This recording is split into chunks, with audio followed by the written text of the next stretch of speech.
When it comes to speed, power, and precision, only the best will do. Merkel Racing Engines is proud to be the official race engine sponsor of New York State Fire Department drill teams. For over 40 years, Merkel Racing Engines has delivered reliable power to B and C trucks on the track. With a combined 250 years of in-house racing and engine experience, put your trust in Merkel to power your drill team to success. For more info, visit merkelracing.com. Merkel Racing Engines, where power and performance meet reliability. BigBucksMania.com. Get ready for the Middle Island Fire Department's Big Bucks Mania Party and Raffle on Sunday, June 1st, 2025. Over $32,000 in prizes and 22 chances to win, including a top prize of $15,000. Tickets are only $100, and your entry includes a delicious barbecue, door prizes, and live music featuring Sweet Ride, all starting at 1 p.m. Don't miss out on the fun, the food, and the fortune. Most important, you do not need to be present to win, so the Middle Island Fire Department invites fans from across the country to buy in using their convenient and secure online purchasing system.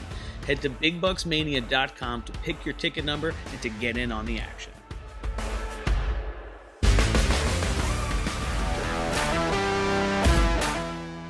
Adept Technology Consulting is proud to be joining the drill team family as the exclusive IT professionals for New York State Fire Department drill teams. Adept delivers computer and technology support to EMS agencies, businesses, villages, and libraries throughout the tri-state area.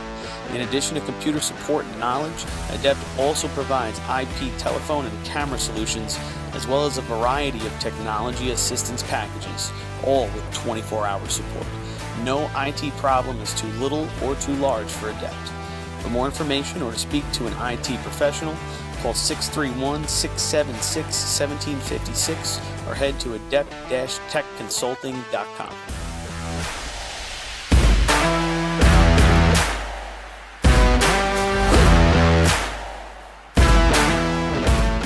Decker Dan's Designs is proud to present high-quality items engraved to represent your team or department. Specializing in tumblers, keychains, hats, team logo, trailer hitch covers, plaques, leather patches, and more, all with endless possibilities. To check out their products or to speak with someone from the team, reach out on social media to Decker Dan's Designs or email at deckerdansdesigns@gmail today.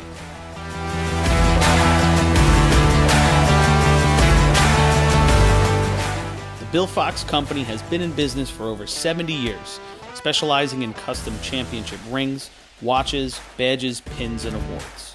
The Bill Fox Company has crafted championship rings for past state champions, including the Westerners, Flying Dutchmen, Hobos, Wolves, Yellow Hornets, Piston Knockers, as well as the Firefighter Combat Challenge. Bill Fox Company is the recognized name in recognizing people. Check them out on Facebook, Twitter, and on the web at www.billfoxco.com.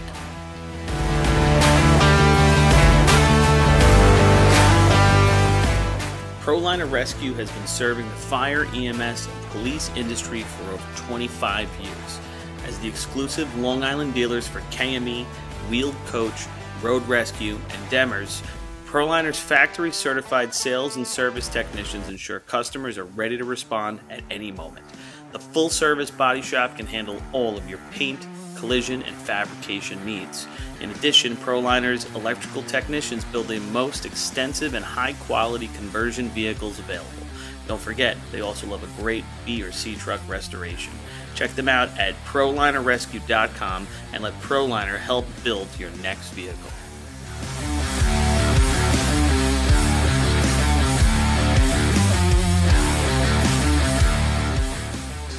The Titan Group is the trusted name in apparel customization industry as a one-stop shop for all your drill team and department needs. As always, we offer all our in-house services, screen printing, embroidery, sublimation, and graphic design. Take advantage of our custom online ordering system. Simply choose your products, choose your logos, and have your members pay online. All your orders are separated upon delivery. Browse our vendor catalogs at www.titangrouapparel.com and follow us on Instagram at Titan Group Racing. Call us at 631-859-0075 or see Artie Seskine or Devin Robinson on the track. All 8, all day. Gear up, get on. The Titan Group.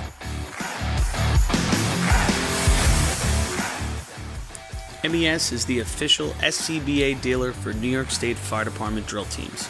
Beyond the track, MES is proud to provide premium support throughout the purchase and maintenance of your 3M Scott SCBA. With a combined 5,600 years of first responder experience and 8,000 certified training hours nationwide, Municipal Emergency Services delivers unmatched service and product knowledge. Check them out at www.mesfire.com for details and information. The instantaneous on-scene electronic personnel accountability system used by FDNY, New Rochelle, Eastchester, and many other fire departments nationwide is now available from Systems Definitions Incorporated or your local Motorola dealer. SDI is a well-known software application developer for FDNY and is the company behind this game-changing patented technology. SDI has paired with New York fire departments, including Central Islip, to solve the challenge of accounting for members who respond after the tones go off. And new this year, SDI has integrated SCBA data from your Scott SCBA systems. This new capability will further improve fireground safety by providing pass alarm and air remaining directly to the command post in an easy-to-view format. Track your members and organize your fireground activities with a proven solution designed with the New York State Volunteer Department in mind. For more information, visit systemsdefinition.com. As the longest-running sponsor of the New York State Fire Department drill team's live broadcasts, High Tech Fire and Safety is fired up for another summer of heart-pounding action on the track. Since 1989, High Tech is the exclusive home of Morning Pride bunker gear, the gold standard in firefighter protection. High Tech is your source for the full product lines from Genesis, Mercedes, Elkhart, Toxic Suppression, and more. High Tech is your one-stop shop for a full range of helmets, hoods, boots, and gloves. To check out a product in your firehouse or to speak with one of their friendly team members, reach out at 631-777-5170 or visit hightechfireny.com.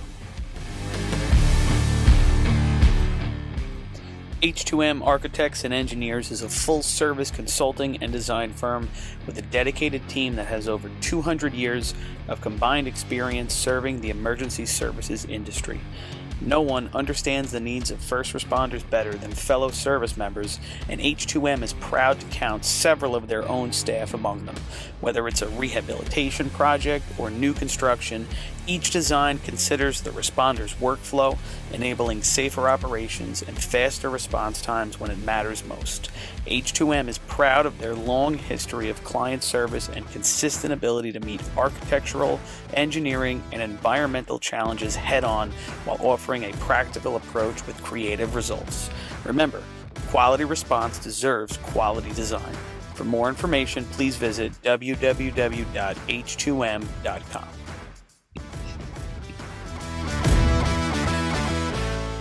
Fire Rescue Systems has been in the fire industry for over 20 years and is proud to show their support for New York State Fire Department drill teams. Serving the NY area with a complete software solution for emergency service entities, FRS software is efficient and easy to use, making it ideal for emergency situations. With a wide array of fine-tuned and tested modules, FRS provides a modular-based system to fit every department's needs, regardless of size.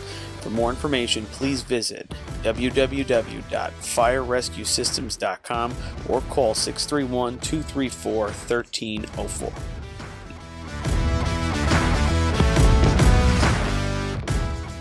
Attention firefighters. Want to see the latest in thermal imaging?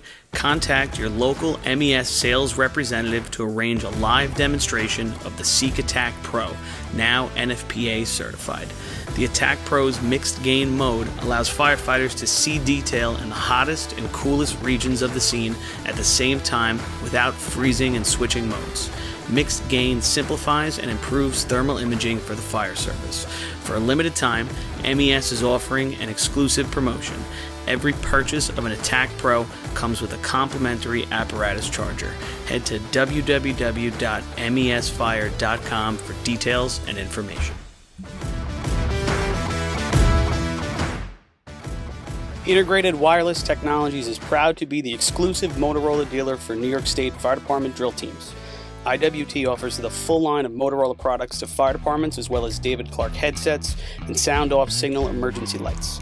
IWT is your one-stop shop for custom-engineered radio solutions, licensing assistance, dispatch solutions, and top-notch reliable service with fully insured technicians. Start off for your next radio upgrade with IWT. Check out their website at www.goiwt.com.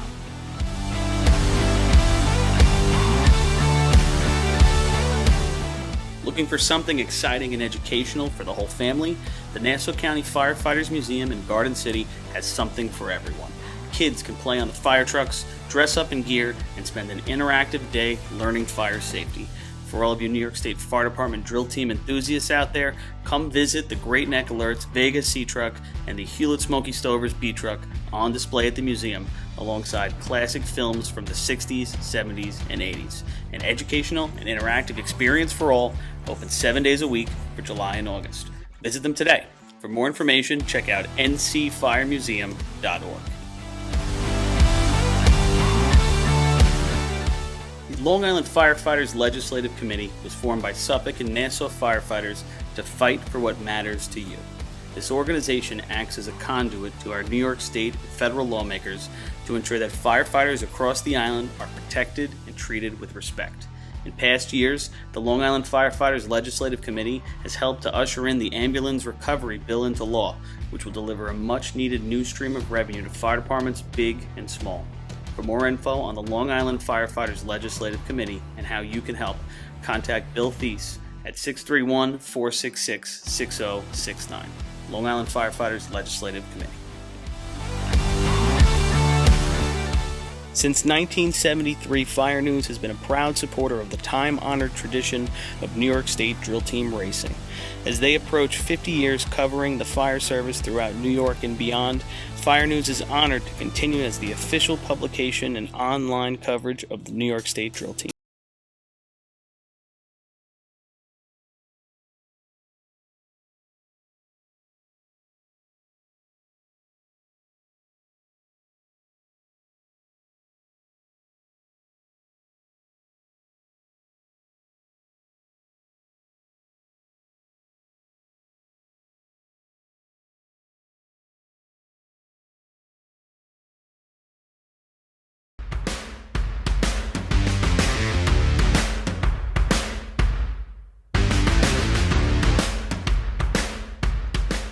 When it comes to speed, power, and precision, only the best will do.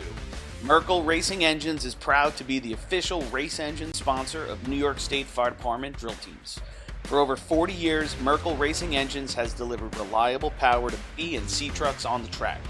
With a combined 250 years of in-house racing and engine experience, put your trust in Merkel to power your drill team to success. For more info, visit merkelracing.com.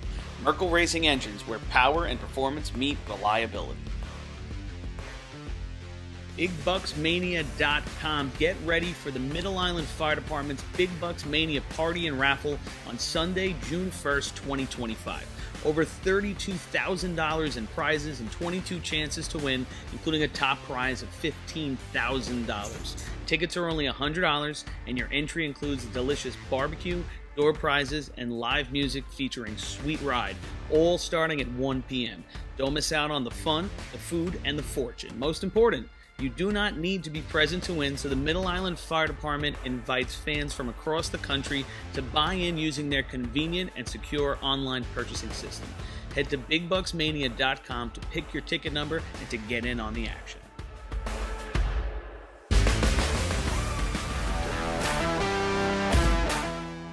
Adept Technology Consulting is proud to be joining the drill team family as the exclusive IT professionals for New York State Fire Department drill teams.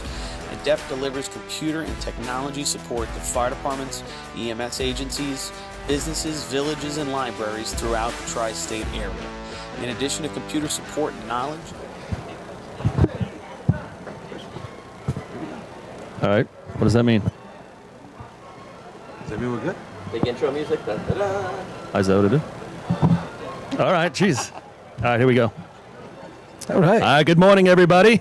Welcome to the 2024 New York State Championship Preview Show. We're going to preview a little bit of what's coming up in today's drill. We're going to be joined by Joe Minicozy, 50, right? A 50-year anniversary for their state championship of the Oyster Bay Teddy's Boys in a second. My name is Paul Suskind. I am joined by Rob Noonan, Lenny Gombert, and Billy Cornell. Fellas, great day ahead of us, but before we get to the actual drill, we're going to preview this drill and see what we think is going to happen. Hey guys, this is, the ultimate day. Everybody's worked half the spring, all this summer to get to this day to show up and compete. We have a lot of great stuff to talk about as long as it doesn't blow off the arch. Yep. But I'm ready. Hopefully you guys are too. Yep. Yeah, I got to tell you something. Can one of these other teams crack into the top four, the big four that we always talk about? North Lindy, Islip, Central Islip, and the Piston Knockers, and what did I miss? And West Sayville, of course. So can someone get into the top four today? I don't know. It'll be a tough tale to see. Yeah, it's going to be a lot of fun today, guys. I mean, the weather, I think, is going to hold out. Shouldn't affect the racing too much, or maybe this humidity, I'm not sure. But like you said, Billy, there's 4 big teams that everybody's watching here. Lots of other teams with a chance, but I'll tell you, you got the 2-time defending Islip Wolves here. Prior to them, you had the 2-time defending North Lindenhurst Piston Knockers here, who are looking sharp as of late. You also have the young startup CI Hobos, who have been wowing us in different races and are here on their own track, on their home track. And then you got West Sayville, a rebuilt group that won 3 drills this year. We're in for a treat. Absolutely. Before we get started, we were talking just a little bit about a go up here with Joe Minicozy Sr. And 50 years ago, the Oyster Bay Teddy's Boys win the state drill. And first of all, congratulations on that, right? You're in the club. Not everybody's in that club. Just a couple of us up here. Yep. So what do you think when you think back 50 years? What's the first thing that comes to your mind? We had a great time. We had a decent team. We were in contention of coming in the top 5. We didn't expect to win the championship, but we took it in the last 3 events. Now coming into that drill, did you guys win any drills that year? Off the top of my head, I don't think so, right? No. Which is pretty incredible that you end up in the state tournament and you win the state championship, not winning any regular season drill. That doesn't happen too often. That's for sure. I'll tell you that. So, Paul, just to jump in, I did some research last night, and I was talking with Fuzzball downstairs. That year, I remember as a kid, where did these guys come from? I'm rooting for my Wildcats, and what's going on here? And then I looked last night. They placed 4th twice in drills during the year. That was it. That's insane. That's insane is right, to win the state championship. But so my question is, did you actually, when you woke up that morning and you're going to the state drill at Lyndhurst, do you actually think you have an opportunity to win the state championship? No way in hell. and then you run the first 3 contests and you don't score. At that point, you got to kind of be like, so is it at C-Hose, when you win C-Hose, does that start to say, wait a second, we can come in the top 5, maybe? We broke the state record in C-Hose, and some of our company members were there. But before that, they left because we didn't do nothing on the ladder. And Did they come back? Surprised when we called them up and told them we won the state championship. That's unbelievable. They wouldn't believe us, but they did. C-Ho's record. Contest in C-Ho, so C-Ho's record going in that day was a 13-7. It was broke 3 times that day. You broke it first, so the other teams didn't get tested. But you had a 57. There was a 60 for Westbury, 61 for St. James. So what a hot contest that was that day. And then we came 4th in the motor pump, which was unusual for us to do. And then we took 2nd in efficiency. We had a decent efficiency team. And then a big finish, right? We took a 1st in buckets. Nice. With a 25, I think it was 25. Yeah, 25-45. 45. Yeah. So you win, but were you guys a good bucket team? Like when you get on the line, I don't have the score in front of me, but you hadn't won the drill already. You had to have a good bucket shot, correct? Oh, yeah. And were you guys confident in buckets? Yeah, we had a decent bucket team. The only problem is there was like 5 other teams that had good bucket teams. We were the ones that finished a complete run. The only others dropped a bucket or 2, something like that. You're going into buckets. That's how we did it. You had 6 teams, starting with Garden City Park, a base show with 11.5, 11 for Garden City Park, 9 Port Washington, 9 the Snails, 11 for you guys. So 6 teams, and then St. James and Syosset with 10 each. 6 teams with a chance to win the title in buckets. That had to be a lot of pressure on you guys getting on the ladder that day. It sure did, because matter of fact, we were teaching Syosset how to run buckets. So we were kind of shaky about them getting on the track. Yeah, helped out somebody. Yeah, helped out somebody that could have taken it away from you in the end, right? Yep. So let me That was someday. 5 points separates first through fifth. We've talked many times about other state drills, how close they've been through that first through fifth number. Right there, what Billy just gave you right there, how close everything was. I wish we had the radio committee back then. That would have been a great drill to be calling. So as we're talking, guys, Chris is showing old photos and videos of Oyster Bay. Back in the day. From that, back in the day. A little bit, Fuzzball. You're flashing back a little bit, Fuzzball. Now, Fuzzball, you told me. Now, Fuzzball, you told me. Not only is it 50 years since your championship, you're racing 60 years now, right? 61st year now. Awesome. I'm on my Absolutely 61st year now. Awesome. Absolutely awesome. So that goes back to 63. So that goes back to 63. So that's when you started 63. June 64. 64. Yeah, that's impressive. 60 years on the track. You think about 60 years. You think about 60 years when you first started. Like, what was your reasoning like to joining the drill team? My wife's father was so she got me involved in the fire department. So she got me involved in the fire department. She didn't like after a while. She didn't like after a while. Not the first or the last wife to feel that way. Not the first or the last wife to feel that way. Not the first or the last wife. Period. Thanks. And he's still here to tell the story.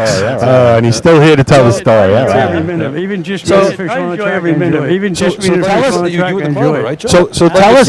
You were the climber, right, Joe? You climbed for the Teddy's Boys tournament? So what year do you start driving? 20 years. Yeah. So what year do you start driving? Approximate. 76 or 77. So it's just a couple years after you win the state 77. championship. So it's just a couple years after you won the state championship. Yeah. And you were climbing during the state championship? Yeah. But they didn't blame Well, you you for were the dumping in no points buckets, allowed. right? So that. No. Well, you were dumping in buckets, right? So that you got I yourself. was top man on Oh, top man. it. Okay. So here's the question. From all those years ago, and things have changed. Obviously, with coming down the track and the celebration. What did the Teddy's boys do after buckets? After you get your trophies, what was the party? Billy really wants to know. I was going right there with that. So what'd you do after? Because we had originally because the state tournament on the island, we had a big feed. We called up the firehouse and told them we won the state championship. They said, "You guys are drunk. Stop playing games." They said, "You guys are drunk. Stop playing games." They all ate your food. They all ate your food. We had no food at the firehouse. I'm sure you ordered out. I mean, come on. I'm sure you ordered out. I mean, come on. You must have ordered out at that point. Did they have Uber back then? Uber Eats? Was Dale's open yet? It was better. It was better. They had opened up in 74. So you broke it in that day. So you broke it in that day. Yeah. Happy 50th. So that's absolutely awesome. We're celebrating. So that's absolutely awesome. We're celebrating 50 years. If you guys today, a little later on, Rob, I think you got an interview. We got a 40-year celebration for the Hornets. Yes, we're going to talk to Joey Abramski as the Hornets celebrate their 40th anniversary of their first state title. Right here on this track. Anything else you want to add? Lots of exciting things coming. Anything else you want to add, Fuzzball? I enjoy what I'm doing. Not really, just that I enjoy what I'm doing. I wish everybody else enjoyed I hear you. I'm working on it. Yeah, I hear you. I'm working on it. I'm trying. We really appreciate you spending a little time. Yeah, well, we really appreciate you spending a little time with us and remembering the state championship 1974 Oyster Bay Teddy Boys State Championship. And before you leave, I mean, when you think about everybody that's here in racing, there's not a lot of guys that put a ring on the finger, right? How much does it mean to you that you were just one of those guys? Oh, a lot. Believe me. All officials under the arch. All officials Yeah, right, exactly, right. Because exactly, right. Because club, you know, it's kind of like a little club, you know, and not everybody wants to be able to get that championship, but it's just not there for everybody, and it's something special. Congratulations that 50 years ago you guys did. Congratulations that 50 years ago you guys did it. And it could never be taken Thank away. you very much. Nope. All right. Thanks, Fuzzball. Fuzzball. Stay with us another 60. All right. Thanks, Fuzzball. Stay with us another 60. Congratulations again. All right. Great job, Joe. Down to the nitty gritty. Let's start talking. Let's get down to the nitty gritty. Let's start talking about what's going to happen here today. So we have a little little track. We have a little. I think that's good. I got one question. You guys want? I think that's good. I got one question for you guys beforehand. I just kind of get everybody's. It's been a lot of us doing a lot of legwork. There's been a lot of us doing a lot of legwork through stats and stuff. So you hear a lot of that today. We're going to get some help from a few other guys on that. But guys, how many contests do you think the winner is going to have to score in today? I'm going to say 6. Good question. I'm Yeah. going to say 6 minimum. I take 7. I'm Okay. going to say 6 minimum. I take 7. It pans out that way, and you got these 4 teams that are just playing with each other, and you got these 4 teams that are just playing with each other, and then you might. It's going to have to be 7. What do you think? I went back over the last 40 years. I went back over the last 40 years. I went back to 1984. Last 40. I went back to 1984. You a teacher? You got that much time? I worked fast this morning. But 7 times. 6 times a team has scored in 7 contests to win a state drill. The most is 6. You guys both said 6, you think. That's 17 times. Okay. 11 times a team that's won it in 5 contests, and 4 times a team has won it in 4 contests. So I thought that was interesting. I went back through this season. So I thought that was interesting. I went back through this season, and we've had 3 drills where teams have scored. But in 7 contests. It kind of bounces around. North Lindy's done it. It kind of bounces around. North Lindy's done it. West Sable's done it. CI scored in all 8 in Lindenhurst. You come to the state drill. So that becomes a lot harder. You come to the state drill, though. That becomes a lot harder. When do you guys think the last time a team has scored in 7 contests in the state drill? So nobody's ever scored in 8? No one's ever scored in 8 in the last 40 years. 40 years. Someone scored 7. So the last time someone scored 7, I'm going to say Islip with that dominant win. Was it Merrick? Was it Merrick? Yeah, you got to give me years. It's not Islip. I don't remember. It's not Islip. Islip has not done it. CI in 2014 scored in 7 contests. West Sable in 11. Yeah, before that, West Sable in 11. Then you got to go back to North Lindy, 98, 96. Patchogue, 97. CI 93, Patchogue, 97. So if someone gets to 7 contests where they score, the odds of them winning are extremely high. 6 and 5. We've seen 4 score in 2017. Score in 4 contests, score in 4 in 2016 and win. Can the teams come up with that consistency right before we go through every team? I got a couple of stats on each team and where they finished. So a couple things we can refer back to as we go through the teams. We scored in 4 in 92. Special fours. And that's not the first time you'll hear about the 92 Redskins. And that's not the first time you'll hear about the 92 Redskins. The 4 of us, related to you, Rob, what you just said. To win. Let's pick the amount of points to win the drill. How many points? It's one thing to say how many contests. How many points is it going to take to feel? If I got giving you my points, you're going to steal my stuff and go down to the I'm already done with that. I don't make too many prognostications, but I'm going to say low 20s, 21, 22. I say 22, 23 on my points. I'm thinking mid to high 20s, somewhere 26, 27. See, I think if it's mid to high, then somebody ran away. Exactly. So you're thinking one team's running away. Someone's going to do it. And this tournament's going to be over by efficiency? I hope that's not happening. If they're scoring 27 points, it's going to be over early. Somebody on their heels. One of the things Twan used to talk about, and Twan just joined us up here from the Hornets, is, first to 20 wins. Out of 75 state drills, 62 teams have scored 20 or more points. 49 of those were state champs. So 79% of the time, if you score 20, you're the first team to 20, you win. So that's another thing for us to look at today. All these stats, in the grand scheme of things, it doesn't mean a whole heck of a lot, but it makes it really good information for us to talk about. Yeah, Twan's turned us into stat monsters now. We can't stop. So we're gonna shoot you out some stuff. Today, folks. Hopefully we don't overwhelm you. Some fun stuff. Keep bringing you the action, but some fun stuff. We can check the feed down on the truck feed. Look at the. It says we're getting a double feed. Look at the. So let's just look at the lineup. Let's just look at the lineup. We start today. Riverhead running number 1. So just Riverhead running number 1. Riverhead running number 1. Like you talk about odds and chances in racing. Like you talk about odds and chances in racing. Number 1 in the state drill. Not back to back. One in the state drill, and not very good. Yeah, and I don't know. Most teams definitely don't want to run from that one hole. North Lindy broke that schneid and won from the one hole back in the 90s. But I'd say if you ask most teams, they do not want to lead off the state drill. And Islip's thankful that they are number 1 because Islip being number 2, they could be in a couple races number 1. As long as the track's out wet. We've run all 8 today. It is not fun. Does Riverhead run all 8 today? I think Riverhead might be running all 8 today. So that actually, but Islip's going to have to be ready. But Islip's going to have to be ready in case they don't come out for a race. You got to be on your game, ready to go. Anytime you're in those top 3 teams, you got to be down there and ready to go. So Riverhead, I don't know if Riverhead, maybe their best choice chance to score today is in Beho's. Last time they scored the state drill 2014, they've pretty been transient with the guys that come in and out of the back of the trucks and stuff. We didn't see him come out till mid-year. It's going to be real tough for them to see him get on a scoreboard today, but it is great to see him out. And you go to number 2, Islip, those 4 teams. And Islip to me is one of those 4 teams, right? You guys have been saying it all morning. It's all year long. Not only are they back-to-back state champions, they can put up numbers in all 8 races. They can put up numbers in all 8 races as good as anybody. I don't know if you guys got the news. They got a few bodies back over the last couple of weeks. They was trying to keep it hush-hush, so I didn't say anything. You guys probably heard the same rumors as me, but they're a little fortified today, and we'll get into that later. Well, I think the concern for them is the truck. They've been working on it. Yeah, the B trucks.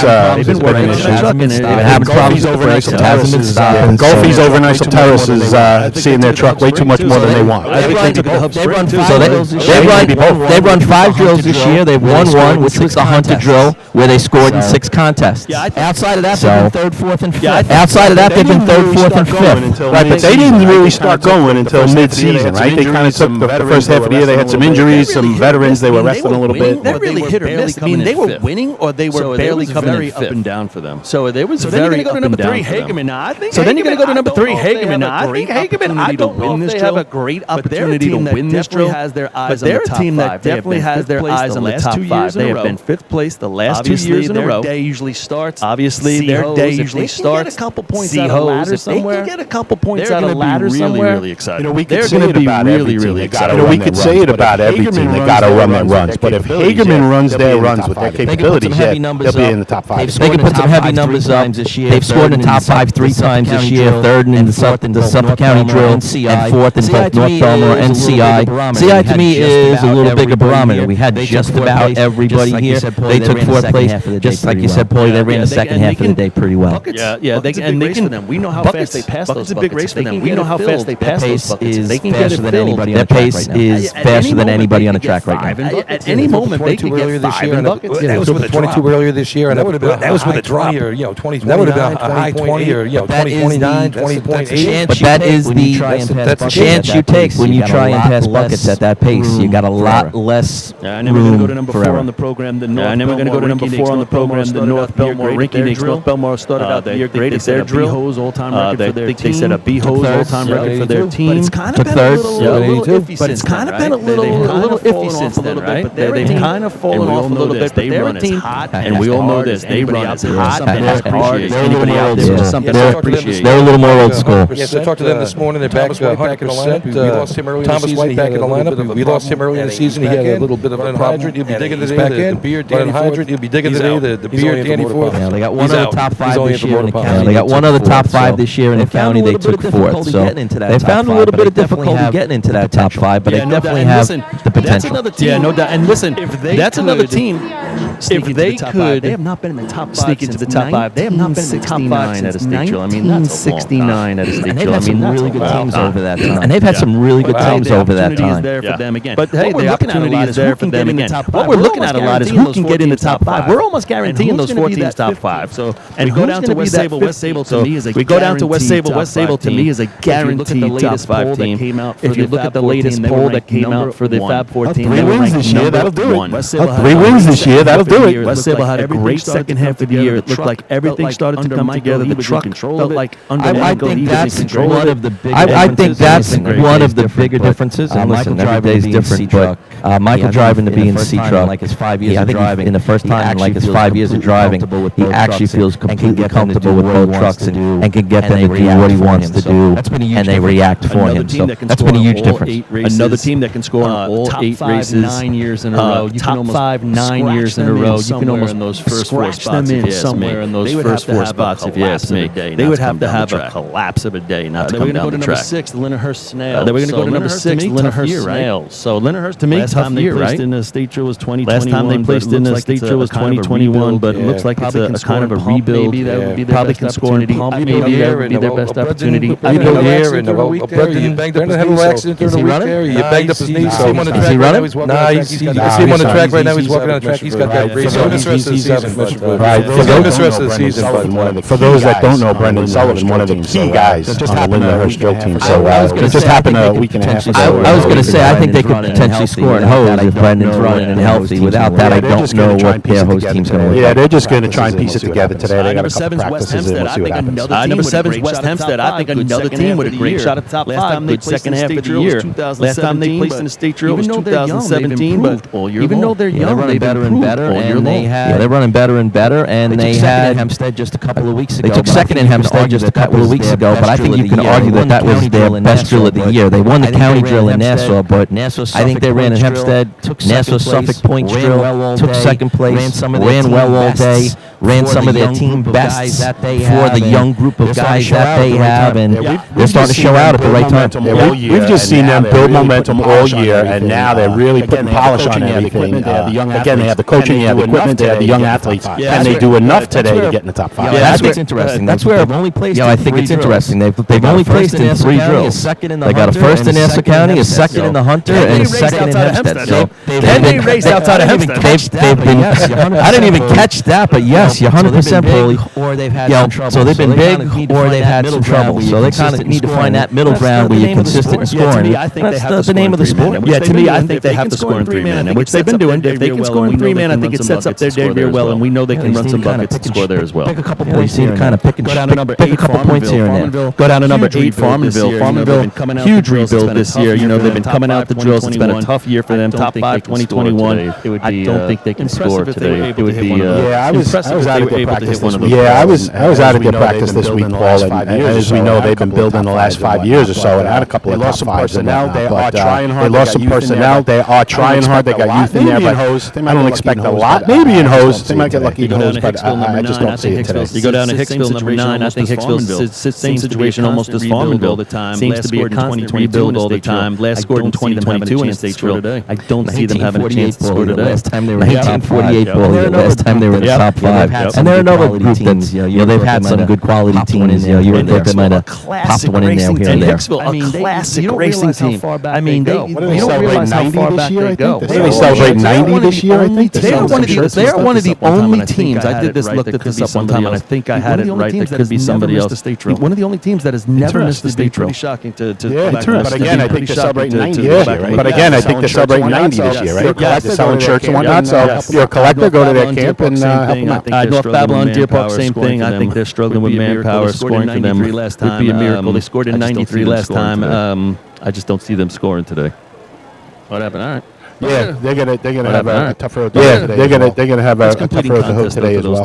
It's completing contest though for those teams. Yeah, next up you got Selden. Selden's actually racing. Next up you got Selden. Selden's actually racing today. They're gonna. I think they're just trying to finish right. So I think they're just trying to keep the team on the track and want to do that. You just want to put this out there for him. You want to put this out there for him. So if you want to merge with the team, looking for someone to merge with. So if you want to merge with the team that's serious about it, Selden. I was just gonna say that's a first. I was just gonna say that's a first. We're soliciting mergers. Is there an NIL money involved in that? Like you get some money. Kopek number 12. Now we see Kopek. It seems like Kopek number 12. Now we see Kopek. It seems like every year Kopek scores surprisingly well, but they never surprisingly well. But they never end up in the top 5. Always just outside. You come down to buckets and you're like, oh, Kopek really not that great at buckets, but they could have a chance if they could score. Listen, if they can really secure some points and ladders, something real, 6, 7 or something like that, they're going to be on their way. We'll see what they'll do the rest of the day. They're going to need a start. I think the 2C contest, if the truck is running well, is probably their best opportunity to score. And maybe in 3-man.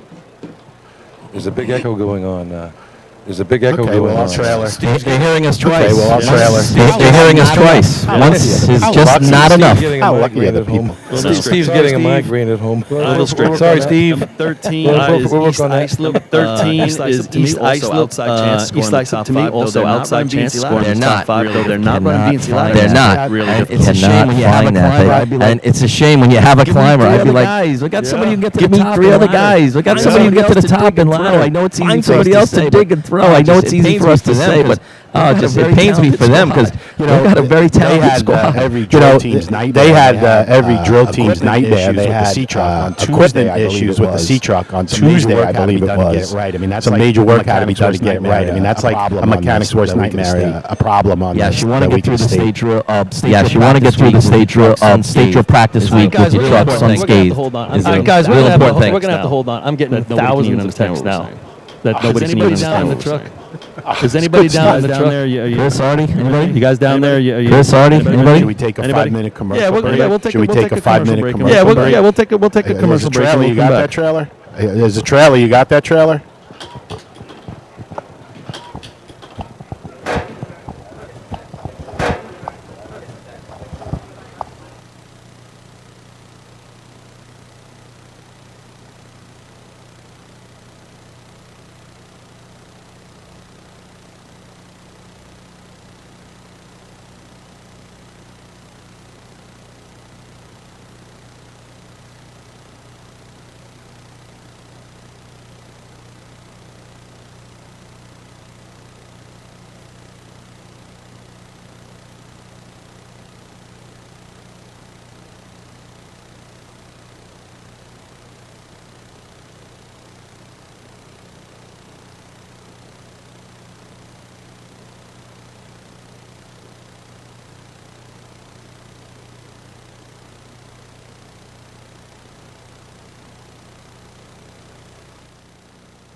Check, check, 1, 2. I hear you, Chris.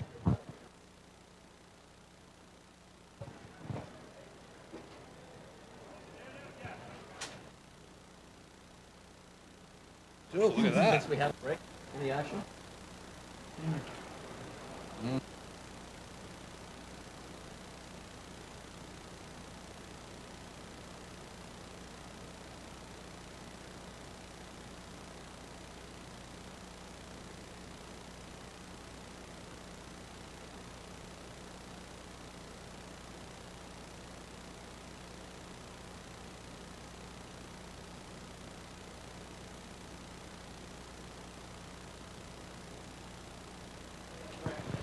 We're back.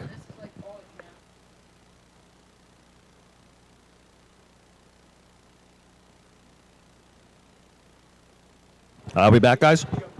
Yeah, we had an issue there where we had a double audio feed, I think it looks like. But it sounds like we're doing good. Folks at home, let us know in the chat how it sounds now. I think it started up right about when you guys started previewing the teams. The teams. So, we do have a little bit of time, so if you want to cycle back, we could probably start it up again. Yeah, we're going to go back. We'll do a little bit of a quick recap of what we've done. We went through the first, I believe, 12 teams or so. Okay. Just before you guys do that, and since we're warming up here, I'm going to cut him all the way, him or her. Just going to mute that quick, too. Sorry, everybody. Just making it work. Let me know if you guys do have the... If in the comments, if you guys are hearing it right. Yeah, they're saying it's better. Oh, good. Great. Got a couple thumbs up. Nice job, Chris. Thank you. Thumbs up are cool. Listen, so since I have a minute here, I was going to do this at the end, but since I have a second, and since we're enjoying watching Paul eat, what are you having, Paul, by the way? Was it cookies? These are chocolate chip cookies from Rob's, and they are really good. They're fantastic. Wow. The folks have never had a camera angle like this to watch you guys eat in such aggressive nature. So this is fun. Largo Lou brought condiments as well. Oh, fantastic. So top left of your screen, guys, you see that countdown. We're getting close to the start time here. And on top of that, I just wanted to mention, though, that this year, every year we do a tip jar on Venmo. That's at NYS FD Drill Teams. That's just going out to all of our fans. Please, guys, throw us a few bucks. This year, we're going to take 100% of the proceeds, and we're going to donate them to the Tunnel to Towers Foundation. So we're asking you guys to pair up with us. We're going to try to get our money going here to do a big check at the Labor Day Drill and present it to the Tunnel to Towers Foundation. So please, folks, hit our tip jar. I'm going to put it up on the screen right now. At NYS FD Drill Teams. We'll let you guys fill that cup if you can. And every single dollar we take today on that tip jar is going to Tunnel to Towers. So with that, I'll throw it back to the boys. Fellas, it's all yours. We can start that recap up from 1. Yeah. we'll go through it maybe a little quicker. I mean, yeah, if anybody has double hearing and heard us the first time, we're sorry we're repeating it. But and also, what a great cause, Tunnel to Towers. And I'm great that we're helping support that cause because near and dear to a lot of our hearts, including the hunters, affected every single one of our departments. Every one of us has members that have probably been helped or worked with them. So a little rundown here. Let's try it again. Yeah, I'll go through it quick. We talked a little bit about Riverhead. The fact that they're running #1 2 years in a row is pretty amazing, considering it's the luck of the draw to be picked #1 back to back, and that it would be tough for them to score. Maybe their best chances in Behoes. And then we went to Islip. Islip almost, to me, a guaranteed top 4 back-to-back champions, 8 top 5s in a row, can score in all 8. But they've been a little inconsistent. They've scored top 5 in all their drills this year. They've got the 1 win in the Hunter drill, but outside of that, they've been 3rd, 4th, 5th, and 5th. But listen, they do what they need to do to get themselves on the track at the end of the day. And from what we're hearing, there are some rumors we might see a couple of guys who haven't run all year back on the track. You got a couple of regular players back. Hyatt's back. We might even see the Target Smasher might make an appearance today. I think he's going to be there. And also, one thing we talked about them was about the B-Truck. Can they get the B-Truck straightened out? Did they get it straightened out? We'll see. Next up will be Hageman. Guys, before you go with Hageman, I just want to one quick thing. I'm sorry to interrupt. First of all, just let us know what's going on with the announcements. Since we cut the announcements, we can't hear what the announcer's saying. So just let us know if we're getting ready to jump in and go. Wasn't important. Okay. Second of all, we got a text message from the Islip Fire Department that someone called the dispatcher on the emergency line and said, "Hey, the audio's down on YouTube." Shut up. so this people are taking this real serious today. Get off your couch, get over here to the track, and watch this thing live. We really made the big time. Yeah, you got about 10 hours of drill, folks. Just get in the That is a true emergency. Dial 0 for clear broadcast. All right. We got 30-something teams left and about 15 minutes to do it. We're going to run them. Here goes Hageman to me. Outside chance, top 5. Maybe even a little bit better than an outside chance. Top 5 last 2 years in a row. Can score. Probably an all late, but better in the second half of the day. That is exactly, Paul. They finished strong. We talked a little bit in our initial about their bucket pace, how it's the fastest one out there. So if they are in contention for top 5, they put up a bucket shot that could get them there. They placed in the top 5 3 times this year, a third in Suffolk County and 2 fourths early in North Belmore, and then recently at CI. And the gunslinger's found his groove again. He's been putting the water in a hose, and Aaron Allen, nice job putting it on and finishing up these things. And great potential to finish the day with buckets. They pass buckets faster than anybody. There we go. Can they limit the spill? That's going to be the key. Then we go to number 4, North Belmore. Another team, I think, with a little further outside chance, top 5 than Hagerman. Last time they scored in the state drill in 1969. They need to hit their races clean on the first shot, if you ask me, to have an opportunity to come down the track. And we know about their drops. He drops them hotter than anybody in racing. 100%, Paulie. Dropping hot. I think Joe Corcoran, their climber, could be one of the keys to their day. If they can run a B and C ladder shot and get them on the board and with some points, they might be able to find their way into the top 5 at the end of the day. They got 2 top 5s so far this year. And welcome back, Thomas White. That's going to be a big plus for them today. So talk about getting players back. You said they got some back, right? There you go. We go down to West Sable. West Sable, like Islip, to me, a guaranteed top 5 team. 3 wins this year. Probably the team on the hottest streak. The latest Fab 14, they were ranked number 1, can score in all 8. And the favorite today. And they finished the day strong. And to me, you're going to need those last 3 races to win this drill. They've been top 5 9 years in a row. I think they're one to beat. We talked a little bit earlier just about what's been a big difference for them, and I mentioned Michael Mara driving. He's finally got the B&C truck where he likes it. It's taken a few years to get the truck to react to where he is, but his ability to handle that has definitely made it a lot easier and more successful for them this year. Their lowest point total in the final 3 this year, 10 points. 10, 13, 14, 14, 13. I would expect them to come in a little higher than that today. Then we go down to number 6, Lindenhurst. I think Lindenhurst, after last week's issue with Brendan having the accident, he's not going to be racing today. I think they're in a little bit of a bind to score any points today. So a tough year overall, I think, for Lindy. And I think today, if they could score, it'd probably be maybe Motor Pump. Then we go to number 7, West Hempstead. West Hempstead, just like Hageman, outside chance for North Belmore. I think West Hempstead's coming here with a chance to come in the top 5 as well. I think they're going top 5. I'm going to say it. I think they're going top 5. They win the state tournament 2017. Last time they scored. They can score in all 8. They finished the day well also. But can they get it done outside of the Hempstead's track, and can they get it done on the big day? With their youth, they've been up and down. When they've run well, they won the county drill in Nassau. They took 2nd in the Hunter drill. But listen, most recently 2nd in Hempstead, a Nassau Suffolk County point drill. Most of the teams that are here today were there, and they showed up and ran well that day. I think the biggest key to the tournament is going to be the motor pump contest. They run it well in Hempstead, but can they do it here at CI? Bigger water, a lot more pressure. Let's see if they get it done today.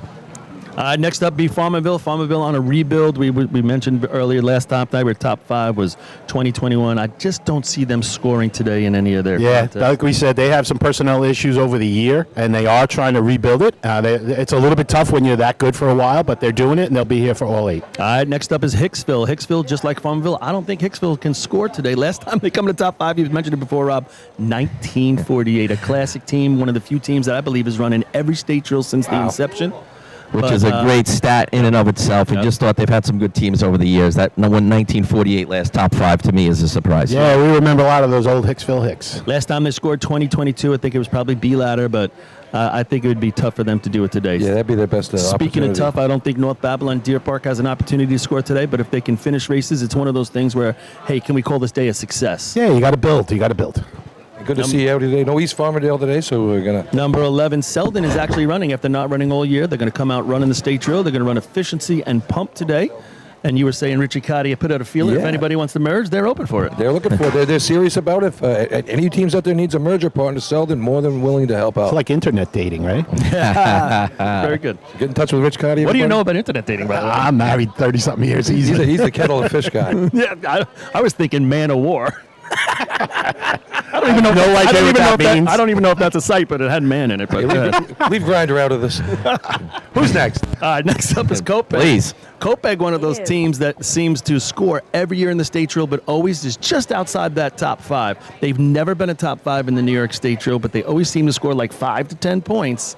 Today, I think their best chances are in the C contest, but you never know. They have that outside shot. I think they could come out of ladders if they with a couple of points, 5, 6 maybe, and be involved. I'd like to see that from Kopek today. If Charlie drops Chris Brandt with a chance, you never know with Chris Brandt. Mr. Excitement on the ladder. Yes, he's a lot of fun to watch. East Islip is where we left off before. They're not going to be running B and C ladder, which to me is just detrimental to their hopes of coming down the track. You know, that's the best race right they've there. Scored You say ladder. detrimental. I say disappointing. Oh, when you go. have a climber, oh my goodness! I just, we got a kid like Benny the Jet who can score for you there. And You got to find some bodies to put around him. They've really picked it up in hoses. Sandbag doing a nice job. If they can hit in C-hose, we saw the great run. I think they have the best run of the year, maybe, or one of them in B-hose, one of the best runs of the year. B-hose, yeah. And then you got C-hose. If Tommy can drop him where he needs to be, I think they can run some C-hose too. But without that, and it's the sitting around, right?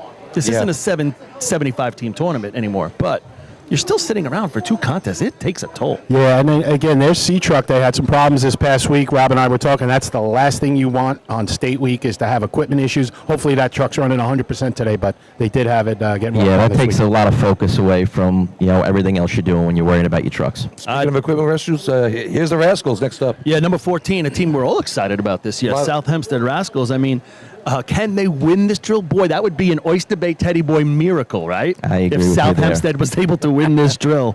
But top 5, you know what? Based on the way they've raced lately and come on during the late part of the season, top 5, I think, is potential for They them. showed out in ladder in Hempstead. They're just going to have to find some other points somewhere over the course of the day, and that might be asking a lot. They came on the ladders with the lead in Hempstead against everybody. That was a good showing for them. You know, early in the season, we all felt like Miller Place was the girl with the curl, and then the next fun thing, and they were for the first half of the season. South Hempstead has turned into that to me. They're really getting my eyeballs. So keep an eye on South Hempstead today. A couple problems with the B-rig. They broke a control arm earlier this week, so Mike Alexander had to fabricate a part for the truck. They couldn't find one, so he made one. And so keep an eye on that. They're going to start up with a little cockeyed on the line like they usually do, and good luck for them to that. Just quick, the captain's meeting is at the hydrant. Things are progressing. Next up is Belmore. Belmore, to me, would really be amazing if they score. But efficiency would be their best shot. I mean, they've run some good shots, but it's been on tracks like this one where you can run efficiency, so they have an opportunity. Never been in the top 5. But They're one of those teams that have shown a little bit of improvement. They've gotten better. And if I'm them, hey, let's just continue. If we can beat the times we've run all year, and efficiency, that's going the right direction. If efficiency is their shot, they will be a spoiler. They're going to hurt and someone. Something to look forward to. Jay Podolsky jumping off running pump gate. So that should be interesting. Can't wait. If he can stand up, that would be the debate. All right, Carl Place is Pins next. and needles. Carl Place, another team that looks like maybe taking a step back, but at any time you think maybe they can score in C-hose, might be their best opportunity. 2022, they scored 6 points in the state drill.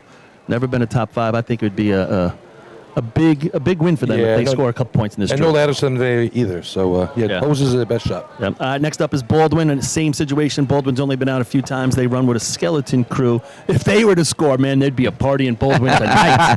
Especially in hoses where they have the girl running hydrant. Hey. Right? Is she the first girl ever to run hydrant off the back of a beach truck? I believe so, yes. Be a hydrant girl. They score some points, there'll be a hot time in the igloo tonight. I'll tell you that right now. I was a little worried about the girl running hydrant, and as Billy pointed out to John Coughlin to his face yesterday, he goes, "You come in like it's pump. What is she going to get? How's she going to get hurt?" All right. Then we go through the post entries, of which there are none, and we start the second half of the scorecard with Miller Place. Miller Place, beginning of the year, gangbusters, right? Most improved team if you still think back the entire year. But lately, they've been struggling to keep it going. They set multiple team records this year. The trucks have to be right for them. They scored for the first time in the state drill last year. I think they have a great opportunity still. Beginning of the year, they place in their first 4 drills. Lindenhurst, Selden, Hunter, Suffolk County, but they've had a rough couple of drills since then. They need to kind of right the ship, kind of take a deep breath, and do what you're capable of. Don't try and do more. Do what you can do. I agree. Right in the middle of the summer, I think, Paul, you made the comment, are they peaking too early? I thought you were crazy. They were climbing the hill just at the right pace, and sure enough, it happens to teams. They found some adversity, whatever it is. They're struggling a little bit to be consistent. If they're consistent today, they'll be big at the end. And they finished strong at Hempstead, scoring in the last 4 contests, so don't rule them out yet. Number 25, Westbury. Westbury, to me, outside chance top 5. The way they've been racing lately, Mike Athena's driving them great. They have scored in a few different races this year. To me, Seaho's probably their best chance for big points. Last time they scored top 5 state tournament, 1968. 1968. Yeah, solid outing at the county and at Hempstead, and they've opened some eyes. Those merged teams, New Hyde Park and Westbury together, a lot of talent, a lot of good equipment, a lot of good coaching. Can they put it together today? If things break their way, look out. All right, next up, East Farm. East Farm, another manpower issue deal. They don't run all 8. I don't see them scoring. Oyster Bay, tough. Oyster Bay, East Farm, they're not here today. Oh, they're not coming at all? No, unfortunately. All right, so there you go. Chris Mercadone with the info on that one. All right, Oyster Bay. Oyster Bay, one of those teams I don't think can win, obviously, based on what we've seen from them this year, but outside chance top 5. Can they score in things besides be hose and pump? Can they get some points in ladders? They'll be big and pump. People are expecting that today. I kind of remember them having a decent bucket team. I don't know if they've done it this year, Rob. Do you have any numbers for them for buckets? 26-76. All right, so they haven't been able to that's do not that. going to be where they need to be. They need a big day out of their big guy. They need Steve O'Neill to come up big climbing and try and get them some points out of ladder. And the Wet Bandits got to hit it hard at the hydrant. That's their moneymaker right there. Always a great show. One-time winner. We just talked to Fuzzball about that. 1974, 1993. Oyster Bay's last top 5. We go to number 28, North Merrick.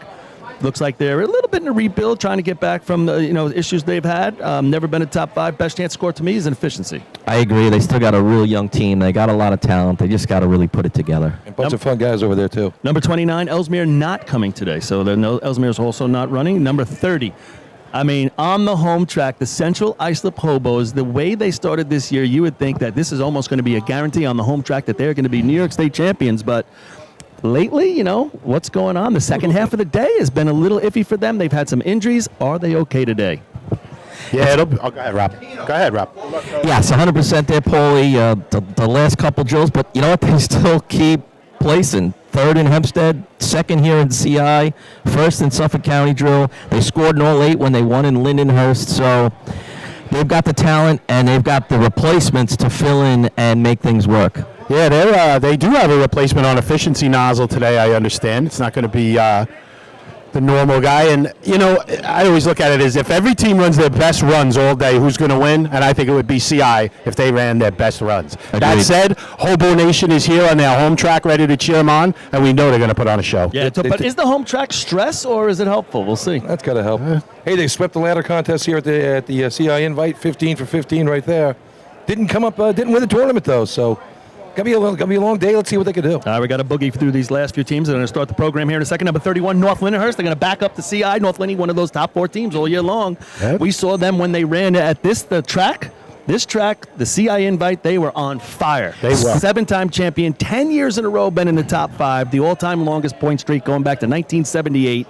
They scored in 7 out of 8 when they ran here a couple of weeks ago. So. This track is not scaring them. I think they are definitely in the mix. They need to hit early.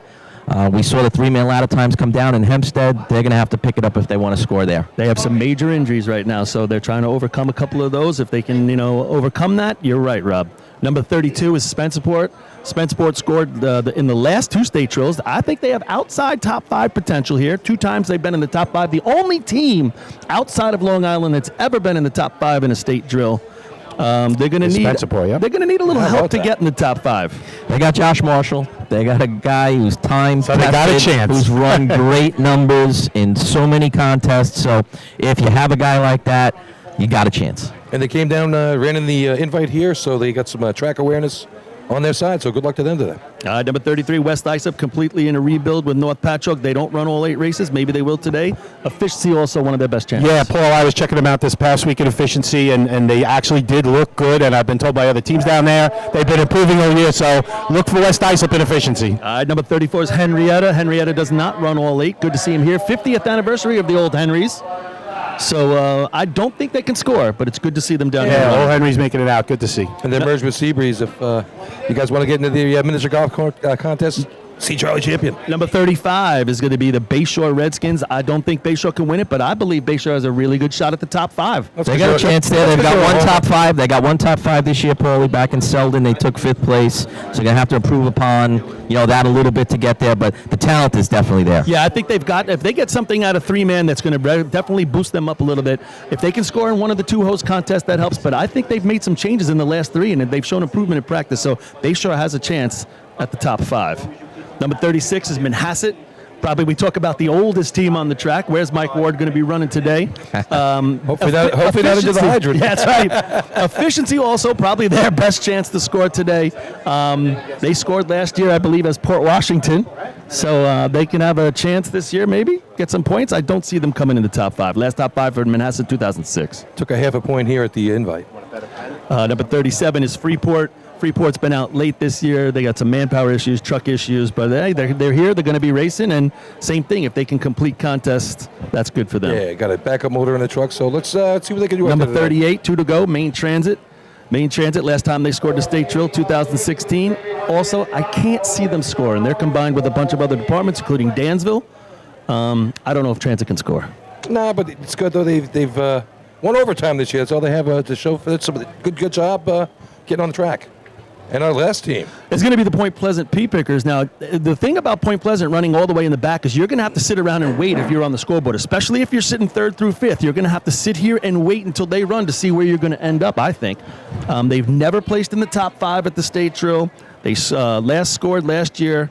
Last CI invite, they had a great drill. This CI invite wasn't as good. Not so much. And, the 2 upstate teams that we're going to keep watching, Spencerport and Point Pleasant, they got to get their points early because they're not bucket teams at all. Yeah, which Point Pleasant? So they need to be in good position. What's that, Bill? Which Point Pleasant team's going to show up today? Is it going to be the one that knocks the doors off everybody, or is it the one that chokes? They need the speed contest, but they need the ladder contests most of all. If they want to be in the top 5, they're going to have to hit big and be in C ladder and find some other points somewhere else. Yeah, no doubt about it. So that's our look. That's our look at today's scorecard, guys. And we appreciate you listening in a little early. Are we making predictions here? Are we going to make predictions? I predict it's going to be a great drill, and it's not going to rain until we don't need it to or whatever. And I think we're in good shape as everybody's starting to take their place on the track. We're going to start the opening ceremonies.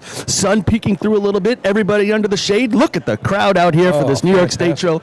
We are excited to bring it to you. We hope you guys are going to stick around with us all day. We got some fun treats throughout the day. And a big shout out to the Yellow Hornet alumni out here celebrating their 40th anniversary of their victory in the state tournament. We might have a little visit from Joe Abramski later on with Noonan. Yeah, they're set up on the sea ladder line. They've got a tent.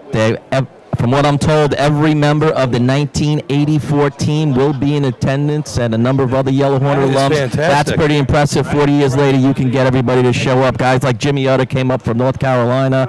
So all great stuff. I'm excited to see some of those guys. Mike Athena, 69 today. Will it be good luck for him?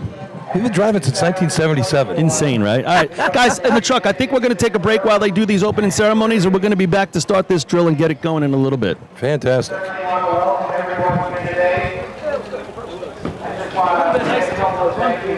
The ambulances are making their way onto the property.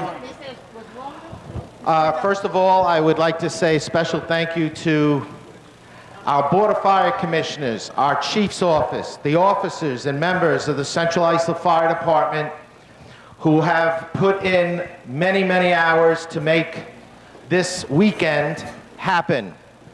The members of the tournament committee certainly appreciate their support. To all of you teams from Suffolk, Nassau, and from Western and Northern area, we welcome you here to Central Islip. We thank you for making the trip down, and we want to wish you all the very, very best today. To our drill officials from all 4 areas, Suffolk, Nassau, Northern, and Western, thank you again for being here. Without the drill officials, we don't have a tournament. So we thank you for your time, for your energy, and your dedication. As the ambulances are making their way in, hopefully they're able to hear my sincere thanks for being here today. And as I always say, I hope this is the last time we have to call the Central Islip Hop Hog Ambulance on this microphone today. And finally, to the most important people of all, and that's you guys, the fans, that have come out week after week in the summer to support our drill teams, to support our hosts. I, along with the members of Central Islip Fire Department, appreciate your time being here today. And again, I want to wish you a very, very happy and great day. Also, a reminder, tomorrow the parade starts at 1 p.m. and it will come down the course, okay, and just span down by the shack. So if you want to come back, get underneath the shade for the parade tomorrow, you're more than welcome to do that. With that said, I would ask you please to all stand. Remove your caps and join me in a moment of silence as we remember those from our families, from our racing families, and from our department families that have passed since we got together last year in Deerfield.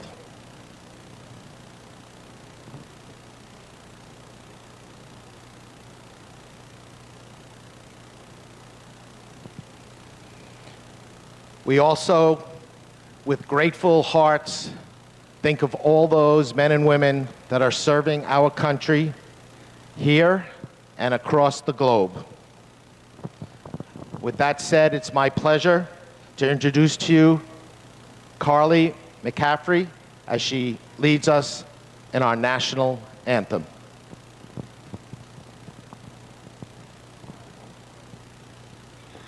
Oh, say, can you see by the dawn's early light what so proudly we held at the twilight's last gleaming, whose broad stripes and bright stars through the perilous fight o'er the ramparts we watched were so gallantly streaming, and the rockets' red glare, the bombs bursting in air,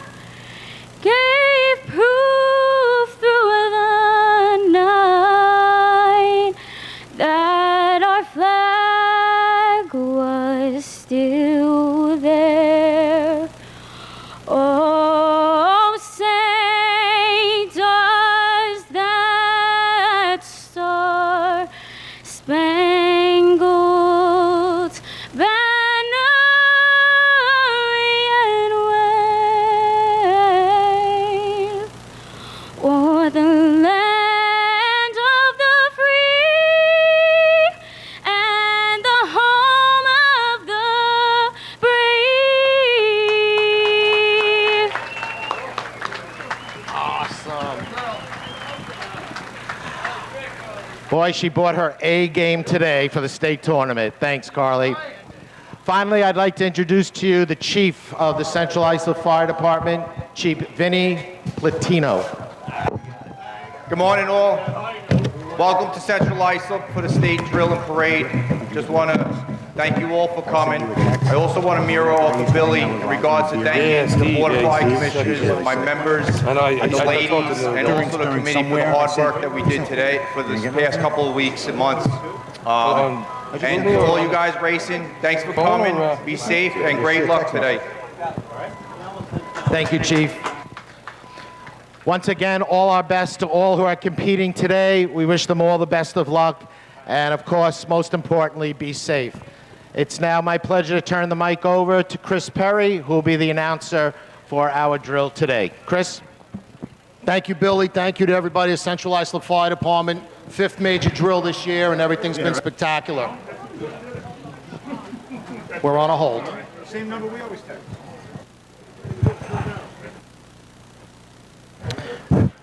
All right, guys, I think we're good to go. We are ready for some racing. Yeah. If you guys didn't join us for the pre-show before, welcome to the annual state drill here held at Central Islip, Long Island, New York. There is a packed stands for this drill, ready to go. The teams are ready. You see a plethora of colors walking down the track. As you see every state drill, Riverhead's about to take their spot on the start line soon, running number 1. It looks fantastic. It looks like the Warriors. You know, everyone's got their colors on out there. Looking good out there on the track. Yeah. Great job by Owen's daughter right there. Good. That was a great rendition of the national anthem. She gets better all the time, and she just nailed it that time. I agree. So fantastic. I had tears in my eyes with that one. Carly is absolutely awesome. You know, she's done a number of years here now in Central Islip, done that national anthem, and it's as good as it gets. Yep. Looking forward to a great drill today, guys. And just in case you don't know, my name is Paul Suskind. I'm joined by Lenny Gombert, Rob Noonan, Billy Cornell, the regular crew, bringing you the big one today. You know, we were here at Central Islip a couple weeks ago. We saw a great drill that day, won by North Lindenhurst. Can they do it again? West Sayville, Islip, Central Islip. I think we'll have something to say about it. Yeah, what a fantastic finish we had here at the invite. 15 for 15 for Central Islip coming out, but North Lindy scores 7 in a row and pulls out the tournament going into buckets. Yeah, North Lindy had a great day that day, and I think that's what it comes down to. We've talked about the 4 teams we expect to be in it at the end. If one of those has that kind of day, you know, we might be talking about 2nd through 5th place going into buckets. Yeah, that's true. You know, hopefully it doesn't happen like that because we want to bring in an exciting drill right down to the last bucket that's put in, which would be Point Pleasant. Yeah, and I'll tell you something. It's a weird schedule today. We have, top first 7, 8 teams running. You got four of the favorites right up front, and then we drop to the bottom of the schedule, and four of the last 10 of the in the back. So. And we talked about a lot. You know, these 4 teams. So who's going to be that 5th team? Now, I don't anticipate one of those 4 dropping out, but who would be the 5th? I'm not going to say who, but I don't think all 4 are going to be in the top 5. I think somebody's going to lose out. I just read your mind. I think I know who it is. Yeah, I got one in my head. I'm not going to say it. Well, if one of those teams does, that opens up a spot for somebody else. And we chronicled about a dozen teams with the chance to get into that top 5. And that's where everybody wants to be at the end of the day. And you want to be in the front of that parade tomorrow. So there's a lot of teams pushing for it. Yeah, I think you got to count on maybe Miller Place could be in there, West Hempstead, South Hempstead, Bay Shore. Which one of those 4, or could it be somebody else? Point Pleasant. Could it be Point? Could it be Spencer? Right. Yep. So it's good. That's the fun part, right? We don't know. We're yeah. And we talk about the top 5 because it is the glory spots. You get out here on the track, you get the party. Like you said, you get to the front of the parade to join the Bayshore Fire Department Junior Redskins, who will be in the host division, I believe. No, Paul? Lindenhurst. I'm sorry, Lindenhurst. Wow. I'm so used to saying Bayshore. You're right. I'm so used to Bayshore. Go apologize to Lindenhurst. I will. Well, I'll be able to make it up to him because we're going to broadcast the parade tomorrow. And actually, Dennis and Pie Callahan, their coaches, may be coming up to talk up their program a little bit. So. Usually our colleague Billy Cornell has to run around and apologize to everybody, but now it's you. Well, it's early. We didn't start yet. Did he invite everyone over to the Bayshore tent for the barbecue yet? That was forgotten, Billy. That's tomorrow. Tomorrow after the parade, he will. All right, guys, we're getting close. Waiting for Chris Perry to give us the okay to get started. While we're waiting, I'm going to give a quick shout out. Normally somebody who'd be here, Kevin Candido, is actually down in Florida with my niece, Mackenzie, moving her into college to her dorm today. I know they're listening. Congrats, Mackenzie. Kick butt down there and enjoy your time. Keep the tears to a minimum.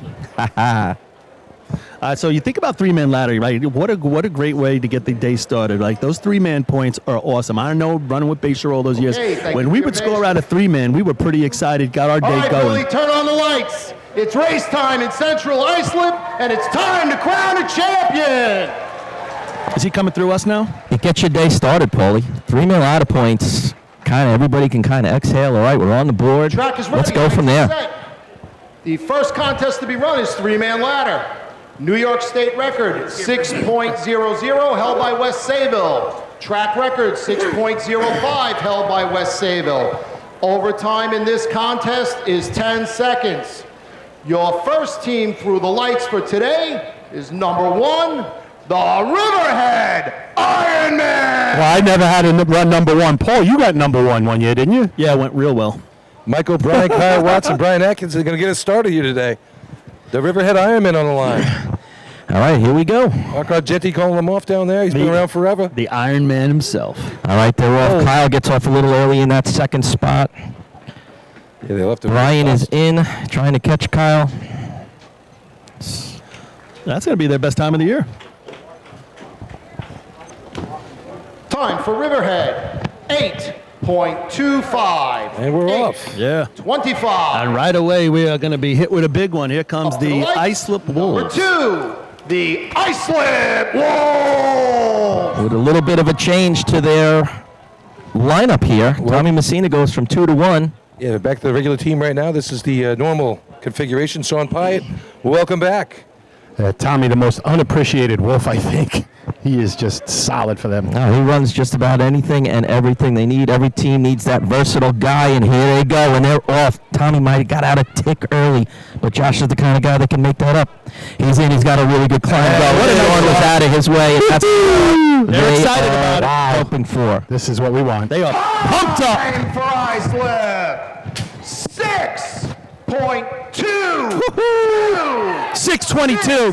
6:41, their best time of the year coming into this. They annihilate their best time. If you're the Islip Wolves, based on what's happened the second half of the year, you're fired up. Number 3. Welcome back, Sean Pyatt. Hageman Gambler. Great finish there by Josh Kaysen. Nice shot, 6:22. Here's the hammer, boys. Come and get us. That's right. That time ties the 10th fastest ever in a state tournament. And it's actually the fastest time ever run at the Central Islip track of her state drill. That beats Spencer Port's 6:26 in 1999. Right back at it. Here comes Hagerman. Hagerman, we talked about earlier. If they can squeak a point. They're going to need a big shot here. As we see, Islip got it started with a heavy number, and they're off. All right, second man, Brendan's in. He got sucked in a little. Aaron, he misses on his second step. Aaron was in. They were side by side. All right. Hagerman scratching that one off. Got 7 left. Time for Hagerman, 9.75. 9.75 for Hagerman. You know, Hagerman, a little history thing right here. First team ever to run a 6 in a state drill. The North Belmore Rinky Dink. What year was that, Paul? I think it was 1966. There was a couple years there where they didn't run trucks. One year they came in, I think, top 5 with no trucks. They could run the other races, boy. Yeah, you do the history checks and stuff, and you see Hagerman's name popping up every other year here and there in the state. They've been off and on good for many decades. North Belmore coming in. We talked about them. Haven't been in top 5 since 1968. They need this race if they can get something. All right, they're off. Good start. First man, Mike Boland. Second, Artie. Joe Corcoran's in. They're side by side on Mike. It's hung up a little bit towards the top of the ladder. That's kind of gonna slows everybody else down behind him. Yeah, they might have been in 6 territory, but not now. Belmore, 7.16. 7.16. Up to the lights, number 5. The West Sayville Flying Dutchman. Another one of your favorites here, 6:52, Yeah. the best shot of the 6:47. 647. So, hey, you would think a 647 would score pretty solid if they can repeat that, but they probably, of course, want to improve on it. Believe it or not, do you know West Sayville at one point scored in like 18 drills in a row, state drills in a row in 3 men, I think, something like that. Crazy number. All right, they're off. Brian Matty Mara in. Billy's in, trying to catch him. Finishes strong. It's going to be right around where they've been all year, I think. 6'4", 6'5". You know, if that's what you Time run. for West Sayville, 6.56. Ooh. 6.56. 428 in. I think that puts them on the borderline. I think with all the talent we still have in this contest. The Lindenhurst Snails.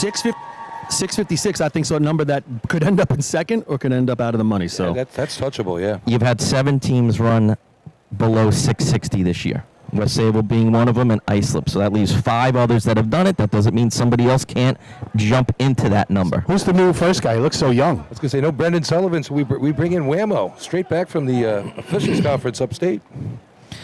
All right, here comes the Snails. Third man, Kevin Rivera's on. A little bit of bottleneck between all. Whew. that's hard to do. That's hard to do. Yeah. Go out, go down. Go down this way. Take your time. Time for Lindenhurst. Oxygen up here. 8.43. 8.43. The only thing could be worse if they put him at third man. Number 7, the West Hempstead. This is one of those teams that's run that better than 6-5 this year. Yeah, they're going to be serious here. They know they got to start scoring right away because it's going to take 7 races for them at least to win, I think. 8:43. Just relax, put up your run. Yeah, so West Hempstead, did you mention it, Rob? I was off. Yeah, they're one of those teams that's run that 6.59 or better this year. They're in the 6.4s is their best shot. If you ask me, they need this to come down the top 5. Got third man Joe Mortarano, first man Matt Sinatra out just a tick early. Joe's on. Oh, he went for his grab and kind of just lost momentum, Paulie. It's tough. It was tough to tell. He looked like he was there. Yeah. I thought the second half of the run was... there might have been an issue with the buttons because of the grab. That's what I'm getting. Paul. Well, I think it's a failure to grasp and hold. I couldn't tell if he was going for it. I don't see a flag, but... He was between the rung below the top and the top. Time for West Hempstead. Failure to grasp. There you go. That answers that. I believe that's the right call right there. Yeah, I only had 38. I mean, it wasn't going to be anything. You know, it's almost where the fact that if the buttons are going out, one he's shot, going to the top thing, then I agree. Then they were looking at it. Yeah. The Farmingville. It would save a lot of confusion. A lot of confusion that saves down the road, Paul, if you just call it that way. 100%. I mean, we had it last week and we talked about it a bit, so they had a chance to straighten out their explanation for it at the Hempstead invite. Here come the Bandits. Again, a little bit revamped. Look at the legs on this guy, the third guy. He's got climbing body. Look at the hair on the first guy. That's some blonde hair right there. I used to have that. Me too. Many, many moons ago. All right, they're off. LBB in the middle. LBB's on. Tom on behind. Sucked into the ladder and has a little bit of a miss about halfway up. He's got long arms. He reaches like from halfway down the ladder. He just puts his arm up and grabs the top rung. Farmingville, 9.70. You look like Minute Bowl dunking a ball, you know? I thought it was stand up and put it it in was there. like the Minute Bowl of a three-man ladder. The Hicksville Hicks. Paulie, get that guy a 7-step ladder right away. Yes. Here comes Hicksville. Talked about them earlier. 1948 last time they come top 5 state drill, but probably have participated in more state drills than anybody in history. Familiar face at the third man line. Dougie Chiz, been around a long time. No stranger to scoring some points in the state drill either. Nope. All right, they're off. Dougie gets left a little bit. He's going to have to hustle to catch. There's a little log jam at the bottom. First man, a little miss there. He caught him, Rob. Everybody, hey. He caught him, not the way he wanted to, but he caught him at the bottom instead of the top. At all, definitely not. Overtime for Hicksville. Overtime. Comes the Up to the lights. Bucktails. Number 10. The North Babylon Tail Draggers and Bucks. Mr. Crookshank up there running first with his Superman shirt on. I was going to use Always love that shirt. for breaks, but there's no room. It's all right. Nah, That would look good on you. No, I'm more of a Mr. Incredible guy. Oh, yeah? He's got a gut. Or Bud Lightyear. All right, here we go. Brett Cookshank, Mike Chanzaro, Dom Albanese doing the third man.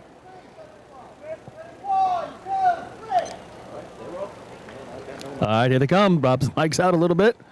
First man struck you back. And he's going to make his way. Dom gets to the top. Hey. All right, Dom is there. That'd be the best shot of the year right there. should start with a 7. No, is it? You think?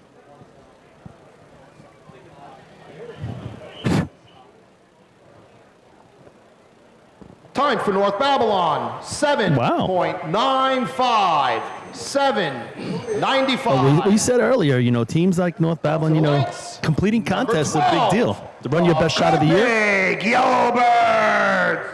All right, this is like the box chocolates because you don't know what you're going to get. It's true. They run 680s is their best time this year, so they're going to have to pick that up a little bit, I think. I think they can if it's a clean run. They didn't have Chris all year running back there either, right? First half of the year, he wasn't really around. And we see Chris, time after time, attack that ladder. All right, they're off. Pat and Mike in front of him. They're on. Here comes Chris. He's just coming right past Mike. Hey, nice looking shot Nice right job. there. That's in the 6s. Yeah, if you're Kopeg, you got to be happy with that. You ran your shot maybe even better. Time for Copeg. 6.84. Ah, right there. It's right in their wheelhouse. That's their shot.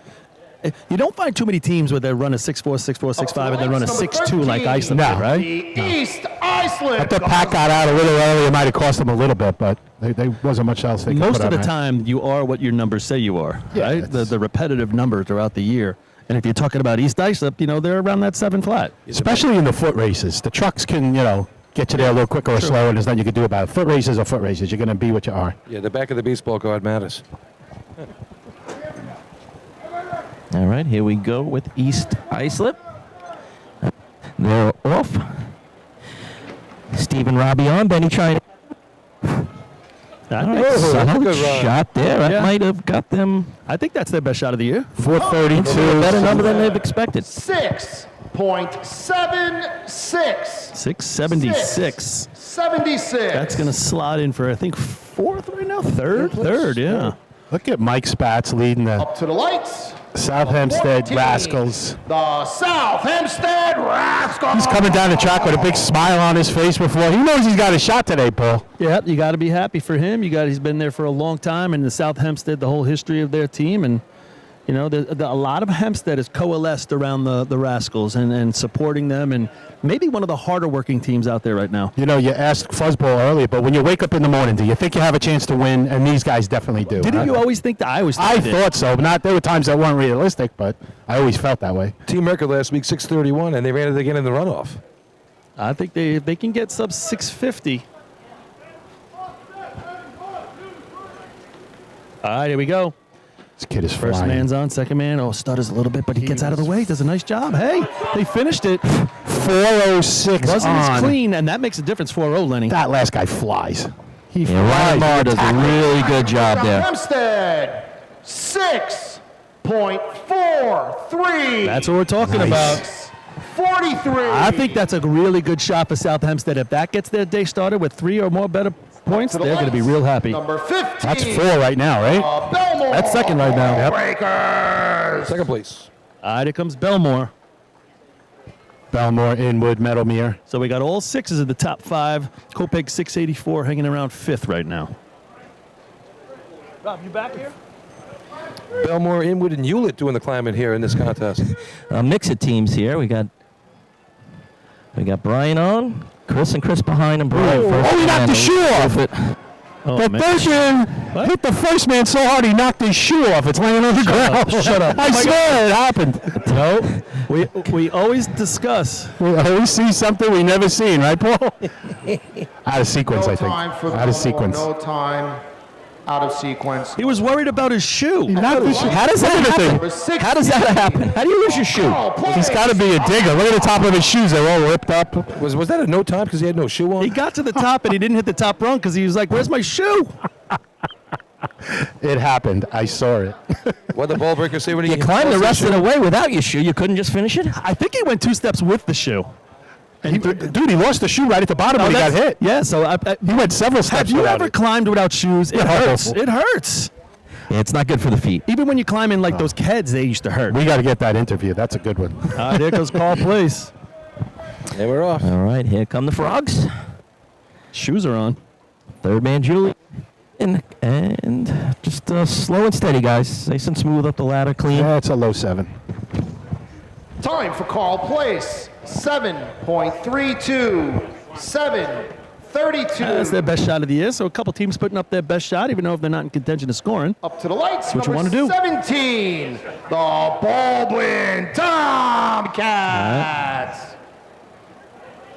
Tomcats running with a small crew out here today, but at least they're out here giving it a shot. I thought John Cogger was going to line up first, man. Wait a second. Connor, Brandon, and Kyle doing the climb of the day here for the Tomcats. Good to see him out here doing it.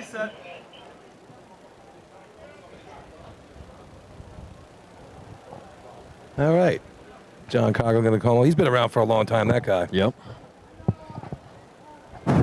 You were lighting them up pretty good yesterday. He was on a tee. There's Baldwin, first position out way early. On him. All three climbers on. Hey, they finished it And up? finished. All right. I think that last guy's got potential. He was smooth, just not fast. Time for Baldwin, 8.49. 8. Another team 49. running their best shot of the year here at the state drill. Up to the lights, number 24, the Miller Place Extinguisher. And that's great that we recognize that, Paul, because that's important. That shows teams are working hard. Miller placed their best shot this year, 671, man. I think they need to improve on that if they're going to have an opportunity to score here. Right now, that would put them in. That 671 will put you in the fourth, but you still got a bunch of teams left. I think they could get into the 50s. I don't know much past that. All right, let's see Anthony Borelli running third man. Let's see what he's got. Chris Russo in the middle, Kyle Eckert up front. All right, Anthony's off. He's trying to make it up. He's inside, Chris. It's a good, solid climb. Smooth Solid run. shot. 438 on. This will be in the relatively high sixes. Time for Miller Place, 6.87. 6.87. 687, just outside the money right now. But can I ask you guys this number 25, question as Westbury comes up? The Westbury Turtles. You know you usually don't score in three-man. You run a 687. It's a solid shot for your team based on what you did all year. Do you still leave the contest even though you didn't score feeling good about yourself? Yeah, if you ran, you run. Yeah, keep it smooth. We knew they were always young for a little bit more, Paul. And we've seen Westbury run 6.6s this year, guys, so they're not far out of the money. All right, they're off. Second man, a little bit of a miss for Matt there. A second miss. Oh, I'm sorry, Joe was running second. Changed it up on us there a little bit. Bill, you didn't give us the heads up. How would you jumped in first? I was about to say it. 8.98. 8.98. Yeah, Joe Bird in the middle there, and Danny Driscoll on the back. Looks like he ran right into him a little bit there, halfway Up to the lights, number 27, the Oyster Bay Teddy's Boys. What's their best shot there, Billy? 760 this year. They have a female on the team. Do they have to change it to the Teddy's people? Not according to Kamala. All right, Jim Seglia back in the middle here today. Steve O'Neill climbing the last man. All right, they're off. Third man, Steve O'Neill's in. He's got a solid climb. First man in the way. Not what you want. Looked like he had the top run, Rob. He just didn't get out of his way. Couldn't get off the arch. Yeah, he ran out of momentum there. he got stuck to the ladder. 7.53. 7.53. 753. Hey, a little shout out to Kyle Stevens, who's usually in town for these drills. Up to the lights, number 28, the North Merrick Stump Jumpers. He's working down in Charlotte, North Carolina. Station 26, they're all watching the drill. So welcome in, boys. Hope you enjoy a good show and be safe. Early returns from the Wildcat pool. Looks like about 250 sheets in this year. Be a $1,250 split. Is that a good number compared to other years, Paul? Well, the rain delays really help us, so. Gotcha. All right, they're off. Nicky Morzillo, third man, got out all early. He's in side by side. Tight spot. He misses on the way up. I think they were a little tight between the second and the third man there, Paulie. Yeah. Overtime for North Merrick. Overtime. Second overtime of the day. Up to the lights, number 30, and the host of the 2024 New York State Parade and Drill Championships, the Central Islip Hobo. All right, you can hear Hobo Nation out there. Central Islip has won this contest the last 2 years in a row. They've scored in this contest 9 years in a row. Hey, what are they going to do at home? Their best run ever at a state drill here is 6/31/2011. 6:31 they ran last week at the Hempstead Invite, so they're going to have to up that to get the 6:22 from Islip. I think we do know they've got more in the tank. Yeah. Is that their best shot this year? No, 27. Man, that Islip shot looks better and better as we go on, right? Well, Hobo Nation gave him plenty of support, and now you could hear a pin drop. Yeah, exactly. Like what happened? This is as quiet as it's been. Watch how much ladder that Richie Arnett's going to get from Eric Miller. Yeah, Eric Miller, one of your better second men. Jason Falco lead off. They're off. Eric's on. Richie's trying to catch him. He's moving fast, boys. Woo! Tell you what, that's a nice looking shot right there. 406 mount. I'm watching. I think Eric and he's. I think they're both gonna eat the ladder. This will challenge. Time for Central Islip. 6.24. Oh, 200. 24. Wow, Chris Perry keeping everyone on the edge of their seats. There was a whole bunch of fist pumps back at the ice-up camp when they heard that 4 come out. Lights. Number 3. Yeah, look who's watching the show now. North Lindy. Let's go. Piston knocker. I don't think that's going to. Nope, there's not 4 of the teams beating that, so they'll be the 10th year in a row that they've scored in 3-man ladder. North Lindy's got designs on it. I don't know if they can get there. They won the last 2 years. They're not going to win it this year. It's North Lindenhurst. All right, here come the Piston Knockers. 676, time to beat for point. DeWitt struggles a Ducky's little on the in. bottom. Kevin Kinley following up. Gonna be close. It's a mid-6. 6.64 is their best time this year, so they can show improvement They're right on there. that. They're right there. For North Lindenhurst, 6.716. It's aboard. That's, That's a fifth right now. I thought the first man got a little wobbly. I don't know if he slowed anybody down, but he straightened it right out. And That's right in the middle of their 32. wheelhouse for the year. Spencerport Red Onion. Looking back at that South Hempstead shot, that's their team record at state drills. That beats their best shot ever from 1993. And they've never placed higher than 4th, sitting in 3rd right now. I hear Spencerport. They've run a couple of 6s this year. 664, their shot of the year.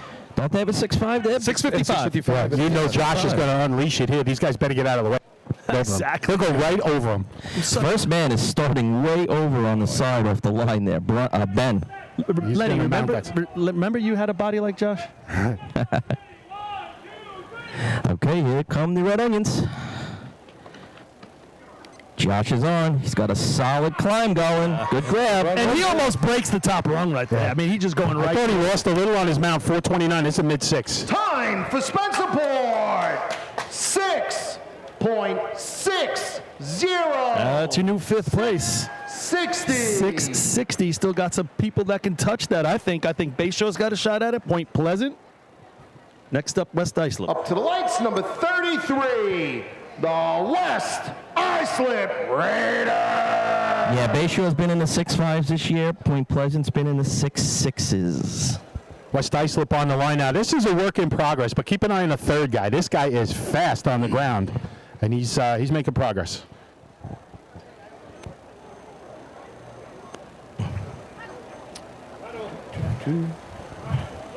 It's Ryan Wasner with that beautiful hair on the 3rd man. The flowing locks of Ryan Wasmer. 3rd man. Oh, he runs right up into the 2nd man and couldn't get out of his way. Like I said, this kid was flying. Good.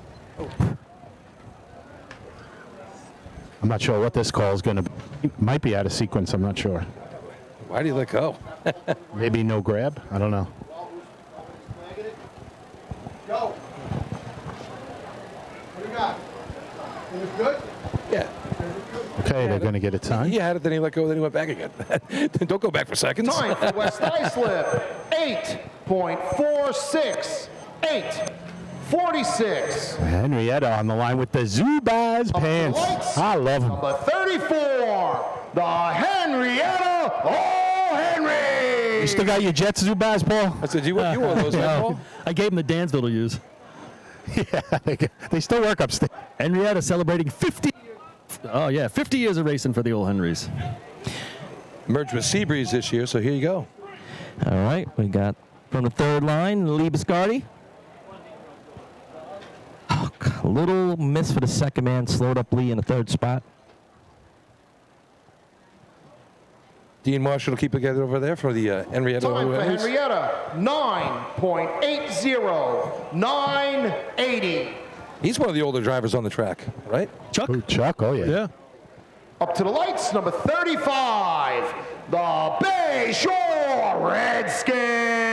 Bayshore line, they're looking at 660 right now from Spencerport in 5th place. And they've been in the 6.5s. Billy, what kind of numbers have we got? Bayshore? 54, their best. 54, their number 1 shot. And that was at the Joe Hunter. So And last week or so, they've had some good practice overall. Let's see if they can turn it into something. All right, here come the Redskins. Chris and Skippy are on. CJ next to him. hey, it's a good finish. That's part It's of a the real field solid there. shot. Yeah. 427 in. It's a mid-6. Time for Bayshore. 6.6. 63. Ooh, just outside. 63. Just outside. 660 is your fifth place Up to the shot. lights. Number 36, the Manhasset Lakeville Minutemen. Good looking run right there for Bay Shore. Just out of the money. Little cool breeze coming from the east, boys. Pushing things down the track. Might be interesting in water later. All right, here comes Manhasset. A couple of Manhasset guys, and then a road runner coming up third there, Anthony Currier, nephew of Danny Salerno. Billy Clark calling him off from Albertson. All right, here they come. First man stay. Second Alex, and Anthony trying to catch him. Anthony in at 4:53. Time for Manhasset Lakeville, 7.22, 7:22. Up to the lights, number 37, the Freeport Red Devils. They won at Selden last year. I mean, 23 ounces last year. This year, no. Always good to see free represented at our motorized drills. Long history over there in both motorized and old-fashioned. Oh, they won All right, here we go with the Red Devils. We haven't seen them too much this year, guys, but they're on the track for the second or third time. Here they go. First man eats it. Yeah, bad miss there on the first man spot. I was really struggling to get out of the way, and that sometimes hurts you if you rush. Just keep slipping, slipping, slipping. It's the worst, folks. Trust me, I've been there. Overtime for Freeport, overtime. Down to the final two teams. Up to the lights, number 38, the Main Transit Slowboat. Islip still sitting in first, 622. The Hobos, 624. South Hempstead, maybe the best finish in three-man in state championship history, 643. Dutch, 656. Spencerport, 660. Going to be a tough task for Main Transit here. Yeah. To try and get into the top five.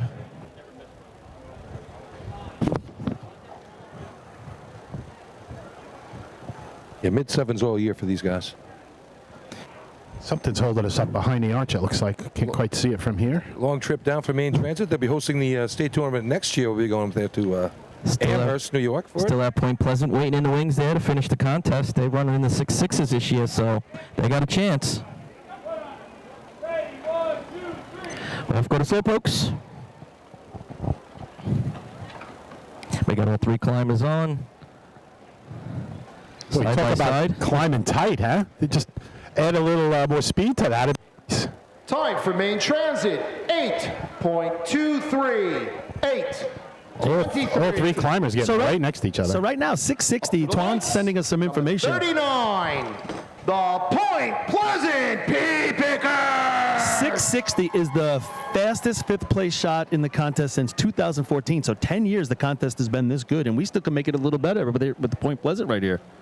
And if Josh wins it, this would be Josh's fifth championship in three-man ladder at a state drill. 660, the best shot of the year so far for Point Pleasant. That would tie him for fifth place, so I'm sure they'd love to improve upon that if possible. Yeah, young Jack Nichols climbing the third man today, rookie season. Merkel Vasquez in the middle, Mike Passero up front. I remember commenting at CI's drill about the second man, Markel, really was lighting it up. Agreed. Okay, they're off. Third man out a little early by design. Look at him. He's Jack, smooth. nice job. Jack trying to catch That's a nice little run. That's in the money. 419 on. That should score. Nice run. Score well. Time for Point Pleasant, 6.6. Oh, just outside. I think that third man jumped a little more than I thought. Oh, that was a good looking shot. Yeah, I thought that was potentially a little better than that. I was surprised. Spencerport's going to end up with fifth right there. The Dutch are going to get two. And now we're down to only 5 teams that can score in all 8 contests. Some of the big ones are there, though. Guys, I'm going to head down for a little presentation. Good. Slide over. And since Paulie stopped talking and we get a little bit of breathing room on the radio, on the air here, we've got over $200 in donations so far in our tip jar. Give us a tip jar, Matt. Thanks. Daniel Gazzone, Alex Mustakis, Ryan McGowan, Joe Rizzo, Emily, my cousin, Frank Russo, Mike Adams, Melody Chambria, Jennifer Whalen, William Schmidt, Marcia Bolito, all thrown in a big pile of money. Bill Schmidt, $75. Thank you, buddy. Again, every dollar that we take in today on our tip jar on Venmo at NYSFD Drill Teams is going straight, 100% straight to Tunnel the Towers, the Steven Stiller Foundation. So help us help them, and we'll let these guys wrap up the contest. A good contest right there with Islip taking 5 points, 622. 4 points for Central Islip at 624. 3 for the Rascals, 643. 2 for North Lyndhurst, 671. And 1 point for Spencerport with a 660 as we get ready for the B ladder contest. We're going to go down below. We're going to get Paulie here for a little presentation of the awards for the contest. Of three-man ladder. First place, 5 points with the time of 6.22. Number 2, Iceland. Second place, 4 points. Number 30, Central Iceland. Third place, 3 points. Number 14, South Hempstead. Fourth place, 2 points. Number 5, West Sayville. Fifth place, 1 point. Number 32, Spencerport. Yeah, good start to the show here today. So Islip coming out swinging from that second spot. So you threw that 622 right up to start the contest, and it's come and get me. It's just reminiscent of the junior state title we had over here, where Lyndhurst ran first, and they just said, "Come get me all day long." So yeah, you're right. Doing their job. Very similar, and Lyndhurst stayed solid all day and was able to take it away with the juniors. So keep an eye on it today. 7 to go. I'm watching Stan up here. He's on top of the top rung, getting his camera ready. He's boy. Do we want to do I'm commercials? nervous watching him. Do we want to do commercials, or are we waiting for Paul's interview? What are we doing? I think Paulie's looking for somebody from Islip, and here's the problem, guys. Islip runs number 2. They're not going to have probably anybody from their three-man ladder team that's going to be willing to talk, because they got to get ready to run. Please. Chris, do we want to run some breaks here? If anybody is looking for a cell phone, it's an Android. If you lost your cell phone, it was found in the parking lot a few minutes ago. Yeah, well, guys, we're going to jump out to a commercial real quick, and we'll come right back, okay? On the north side. All right, we'll be right back for some B-ladder action. There's a cell phone here on the arch.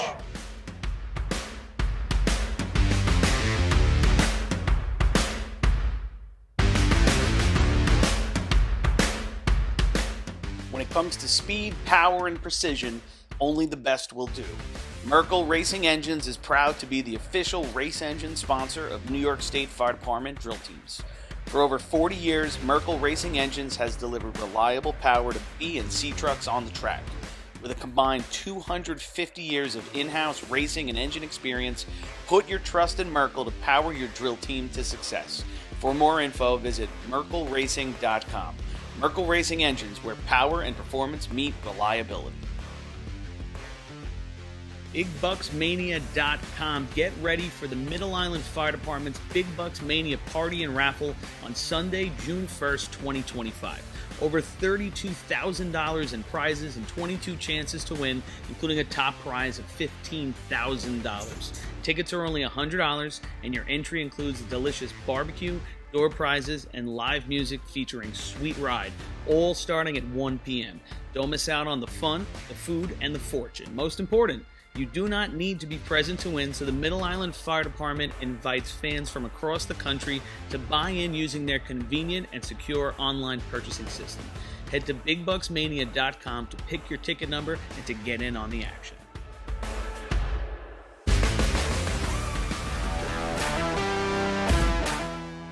Adept Technology Consulting is proud to be joining the drill team family as the exclusive IT professionals for New York State Fire Department drill teams. Adept delivers computer and technology support to fire departments, EMS agencies, businesses, villages, and libraries throughout the tri-state area. In addition to computer support and knowledge, Adept also provides IP telephone and camera solutions, as well as a variety of technology assistance packages, all with 24-hour support. No IT problem is too little or too large for Adept. For more information or to speak to an IT professional, call 631-676-1756 or head to adept-techconsulting.com.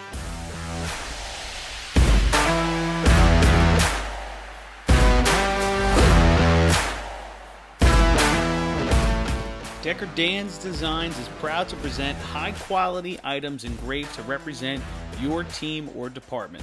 Specializing in tumblers, keychains, hats, team logo, trailer hitch covers, plaques, leather patches, and more, all with endless possibilities. Go ahead. And we're live. Take it, Paul. All right, I'm over here with the winner from three-man ladder, the Islip Wolves. Here with Chad. Chad, you guys basically haven't won three-man all year long. You won at the Joe Hunter, but your best time of the year by more than 2/10 in that contest. You guys made a change coming into this run today at the state drill. What was that all about? Yeah, Sean was able to come back, help us out tremendously. You know, it's not like the other guys weren't capable of doing it. It's just Sean changes the dynamic of that team so immensely. It's just, he's amazing. All right, everybody, the winners of three-man ladder, the Islip Wolves. Congrats, fellas. You know, I talked about it in our pregame show that they got a few guys back, a couple additions, Islip, and that's one of them right there, and he helped them already in one race, so that'll be interesting to watch all day. You can get 5 points out of that contest. Congratulations to the Wolves. With that, the track is ready. The lights are set.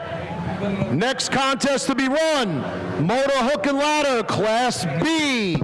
New York State record, 4.82, held by West Sayville. Track record, 4.83, also held by West Sayville. Overtime in this contest is 8 seconds. Up to the lights, the number one, the Riverhead Ironman. Okay, we are back. And we still have a cell phone on the arch.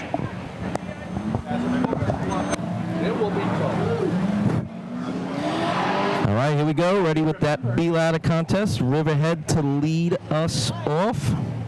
Yeah, they got that nice blue and white truck. Good to see them out here. They'll be running all late today. Kyle Watts doing the climb. He's been doing it for quite a long time now. Brian Atkinson throwing for him. Nick and Sean doing the digging. Johnny T. Smash doing the driving. Track has been cleared. They have the white flag, and let's get ready for some racing.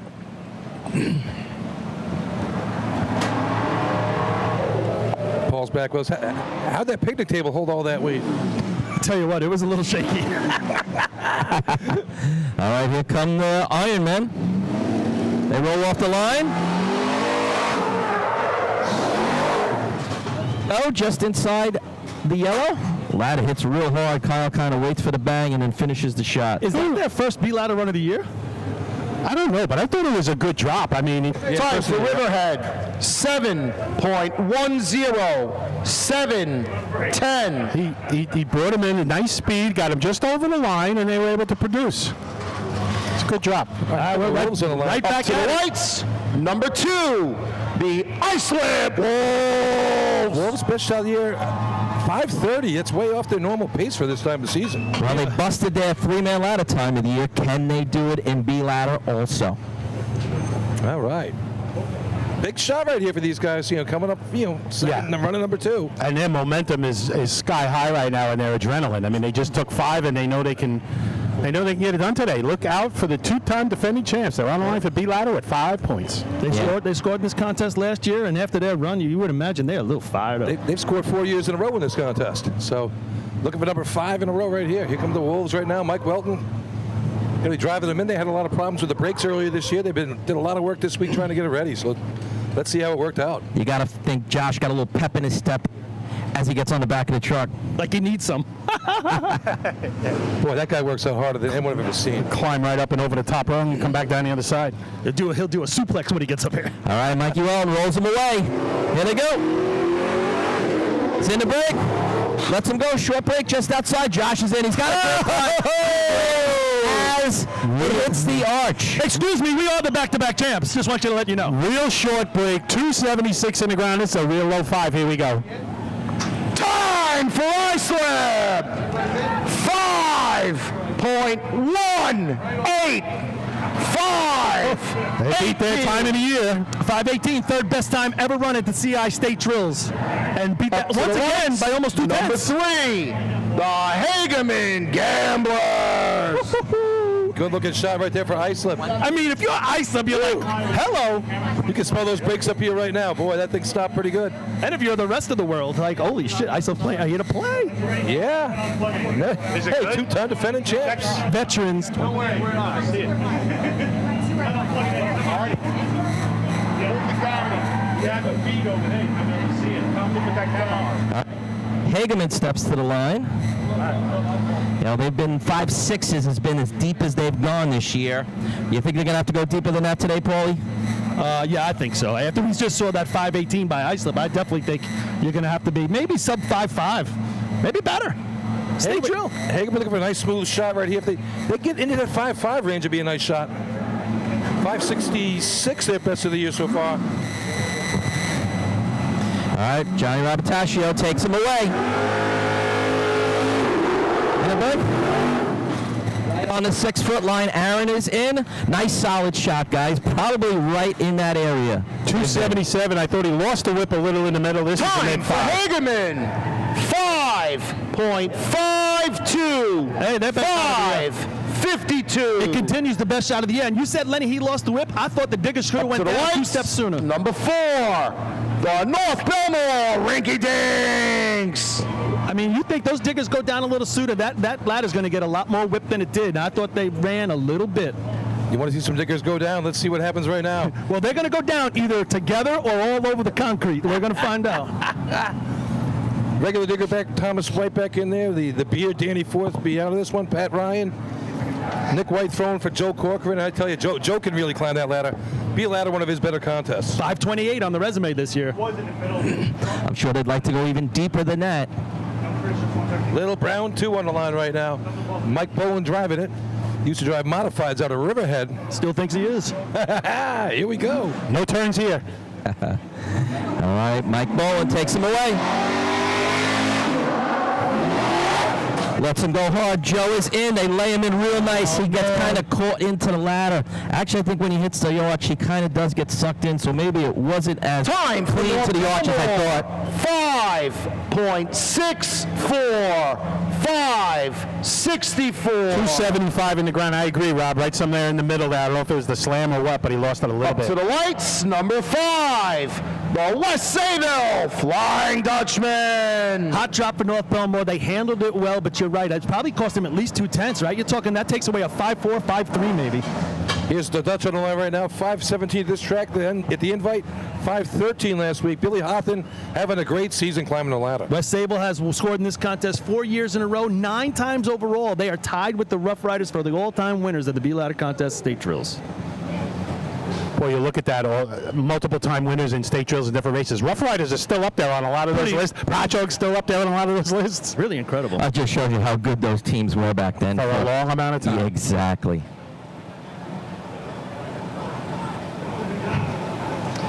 All right, here come the Flying Dutchman. Michael Maris on the way.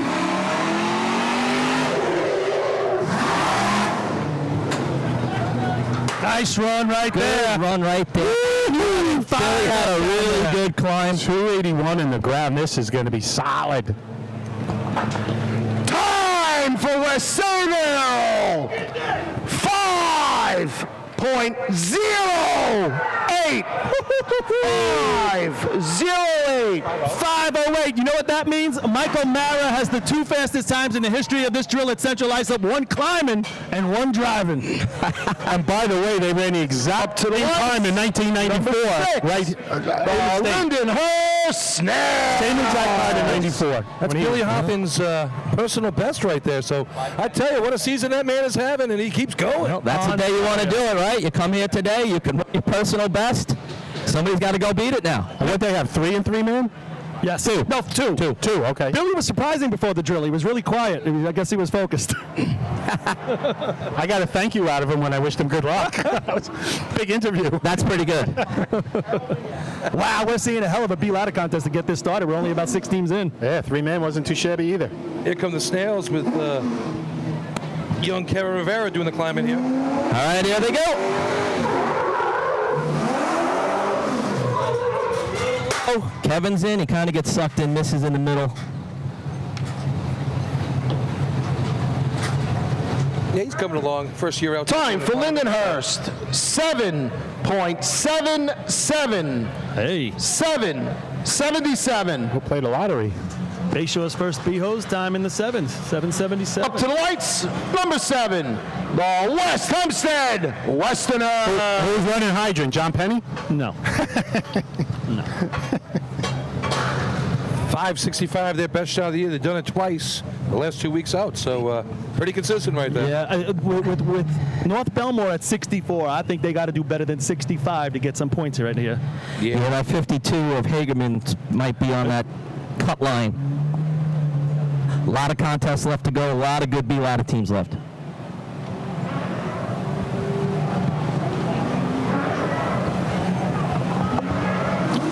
Minutes run that first contest. That was pretty quick. We're rocking and rolling. A minute a team. West Hempstead. What could go wrong? Ready to show. All right, here they go. They're going to be short, guys. They hit the yellow. Kenny was on that truck just stopped on a dime. I don't know if he got up to speed. Rob, I don't think he did. He came off the line, and I thought there was a little stutter, and then he got back into the gas, and then he came up short. I think he struggled coming off the line. It sputtered or something. That messed him up. We don't see Kenny struggle like that. Up to the lights, number 8, the Farmingville Bandits. West Hempstead going back-to-back no times does not leave you with a good feeling back at the campsite. Yeah, I hope that's not mechanical. That may hurt them in B-Hose as well. Here's Farmingville with Steve Cinsani doing the climbing. Yeah. LBB. They're making some progress. How exciting is it when you get one team after another? Bam, bam, we're all fired up, right? They should put that everybody in the back of the pack one day. So, Billy, you mentioned that Steve, also known as LBB, is climbing here for Farmingville. I was talking to him the other day. It's his 7th year.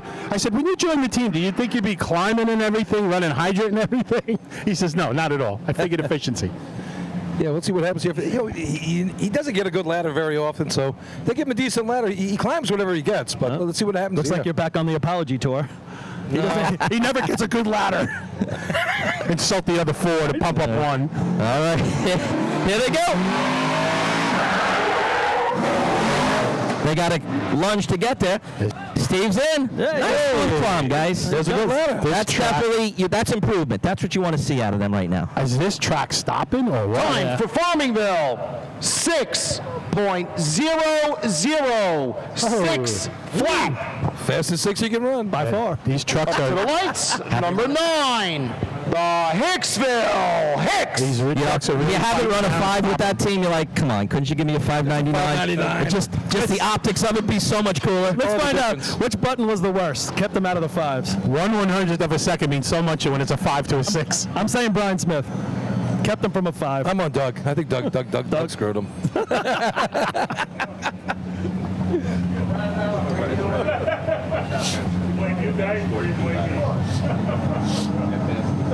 That's awesome. Just if they score. Yeah. You don't gotta say that they don't. Beforehand. But yeah, that's All right, we got Hicksville on the line. Bobby Lang behind the wheel. Crowd is packed. Look at the spectator side, guys. There's not a seat to be had, right? Looks like it goes all the way back. CI is full of spectators. Oh yeah, it's packed. All right, Bobby rolls them off the line. Here they go. Short break just outside the 6 ladder goes a little bit right for Dougie. He has a little bit of a pause on his way up. Yeah, struggle getting on 285. It didn't go in straight. There was nothing quite right Time about for that Hicksville, 6.09. 6.09. 609. I mean, that was a bit of a chirp stop right there, right? A little.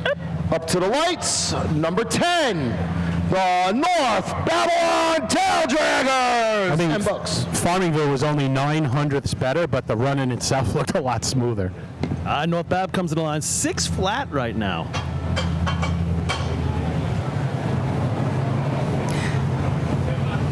Best of the year for these guys, 627. That was a decent looking climb by Dom Albanese. They ran C ladder last week, so Dom drives the C truck and Mike Gardner drives the B truck. So that's the motif they have going on. And they switch it up at hoses. It's kind of funny. Everybody gets a shot. Kopeg waiting in the wings. That big yellow Hornet truck sitting behind them. They got to be antsy right now, right? 3 points. Well, They just want to see how the thing's going to run. All right, here we go. The tail draggers. All right, here comes Lord Bab. Gets into the break. Oh, they go sideways a little bit. That puts the ladder sideways. Dom's still going to try to climb get a run out of this. I give him credit. Come on, Dom. That's not a ladder. That's not a ladder I would like to climb. No, crooked and steep. and unsteady. Yeah, one rail on. Look of relief on Dom's face right there. Overtime for North Babylon. Overtime. So in the break, the truck slid a little bit sideways. Might have been a little deep already, and then Up to the lights, number 12. I'll tell you, Lenny. The Copig Yellowbirds. When you're on the back of that truck, that's not a little bit sideways. That was a lot sideways. When you're getting pinned by the ladder when you're digging because it's going the opposite direction. Yeah, that was everything they could do just to get it in the ground and not go down. Yeah, I'm surprised they completed it. I give them credit for it. Here comes Kopek on the line. Overtime or not. Yet to run a 5 this year, believe it or not. That is unbelievable. But would it surprise you? Not at all. Not at all. No. I could see him throwing a 5.3, right? Yeah, this falls into that Farmerville category of, give him a decent ladder. Let's see what he can do. I can't remember seeing the bleachers this full in years. I agree, Lenny. It's incredible. People standing everywhere, too. I mean, both sides of the track, too. Yeah. There's no place to sit right now. Except for right here. But come on out. We'll find one for you. Oh, I see two. We have a 2 for hospitality over here. Stinky from Woodmere checking in from Wilmington, North Carolina. Yeah, Stinky. All right, here comes Kopek. Charlie Fitch brings them in. All right, here they come. In the break. Oh, they had to really lunge to get over, but doesn't matter. Chris Brandt's going to find that ladder. That guy go. I don't care where you put it. I'm climbing it. 303 in the ground. Same thing. The truck stopped really well, Paul. Surprised the driver again a little bit. He had to drag him over the line. Time for Copig. 5.49. Let me tell you, that's a salvage job. A 5.49 on that ladder. 2 steps he had to take to get over the yellow. The ladder's going crooked, and Chris Brandt doesn't slow down a hair. Mr. Excitement right there, giving you the air show. Nice job, Chris Brandt. What was the name of the guy from Mad Magazine? What, Me Worry? Yeah, right. Number 14, the South Hempstead Rascals. I'm actually afraid if they dug way outside the yellow and he wasn't going to hit the rope, he would still climb it all the way to the top. Here's South Hempstead, the best shot ever in a state tournament, 5:43. Looking to score a point in the state tournament, beat ladder for the first time in their history. So let's see if they can shake off the pressure, these young kids, and just run. Pressure. All they got to do is run. No pressure. You got 3 points already. You got 3 points. Exactly. You're expected. You're not feeling the pressure right now. You're fired I think up. they're young. 5:38 last weekend. The truck's been pulled a little bit to the right, so Tommy starts a little bit to the left. That's his answer. Let's see what happens. All right, here we go. Let's see what the Rascals have. Lets him go. Ryan's in. Ladder. Wow. I'll tell you what. A little bit on him. A lot of credit to the climb right there. That ladder was going all over the place, and he stayed within the rails. Yeah, a little deeper than they wanted to be, maybe 292. This should be in the mid-5. Time for South Hempstead.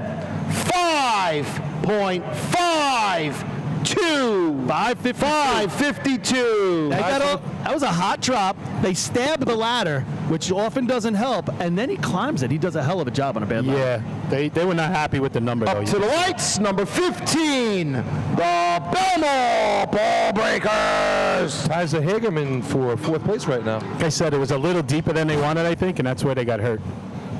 I just think the ladder came off flat, and when it came off flat, they couldn't get those spikes to the ground. That's more reason it didn't go in. They Yep. stabbed it, but he climbs it. Nice job climbing. Most guys wouldn't have made it.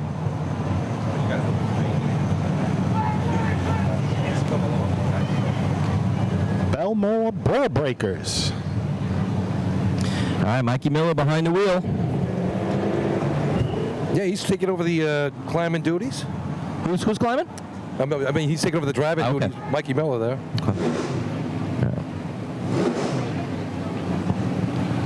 Chris LeGroux doing the climbing. Ryan Smith throwing for him.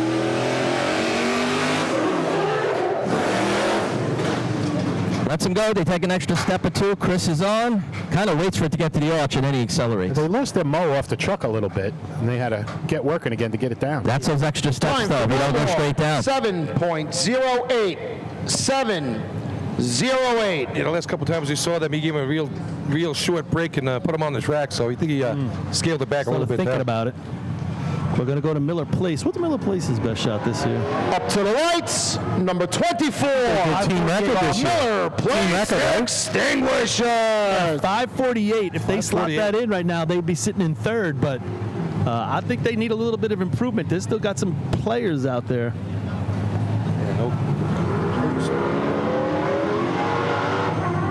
I can see those B trucks in the back. They're warming up some tires now. The hobos in North Lindy. Right, some players. Yeah, that 548. They want to have a say in this contest for sure. That was a team record at the Joe Hunter earlier this year. So looking to beat that right now to get in the board. We got a 5-0 and a 5-1 already. We got some big, heavy hitters back there. Miller Place, I think they get a score in the under 5-4-5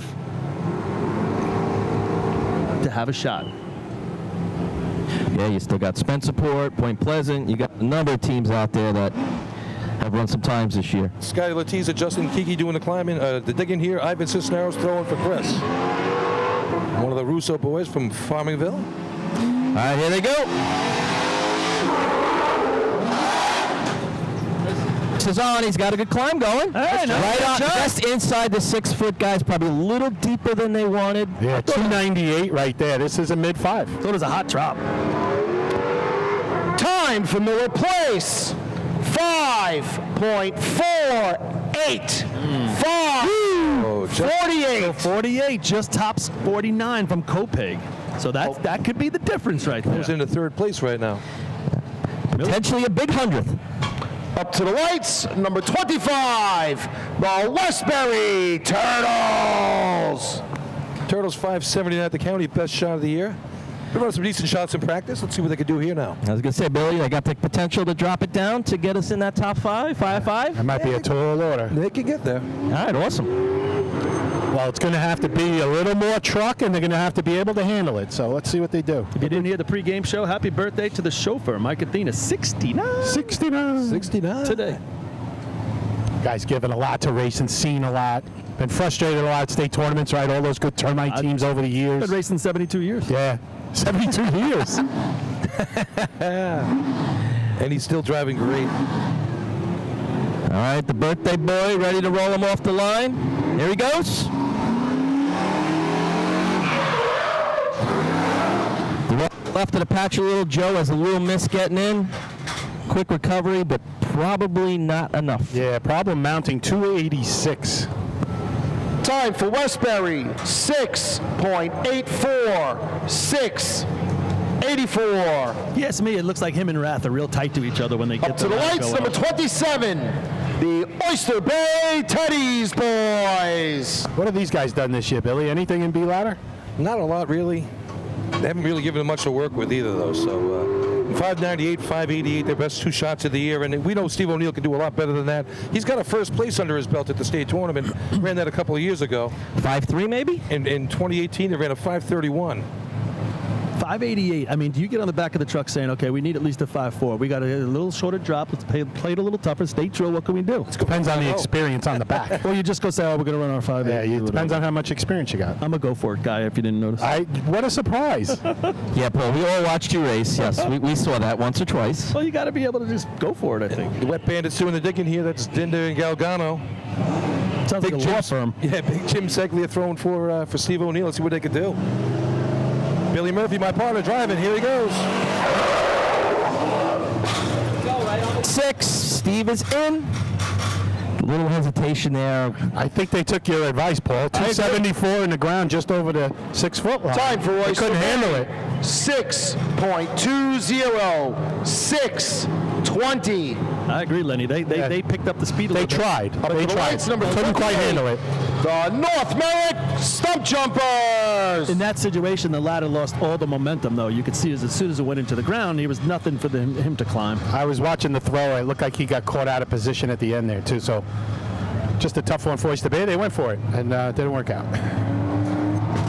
North Merrick Stump Jumpers on the line. In North Merrick, then right behind them we got the Hobos, the North Lyndhurst Piston Knockers, and then Spencerport. So little Murderers Row coming up behind here with some teams that can throw some numbers up. Don't go to the restroom now. And they've all scored already. Oh, no, not North Lindy.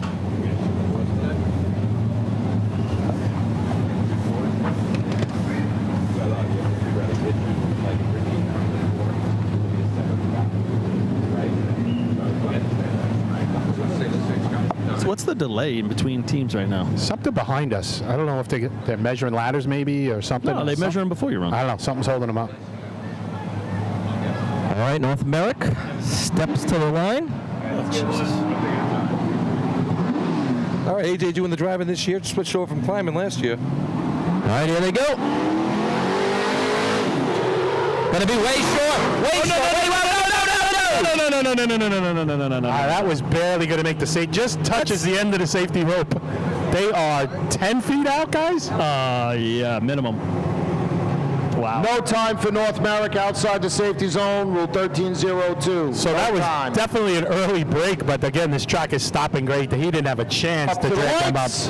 Number 30, the Central Islip Hobo. There you go, people. This is what you came to watch right now. Listen to your the crowd. hometown hero right here, Richie Arnett, wearing the pink jersey, looking to become the 7th man to run a 4 at the state tournament. They got to check this rope right now. Since that ladder touched the rope, we got to make sure it's the right distance safely down from this arch in case something else was to happen. It's all good. We're going to continue. Yeah, it wasn't anything major, Paul. It just kind of touched it and rested on it, so no adjustment I needed. actually think if Kopech digs in the same place, Chris Brandt climbs all the way to the top. And then jumps on the rope. And swings down. I like Josh Marshall, but it didn't work out so good for him and Hempstead. Right. So Central Islip, 1993, first team ever to run a 4 in B ladder at the state drill. Can they do a 4 again today? They would be the team. They're the only team that's done it so far this year. 492 at the Joe, 495 at the county. Couple of 5-1s to back that up. Here we go. Danny Jack's going to drive them in. All right, they've got the white flag. They are ready. Danny Jackson. Richie Arnett, Brian Kessler throwing for him. Jake and Eric doing the digging. Little issues with the beach truck. Here we go. They got it straightened out. All right, here they go. Leaves him hard. Richie's in. Oh, he gets sucked in on his jaw. Like as he's going for his jump to the top rung. I think the lad hits the arch, guys, throws him off. Just couldn't get his shoulder. Time for Central Islip. 5.82. 5.82. So 271 in the ground. I thought the tires spun a little at the line. Maybe I'm up to the left. That's exactly it, guys. We would sort of replay here. North Lindenhurst, piston knocker. His momentum just carries him right into the ladder. When it hits the arch, he just can't keep himself off the ladder enough to go for the grab. So that's going to open up things for a lot of teams. And the Wildcat and pool. the day. And the Wildcat pool. Yes. Central Islip out of the money. I'll get you some updates as soon as I can. North Lindenhurst on the line right now. 527 at the invite, 539 at Hempstead. Yeah, CI probably would have been a big pick in B ladder, but I think they'd be even a bigger pick in C ladder. If I was going to do the pool, C ladder would be where I'd probably put them. You didn't do a secret pool through like a neighbor? No, I did not. Like the Otani. I'm a little too superstitious for that pool. So North Lindy has a window here. We know Ducky has just been motivated the last couple of weeks. Let's see what he's got. Got to get that day started. All right, Vinny takes him out. Oh, going to be a full stick. Ladder kind of moves to the right on its way up. Ducky really didn't get to have a clean climb. They were good. If they didn't lunge heavy, they were going to Time for North Lindenhurst. 5.69. 5.69. 289 in the ground. I thought Vinny had to hang on to the brake a little bit extra, Paul, to drag him over. 32. Absolutely. The Spencerport Red Onion. Yeah, when they had to make that lunge, it threw all 4 out of sync. You could see that ladder was going back and forth. Actually, Ducky does a pretty good job to get to the top there. Yeah, he had to fight it all the way. Again, 289 way out there with their truck speed. That should not be. If they're digging out there, it should be 26, 27. All right, here's Spencerport. This opens it up for Spencerport, right? For sure. They got dreams of top 5 today. This is a big shot for the Red Onions. We got a serious window between 2nd and 3rd place right now. 518 to 548. That's in their wheelhouse. That's in their wheelhouse. They could even potentially go better, but maybe even a Hagerman. If they run a little bit better than they have so far this year, there's still a couple teams out there, and Point Pleasant with the hammer at the back. Yeah, 5-3 puts them in a good spot right there with a few teams to go behind them. Looking back a little deeper, Point Pleasant, maybe the only team who can touch it after this. All right, Joe ready to take him away for Spencerport. Here they go. Rolls it off. Lets him go with momentum. Ladder goes to the left. Oh, just collapsed. And Josh is climbing right through it, but it was too much left, guys. He just couldn't keep his body straight. But I'm telling you the same thing. They came up short. Yeah. They came up short and they had to dive. They actually went a Time little for further. Spencer Port, 6.65. They came up short. Well, you said they came up short, and I don't disagree with you, but they dug 4 feet inside the yellow. But yeah, that's my problem. Like in that case, when you're that short, it should go in together right over that yellow line. They went an extra couple feet, and that ladder flattened out. Yeah, I don't think they got the truck speed either because it was only 290 right there. It didn't seem like the truck got off the line real good. So either way, We don't see them a lot. They definitely roll off the line quite a bit. Okay, maybe. That's their style. That's fine, but I kind of agree. It just didn't seem like the truck got where it needed to, speed-wise. That's got Point Pleasant a little salivating now. They got an opportunities. Right now it's the Dutch at 508, Islip 518, 548 from Miller Place. They got to be real happy if it sticks around with that. They haven't scored like that in B-ladder all year, I don't think, and especially in a big drill like this. And 552 holding fifth place, right? Ty, Southampton still holding on. There's that Kopeg, too. We always say Kopeg guys usually gets points here and there, and then you got Hageman. If they can get at least half a point, and South Hempstead, how about that? I bet on Copaig, so come on, Copaig, give me a point. How much did you bet? $10. Oh, you played them in your pool, Kopeg? You had to play someone outside of the Fab 14. Oh, really? Yeah. Oh, nice. All right, we got Bruce behind the wheel, ready to go. Here he goes. Oh, he hits the back. Hits the back step as he pulls away. Luckily, they don't get yanked. They're able to stay standing. They get the ladder in, fully straight ladder. I don't know if the guys got it up in the back enough for the diggers to go down. They were trying to go down, Paul, but they couldn't get it in the ground. 7.97.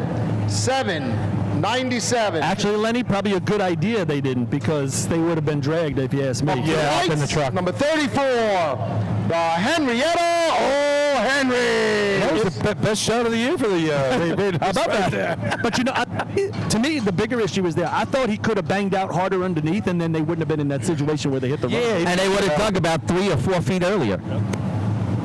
Clyde did a nice job with what he had there. Yeah. He's an athlete. He can do things. So here come the old Henry. Surprise, surprise, led by Chuck Marshall behind the wheel. Only been seeing that for, about 30 or 40 years? Yep. One of my favorite trucks as a kid growing up. You watched this truck, right? You love the Henrietta and Spencerport, I think, the oldest two on the track these days. All right. I love watching. Just saying. All right. When I was a kid, they ran good B-hose back in there. I used to love that. Here we go. All right, Chuck takes him away. Oh, no. Well, they had a lunge to get there. They would have been short. Jimmy LaRocca making his way up the ladder. Yeah, I actually thought they were going to come up short in the last second. They lunged just enough. 7.74. 7.74. It looked like they might have done that before. Like they knew to get over and go down 35, together. the Bayshore Redskins. How are we looking here, Paul? It's been a rough go this year in B-ladder for these guys so far. 4 overtimes and a 6:10. Yeah, and what are they looking at right here? They're looking at a 5:52, so obviously have to show some improvement. That'd be a monumental jump, Paulie, if they could go for that. But you know, we know the talent is there, and CJ is climbing. We've seen him get better and better. Yeah, last year's rookie season, 570 was his best. Rookie season with Bayshore, that is.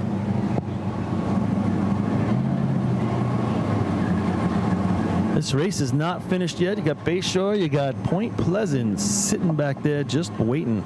Good spot for Bayshore today. They can play the racing game a little bit. You know, you're going to see a lot of the times up there. Make some little bit decisions. Them and Point Pleasant sticking around back there. Yeah, and I think that helps Point.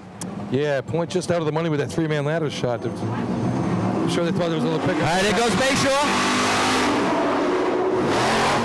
Lets him go just outside the 6. CJ's on, a little hesitation at the bottom, and then he was able to accelerate up. Yeah, a bit of a long break, I thought. Yeah, I probably could have let him go a little sooner, but overall. Time for Bayshore, 5.61. 5. Just out of money. 61. Yeah, but it's like I said, if you're Bayshore, you got to take that. Think about the improvement. It's like 4/10. Attention all teams, do not warm up your C trucks on the side service road where they're allowing the guests and fans to get in. Do not warm them up on that side of the road. Yeah, 561, a half a second off their best of the year. Up to the right. Nice smooth shot. Number 36, the Manhasset Lakeville Minutemen and friends. That's CJ's best shot as a Redskin. I think two things right there. One thing, if he doesn't get sucked in, you're probably down around that fifth place shot. The other thing is, like you said, Lenny, they shortened that break up a little bit because they went straight to the ground. Yeah. If they could go straight to the ground with about 3 feet shorter, then you're talking about a different number. Yeah, I'm told CJ's really starting to get it with the mount and, just pushing through it. Keep your eyes on him and see ladder. That truck flies. Here's a fun one here, Manhasset Lakeville with Port Washington. Dave Walters of Brendan Falls doing the digging about 108 years between the two of them on the digging side. Billy Clark, the son, throwing for Alex Mustakis from Manhasset. All right, Stan takes him away. Here we go. Just inside the 6, Alex is on. He gets sucked to his left a little bit, kind of. Backside goes off the ladder completely and has to come back and finish the shot. 322. Time, Manhasset Lakeville, 6.73. 6.73. Hey. Up to the lights, number 38. The Main Transit Slow Pokes. No Freeport in B-Ladder. Main Transit, best of the year is a 6.99. Give us that fifth place time again, guys. 5:52. 52. It's a tie right now. And it's a tie. I like it. A little half action. He should run off for the half point. Or what they had to do for that trophy at the last tournament. Jack off. That's what it was. For the Fluke Trophy. All right, here we go. Main Transit on the line. Didn't see Jim LeWitter yesterday. He's not down? No, he's not down. Not down. Oh, a little shout out to Jim up there in Main Transit. Going to be hosting us next year. Can't wait. All right, they got it. So, folks. Complete stop. On a miss getting in. All right. Aiden gets up there, finishes the shot. Look at Rick Bennett down there throwing at his age. He's no spring chicken. You're going to watch him change about 10 Overtime different for shirts Main today. Transit. Overtime. It's funny, I was talking to Rick yesterday. Up to the lights, number 39. The Point Pleasant Pea Pickers. It takes him an hour to get to practice. Not this story again. Yeah, but he does. If no one else will do it, he does it. So that's why he's throwing today. He does whatever needs to be done. Oh, he's like almost in every race, but he says it's 72 miles. And I say, yeah, that's nothing, because Dave Luce goes the extra mile. He does 73. So don't tell me about how That's far to get to practice, Paulie? Just to get one way, Rob. All right, if West Havel hangs on, they will break a tie. But don't cry for them. Come on now. For B-Ladder champions. 9 each for the Oyster Bay Rough Riders and West Havel going into today. So Mike Passero needs to beat a 5:08 to keep that from happening. I think if they can beat the 5:48, they're going to be thrilled to get 3 points right here, get their day started. Rob, does it look like that truck's pointing toward you a little bit? Just the slightest little bit. Yeah. Passero's best shot this year is a 5:42. All right, Bob Catone rolls him off. Going to be a staircase as they lunge. They got it. Oh, nice run. Nice job. He does it. I think they caught the yellow, guys. They caught the yellow. Oh, they did. You see it. You see it. Yep. You see it. One spike caught the yellow. It's going to be. You're right. Nope. I got No time. 5.12. 5.12. All the guys sweeping are looking at it. It hit the yellow. Oh, listen. It hit the yellow. We gotta call this. You gotta call the state. He hit the guys from Islip are the guys that are on the brooms. They gotta call this.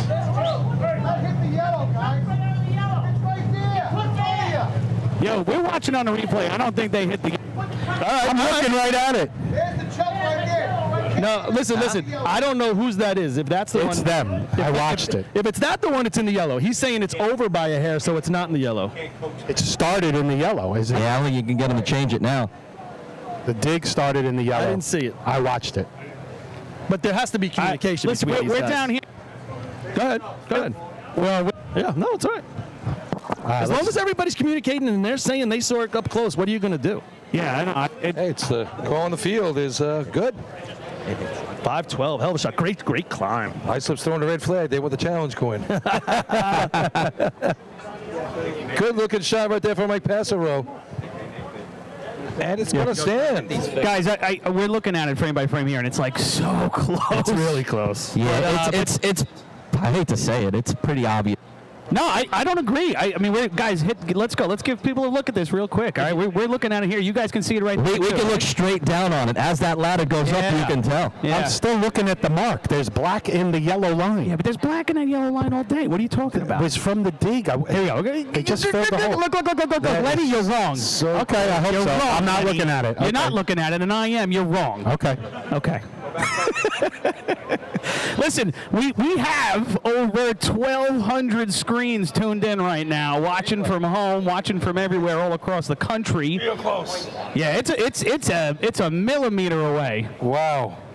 But they got it, and you know what? Point Pleasant deserves it. They've had a bunch of rough state drills in a row here. These guys deserve that for I don't care who it is. That's what I thought I said. No, I'm just talking about the hard part of this. You guys are trying to call balls and strikes. I'm not playing by those rules here. All right, so that's going to do it for the P-Ladder contest, and that was an exciting finish, I got to tell you. Mike Passero getting to the top 5, 12. Good shot for those guys, but first place in breaking a long Move the equipment. at the top of the P-Ladder all-time records, West Sable with a 5:08 for their 10th Results of Motor Hook and Ladder Class B. First place, 5 points with the time of 5.08. Number 5, West Sayville. Second place, 4 points, number 39, Point Pleasant. Third place, 3 points, number 2, Islip. Fourth place, 2 points, number 24, Miller Place. Fifth place, 1 point, number 12, Copeg. All right, so that does it for P-Ladder right there. Like we just said, that's the 10th time that the West Sable Flying Dutchmen have won this contest with a 5:08, 5 points. 4 for Point Pleasant.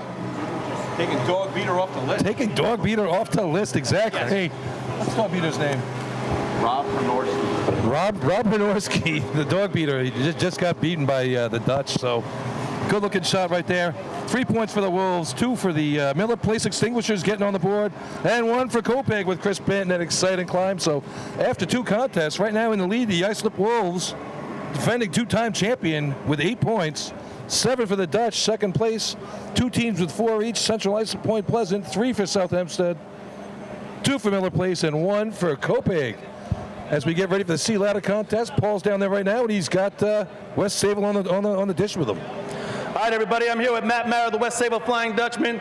The West Sable Flying Dutchman just captured their 10th all-time B-Ladder win at state drills. Matt, give us a little bit about what it is like to be part of the Dutchman and the history they've had, especially in ladders, but B-Ladder, to now beat out the Oyster Bay Rough Riders, who they retired with. I mean, we've had a lot of great climbers throughout the years. Warren Horst, Bill Zoller, Michael Mara, and now Billy. The guys did a great job. Michael put them in a good spot, and good job we finished the run. All right, winners of B-Ladder, the West Sable Flying Dutchman. Good luck the rest of the day. Yeah, the different angle down there that we do, but the replay was pretty fucking good. That was a nice job by those guys. All right.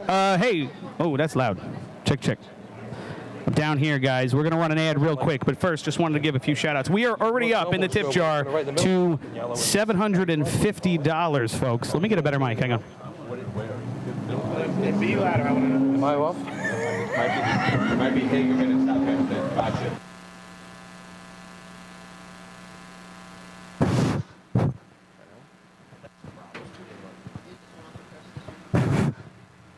Check. Here we go. Yeah, I got a couple on them. Anyway, folks, hi. Hello, everyone. We got over $750 in the tip jar. We'll come back in a little bit. We just want to give a few shout-outs to folks who are throwing around a big pile of money. Howie Rutherig, buddy, over $100. Thanks, man. Folks, just like we said before, Chris Doyle, thank you, sir. Every dollar that we do put in this tip jar today is going straight to Tunnel to Towers. So give us a hand. We're going to run a quick commercial break, and then we'll come right back with C-Ladder.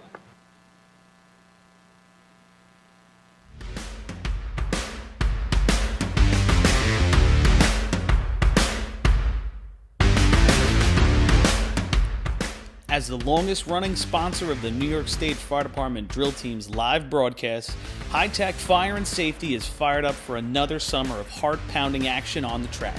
Since 1989, High Tech is the exclusive home of Morning Pride bunker gear, the gold standard in firefighter protection.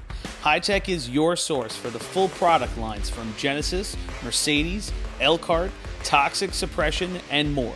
Hi-Tech is your one-stop shop for a full range of helmets, hoods, boots, and gloves. To check out a product in your firehouse or to speak with one of their friendly team members, reach out at 631-777-5170 or visit hightechfireny.com. ProLiner Rescue has been serving the fire, EMS, and police industry for over 25 years. As the exclusive Long Island dealers for KME, Wheeled Coach, Road Rescue, and Demers, ProLiner's factory-certified sales and service technicians ensure customers are ready to respond at any moment. The full-service body shop can handle all of your paint, collision, and fabrication needs. In addition, ProLiner's electrical technicians build the most extensive and high-quality... 8.62 held by Central Islip. Track record, 8.46 held by West Sayville. Overtime in this contest is 15 seconds. Everybody must be on the outside of the guardrails. And welcome back to the 2024. Up to the lights, number 1, the Riverhead Ironman.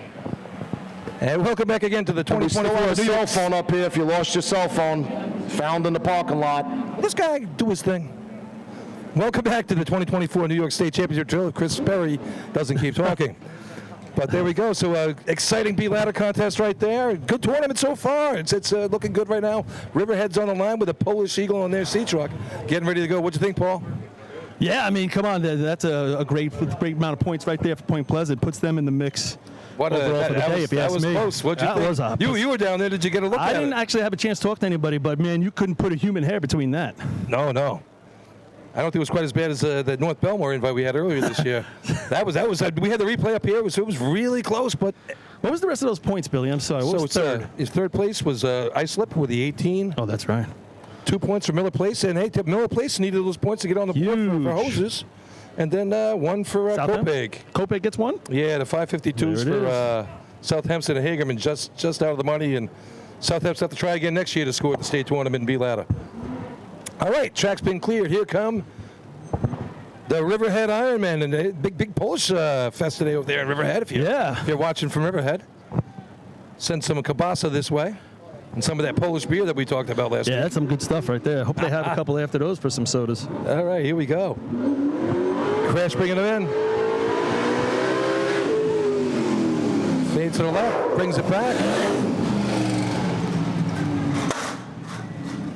And Kyle finishes up. Smooth shot. He drives the truck here, but he always gets a little squirrely on the other side of the gully there. Well, let's not forget about the gully, right? Riverhead, 10.87, 10.87. We got to see how many people learned about the gully and the impact it could have on the driving right here.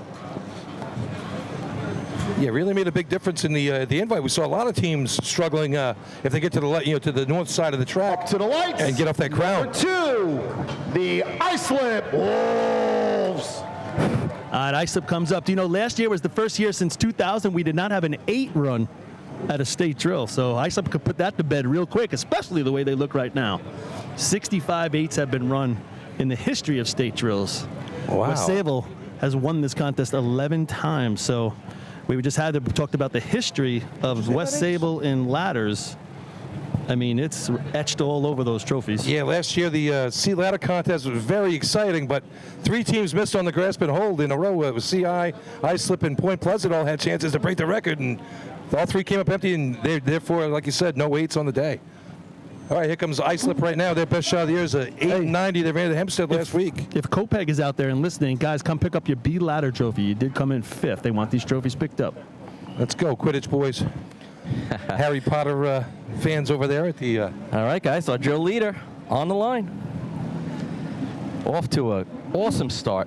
Yeah, now we're down to only 2 teams that can score in all 8, right? We talked about it earlier. Mike Welton on the line, Josh Kleiman, Tommy G throwing. All right, Mikey brings him down. Through the cones. Lets him go just outside the sticks. Josh he has a slip halfway up. Makes a really good recovery, but not what they were hoping for. 3 flat, cone to dig. Great job by Mike Welton there. Yep. He stayed up at the top of that gully. Time for Islip with penalty. 9.83. 9.83. Cone 348. That's going to leave the door wide open now. Yeah, so now you got yourselves a The tournament. lights, number 3, the Hageman Gambler. That's North Lindy and CI saying, all right, we got to get it done here, fellas. We got to get it done. Yeah, that's one of ISUP's better races right there. So left some meat on the bone there for the other guys to come eat. Sure did. And, you could just see how Josh's heart deflated when he slips. That whole color comes out of your face, and holy cow. All right, here's Hageman. They ran a 9:44 last week. Got any last second? We talked about if Hageman could get a couple points in ladders, we know how the second half of the day is for them. So here's an opportunity. Yeah, just got eked out by half a point right there. Just missed it. You said, 9:44 is their... best of the year right yeah. now. 9:64 they also ran at the county drill. Last year with these guys, a 9:28, Aaron's best. So here we go. They'd like that today. It was Robert Tascio. This truck moves. All right, here comes Hageman. Robert Tascio through the cones. Whoa, they're going a lot of momentum, guys, there. Andre, he couldn't get the truck to stop enough there. Yeah, that cone There'll time be over a there. no time for Hageman outside the safety zone, 13:03. He was in No that hard time. break for a long time. It just didn't seem like the truck was 346. stopping for him. 346 to the cones. Yeah, he was flying. He knew it. Up to the lights, number 4, the North Belmore Rinky Dinks. Not a great feeling when you're the driver and you got that much speed at that location on the track still, and you're really trying to hold that brake. You're standing on it. That's all you could do, man. That's all you could do. And you could tell by the pullout, he knew. He was just like, meh. He didn't want to kill him. He saved some guys on the back for another race. What was ISUP's cone time? ISUP was a 48. So a couple cone penalties already, the first couple teams here. And now we go to North Belmore, opening for them. This is great. 9:07. This is playing where out for the second level teams to hang around. Yeah, North Belmore's got to do their job right here. They ran a 9:10 at the invite here, so, and a 9:07 at the county. So they're right there, looking for that 8. We've seen them do it before. Now, if you look at me, he's way over Rob to the left of this track. 100%. He is aiming right into the gully. He has to bring this back. Let's see if he does right off the line. Mike takes it away. Oh, he did. He does correct. Right to the cones. Lets him go with Mo. Ladder goes hard to the right. Joe does what he always does. It climbs a Amazingly. tough ladder, but not what they needed. 296 cone to dig. We don't see many teams go sub Time for 3-0. Belmore, 9.74. 9.74. Yeah, they were flying, Rob. Cone 355. It didn't quite look like they could handle it this time. A lot of times they can, not so much today. Yeah, needed just a little bit more. Something he even held on to that ladder. I think it was cockeyed. Yeah, that was a heck of a climb on a crooked ladder. The West Sayville Flying Dutchman. It's one thing if the ladder's crooked but goes up straight crooked and stays that way. When it's wiggling like that, you got to give those guys a lot of credit. All right, here come the Dutch. 886 last week.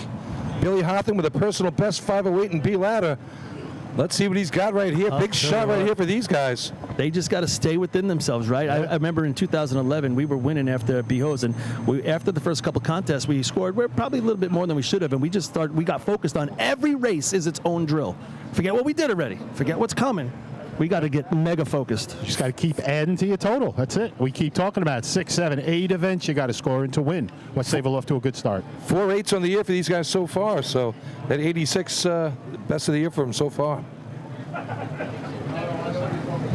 Mike Merritt doing the driving here. Joey and Danny digging. Ryan throwing. All right, brings it down.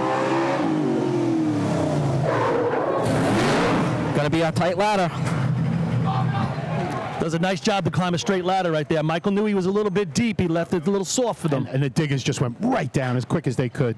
Time for West Sayville. 9.13. 9.13. It's a straight ladder and a depth that hurt them. We know it.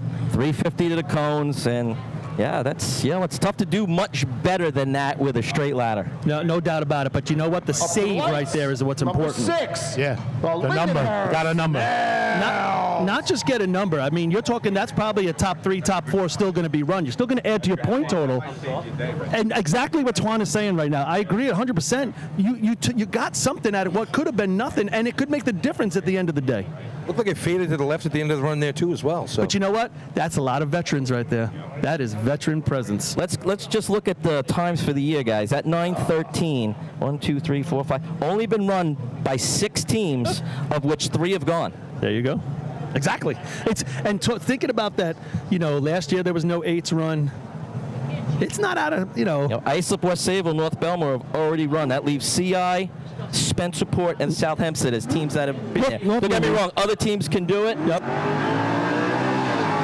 All right, comes Lindenhurst. They're off to the left side a little bit. Comes to that complete stop. Kevin is on. Gets sucked in on the bang.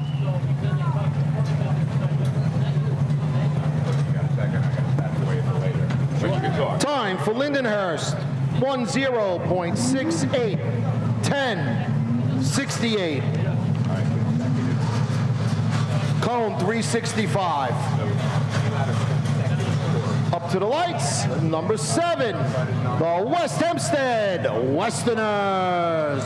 West Hempstead, now they've had 2 no times in the beginning of this day. They really need something to happen for them. And look where Kenny's lined up. I mean, I agree with you. Way left. Way left. Well, as Yogi Berra once said, it's getting late early. Yeah, right, for them. 9:34. If they could run them better than 9:34, like you said, Rob, all those teams that are better have already gone.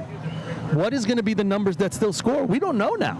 No, it's a mystery at this point. But you still got some heavies, though, that could, run their 8s and, put these numbers in a much better place. Yeah, what I'm saying is if they can run under that 9.3, they have a chance to at least get on the board. Yeah, puts them in a position to score, 100%. All right, Kenny had a little trouble with the B truck in B ladder. He's got to drive out of the gully here, too. You're right, way left. That's how Kenny likes it. All right, here he goes. Approaching the cones, through. The guy's taking an extra step. The ladder hits real hard. Daniel had a tough mount right there, guys. They did not go straight down. I was a little surprised there. They might have wanted to. That momentum might have allowed them to. 6:55 in the ground all the way. Time for West 2 feet from the plumb line. 11.68, 11.68. A little too much mo, I think. I agree, Lenny. 364. I thought the speed when they got off the back of that truck was faster than they were used to. Number 8, the Farmingville Bandits. I think the 2 guys in the front were more worried about the S word standing than they were the S word spiking. But yeah, 6:55, that deep. Guys, just checking out the comments over on Facebook and YouTube. A lot of heat and hate for us having any kind of opinion on if the Point Pleasant B-ladder run was legit or not. Yeah, I can imagine that's true, but what I'm saying a lot of heat. The announcers need to announce and not try to be officials. That's fair. This wasn't official. That's fair. My comment was they need to communicate. There's a guy down there saying something. There's people up here saying something. And on that call, it has to be a collaboration between the both of them. And it was only one-sided at that time. So there is certain standards that we have to follow. And it is okay when we give opinions on everything else, but not that. We're not going to stop giving our opinion. Okay, I'm just trying to clarify. No, we just like it that we're bothering everybody. It's just one big opinion we're giving. What I'm also saying is there is a certain way that this is done officially. And at that moment, it wasn't being done like that. As soon as they conferred with each other. And that's not Paul's opinion. That's the rules committee. As Farmingville takes it off the line. Lets him go. Steve's in there. Nice smooth shot for Farmingville there. Time for Farmingville, 9.81, 9.81. Cone 357. Knocks down the Wolves. Just back to I don't have a problem with the criticism. We've seen it before, mentioned it and laid off. This is a state drill. This is a state drill, and you want to see everything right. And it was close. It caught our eye. And what I'm saying is everybody conferred, and that's the conclusion. Right. And that's your right. Communication is the key. That is it. The Hicksville Hicks. Mm-hmm. Yeah, the on the track officials made the call, and it was confirmed, I guess. Here we go. North Babylon come to the line. You had the old switcheroo here for the drive, right there, Billy? Yeah, Don drives this truck here. It's the old Roslyn truck. They got it from Vito. Number 10, the North Babylon Tail Draggers and Bucks. The Hicksville not running C ladder. This truck moves pretty nice, too. I tell you, I like this. It's a pretty truck. You think about a couple years ago, Deer Park, they had a little something going on. Yeah. They were running some hoses. Be host champions a few years back. That's right. For Suffolk County. You know, it's one of those things where it's always about keeping the team together, right? You have to have that long-term plan or... It just missed a 7. They ran an 8 flat in B-hose. That was a heavy shot. Then you lose a couple guys here and there. You know, Bradbury moves over to base shore, doing a fantastic job for the Redskins. So far, we have to say, everybody's pretty much stayed out of that gully where it just drags them down the side of the track. All right, it comes northbound. Had to come to a complete stop, guys. I don't know if you caught that right side front tire did not lock till the truck was almost stopped. So it's either a brake issue or maybe the brakes weren't warm enough, but definitely hurt that truck and its ability to stop. Time for North Babylon, 12.68, 12.68, cone 360. All right, here's Kopig here looking to build on that B-ladder shot. Number 12, the Kopig Yellowbird. Like we talked about earlier on the pregame show, that Kopech always scores points in the state drill. It's just not ever enough to come down the track. But with a couple teams slipping earlier here today, they've run a 24 and a 36 this year. This could fall right into Kopech's lap right here if Charlie gives them a decent ladder. Right now, we're still looking at a 10-6 to get in the money. I know that won't stay, but that's we better hope not. A higher number. 9-13 contest as we are. First chance here for these guys. So that 9-13 is reachable for Chris Brandt. We've seen him on a 9-0 before. Yeah, 9-23 last year in the state tournament. Could have been anybody. Played on the track.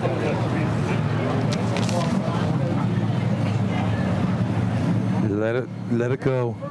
Let it go. Let it go. All right, Elsa. All right, here comes Kopig, has the white flag. Charlie uses a couple of revs. Zach Dobble, Nick Anderson doing the dig, and Dirty Mike throwing. All right, Charlie, bringing him down. Just inside the 6. Chris is on, ladder hit. It's a little pause, but still makes the best of that shot right there. Chris doing what he does. Exciting. 681 in the ground. Amazing. They're at a mid-9. Kopig, 9.51, 9.51. 9.51. Second place right now. At least that knocks out the 10. Yeah. So we can feel a little bit better about that. Well, that's going to be close right there, that 51. You think that's going to hang? I don't know if it's going to hang, but I think it's going to be right there. Well, that gives Not the this team, shot they wanted. that gives this team an opportunity now, right? Here's the one we're looking for right now. Opens it up a little bit for South Hempstead. What are South Hempstead's 908? Man, if they could pull that out right here, holy cow. They'd love to repeat that right here. They do that, and then they got some twinkle in their eye looking at coming down the track. Yeah, 908, their team record last week, and that was a shot and a half. Great job by Ryan Marr climbing that ladder. I tell you, he has some determination. You can see it on his face when he's coming up that ladder. Yeah. I just saw Pete talking again. All right, so we got the Marr family on the truck here. You know, Ryan climbing. Yeah, TJ throwing his brother. Woo. Benny awesome. Casello on the track. He's got about 35 years racing out there, I think. What happens?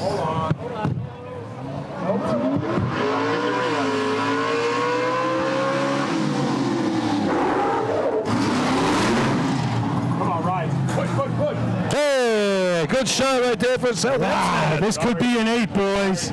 Unbelievable. Sorry. Twan trying to give him a second shot. They're not going to need it. 646 in the ground. It's going to be good. Time for South Hempstead. 9.01. What a shot for the Rascals. With papers flying in their face and everything. 62. Hey, it was Twans. It's Twans. He was giving him a rerun. Maddie, you want a rerun? That was mine. I'll take credit for that. So for you folks at home that don't know, Twan from South Hempstead's up here helping us. Yeah. The Miller. Twan throws his paper off the arch. Tries to give him a rerun. And he's excited for his team. Very excited to watch that run. A little too excited, maybe. Just for the record, I retaped the ladder 2 weeks ago. That's back-to-back 9-0s. So, well, there it is. All right, well, now, listen, it's all tape. Sorry, I've been at camp all year, boys. Back to you. It's all about the tape job. But how about that for South Hempstead, right? 901. The only thing could have been better is hearing an 8. That would have been amazing. Yeah, right would have there. been great. So team but record. 901 is going to play. Big record. I tell you, Tommy March driving a great ladder right there. Puts him in the ground. What'd you say, 6'9" in the ground, 6'8" in the ground? You had to see his body language when he pulled out underneath. It was full body on the gas to throw them into the ground. 646 in the ground I had. All right, here comes Miller Place on the line right now, looking for a decent shot here. Another team looking to grab a couple more points here. 2 points out of B ladder. Better host team, so let's see if they can score a couple more points here. 940, their best of the year.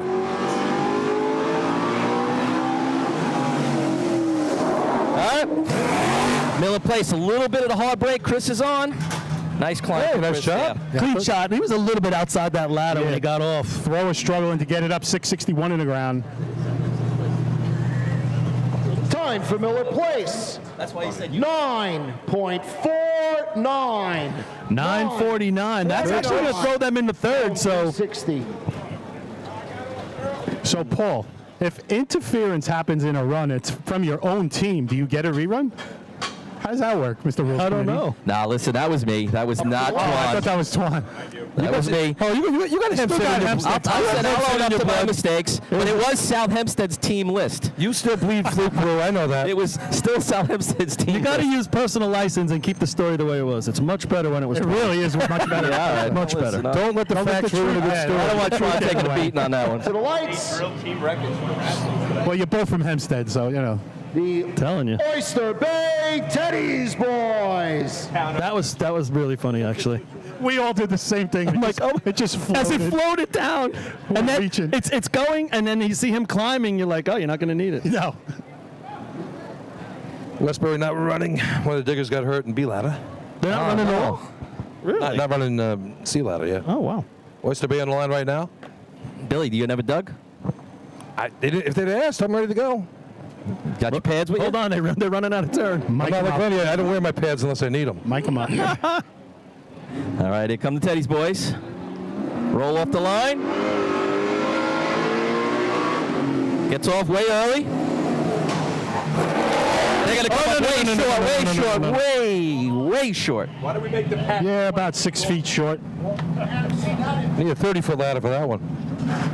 Steve O'Neill, Sr., doing the driving now. He took over this year from Darrell, and it's been a work in progress for Oyster Bay so far. Also, this week they weren't allowed to practice on the track. They had a movie set going on. Oh, really? So they were able to kind of. They couldn't make the movie at another time. A movie set? Yeah, they parked all the trailers on their track in Oyster Bay, so they couldn't use it. Fuzzball the early years. They finally get a brand new track. and they can't use it? Well, that's what part of the deal was. They can make movies on. So the interesting fact for today is that it was a porn. is that South Hempstead set 2 team records in the state tournament for themselves today. The 3-man ladder and that C ladder shot right there. So speaking of records, here comes Central Islip. They're going to pull up to the line now. There's a little bit of extra time right here with Westbury not running. All of a sudden things are out of sorts. Yeah. So he's got to warm up Driver's the timing truck. a little off. I'll make sure you get your brakes as warm as you can. Yeah, it looks like CI's being given a little bit extra time here. I think at the last moment, if you don't know, like somebody's not running and all of a sudden you got to hurry up and giddy up to get up there, it does change things. Yeah, you start rushing and you're out of your rhythm. And for them, and listen, they're in it to win it. They need to be able to take their time and have that thing ready to go as it is, if you ask me. 'Cause it wasn't their fault. Somebody else didn't run. Hobo's worst shot of the year, 893. Yeah. Well, Twan threw up a stat to us earlier in the week. They've only scored in the state drill and C ladder once in the last 8 years. So Up to the lights. that's pretty Number good. Keep an 30, eyeball. The Central Islip Hobo. Hobo's with 4 points in the day right now, looking to add to that total right now and get themselves ready for hoses. I think they need it. The way their second I half of the agree. days have been going, I think they need the shot. I right agree. here. They expect double digits out of ladders. South Hempstead hoping for a 902. I don't think they're hoping for that good for CI. That's true. Add another digit, maybe. Yeah. 9020. 90210. All right. All right, here we go. Track's ready for the big wigs. Hobo's on the line. Track is clear. Danny Jackson going to drive him in. I tell you, he's been driving a great ladder for these guys, obviously, with those numbers. He does that double break better than anybody. He turns this into a different contest. He's the only one. Exactly. Yeah, look at all his marks out there by the cones. All right, Danny's ready. Here goes. Chuck jumps left off the bat. He recovers. Lets him go. Richie's in. He's got a solid climb. Hey, that's a nice little run right There there. we go. That's what the fans came for. Hobo Nation loving that. It's a solid 8. 8:62 to state record right now. Time for Central Islip. You can hear the crowd screaming already. 8.75. 875. 75. Guys, see the cone. Cone 352. Cone 352. Cone to dig, guys, 286. Yep. That is so much better than everybody else. It's not even funny. And the no-name crew back there. Name some other guys, right? Put their names to the paper over there because those guys get it done. You know, we're watching him climb all the time, but those guys get it done. Jake Diggin, Jeff Leonard on the Piston knocker. Greatest, best run in the history of CI state drills right there. All right, so we have 9 times in a row North Lyndhurst has scored in this contest. Active right now. It ties Patchogue and Atlantic Steamer for the most in a row in a contest. So North Lyndhurst looking to set a record here and plays 10 times in a row in this contest. Ducky's been very, very solid in this thing for the last 9 years, obviously. North Lindy, no points on the day. That's a bigger story right now. They need to get going. Yeah, they could turn it around right here, though. All right, 951 right now is your 5th place shot right now, 49 4th place. So The other night in practice, them and Islip were going 8-7, 8-7, back-to-back, 4 times, so it was really fun to watch. Let's see if they can repeat it here. all right, Vinny Bogart driving them in here. Let's see what they can do. North Lindy is off. Vinny through the cones. Gonna be a little deep. Oh, wow. It's like those front tires never locked, guys. I'm not sure what went on there. I thought he had a lot of speed. They never had a chance. A lot of speed. Wow. So that's going to break their streak of scoring in Sea Ladder. Outside the safety zone. Rule 13-0. It's a miserable way to do it.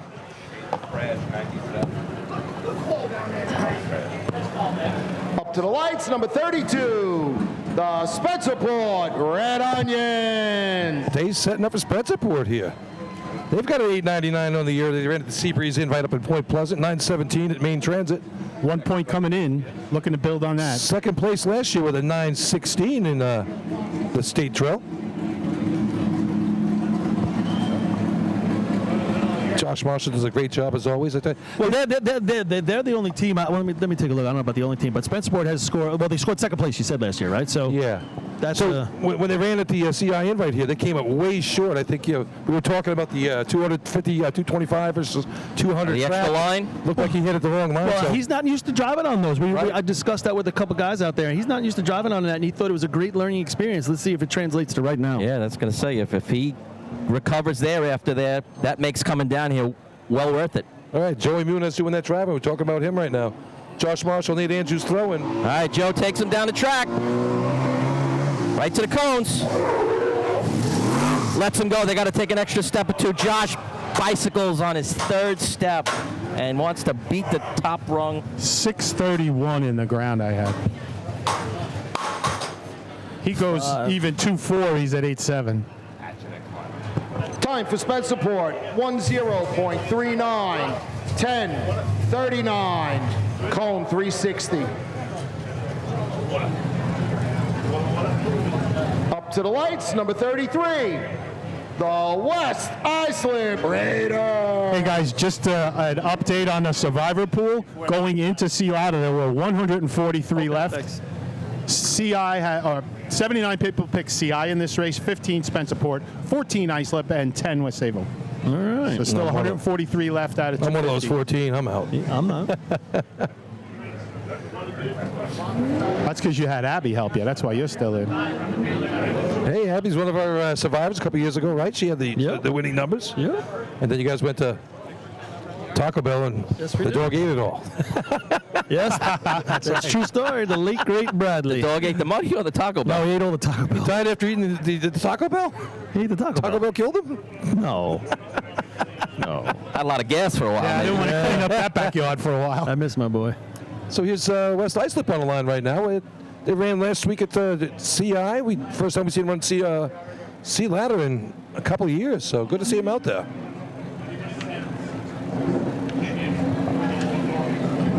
Is that Ryan Wassner, the kid we saw run 3-man and B ladder? Yeah, I think he's quick on that ladder. Last time we ran this, he kind of got out of the gas real early. All right, Bruce brings him down.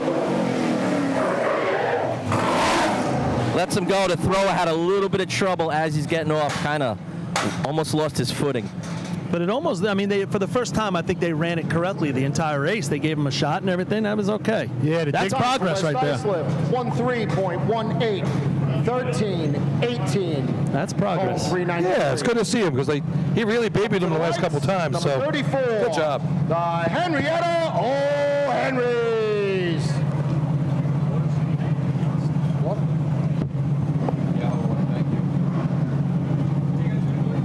You know, all that money they have in Central Islip, and we got a box of water. No coolers. No coolers up here. You know, Tomorrow always takes good care of us in Hempstead, that's for sure. Had nice heroes last time. There's a box of food over there, but Lenny's eating it all. Bring it over here, Lenny. You got nothing to do. He finished the cookies, and now he's eating all the food. Exactly. Yeah, we're getting a short end over here. Check, please. Man. They don't like a... wow, these hot dogs are hot, too, this year, guys. Shut up. Henrietta on the line right now, that old blue truck. Joe, bring over the food. For food. Wait till the guys run. Let the guys push the buttons. Nobody's here. bringing the food. I just told you the whole box of you. I can't go over there. I'll get in these guys' way. Maybe you could tell me someone's hungry up here. All right, here go the old Henrys. Here we go.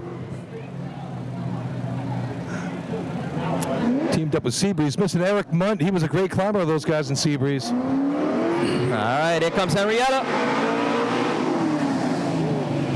Coasting in. Gonna be short. Ooh, leaves him hard. I guess that's how they run it. Jimmy LaRocca in a little bit of trouble towards the bottom of the ladder there. Okay, you let him go. New driver there. What do you want? Just bring the box over. I'll make it special. Time for Henrietta. 12.35, 12, 35. 12:35 for the O Henrys. I don't know what I want. Here's Bayshore on the line following that decent B ladder run. To the lights, number 35, the Bayshore Redskins. Bayshore's best of the year is a 981.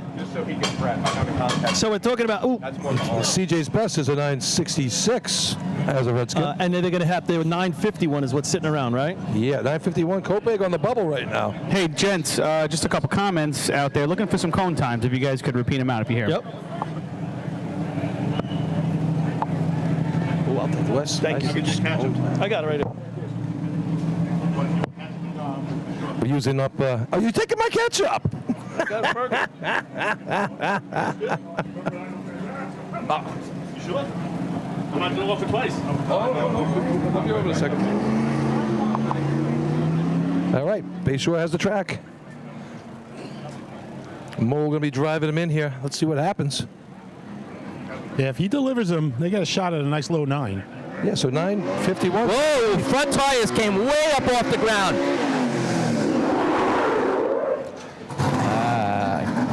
Truck had to come to a complete stop. Yeah, he just had to do too much steering. There was too much going on for him to get them off. Mole pulling the plug on that. Time for Bayshore. 12.06. 12.06. Cone 355. Up to the lights, number 36. The Manhasset Minutemen and friends. Your attention, please, as per the local committee and the hosts.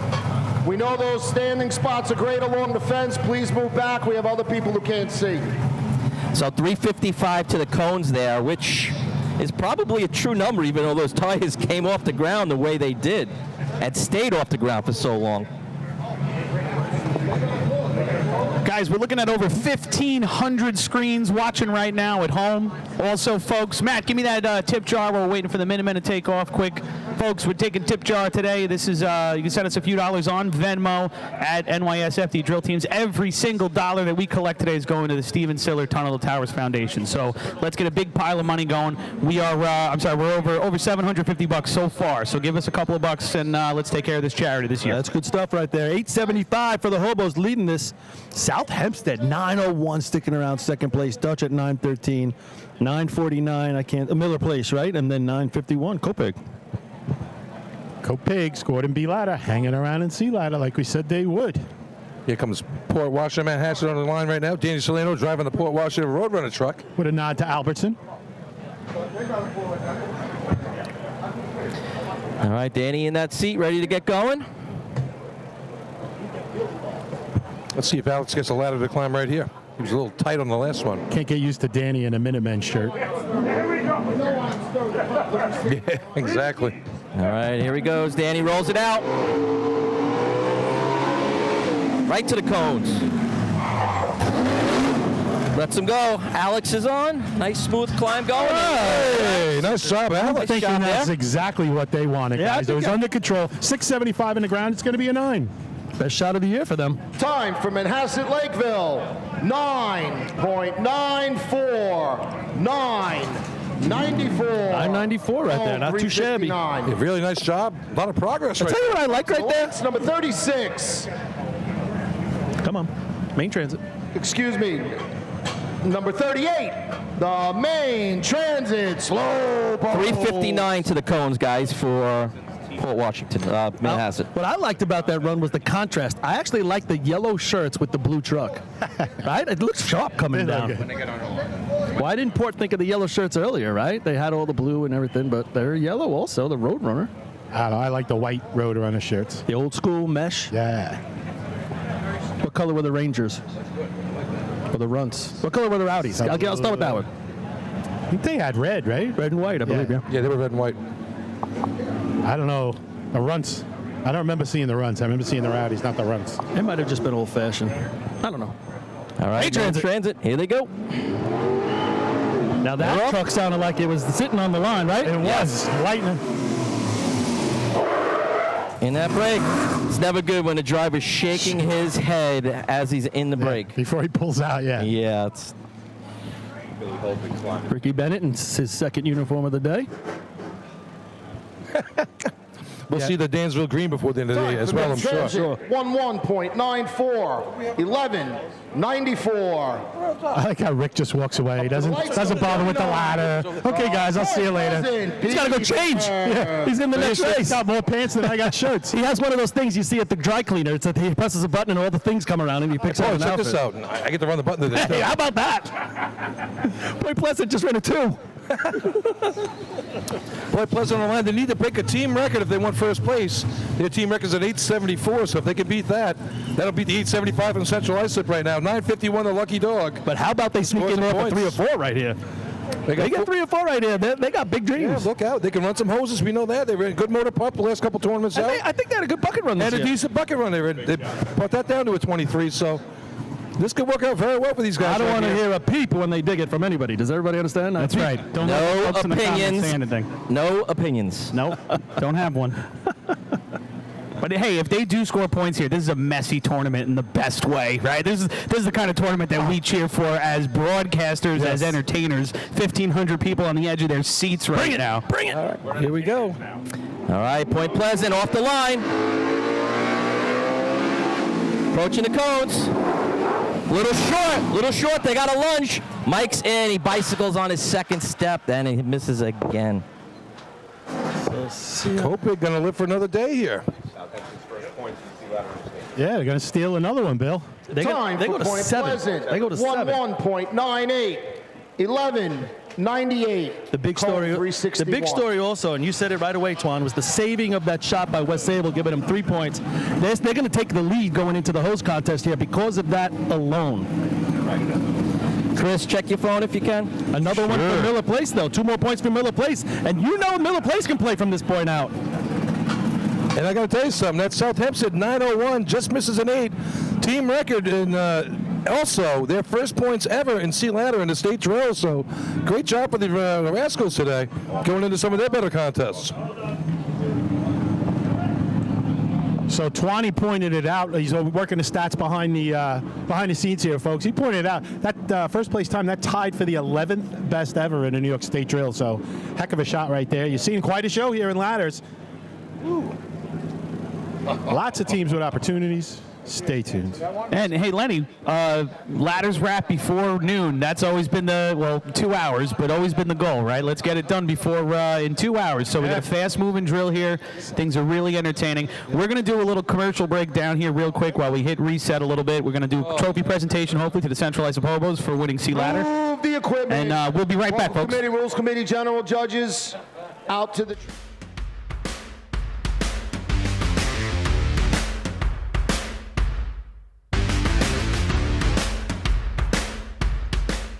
When it comes to speed, power, and precision, only the best will do. Merkel Racing Engines is proud to be the official race engine sponsor of New York State Fire Department drill teams. For over 40 years, Merkel Racing Engines has delivered reliable power to B and C trucks on the track.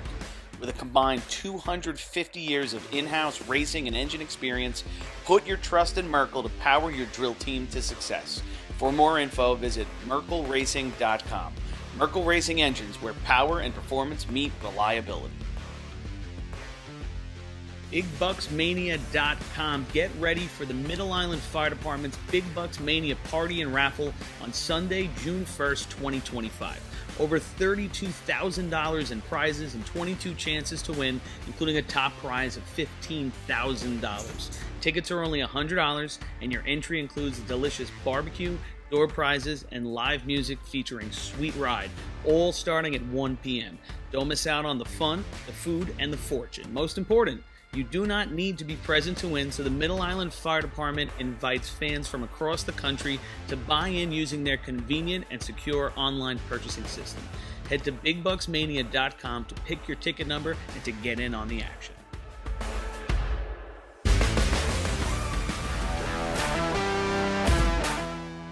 Adept Technology Consulting is proud to be joining the drill team family as the exclusive IT professionals for New York State Fire Department drill teams. Adept delivers computer and technology support to fire departments, EMS agencies, businesses, villages, and libraries throughout the tri-state area. In addition to computer support and knowledge, Adept also provides IP telephone and camera solutions, as well as a variety of technology assistance packages, all with 24-hour support. No IT problem is too little or too large for Adept.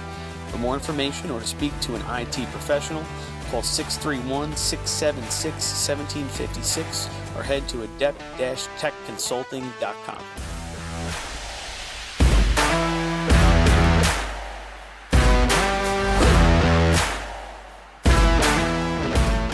Decker Dan's.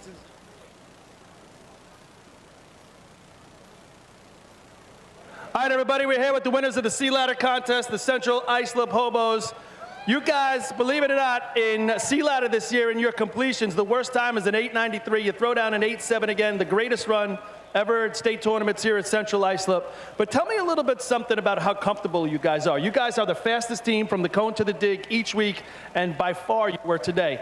What does it feel like on the back of that truck with that group of guys? It's great. We've been here 4 years together now, running with the same team. Danny's been great all year. He's been great the last couple years. For us, this is just kind of normal for us at this point. So fast drops like that, moving through, is just our thing. When that race is over and the completion, you see him hit the top rung, what kind of feeling goes through you? Oh, it's amazing. Richie's an animal. Just watching him eat that ladder up every time. All right, Central Islip Hobos, the winners of the Sea Ladder Contest. The overall winners for the leg trophies for all the ladder contests is going to be the West Sable Flying Dutchman. Congratulations to them, too. Good luck the rest of the day, and get ready for a great tournament, everybody. It's going. Test 1, 2, 3 in the truck.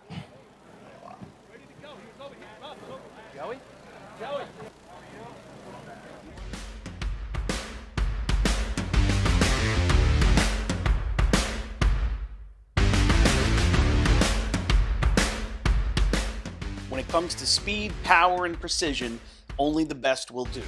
Merkel Racing Engines is proud to be the official race engine sponsor of New York State Fire Department drill teams.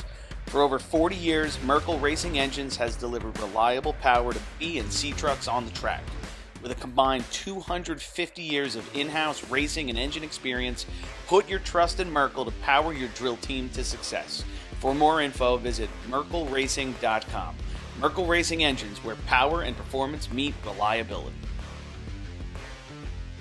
BigBucksMania.com. Get ready for the Middle Island Fire Department's Big Bucks Mania Party and Raffle on Sunday, June 1st, 2025. Over $32,000 in prizes and 22 chances to win, including a top prize of $15,000. Tickets are only $100, and your entry includes a delicious barbecue, door prizes, and live music featuring Sweet Ride, all starting at 1 p.m. Don't miss out on the fun, the food, and the fortune. Most important, You do not need to be present to win, so the Middle Island Fire Department invites fans from across the country to buy in using their convenient and secure online purchasing system. Head to BigBucksMania.com to pick your ticket number and to get in on the action.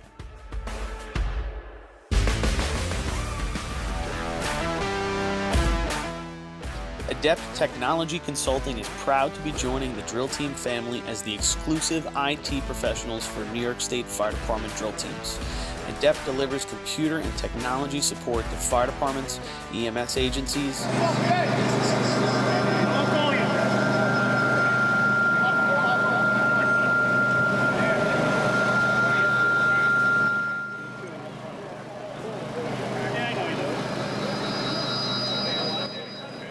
Just waiting for the truck.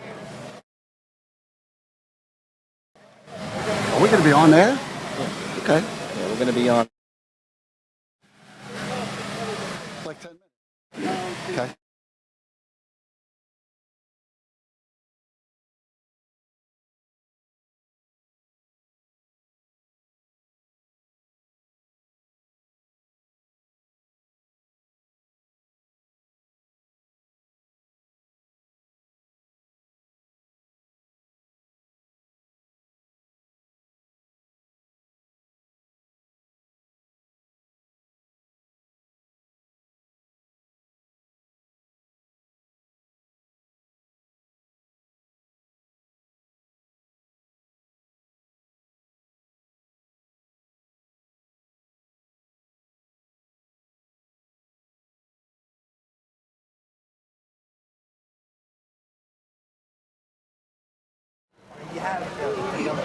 Well, because Chris was saying what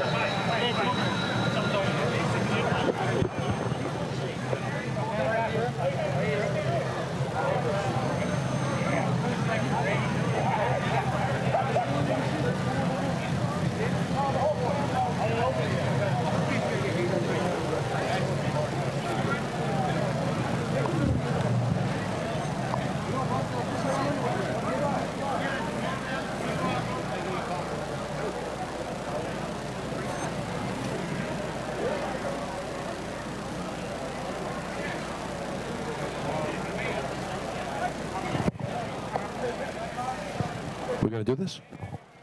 Waiting on Chris in the truck. I think you're live. I mean, I see you on the big screen right now. Yeah, So. we're on hold. We're just waiting for the official go-ahead. Just a reminder, there's also a 50-50 going around. Make sure you find one of the ladies that are selling the 50-50. Get in on that. How old is Joe? Me? Yeah. 59 years old. I like it. Looks good. What, were you 14 when you guys won that title? Yeah. Okay, everybody. While the water test goes on to my left, I am excited to have with me Joey Abramski, fellow Yellow Hornet alum and two-time state champ, here with the number of the Yellow Hornets from the 1984 team, here celebrating the anniversary, the 40th anniversary of their first state championship right here in Central Islip. Over the course of that year, Joey, Patchogue comes in winning 4 of the previous 5 state drills. They're the odds-on favorite. They win the first 3 drills that year, but then the Yellow Hornets go out, they win the Nassau County drill, and they come to Patchogue and take second place in that drill. What changed the trajectory of the Yellow Hornets season at that point that got you on the way to a state championship? Well, hello, racing fans. By the way, guys, you do a great job with this broadcast every year. Going back to 1984, the Yellow Hornets started off just like any team. Practice, we kind of knew what we had in 3-man ladder. And, we went to the 3 Old Fashions that year, which I think was an integral part of our outcome at the state, because it was what Ralph would say would be practice with lights. But, when Patchogue, we respected Patchogue. Jake and the Paris brothers, we would watch them. We actually had a friendship with them. And, when we came out in '84 with B-Hose, that B-Hose is only 4 events.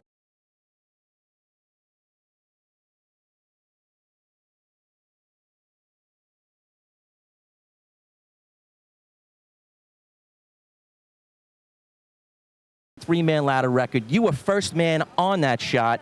You go, you win three-man ladder, you run a 6:33. How important was it for the Yellow Hornets to get off to that big start? Well, three-man ladder sets the tone for the Yellow Hornets. It always did. It always has. We were known as the ladder team, and it's not easy in any way, shape, or form. You know, there's a lot of pressure, and the more you practice, see, there's a fine line. We always thought between cockiness and confidence. And confidence is simply practice, practice, practice. So, Joe, after three-man ladder, Patchogue steps up. They score 17 of the next 20 in the 4 motorized contests. You guys find yourself going into efficiency down 17-15. Your attention, please. Is there any concern amongst the team at that point being down at that point in the drill? We were a little down. Head over but this way. Patchogue came down. I think they ran a 7 in efficiency. In motor pump. And that's when, you know, I was, you know, not devastated, but we were like, wow, we were so close. Because we knew we could run with these guys after Patchogue when we took second place, like the big dogs. We knew we could run with them. And, you know, when we came to the state, not so much B-hose, but motor pump. We knew everybody was at the pit area. We all went down, and we knew what we had to do, and we did it. So, Joe, you go into motor pump just like you were talking about. You're down 2 points, but you had run great motor pump all year. You come down, you take that first place shot. Now you go into buckets. You're up 3. Patchogue runs before you. They run a 21.69. A shot as a team that you'd only beaten as the Yellow Hornets one time in the history of the entire team. What's the feeling of the team as you're getting on the line? And what's your mindset as the dumper in the bucket contest? Nobody really talked to me that day. They avoided me. You know, and I go back to that cockiness, confidence. We practice buckets a lot. And if we had like a mess up on the ladder of practice, we'd stay and we'd pump. You want another one? We want another one. We know, yeah. And that's what we did, you know. So you get on the line in buckets. You need to run a 21.92 or better to win the state drill. Once again, you'd only beaten that one time all year. And you run a 20.62. Take second place. Would have beaten the state record at the time had Lindenhurst not beaten it earlier in the day. How did it feel to be the first team from Nassau County since the 1974 Oyster Bay Teddy's boys to win the state drill? Oh, it was great. It was, you know, we had old Nassau behind us. Naturally, we had a lot of Suffolk teams behind us. We were the underdogs. We went against the big Patchogue, you know, the macho guys of the sport. They were like the New England Patriots.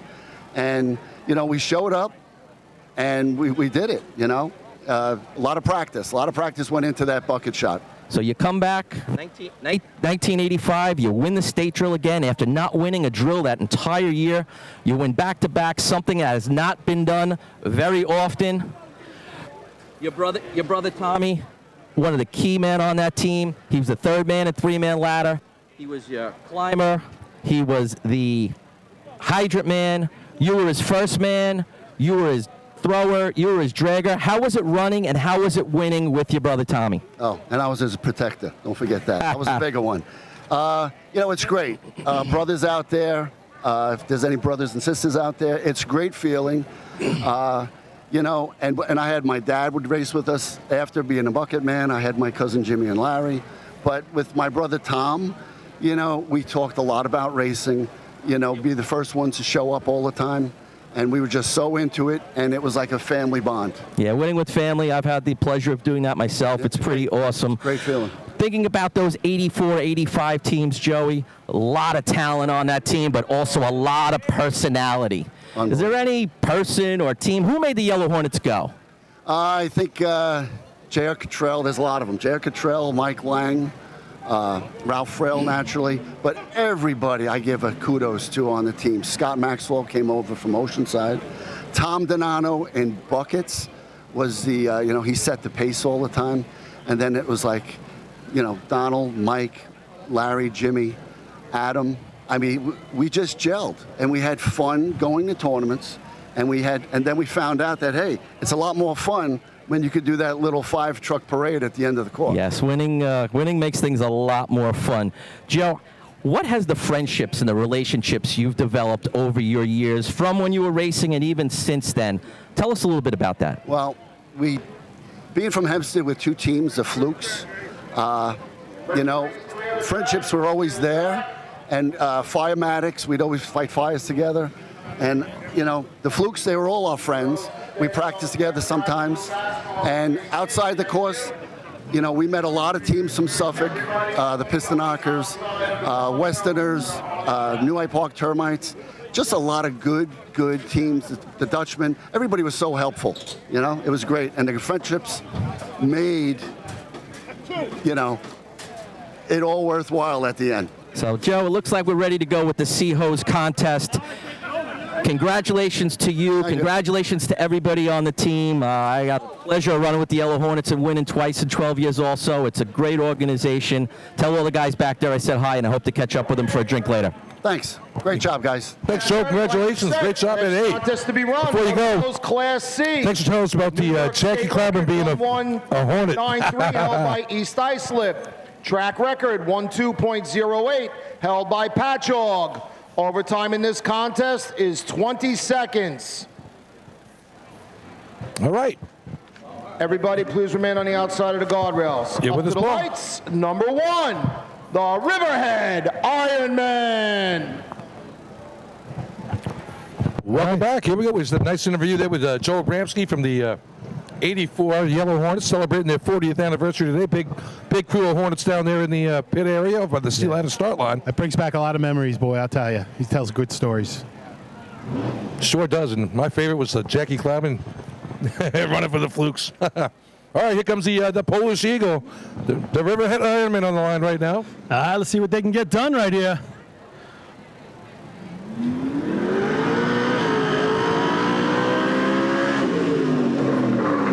Squirrely. Good drop the hydrant, makes a right-hand turn. Oh, he throws it in his lap. It looked like he lost the coupling as he went to put it on.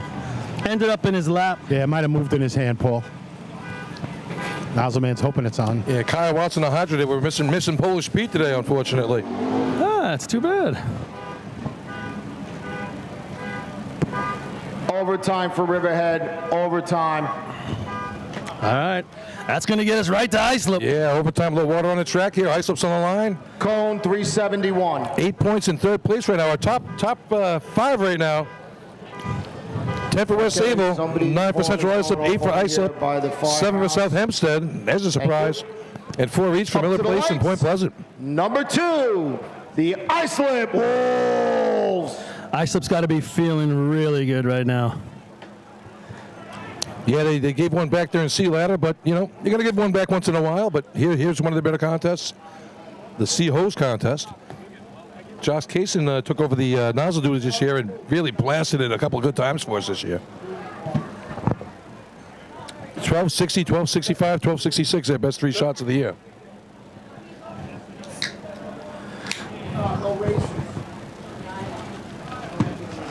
Drying the track off up there.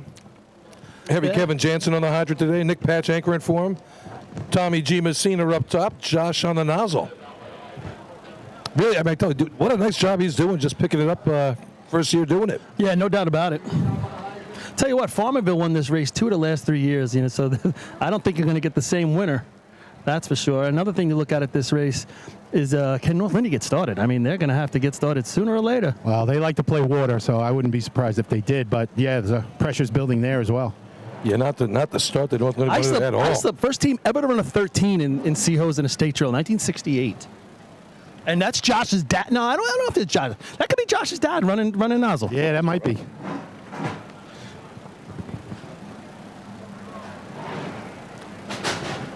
All right, track's clear. Mike Welton has him. I tell you, he drove a really good Sea Ladder shot. Very aggressive, right? He's doing what he does best.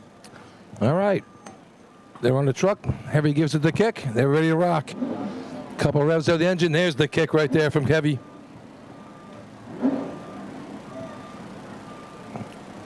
And they're off. Straight down track, fades to the middle. Mike brings it back. It's going to be a little bit outside. Heavy's got to get over. He does. Water in the hose. Creeping in. He drops him right at top. Nozzle on. Oh, just a tick under. Touch low. Still a very good shot. Mike can make almost a right-hand turn there for Heavy. I got him 697 on the stick. 1-2.54. Hey, there's your barometer, folks. Come get it. Cone 350. 7-0 on the stick for heavy there, looking pretty good. Up to the lights, number 3, the Hageman Gang. So Hageman coming right off this. Hageman's best this year. Let's see, Islip. That's Islip's best shot in COs this year. How about that? So again, in another race, Islip's running their best shot. Back-to-back state champs. Don't tell me we're not going to be able to do it the three-peat. I tell you, Mike drove such a good contest there. That water looked slow up there. How long did it look like they waited? Yeah, you're right. He put the nozzle team right on top of that. They had plenty of time, maybe too much time for Josh actually right there. Had to think about it a little bit, but, he was right on the flap, just a little bit under. And now you're coming into Hagerman. Hagerman's best shot, 12:49, which is right around that Islip run, but we know Hagerman can pump that up a little bit. Yeah, it was 12:49. They ran it right here at this track a couple weeks ago. When I tell you, Aaron barely got that on, swept the floor, and then blasted the target. Could have been a lot better. It went 12:49, 798 at that tournament, so getting it done over there. Yeah, no doubt about it. Hey, Kopeg, if you haven't picked up your Sea Ladder trophy, I know you might not know you won one. There you go. But come down and get it. They're waiting to get rid of these trophies over here. The women from Central Islip doing a phenomenal job down there with the trophies. If you win one more trophy, you get the Tri-Wizard Cup of the Day. Who gets to carry it? Chris? And a Nimbus 3000 to go with it. I don't even know what these things mean. I have no idea where he's going. Absolutely none. All right, track's been clear. Robert Tascio driving them down here in the Hagerman C-Truck. I tell you, this thing moves. Wait a second. Billy leaves us, and he lives in a fantasy world once he's outside of racing, I think. Yeah, all we get is like Harry Potter references and things along those lines. I got nothing. Me neither. All right, here we go. The gunslinger. Brings him in. Lets him go hard. Gunslinger. Oh, he goes underneath. Yes. Good recovery, I have to say, but underneath on the first shot. I think he missed it completely, Paul. He missed the adapter completely, went all the way underneath. Great recovery, though. He runs with that down adapter. Time for Hagerman with penalty 12.91. 12.91. Nailed it, Billy. What a recovery. Still go 12. I think it was 46 to the cone, but yeah, 12.91 on the regroup. With a miss, yeah. Number 4, the North Belmore Rinky Dink. Sometimes when your stopping steps are so hard like his was, your hands start to jiggle because they're trying to help you stop as well and keep your balance. And I think when he got to the hydrant, he was lower than he thought he did. Yeah. So, guys, I was finishing up the interview with Joey, but what was our announced water time? So it's 66, I believe. Okay. I was watching you. I wasn't paying attention to the water. Nice interview with Joe Abramsky there, I tell you. Thank you. Listen, if we had more time, he's got stories. He could probably tell us a lot of funny things that would have you smiling. Well, actually, you probably couldn't tell them. Yeah, right. I'm sure there's some he could tell that is smiling. We'll do that in the postseason. I was fortunate enough to run in those circles with the Knockers and the Hornets for a little bit, and boy, they were a lot of fun. A lot of good parties over at Ralph's house. I was there when the pool collapsed. I was there with the fireworks when he was Super Dave and he had the Roman candles strapped to his ass and he was riding his bike naked down the street with the Roman candles shooting off his head and out of his ass. And that's the stories he can tell. Exactly. Those are the ones I'm telling. Those were some good times. Here's North Belmore on the line right now. Their best of the year is a 13:39. So not what they would like to see on the day. But Hydra Man's back now. Thomas White, regular full team going here. See if that makes a difference. Definitely brings it in tight as he's going to approach the hydrant. He's got the down adapter. He's got water in it. Hops over the hose. Oh, the big man showing some skills. Breaks it. He's got nozzle on.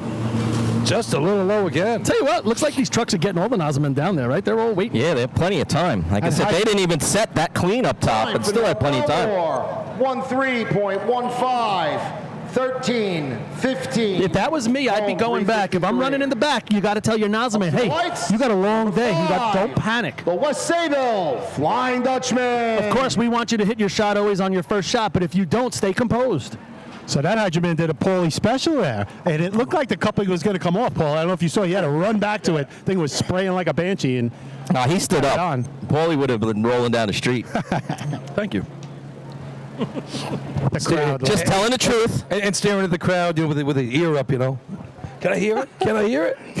Don't scuff my hair. A little Hulkamania. Exactly. Rolling it. There you go. You scratch my hair paint. Rip your shirt apart, I tell you, brother. That was good. That was a good hydrant. Here's West Sayville on the line right now. Your tournament leader, 10 points out of ladders.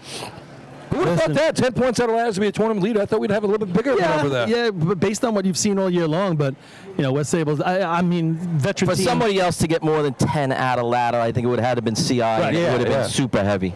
Yep. Because we have those 4 big teams that we talk about all the time, they're all pushing each other hard, so there are going to be misses, and that's what we're seeing. You got to think about how the end of the days have gone in recent weeks, and West Sable has been rocking it. Dutch so with a stay composed, veteran team. Dutch with a heavy 12-31 last week at the Hempstead Invite. I believe that's second or third best shot of the year right there. Yeah, I think North Lindy's probably got the best of the year, if I'm not mistaken. Yeah, I think you're right.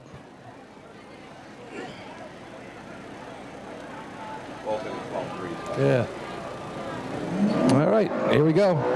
He's out in the track. Let's see if he can bring him in just a little bit. He does as he gets there. He's going to give him a little running room. Billy's off and running. Oh, he puts it in his lap.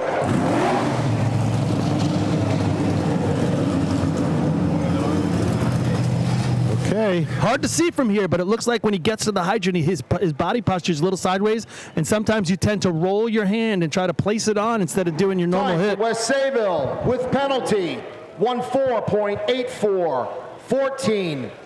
Obviously, I'm down by the nozzle line, 49. but I thought he had him back a little bit at the hydrant, a little extra running. Yeah, I mean, he jumped off with the speed, I'll tell you that. I had 691 when you saw that little bit of water come out, so the handle was where it needed to be. Yeah, no doubt about that. You saw him leap off the truck, and he was getting there with speed. It's just, I think when he got there, and this sometimes happens when you drop back further than you think, your regular muscle memory is, okay, you're 2-step, there's the hydrant. He was maybe 4 steps, and then your body starts to turn, as you would when you put the water in the hose, but you're not to the hydrant yet.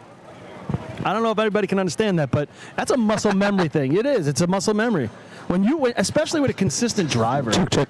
Yeah, so that's going to snap their streak of scoring 3 in a row there. So no one's going to score at 8 today, Paul. Nope. So and we said 6. Rob was saying, if you didn't hear the pregame show, 6. Scoring at 6 contests is the one that wins the state drill most often. I think you said 17 times. 17 out of the last 40 years. I didn't go all the way back, but 17 out of the last 40. 40's pretty good. Yeah, you don't want to try to score less than 6, but 7's been done, never been an 8, not going to be. But boy, does that open up this drill, right? Yeah, so here we go. Here comes the snails on the line right now. Guys, folks in the chat still hungry for cone times if you can get them. That was I don't know what that was. What was that cone time? 49. That was a 49 for West Sable. All right, so we got Lindenhurst on the line right now. I think we'll see Christian Brody on the hydrant today as Brendan still recovering from that knee injury. Here we come. A little squirrely. He's going to have to bring it in for him. He's a squirrely at the hydrant. You're right. He lets him go. He's got water in the hose. Oh, Brendan lights it up. Man, he lets him go hard at the top. They get the nozzle. There's a little bit of trouble. And just shoots it right. Oh, man, Mocare way right and then brings it back. But nice job by Christian Brody hitting the hydrant over there. 736 on the stick. Very respectable. 13.36. 13. That's with a half-second miss on the target. Yep. 360. No, that was looking like a 12. It's decent. Good point. Nice drive there by Whammo driving that thing in there. He did a lot of driving. Hempstead Westerners. Brody do a little style there for a backup hydrant man. I was just about to say, we've seen Christian Brody. He started out, he got his name running suction and pump there, and he's, catching a lot of water. But you've seen him transition into other positions that he's needed, and he usually gets it done. I got to give him a lot of credit. Yeah, he's slamming this He year. looked like he's he'd running a hydrant. been a hydrant man for a long time, just there. Yeah. Everything looked just like you'd write it up. And he don't got the body of a bird. So I feel good standing next to him. There was a compliment in he's there getting somewhere. it done. I like the better with the purple shirt. The grimace. The grimace. Good job, though. Really nice hookup. And we get a number on that? He said it was a 707, right? Yeah, good. I had 36. 7.3, so. Hey, for somebody getting thrown in this week, not too shabby. Definitely a half a second on the miss there. West Hempstead, tough start to their day. And like I said before, he had plenty of time up top after putting that nozzle on. Like I said, I think he just rushed. West Hempstead's best shot this year, 12.5. Was that run at Hempstead? Yeah, 12.50 at the... Is it the outside Hempstead kryptonite for this guys today? Hempstead invite. Let me move up. You'll take a 12.5 right here. They've run some real good hoses, you're right. 67 at the Joe, 50 here. All right, Kenny Brown brings him down. Straight as an arrow. Brings him in tight. Water in the hose. They're creeping. Nozzle on. Hey, Cody blasted target. I don't know if they had the water on as other teams had, but best target hit we've seen. Yeah, water didn't really get through their hose, guys. 5:02 through the hose. 12.90. 12.90. To sneak in for second place over Hagerman. 7:22 stick, 5:02 through the hose. They had a little kink by the hydrant. Might have hurt him. That looked a little slow, didn't it? I mean, just the water in general from the nozzle, hydrant to nozzle. Up to the lights. Number 8, the Farmingville Bandits. Like we were just talking about before, Farmerville, 2 out of the last 3 tournaments with the 5-pointer in this event. Don't know if we're going to see that today. No, Paul, this is something for you to watch. LBB Steven, he really points this adapter down. Wait till you see as he tries to come in. And I see it from here. It's awkward at best, but it says he's hitting it, and he's definitely losing time getting to How do you that even position. I know. hit it at that angle? Yeah. Something to watch on this run. Watch the hydrant man from If Farmingville. any of you old timers out there used to run at Patchogue, if you pointed it down that far at Patchogue, it almost hits the street. That's how low that hydrant was. Yeah, it was real low. That was low.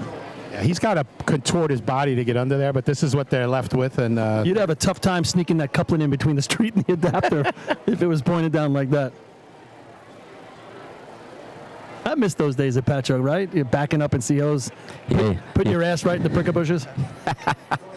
There was no room there. I mean, when you came out from underneath the arch, the driver, you had to stop. I was gonna say, my Uncle Bob went through the to the neighbor's lawn one time. Yes, he did. I saw your cousin come down the ladder faster than he went up that day to see if his father was okay. Oh, man. All right, so here comes Farmerville on the line. Ah, what the hell is that thing? I was just saying, Farmerville winner, 2 of the last 3 CHOs state tournaments. Pretty impressive if they can do it again today. I'd say that. All right, here we go. Eddie Stewart bringing him down. It's going to give him some room right here. He's back. Yeah, I think it's a little too down, right? Tough time putting it on. And they'll finish it up. He stopped almost completely at the hydrant and still couldn't even get the angle to put it on. I don't know if that was how he normally wants it. Farmingville, 1 with penalty. 15.28. 15.28. Think about how much he bent down. 349. Cohen 349 for Farmingville. 349. Number 9, the Hicksville Hicks. Yeah, that's way down. I mean, it was even so far down that he was awkward looking. There was no smoothness to any of that at all. That's what I said at the hydrant. I just watched on the come to a dead stop to attach it, so it's a little awkward at best. But Your attention, they're getting please. by. We now have 2 lost phones up on the arch. I am selling them to the those highest phones. bidder.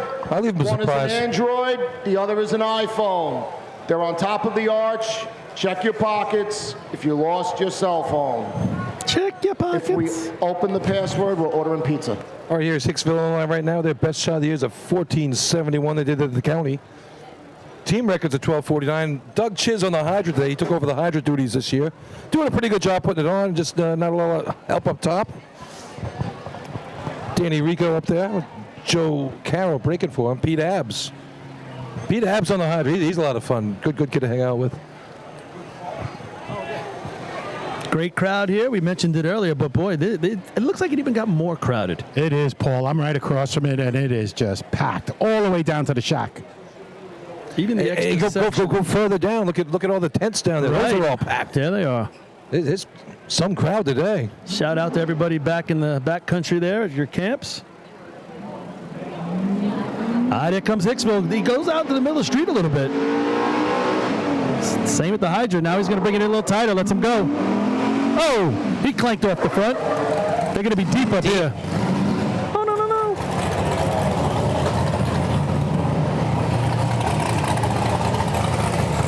That water looked like it got down the track.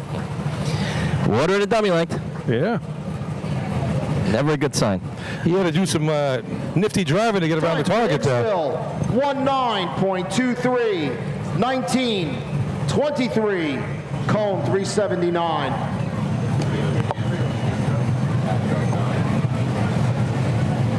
Up to to the lights, number 10, the North Babylon Tail Draggers. All right, with North Bab coming to the line, we got 12:54 is the leader right now for the Wolves. 12:90. Who's that 90? Who ran that? That's West Hempstead. West Hempstead, and then 91's Hagerman. 13:15 is North Belmore, right? And the Snails at 13:36, fifth. All righty. But that shot, that West Sable shot right there, it's really opened the door. So that's Islip has a great opportunity, but I think there's meat left on the bone from the 54 too. I think people can play that. I'll be surprised if that ends up in first place at the end of this contest. Yeah, I agree. Nice day, with the clouds. We had some pretty heavy clouds earlier. Now the sun's trying to peek through, but I don't see any danger of rain right now, and that's all we're caring about. Yeah. Sun's bursting through here and there. It's not cooking us too bad down here yet. If anybody's going to be around not here for the parade and wants to listen to it, Lenny, you said you're doing the parade tomorrow? Chris and I talked about it. We are going to broadcast the New York State Parade tomorrow. Yeah, you too, Billy? Maybe get some interviews here and there. And maybe we'll get you up there, Lenny. Paul, what do you think? Come on and join us. Maybe I will. Come on up. If I stand on the sunny side, I'm not going to do it. There we go. Brings him in tight. North Bab's going to let him go. It's going to be deep. Didn't even have. Oh, he better get that from around his. Oh, he had the slack man had the hose wrapped around his leg. The sea truck wasn't stopping. He was about to go for a ride. Listen, while they were all still on the truck, there was hose dragging behind the hydroman and the breaker. So some of the hose came out of the truck. It was in their feet. Never a good. And one of the hose under the. Time for North Babylon. One of their hydrant link popped and went out on the track. Great.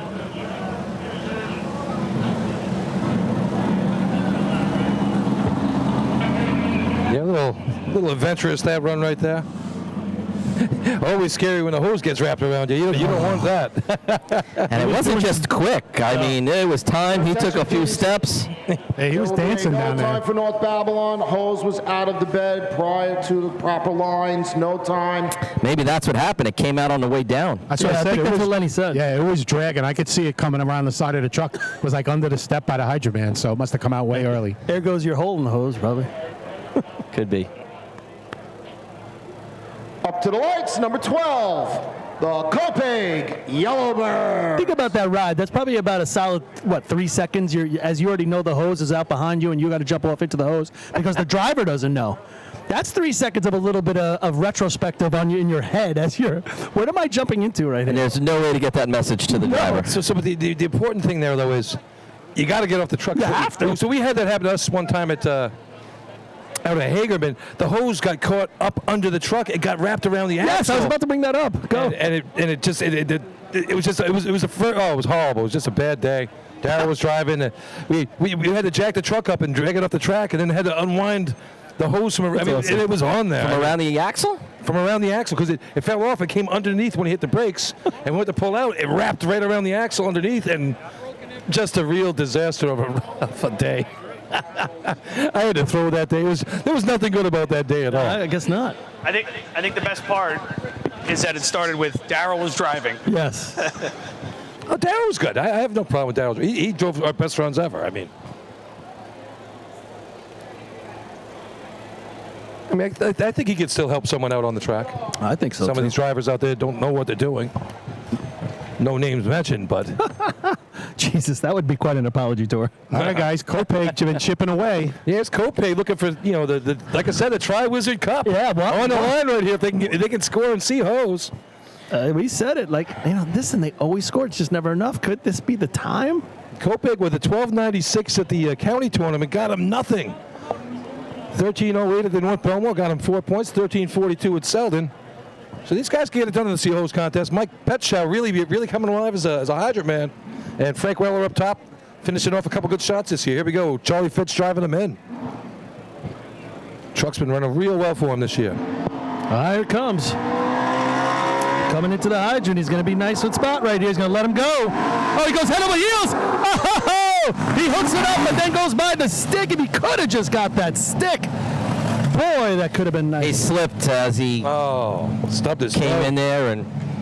Yeah, he hooked the coupling, but he couldn't grab the stick on the way by. 13.86, 13 1386. No Tri-Wizard Cup for you. 1386, 54 to the cone. Yeah, he looked like he got off a little top heavy. The East Islip Guzzler. Exactly. It didn't look like he pushed off. He didn't get going the right direction there. He was. And then he caught himself at the hydrant. He hooked it, but he just couldn't get that left arm to get the stick. We just watched the replay. He stumbles on his first or second step coming off, and that throws him off. If he would have stuck with just the right hand and used the Western grip, could have probably got it. Always use the Western grip. Yeah. Ew. All right, here comes East Islip now. East Islip been sitting around back there for a while. It's been a long time since three-man ladder. All right, so East Islip on the line. There's an interesting thing here with these guys. Well, they're 12-8s this year. They have 8 C-Hose titles. Number 9 is Patchogue. They're the first place one. St. James tied with them for second place with 8 each. So that's on the line right here. They got a rerun at the CI invite.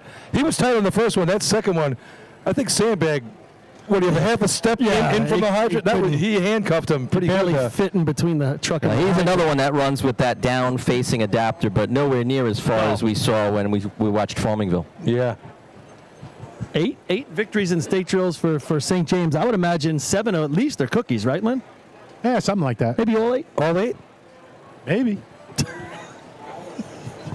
I can't believe that you got left off that list by that guy doing all the stats. I believe it. I mean, we had to actually go for a recount to get you on there, Lenny. I'm a compiler. I race too long. That's the problem. 29 years of nozzle and 12 sevens isn't really all that much. It's like a broken clock. Damn Hydroman. It's a broken clock. All right, so here we go. Tommy John. Yeah, it was the Hydroman's fault. That's right. Tell kid. Nick Sandbag motto on the hydrant. Mike Otten breaking for him. Jimmy Hand breaking for Robbie Scharf up top. I'm excited to see what these guys can do. I think they can put back-to-back hoses. Here we go. He's going to bring him in tight again. Fit in there, Sandbag. He's got it. Yeah! Come on, Robbie. Nozzle on. Hey! Nice job for the Guzzlers. Yeah, they're going to like this 7 flat on the hookup. I got a low 12. I'm telling low you. Mid. This is why I said East Islip had that chance at top 5. 1-2.39. 12:39. Cone 3. And there's a team to break up some points for everybody else that's on the top end. That would be the 3rd best C-Hose shot ever in a state drill here at Central Islip. He does a little Paulie hop over. Well, he doesn't beat my second place one, so he could have hopped a little faster. Up to the lights. Number 14. 2011, we had a 38. South Hempstead Rascals. He does a really nice job right there. Tommy puts him in the right spot. You know, Sandbag knows he probably can't stop all that sand from bagging, so he's got to get over the hose. So look at that. Guys, they take almost a half a second off their best time of the year. Well, they had it in them, you know, and Robbie's come a long way up at the top. Yeah, he really has. He looks really good, and he was all over the target. All over. Yeah, he didn't waste any water, guys. That was sweet. I think Jay's coming up here with a protest sheet to see if they can go back and run sea ladder. No, that just kills me. You got the jet here. They don't really run B ladder, but whenever they run C ladder, he does a good job on it. Yeah. And Tommy drives.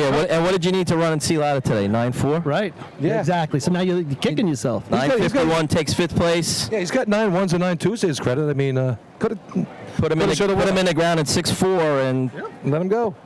All right, so here's South Hempstead on the line. Haven't run any 12s yet this year, but we all know that's very capable. Well, this is the thing. You see Spats lately, and you don't know who that guy is that's been running hydrant for a little bit. But today's a big day. He hits him big on big days. Let's see it. We're rooting for it. I don't think they've gone into 12s yet this year, but we know the capabilities there.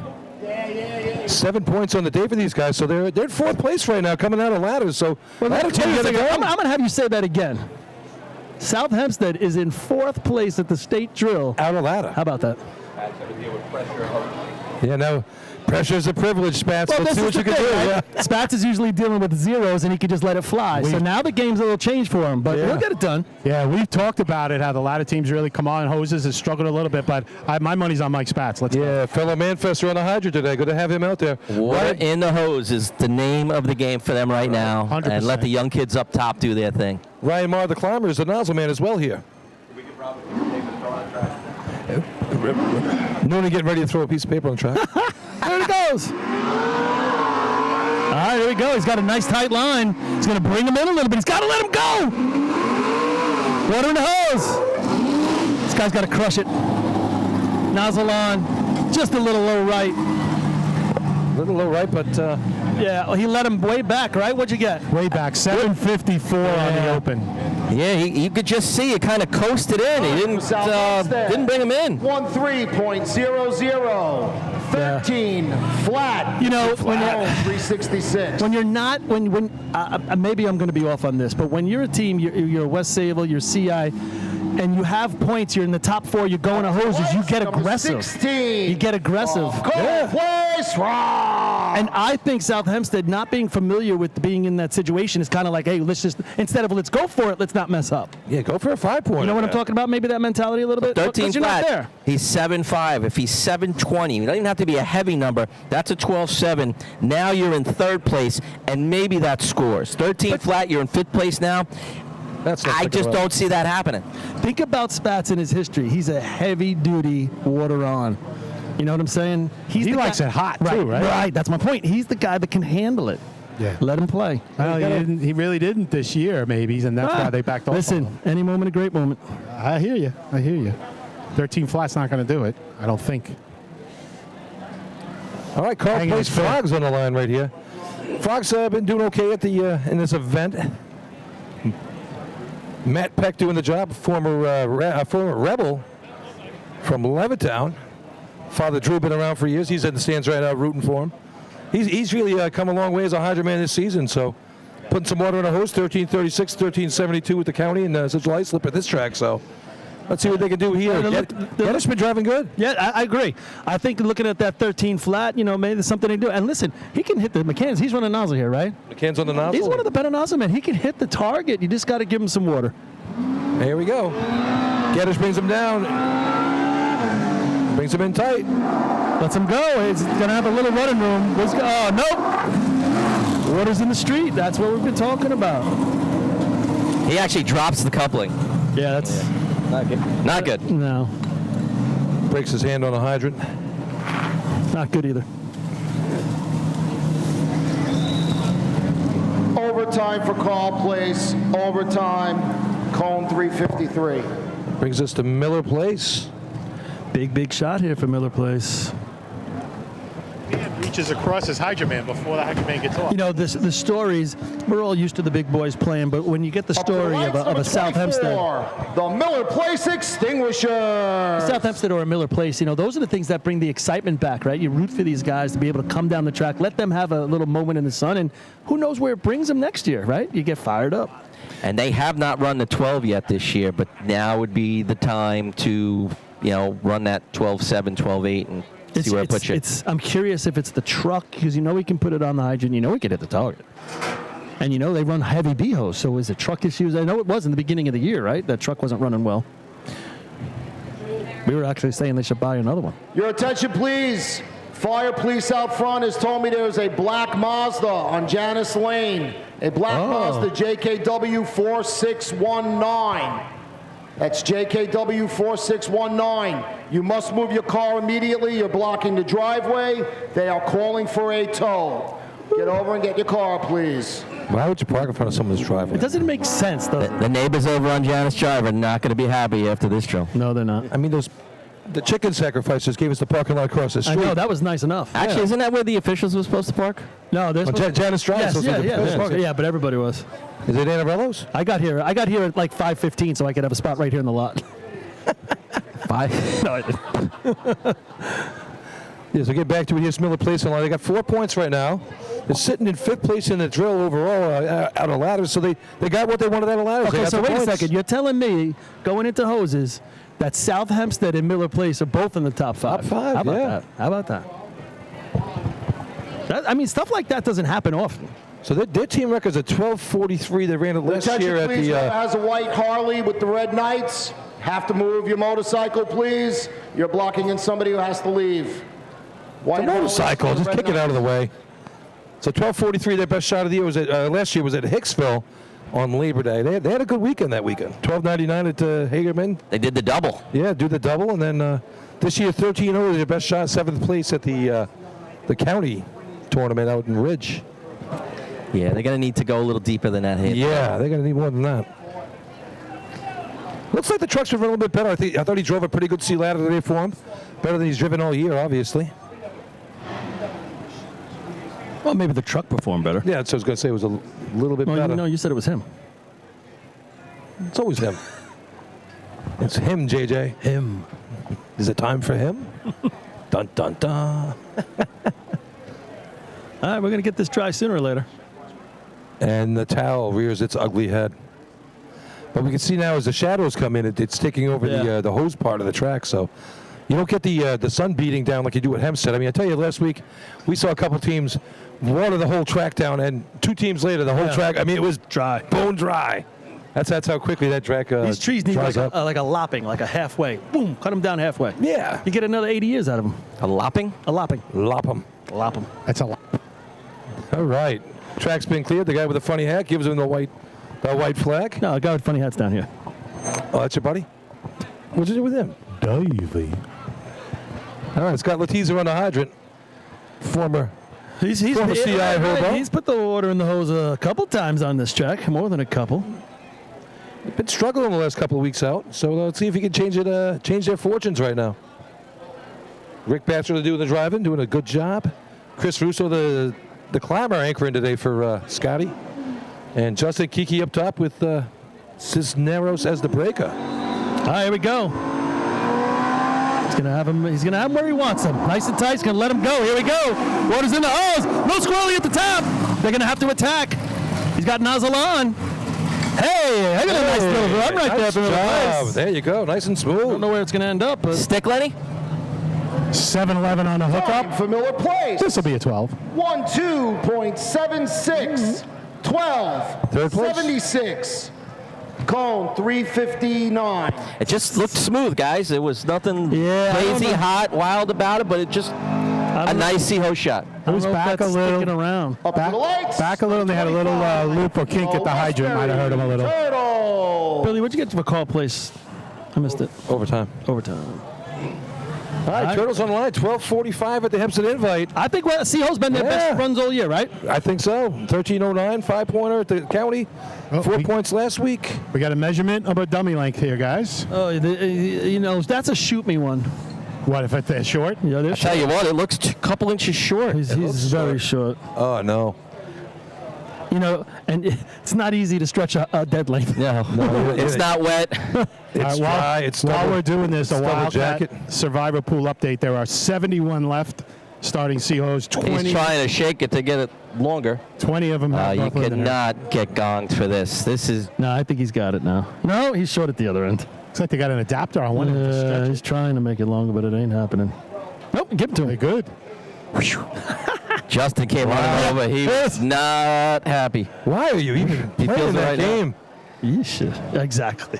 What are we doing, people? And if you look at the end of their dummy length, there's looks like an extension collar on it. The coupling is like 6 inches long. Living on the edge. I mean, you got to really love your dead length if you're willing to go that far to keep it. You get tossed for a short dummy I think he shook his hose. It grew 2 inches. He won't be the first one.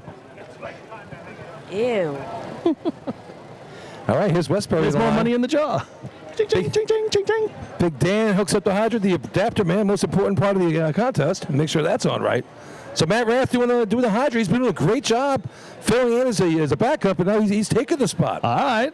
We said he looked good last week, right? Looked really good. Little Lou Gehrig kind of thing here? Yeah. Yeah. So I don't know if he'll last that long. I don't know, you run basically almost a team record, the 12:45 last week. So you can't run on the Sabbath either. Well, you know what it is he was no good on the target because of that 6-pointed star. Oh, he would try to hit that 6-point star every time. All right, here we go. So Mike Athena's bringing him down. 69-year-old Mike Athena. 69. Driving it perfect as usual. He's going to leave him tight. Lets him go. Rath's job. Water in the hose. He's got to put it right on the flap. Oh! He had water out of it, but it just wasn't enough. He looked up at the target. He was ready to go. Yeah, he got a spurt, but just didn't turn enough. What do you think that goes through, Lenny? You think just his lack of turning? He looked like he was set. The threads. Did his mark move maybe or something? Yeah, Artie's saying maybe it wasn't quite lined up perfect. Westbury with penalty. 18.98. 18.98. What'd you get on that on the stick? Cone 343. So one of the fastest sea trucks we've seen here. 714 on the stick. The Was it Oyster 7-14? Bay Teddy's So a Boys. 7-14, that would have been at 12-5, 6, 7, depending on the target hit. What it's been today, that's a competitive water on time. I still think, ice up 690, best one we've seen. Yeah. All right, Oyster Bay. And listen, for all intent and purpose, this race is still kind of wide open. We're in 1291, 1290, 1276. You would imagine the 54 and especially the 39 are going to score. But I think we got some people who could be 12-7s. Yeah, those other three should be sweating a little, 12-7. And you know what? This goes right back in now Point Pleasant, right? Point Pleasant, still 4 points. They got to get something out of these hose races and hopefully scoring buckets. Guys, with the teams you have on the end here, I'm just looking real quick. This has a possibility of being one of the all-time C-Hose days. If you look here, I mean, we're easily into the 12s right now, and especially for Central Islip, which generally doesn't have the best water through.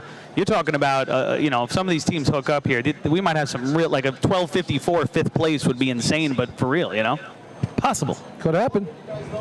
All right, here's the Teddy's boys. John Dinder on the hydrant. He's been doing a good job all year. Let's see how the truck is, though. I mean, it's been a struggle with Steve O'Neill driving this thing. Came up short and sea ladder, that's for sure. All right, we're off.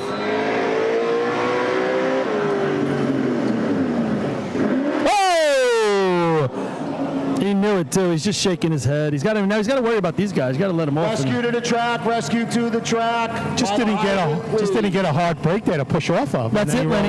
That's it. When you don't get that little break, you can't transfer your weight. And if you don't get the break and then he pulls out, you're still going forward. And boy, you're not going to stand up. I don't care who you are. And the truck's still going 20 miles an hour like that. It's not slow enough to get off. You got to get that weight transfer of the chirp. If you don't do it, you can't get off with it standing up. Because it just drags you. Hey, let's hope he's all good.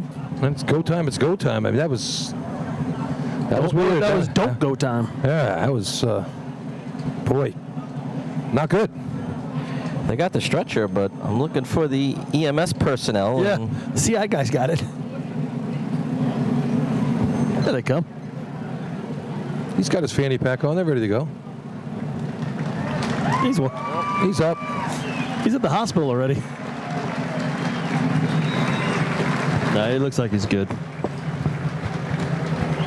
That's just not their contest. You don't want to hurt you guys in this thing here when those guys are lighting up a really good motor pump hydrant for later on in the day, Exactly. There'll be no time for Oyster Bay to complete the contest. No time. They're in the team record here is a 594 in motor pump a couple weeks ago, and I'd love to see. I can't wait to see. Is that one of the guys? Yeah, he's the hydrant man.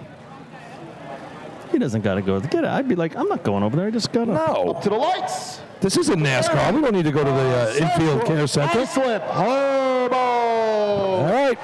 Big shot right here. 9 points. Second place right now for your hometown Hobos. Yeah, and you're saying it, Billy. 9 points on the day, 1 point out of the lead. West Sable's already gone through this contest. They're not going to score, so here come the Hobos. Top shot for these guys this year is a 52. They ran that Lyndhurst first shot of the year.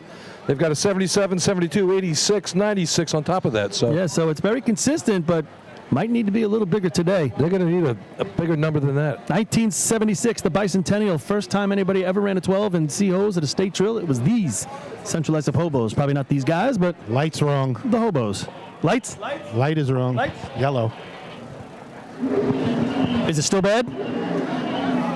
Hold them up. Oh, Lord, have mercy. I hate this.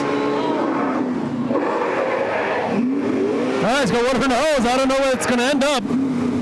But boy, they're going to be unhappy. And you know what? Danny's looking at the light. Crazy. Crazy. Danny is looking at the light. I didn't have a light. I just tried to go off the. I don't even want to say it. I'm not going to. Yeah, I couldn't even try. It wasn't going to be a top. It was a top 5. It wasn't the top 1 or 2, though. I hear you. Again, that's very rough. No, I don't even want to say it. Forget it. They tried to stop them, and they were in their go mode. That's a shame. I mean, the light was yellow the whole time, so I don't know how the clocks would have worked. I could be wrong. Maybe it was just the light. But if you got officials trying to stop you, it's a tough one. This is a tough one. They are measuring them. Trying to get some I would say these guys have a choice, right? It's just interference at that point, right? If they get a time in the truck, and even if there's PA, and even if there's a guy waving a flag, right? It's just interference, and they don't need it. I think they're going to announce. I think Bobby was just asking Ryan. Time for Central Iceland. They're going to take it. 12:46. 12:46. That's with penalty 3:48. 3:48 to the cone, so a 200th penalty. So everything worked. Hey, if they have it in the truck, I'll take it, man. Right? Like that's a weird way to get it, but I'm not throwing second place away. Look at the flag. We got it on the replay right now. The red flag waving, and he's literally like trying to run down a bull in Spain. Yeah. What the heck? But it doesn't affect the time that was in the truck. So now it goes to them to where they're gonna do it. So just to clarify, why were they trying to shut him down? The light wasn't right. It wasn't working, but the time worked. So the light's a courtesy. All right, so they had a time. They had a time in the truck. Who was making the call that the light didn't work? Bobby Miller was screaming up to the arch. Okay. All right. Bobby was pointing and screaming, the light's not working. I yelled over, hey, the light's not working. Chris got on the thing and said, the light's not working. Good attention, please. After discussion with the team, Central Islip will keep their time. Of course. 12:46. Wow. Time was 3:48. I personally think that's exactly how that should have worked. Yeah. North Lyndhurst on the line right now, so they since 1978 in their point scoring streak here, they've only come out of ladders with no points 5 times in the last 44 years. So big shot right here for North Lyndhurst to get on the board. And they've run some heavy shots this year. 31, the North Lyndhurst Piston Knockers. And on top of they that, still haven't measured CI's hose. Not that there's a problem with it, but they had disconnected it. They had to put it back together. Yeah, that's scary. No, North Lindy, 3 state second places in state drills. And, My thing, though, is like you were saying there, Chris, in the truck, the guy's waving the flag at. Once the guy's running, get out of the way, and don't distract him because see. I mean it's a safety issue at that point. Like we understand, yes, but at this point, right? Get out of the track. The only other thing I could think though is that if they were trying to shut him down because there was some kind of safety issue on the track, right. Then I could understand. But you got to put yourself in that position. You also, and I would think this, you don't want CI to put up a run that's not even going to count. Yeah, but to make that decision on the fly here. Yeah, but you do. Once the truck's moving, though, get out of the way. No, but that's a different story. And they were trying to get out there before. But listen, it is what it is. And you got to see Danny Jackson. I don't know what the light was showing at the end. He had a weird face. But Danny Jackson drops him at the nozzle, and he's looking at the light. He ain't looking straight. He's looking at the light. Now, I don't know what he was looking at, seeing. Maybe he thinks maybe he's going, wow, they put the target up already? I was about to say. Yeah, good thing he didn't look over his shoulder. Yeah, that would have been a no time. No, only in ladders. Only in ladders. Not in hoses. Only from North Lyndhurst. That's right. All right, here's North Lyndhurst. I tell you, Vinny Bogart, first-year driver, he's been doing a really good job in this contest, putting Chris Connell on the money. 12:31 here at the Invite. Best shot of the year for these guys, by far.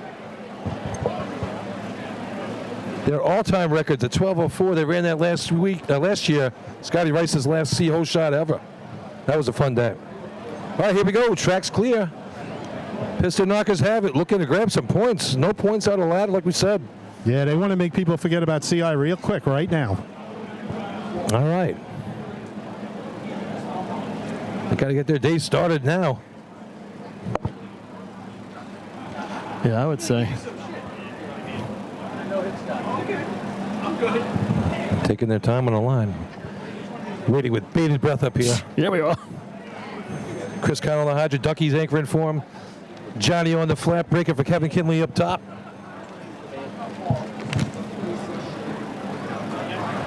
A lot of anticipation here for the Knockers.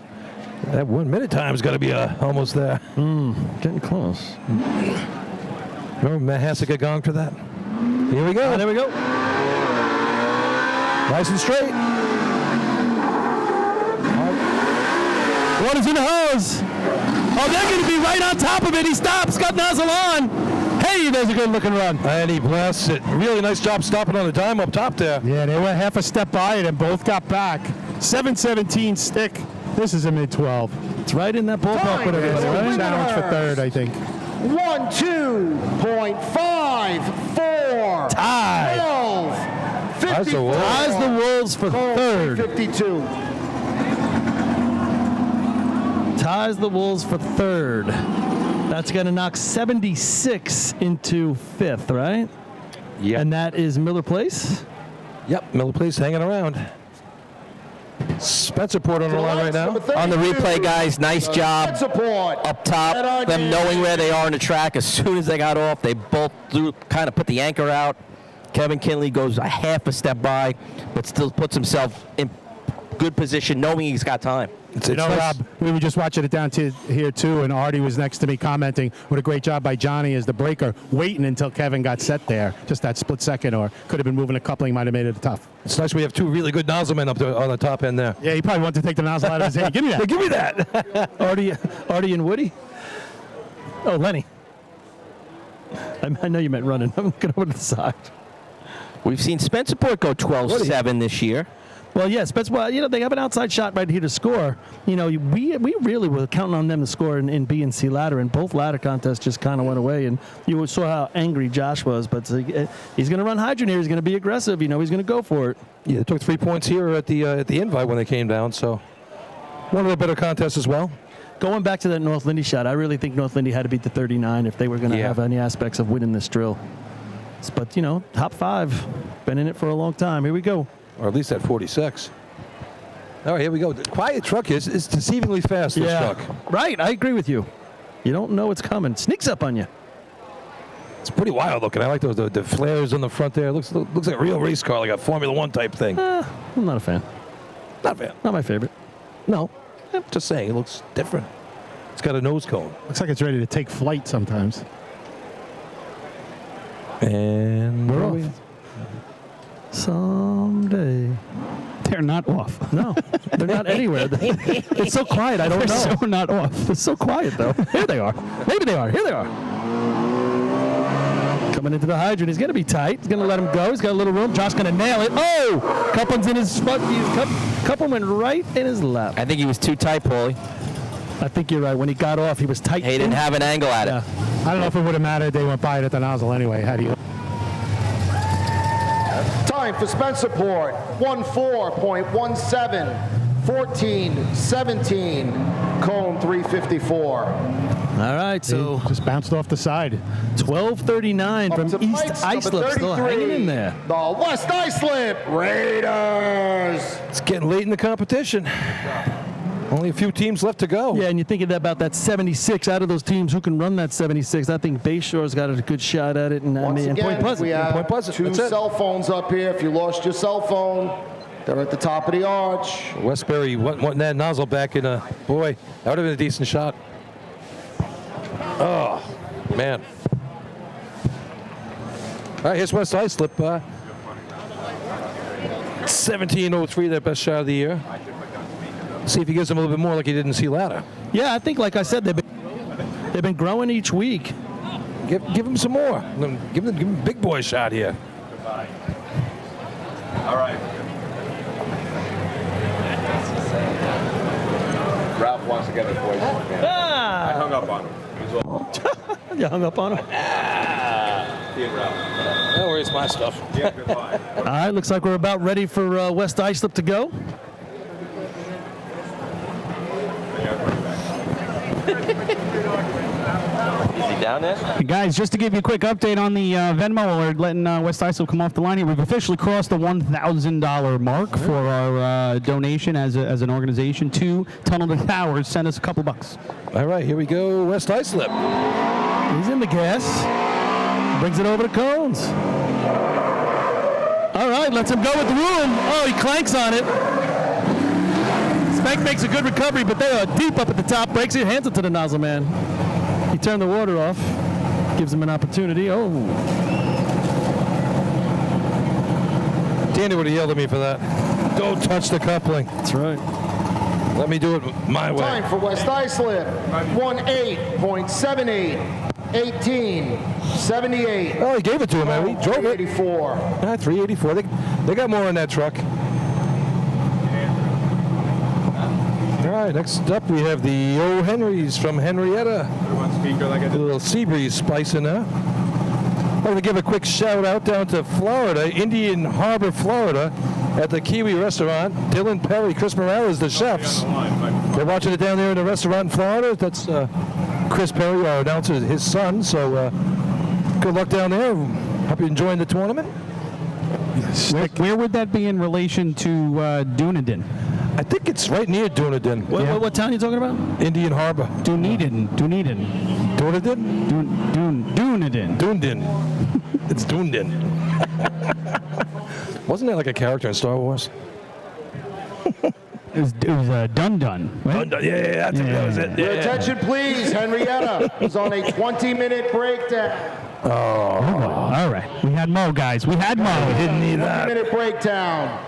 Coming at will be number 35. We're at a world record pace today. Shore Redskins. World record pace today. We had Mo, but it still got Mo. We still got Mo, and this contest still has some Mo here with a couple of big-time teams that can still put a dent in those top 5 times. I'm telling you, this could be, at the very least, one of the best sea hose contests in Central Islip on the 17th of August in the 2020s for a state drill. Easy for you to say. So you're saying? I think so. I have to look it up. Bayshore with an opportunity right here. 1276, a number I think they can place on the track right here to be able to beat that. Drying it up. Looks like he's going to give it the okay. Bayshore happy with that little hiccup delay there with Henrietta, right? Yeah, they got a little extra dry. You know, it's been a comfortable day, a lot of overcast, not so much sun. All of a sudden, sun creeps out a little bit here, and I'm sure they do not mind a little bit of sunlight splashing down on the asphalt at this point. Yeah, 1262, the best shot of the year. Michael Butler on the nozzle.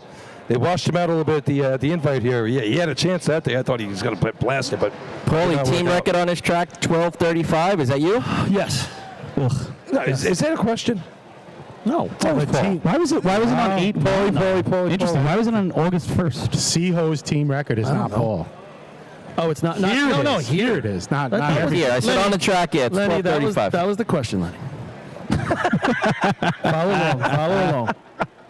Go to Merrick and ask that question. I had a really good shot at Merrick, too. But it wasn't a team record. I ran a 12:03, but only until they tested the water through the hose. Yeah, and your water flow was like 425. It was 32. Shut up. I remember it distinctly. Here we go, Bayshore. Don't be so angry. Hey, you got 2 tenths back then. It was actually close. All right, here we go. Little bouncy again. A little sideways. Mo straightens it out now. A little squirrely at the hydrant. It's going to let him go with momentum, that's for sure. Oh, Pepper lights it up. Up at the top, Mike creeping. Ward nozzle is on. Does a nice job of that. Hits target. Hey, good run for Bayshore. They're going to be happy, guys. 7-10 on the stick. This is a mid-12. It shall play. Time for Bayshore.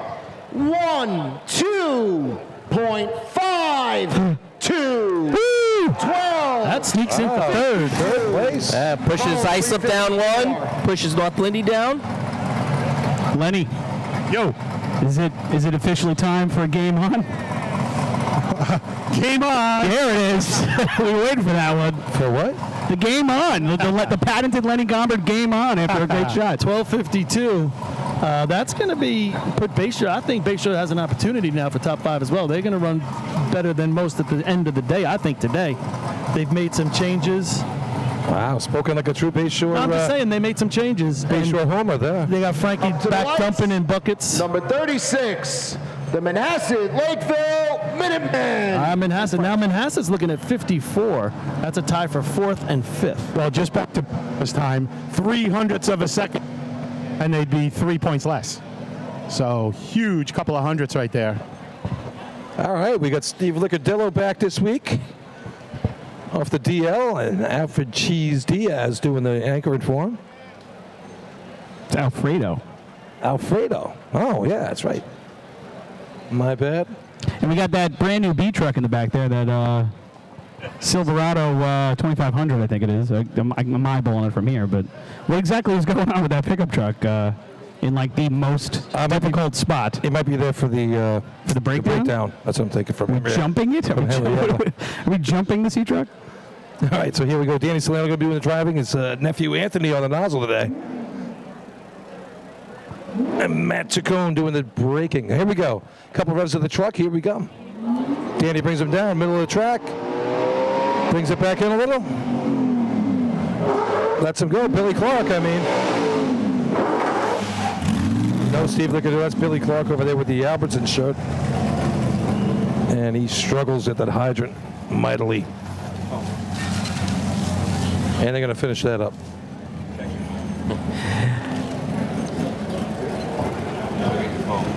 Time for Manhasset Lakeville, 1:8.52, 18:52, cone 3:54.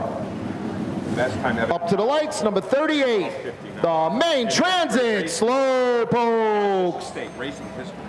I don't know if we can get another 12.5. All right, Tron just threw a pretty great stat at us. The best time in the history of CHOs, not just the state drill, to not score was a 12:59 at the 09 state in Hempstead, and also that was the Dead End Kids, and Islip at the 08 Hempstead invite. So if we could get another something to beat that 12:54, that would go down as the new worst time to, or lowest time not to score. So, like, this would be like one of the greatest CHOs contests of all time? Well, yeah, we're getting that from someone who looked at the stats, not from someone who just watched. Was that just your opinion, or what was that? Yeah, and everybody in the comments said I was absolutely right. They agreed with me. Yes. Nobody commented on that, by the way, but I just absolute gut reaction. That's it, just coming right from my core. All right. And believe it or not, Indian Harbor. Believe it or not, he's done a couple sit-ups lately. Indian Harbor is right next to Dunedin. It's pronounced Dunedin. That got clarified in the comments. I just saw that. Dunedin. Thank you, James Ellison, a long-time viewer, checking in, correcting my ass. Is he one of our Dunedin super fans? 1852. I don't know. If he's not, he better pay up. Am I supposed to be coming onto the mic to say that, Chris, and you have a drop for me, or is that not a thing? What, the Twan stat? Yeah, do I have to put my mic away? Sorry. I made you a drop. You want the drop. Ready? Okay. You want it? Well, let me give a stat later, and then I'll... All right, when you're ready for your stat, I have a drop for Twan's stat. All right, goodbye. All right, here comes main transit. He made some. Oh, we have special Twan stuff. I want to hear it. I want the Twan drop. Yeah. Wow, you guys really know how to put it out there. 14:39 at best. They're teasing the Twan info. Main transit, here we go. Gets on the middle of the track, he brings it back.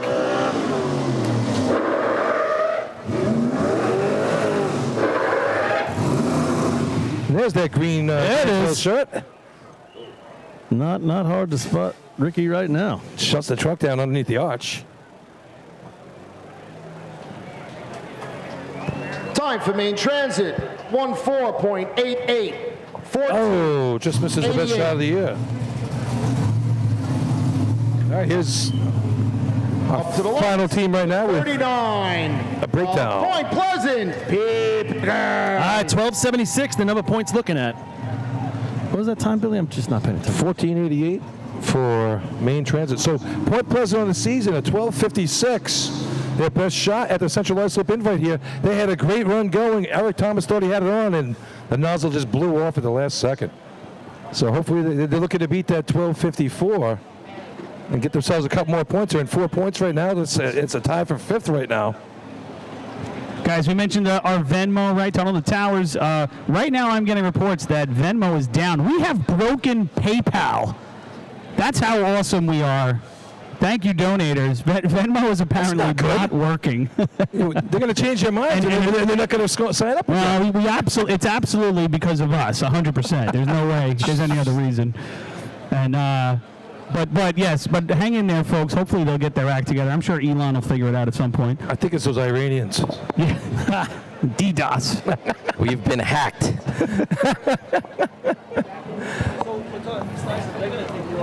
So while we got a quick second, shout out to the Kataria family. Justin, Chan, Nina, Jeremy, and Kenny. At 12:39, looking to stand up here would be the...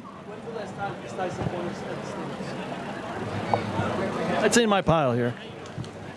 East Islip's last time winning this was in 2018 with a 12:53. They're looking at winning their 9th title in Ty Patchogue. Here we go. They got water in the hose. Lights it up. Eric Thomas got to get busy. Nozzle on. Oh, he just. Oh, man. He wiped it away. Wow. Washed it away. Good looking shot right there. He hits that clean. It's right there. Pleasant, 13.92, 13.92. So listen to this, guys. 7:06 stick, 11:75 water out. 11 minutes remaining. Yeah, it was right there. It's a first place shot with a massive target hit. Oh, man. That would have knocked down East Islip. All that stuff. Henrietta is coming up off of their breakdown. That is Henrietta. We'll finish up the contest right here. Paulie, while we're waiting for Henrietta here. The Henrietta Henry. A story quickly I just want to tell, and maybe this is, I might be stepping on the Twanstat perhaps, but the East Islip Guzzlers, first place in C-Hose, again for what's got to be like the 10th time in 15 years. No, we just talked about it. It's actually the 9th time ever they tie Patchogue. Okay, but that's probably condensed to the last 15 years. When they've done it, yes. Right. So they're like batting like 65% at the state drill first place. I got it, Chris. Okay, you got it. Are you ready for the drop? Here we go. Wait. All Henrys have to run before that's official. Yeah, no, we're gonna let them run, but I'm just gonna do the Twanstat. Okay. In preparation, so we can do our other stuff in a break. You ready, guys? So am I supposed Wait, no, don't talk yet. Oh, you're doing? Yeah, you ready? Wait, but they didn't do it yet, though. Wait. Man. Oh, you want to do it and then I do the drop? No, they didn't. The stat's not official yet. Okay, you want to go official and then we'll do the Twanstat. All right, yeah. Okay, wait. We'll wait for the Henrys. This conversation is painful. I don't even know where it's going. I am very excited about the drop. Is this a production meeting? Chris is getting a new migraine out of this one. He's so excited. I hope he's the only one in the trailer. You get embarrassing. Wait a minute. This one's for you. He's a nasty person. I gotta turn it up a little bit. Henrietta's got the track. They have the white flag and they're taking the line. Chuck Marshall doing the driving here. Let's see what Henrietta's got for us here. Bringing some speed.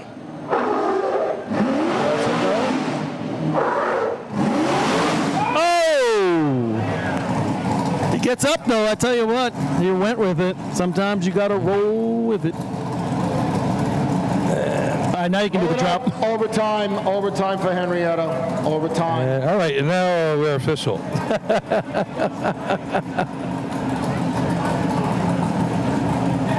right, you want it before or after the Twanstat? I'll give you both. I don't know. I think I should go first, and then you do it. All right. This is dumb now. Nope, I love it. We're doing it. Go ahead, you go first. Are you ready? Yep.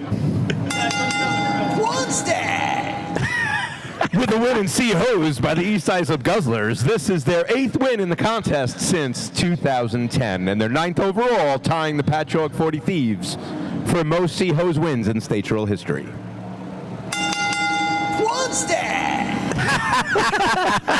All right, I gotta say that was good, guys. All right, it worked. After all of that, it was worth the wait. Very nice. Well done. And knocking Lenny Garber down to third. All right, yeah, but hey, seriously, and impressively too. I'll give East Islip a couple flowers quick. We're going to do a presentation. East Islip doing that with, as far as I can tell, 3 different nozzle men, 3 different hydrant men. So that's also incredible too, because there's a program here. Ready for one more? Yeah, wait, hang on. The 12.54 that came in 5th place is the 3rd fastest 5th place shot in the history of the state drill in C-Hose. There you go. I appreciate you guys. I haven't been here all year. Yeah, we love having having an you. awesome job. I've been flipping burgers and making, hot dogs at camp, and then I'm fried on the weekend to get out here. So thanks for having me for a couple minutes. You guys have been doing an awesome job. I'll throw it back to you all.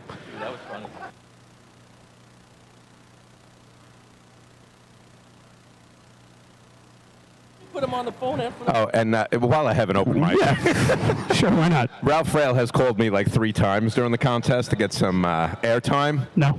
I know. Last year he was in the hospital. We figured we'd give it to him, but no hospital this year, Ralph. Yeah, so sorry. Show us the bracelet. Right. Pay the $10. Yes. Yeah. No. I meant the hospital bracelet. Oh, right, that bracelet. Bring the hospital bracelet for receipts. Now Ralph haggles at the entry gate. Oh yeah. Don't you love those? American? What? Right. Yeah. $10. Yeah. U.S. Are you kidding me? All right, we're gonna dump out for a quick break, and then we're gonna do a little trophy presentation to the East Islip Guzzlers. Folks, hang out. We'll be right back.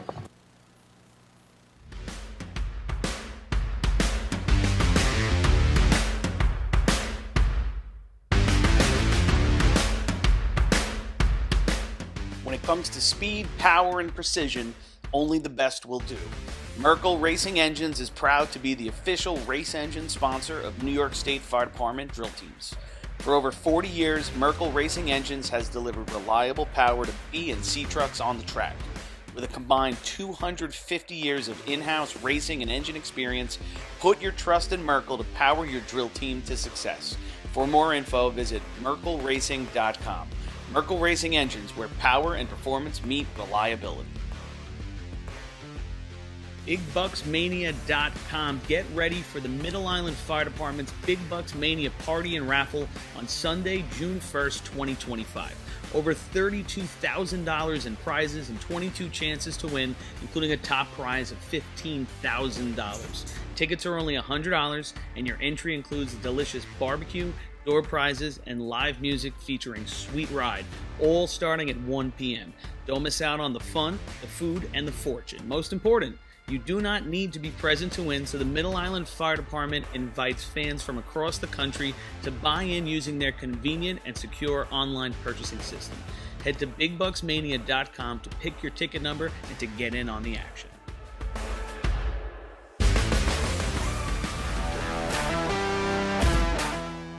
Adept Technology Consulting is proud to be joining the drill team family as the exclusive IT professionals for New York State Fire Department drill teams. Adept delivers computer and technology support to fire departments, EMS agencies, businesses, villages, and libraries throughout.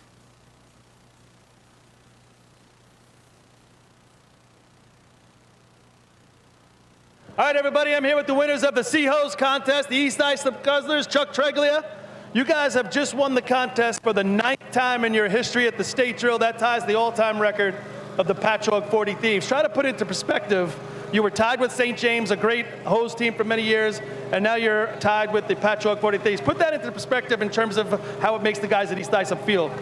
I mean, I think it's a big confidence boost, especially for these younger guys that have been working hard in practice, and they've watched the older teams and the tapes of the practices over and over and over again. And to see that they can do it too, I just think overall it's great to keep the tradition going, and it's all I could hope for these guys. See, it's pretty incredible. Over those 9 victories, you guys have had 3 different hydromen and 4 different nozzlemen throughout that period. It just shows the consistency of what you guys can do in C-Hose and in B-Hose. It's a simple recipe, I think. We try to stay consistent with what we do. It's a system that works, and it's just there's not many tweaks to it. So as long as everybody follows the system, it works. Not much changing.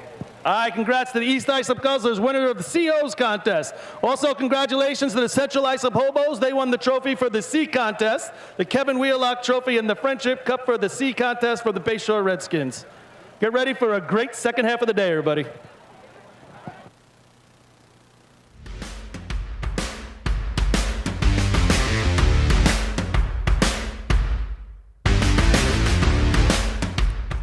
As the longest-running sponsor of the New York State Fire Department drill team's live broadcast, High Tech Fire and Safety is fired up for another summer of heart-pounding action on the track. Since 1989, High Tech is the exclusive home of Morning Pride bunker gear, the gold standard in firefighter protection. High Tech is your source for the full product lines from Genesis, Mercedes, Elkhart, Toxic Suppression, and more. High Tech is your one-stop shop for a full range of helmets, hoods, boots, and gloves. To check out a product in your firehouse or to speak with one of their friendly team members, reach out at 631-777-5170 or visit hightechfireny.com. ProLiner Rescue has been serving the fire, EMS, and police industry for over 25 years. As the exclusive Long Island dealers for KME, Wheeled Coach, Road Rescue, and Demers, ProLiner's factory-certified sales and service technicians ensure customers are ready to respond at any moment. The full-service body shop can handle all of your paint, collision, and fabrication needs. In addition, ProLiner's electrical technicians build the most extensive and high-quality conversion vehicles available. Don't forget, they also love a great B or C truck restoration. Check them out at ProLinerRescue.com and let ProLiner help build your next vehicle.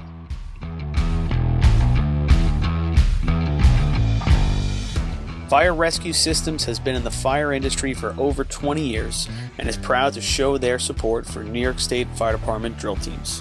Serving the NY area with a complete software solution for emergency service entities, FRS software is efficient and easy to use, making it ideal for emergency situations. With a wide array of fine-tuned and tested modules, FRS provides a modular-based system to fit every department's needs, regardless of size.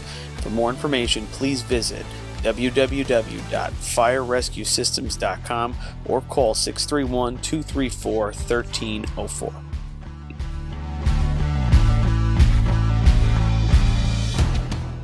Attention firefighters. Want to see the latest in thermal imaging? Contact your local MES sales representative to arrange a live demonstration of the Seek Attack Pro, now NFPA certified.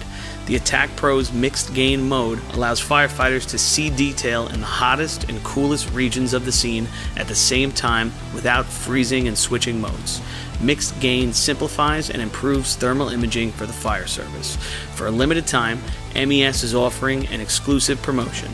Every purchase of an Attack Pro comes with a complimentary apparatus charger. Head to www.mesfire.com for details and information. Integrated Wireless Technologies is proud to be the exclusive Motorola dealer for New York State Fire Department drill teams. IWT offers the full line of Motorola products to fire departments as well as David Clark headsets and sound-off signal emergency lights. IWT is your one-stop shop for custom-engineered radio solutions, licensing assistance, dispatch solutions, and top-notch reliable service with fully insured technicians. Start off your next radio upgrade with IWT. Check out their website at www.goiwt.com.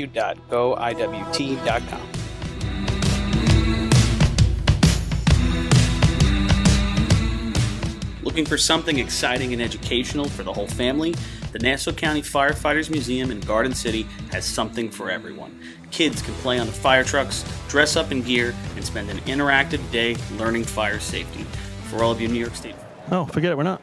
Here we go. Go, you go. How about I can do? We're on now. All right, welcome back here to the New York State Championship 2024 style.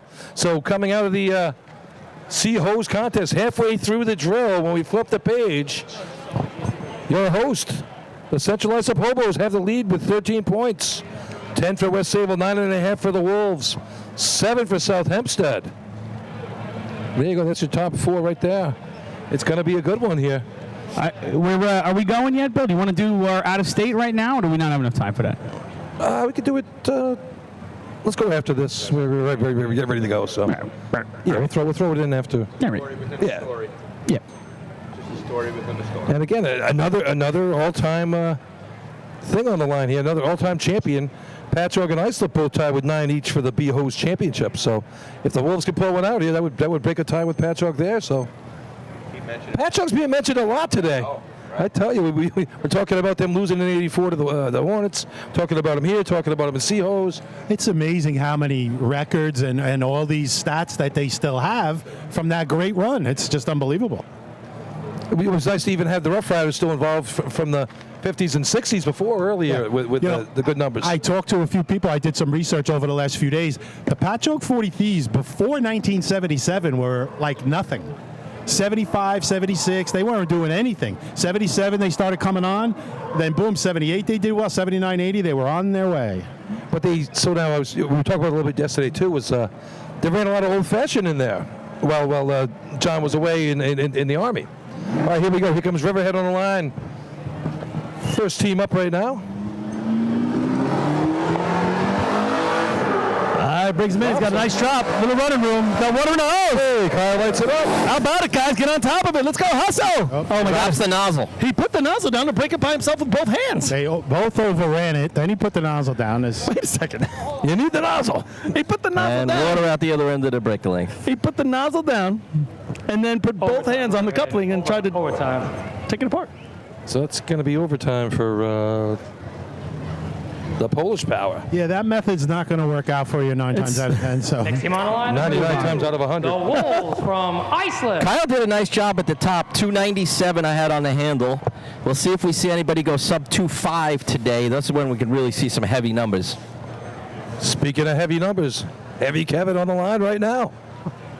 Islip doesn't score there in C-Hose. No, sorry, they get a point and a half, right? Yeah. Point and a half. 9.5 on the day, sitting in third, right? Yeah, trailing by 3.5 to the leaders. Central Islip, 10 points for the Dutch right now as well. So North Lindy finally getting off the schneid with that 1.5. Yeah, I just don't know if it's enough for them. You know, they're in a battle to come down the track, if you ask me. So you still want to do that. Hey, well, they didn't go bone, so it's 45 years in a row they've pointed at the state drill. Yep. And God only knows, I think it's now 314 drills in a row they've scored in. Paulie, they go 5 here. 1978. Go ahead. Paulie, if they go 5 here, depending on what goes on with the other teams, that kind of would put them in striking distance. No, I don't disagree. I just think you got to count on those other teams to really start crapping the back. Yeah, and they got to hit big pretty much in everything now to get back into it. Their backs are against the wall just a little bit. So only 2 teams have put it in the 7-7s this year. That's the Piston Knockers and the Wolves, 2 teams we're just talking about right now. So Wolves have the track, running number 2. So they've done a pretty good job so far today of putting numbers up and saying, come get us. Looks like Mike's a little pointed out to the center of the track. Sure does. But he'll bring it back. All right, track's clear. Big shot right now for the Wolves. You know, all these teams that are up above, around that 7, 8, 9, 10 point, 11, 13, all these shots are big now. I mean, you can't make a miss. No, you got to keep it close, especially knowing what's coming down the road. At the halfway you don't want to point. get separation any further than they are right now. 4 to go. You better score at least 3 out of 4 of them. All right. He straightens it right out. Actually brings it in pretty tight. Lets Heavy go. He's got water. Up at the top, they are creeping. He's right on it. Oh my God, they couldn't get it apart. Yeah, they were fighting with it a little bit. They really lifted it up. I was just talking about stick times. I had Heavy at 246, so there's right where you want to be. Overtime for Iceland. Josh picked it up while he was breaking it. Looked like he might have yanked it out of his hand a little bit. The Gamblers from Hagerman. So what happens there is if the breaker doesn't have it completely off before he tugs that coupling, that's just going to mess with the whole connection for the nozzle man. It just tugs him sideways and everything else. Yeah, it's almost like when they don't break it cleanly the first time, then they start to have a little argument. And everything, the flow is just broken, and then it's a prayer. And let me ask you this: how much of that is just a matter of patience, right, for the breaker? Because a lot of times he doesn't have to stop; he gets to stop 5 feet later, basically, right, than the nozzle man does. And so, from a speed standpoint, he just gets to the coupling faster. Is it just a matter of being patient and letting the nozzle man get there? Yeah, he's supposed to wait, but more importantly, it's got to be completely off before you go to bail. So what happens is these guys turn maybe a quarter or 2/3 of a turn if it's on a half, and now they're tugging it that last little bit, and as they're bailing out, they're tugging it with them. Always telling our guys, don't cheat. It's more important to get it off than it is to get behind the nozzle man. As much as you want to back him up, you cannot kind of cheat, which gets you kind of pulling. You get on an angle, and we've all used it, but those couplings, if they're off just a little bit, they'll bind. Here's Hagerman on the line looking to score some points today for the first time. Something crazy, I don't think you see it that often, is nobody scored in this contest the 2 years in a row of the last 2 state tournaments back-to-back. It's been different teams every time. Wow. Overall, Paul? Overall. And Point Pleasant has scored in 2 of the last 3 states, but they skipped that one, so there is no back-to-backs. All right, here we go. Hagerman's out in the middle of the track. Robert Tashio brings him in. They got water in the hose. Gunslinger hits it. They're going to have the boogie. Here comes that water. He's got nozzle on. Hey, good looking shot. Nice shot, Aaron Allen. This is usually Hagerman's day starts here. Cola, 253. Hagerman's day starts in this range. Time for Hagerman. 7.94. How about it? So there's our first 794. I had 728 water out. Next to line number 4, the Ricky Dinks. That just shows you he didn't waste much water on the target. 794, heavy number here. 786 took first place at the Central Islip Invite a couple weeks ago, so 794 is getting it done. Yeah, what was the water on there? You had 2.5? 253. I had 253. All right, a little 475 water out. So Cole can do a little bit more than that. So I thought he ran a little bit more than usual, but he stayed with it and put it in a couple water extra hose. steps. Guys, I mean, that's a 794, but even with a little bit on the table, I'm going to try and grab Allen if I can. Okay. Yeah, definitely on the table. I think somebody's going to put it on in 2-3 at least, and that's going to help. And then target, Yeah, he starts out really low with that target shot. He did the same thing here a couple weeks ago, and then just brought it up. Not bad. He cleaned it up nice. I'm going to wait till after the shot, but I got Aaron Allen. We're going to talk to him right after North Belmore. Yeah, North Belmore set their team record earlier in the year at the North Belmore Invite. Let's see if they can recapture some of that. All right. Thomas White back on the hydrant. Let's see what's going to go on here. Mike Bowen going to drive him in.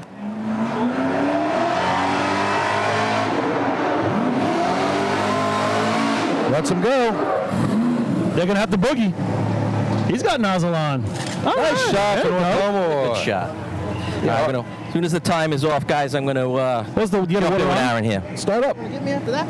Time for the Ricky Dinks. 8.14. 8.14. 8.14. All right, guys, I'm here with Aaron Allen, nozzle man for the Hagerman Gamblers. Aaron, 794. We saw a 786 win this contest a couple of weeks ago during their invite. So I think you're in pretty good numbers. What do you think about that shot? I think it was a good shot. Like I said 2 weeks ago, we know we could do it, so it's just putting it on the track now. All right, how do you feel about these last 3 contests for the Hagerman Gamblers? It's go time. There's nothing holding back now, so. All right, best of luck the rest of the day. Go get them. Aaron always a gentleman. I like that guy. Real good guy. Yep.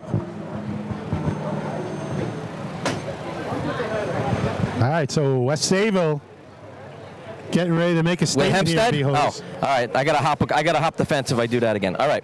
Next person I get, I'll go that direction. West Sayville's been in the 790s this year. 5, the Flying Dutchman from West Sayville. Just a heads up for anybody scoring at home. It's going to be a no time for Riverhead, not an overtime. No time? Yeah, they said they had an opportunity to finish the contest and didn't do it. Oh, okay. So here's West Sayville on the line, 10 points, second place right now. They won this contest last year with a 787 at the state tournament. So far this year, they're doing a pretty good job. 807, their best shot of the year. 791 at Selden as well. And guys, let me ask you this: as we do get into the, I'm not making a joke here. I'm serious. As we get to the end of the day here, or the second half of the day here, for Islip and West Sayville, two of the teams competing, how much more difficult or weird is it for them to be right at the front of the draw and not letting some of the tournament play out? I think it gets tougher in the second half of the drill almost than just going and putting your shot up. You know. It's a lot of head games, Chris. It all depends on the individuals, I think. All right, here we go. Mike Maverick's in middle of the track. Man, he's got a lot of speed. Boy, do they got water in the hose. They got to get on top of it. Got to get busy quick. He's got nozzle on. Boy, here it is. That's a nice looking shot right there. Nice save on the target hit right there. They're going to be in the money. Fab 14, number 1 team. Let's see what they got. Time for West Sayville. 7.85. 785 for West Sayville. That puts him back in business. And for Joey Krenzer, right? He moves up the 7 list. Had 25 sevens as a nozzle man. He's going to go to 26. 230 on the stick there, guys. I'll see if I can get Joey. I don't know if he'll humor me or not. But Chris, that spot you want me is all the officials are at. From Lindenhurst. He's got a lot more life in him too, Joey. His days aren't done. But I tell you what, Billy, what was the water on there?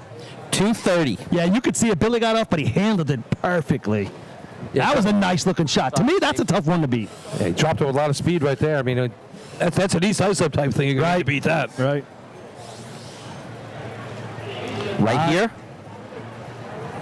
All right, I'll step by and we'll go after Lindenhurst. On the maybe not.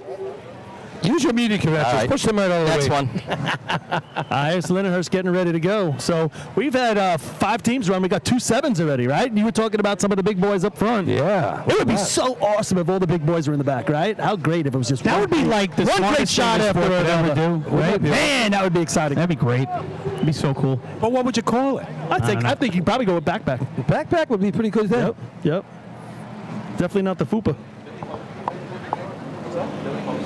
Here comes Lindenhurst. Yeah. Dude, he's at Right now, he'd be my MVP. Right, here we go. Here come the snails. Christian Brody, tight. Oh! Just bounces off. Yeah, that was a little grimace going on. I tell you, Whammo fishtails that thing out of there at the nozzle. Whammo wasn't holding back one iota for Brody back there. Not a bit. He had his grimace going left when he had to go right. And we've seen a couple of these B trucks, Paul, give that little back end slide for the Hydra man, throwing him at the Hydra. Not too extreme yet, but you got to keep an eye on it. 1175. 1175. Yeah, normally, it's okay. That It when could that be good, but happens- if it's too much. Line number 7. Listen, Christian, it's the second time he's run ever off the back of the Hempstead. first time in a tournament. Yeah, Chuck starts sliding sideways a little bit. It gets tricky getting off. West Hempstead. East West Hempstead had a nice 1290, and Seahoes got them nothing, but they need to do something right here. Something to lift the spirits, right? Yeah, exactly. As these days go on, and we've all been in these situations because you got such high hopes in the beginning of the day, and then sometimes it plays out and it just isn't going the way you want it, and then you're trying to grasp it. Okay, we won. I was always like, hey, let's get a couple points early. We can get in the Hunter. Then, all right, we got these points. Let's get in the top 5. And then, we got these points. Let's try to win this thing. But sometimes, sometimes you don't get past the Hunter. No. And you're like, all right, let's just try to get in the Hunter. Paul, you actually said, all right, we got a couple of points, so we're in the Hunter drill? Yeah. You actually thought about that? Really? That's really interesting. No, when they started the Hunter, serious, that was our goal. We had a baby step, but we wanted to do it early. Like, let's get in the Hunter in 3-man, right? 1175. Yeah, but Paul, when things don't start turning around, and that day continues to go bad, and the arguments start and the negativity in your camp, and it could be a miserable day here at the state championship. Well, I would things say, don't go your way. I would say for 96% of the teams, it's a miserable day. That's what I mean. It's year after year. Yeah. Or actually, I shouldn't say that because you get a lot of teams that are just happy back there at the camp having a burger and stuff, so they're not miserable. But if you're competitive all day, it's one thing. Maybe they're doing a pig. Yeah. If you Listen, there's one team that's happy. Cooking a pig. There's one team happy and a bunch going what if and should have and could have. Right, but Rob, what I'm saying is if you come out here and perform to a point and you get in the top 5 or whatever and you got something, but when you poop the bed and you just have that terrible day, it's rough. All right, here comes West Hempstead. Kenny Broome going to drop him in here. Speaking of all that, Danny on the hydrant. They need to pick me up. Cody That's how we Barrett up started the top. conversation. A lot of speed. Yeah, he's bringing him in. He's going to give it all to him. Oh, he does a hop step to the thing. He gets the water on. These guys got hit target. They're going to be okay. Good shot for West Hempstead. Doesn't seem like the water got to the target, but I did just the numbers didn't really work there. I was going to say, same as Seahawks. The water just didn't get there. 8.62. 862. I had 281 on the handle and 745 water out. The water just didn't seem like it got to the target. Yeah. The target hit wasn't bad. Farmingville. The Bandits coming up. Yeah, I had 496 through their hose, Rob. So Shout out to CI again for a great scorecard. I mean, it's the quality. It is good. Quality paper. Spread out. Spent the extra money to get the higher stock, and I love how they have the team names on the other side as you go So through. you don't have to flip it over. Yeah. Plenty of room for the points and all. Yep. Be nice if they had some stats from maybe the last couple 3 tournaments. Yeah, somebody should do that. Update on the survivor pool. Uh-oh. After C-Hose, there are 39 survivors left. Ooh, that's a good number. 12 of them have North Lindenhurst in B-Hose. Nice.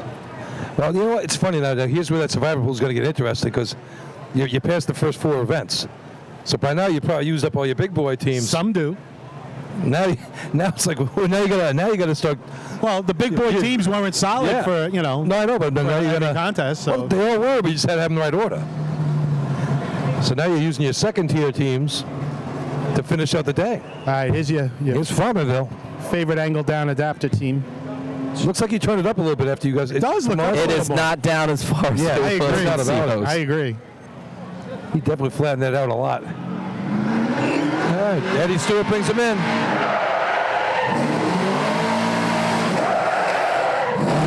Bounces off. Dom Russo breaking for Eddie Stewart III, and he nails it.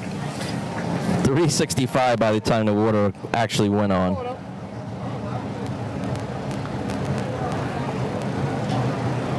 Tie for Farmingville, 9.34.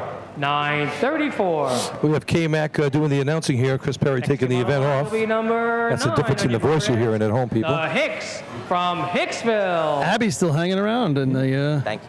Of course, she knows her stuff. Don't keep Abby around. She's a killer when it comes to this thing. That's at least one-time champ, survival pool champ Abby, right? Oh, Yeah, it is.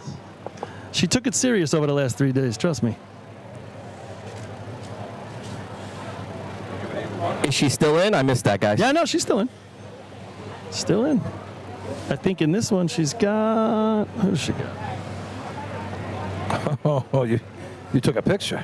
Yeah. Don't jinx her. I had to send it to her. Abby She's keeping track. She's telling me what's going on. Abby Suskin, winner in 22. She got North Lindy here. Her favorite team, right? Yep.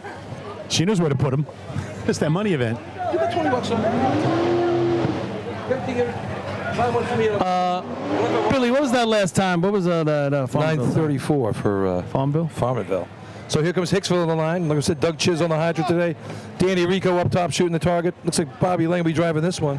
Not sure if it's his son Mike or not. Does he know? No, Bobby Lane's driving. All right. Good man. We did 20, right? All right. Stick this right in here. Got the winning tickets. Good. All right. Bobby brings them in. A little deep. Step too deep for Dougie Chiz to put a hand out there.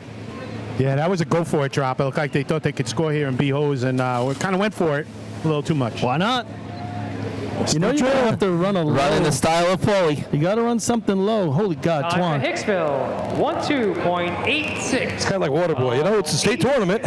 They show us 2 words, Twan. Team on the line, we number 10. 2 words. The Tail Draggers from North Babylon. Yeah, he didn't even stick the arm out and give it a shot on that one. Are you sure it's 1 word or 2 words? I'm going to go with you didn't have enough space. You had to squeeze it in. Oh, that might be 2018, right?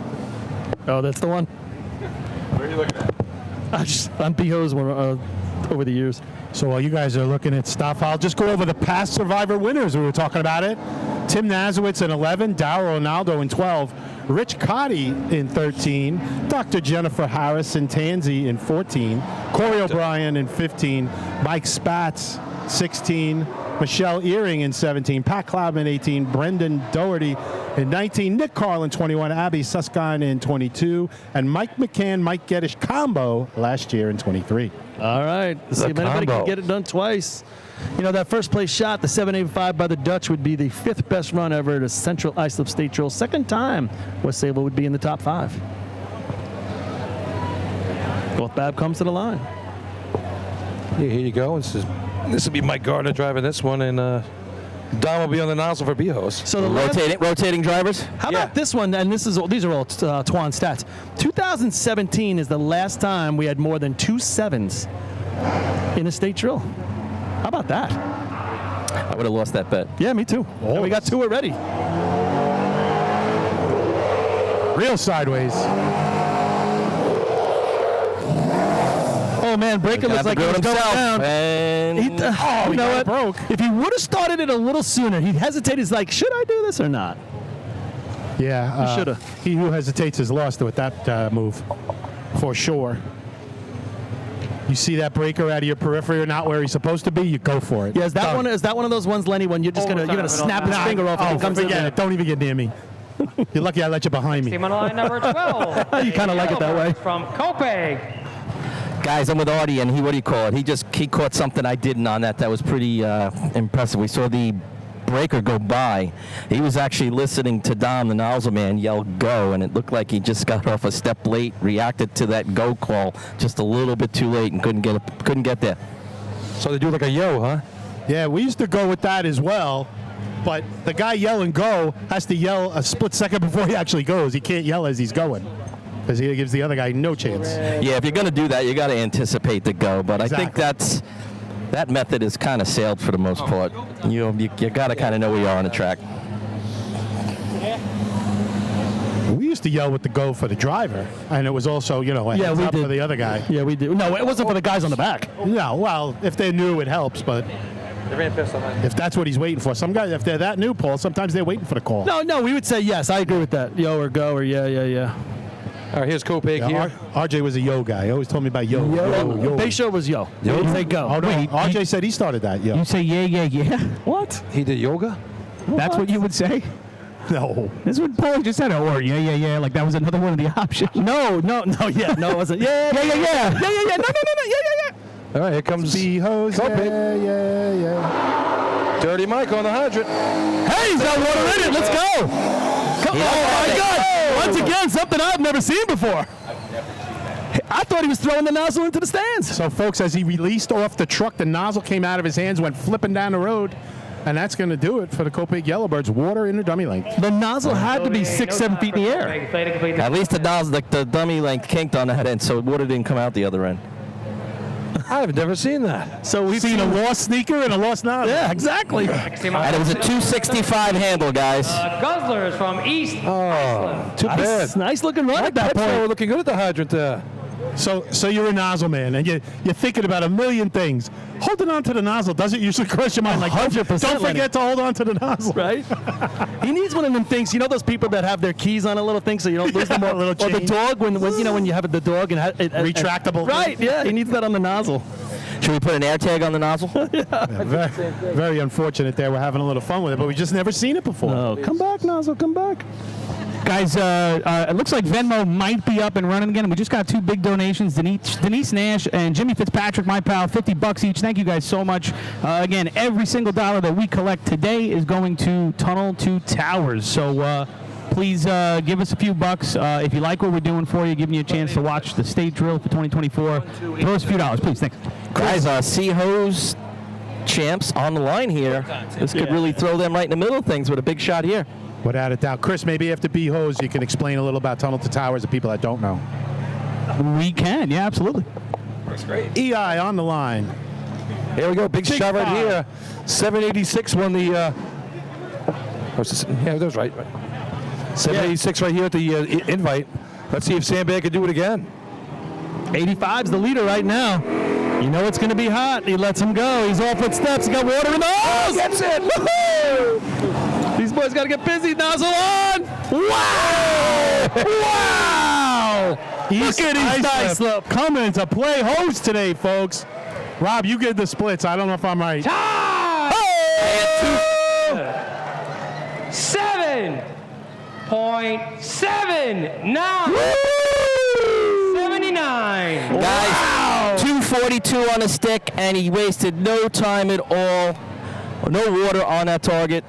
That slots into the fourth best time. 14. The Rascals from South Hempstead. Fourth best time ever run at the state drill at Central Islip in B-Hose.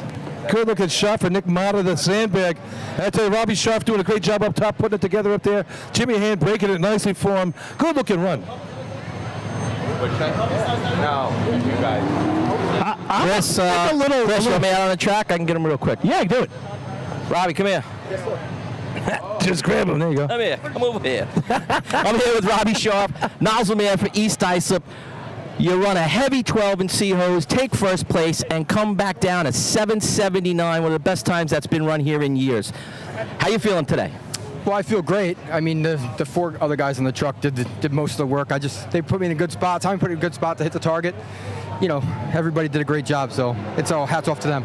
Well, you're well positioned after these two contests. We'll see where you end up. Best of luck the rest of the day. Thank you very much. How about Sandbag, right? Ooh, great job Look at him. East Islip. I love he's got the little flip going on. He ain't kicking the hose. He's got it all happening. Paul, I tried to get him for an interview after C-Hose, and he was all business. He goes, not now. No, honestly, I asked Chuck. Chuck said there's no way letting him speak publicly. Hey, He just said, not now. They can run efficiency, they can run pump. So the day may not be over. So your brother was standing next to me. I go, sure. Now I'm going to have to interview him after B-Hose. And what if he misses? He's not going to be happy. Yeah. Well, folks, he didn't miss. Put up another first place shot. So what was that water on, Rob? Did you get that?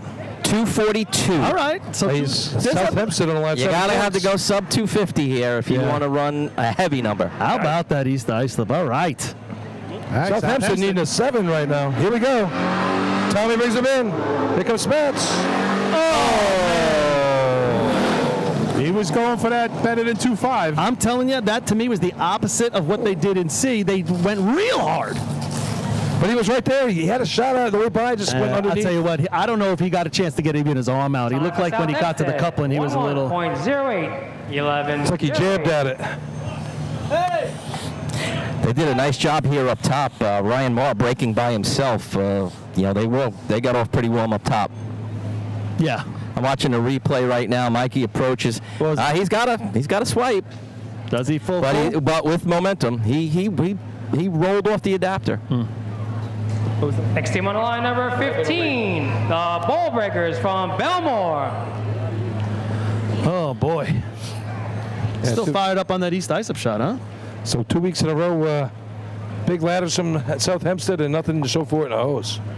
But I mean, how about East Islip? Nothing to show early, and now 9, 10 they may have after B hose. They're going to throw themselves right into that top five like mix. the stat said before, since 2017, we haven't had more than 2 sevens. Where we got them now, we have 3 on the board. First 7 it's ever run. There was 2 run on the same state drill.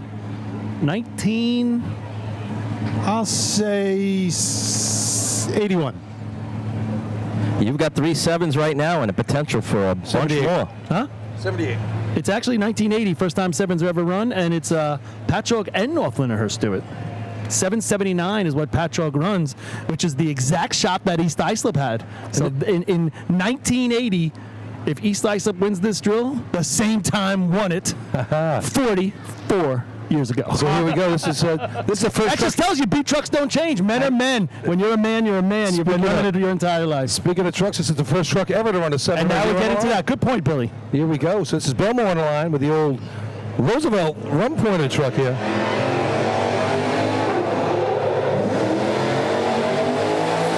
Decker Dan lights it up. It's looking good. How about that for Belmore? Good looking run. They got to be happy. A little cleaner at the top end. They might have been in the 8. 10:02 was their best shot coming into this. They might take a lot off of that. 295 on the handle. 9.12. All right. Could have been an 8. So take almost a second off it and could have been more. Yeah, good looking shot right there. Team on the line, number 16, the Frogs from Carl Place. Here's a Carl Place on the line. Just a quick shout out to Steve Henkin, the beer man. He's at home right now. Usually he makes the state tournament. He's having a bad case of cancer with him right now. He's fighting it, and he's fighting it hard. I know he's home right now. I know he's watching this, and I tell you, our thoughts, our prayers go out to him. He did a lot of work with the Roslyn Highlanders, a lot of work with the Frogs. Very, very good guy, very avid fan, always keeps in touch with me going into the tournament season. And, we're missing you here, Steve, and get well soon. We hope to see you before the end of the year. And here's the Frogs right now on the line right now. Like I said, Matt Peck on the hydrant did a good job already this year. Let's see what we can do today. Put water over the track the last time. That was too bad.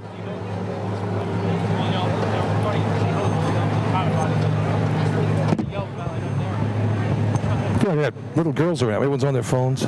That's why I have a notebook.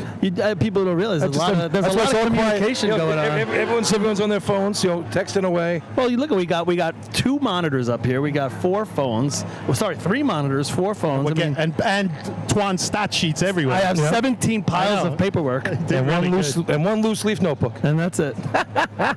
That's going to be in the Smithsonian one day. And Noonan's free reruns. Twan, you like my little saying? Powered by 20 stats. One piece of paper. It's all it was. All right, here we go. Here comes Carl Place. Brings him in, drops him off. Yeah, he dropped him real heavy on the break there, giving him a chance. He can. Oh, that actually was on the nozzle man. He let go. I thought it was on the Skeletor. Skeletor, he grabbed it and then he let it go. We couldn't see that here. We just saw Skeletor pulling and it wasn't off. Yeah, what do you call it? I'll blame that one on the nozzle man. Okay. Spoken like a true breaker. I like it. Let's see if we get a replay. I can confirm, but he grabbed it, Skeletor grabbed it, and he let it go. On line number 17, the Tomcats from Baldwin. It looked like Skeletor was trying to bring the hose back to the start line. He was tugging, but it wasn't off yet. All right, hey, No, can you do me a favor? Let's time this truck in B-hose versus motor pump. Hey, time it how? There we go. Mississippi's. Exactly. Say he grabs it. 7 Hey, let go. 8 Mississippi. Nah, it's not a great angle, but he lets go. He says, no, I come in at 3,200 in B-hose. I owe 3,000 for motor pump, he says. Sorry, Rob. I watched it up here on replay, too. It was the breaker. What's this young lady's name who's running hydrant here? Katie Donaldson. Katie Donaldson. She's our B-hydrant girl of the day. All right. Now, maybe we're trying to history. think about back in the day, Islip Terrace had the girl. She ran off the B truck. Maybe the C truck, too. I actually should have asked Chuck that, what the story was. And I think maybe Sable, is that maybe it's a girl running off the back of the truck? I'm not sure. Sable had girls on the juniors early. I don't remember But about John the was seniors. saying he doesn't think any of them ran hydrant. And I thought maybe. There was a lady climbing. You guys are just so bad at this, though. The lady climber, like, all right, we got a hydrant girl, like. Well, you don't think that's a difference in what what should be called? The way you're saying it's so weird. Like, can't tell her a hydrant, man. It's different. I know it's a good thing to talk about. If there was because a 7'8" ladder climber, I'd be like, this is that's the first 7'8" ladder climber. Here's a lady hydrant firefighter. Like, you just strange about it. Does she not identify that way? Or are we getting it wrong? I'm sure she doesn't call herself a lady. It's a hydrant girl. All right, here we go. There she Katie. goes. Hydrant man, hydrant woman. What do you want? Come on, Katie. One Mississippi. 3,100, 3,200. There we go. Whoa. And he dumps her. Well, she gets up, though, puts the water on. He gets a nozzle on because that nozzle is way far back. Yeah, you're right, He gets some water. Tell you don't want it. Tell him to get it off. That was like the Oyster Bay hole shot.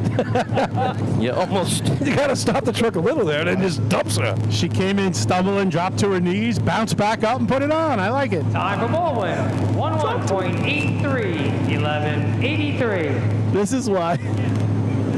This is why. Next team on the line. Describing the action, Paul. Yes, you were. Describing what happened. Yes, you are. Listen, I think Katie deserves a lot of respect there for fighting her way back up. So anyway, That's what I said. okay, fine. I'm not picking on you. It's okay. I think it's great. I think it's great too. She got right up, finished the job. Absolutely. Break up the watermelon. Break up the watermelon, Lenny. She could be a hydrant Katie. How's that sound? No, she could be the hydrant man for all I care. She did a good job. Hydrant firefighter. No. The hydrant girl. Hydrant girl. That's it. All right. Hydrant person. You didn't say the hydrant boy. Hydrant woman? It's too much. The person running hydrant. Doesn't flow. It's like the representative. Yeah. Yes. Real quick, guys, since I have you, reach over, tell K-Mac, I got a request. Tell everybody to get off the fence. Well, All right, thank you. Where? There's nobody on the fence. I was told they're complaining in the stands that there's people standing at the At fence. the hydrant, there is. Maybe they can make Just it. past the hydrant, actually. If he could sternly remind everyone to not stand there. Thank you. Hey guys, how many ladders? How many hose? I'm rusty. Where you going here? Chief Judge and the local committee, we need you guys, everybody back from the fences, please. How many motorized hose sweeps have we had Thank you in very state much. drill history? Win C hose and then win B hose. I know one. Is this a Twan fact? Where's the thing? There have been 8 in 76 state drills. East Islip right now could become the 9th team ever to sweep B and C hose at the state drill. Yeah. That'd be cool. The 1960 Rinky Dinks did it first.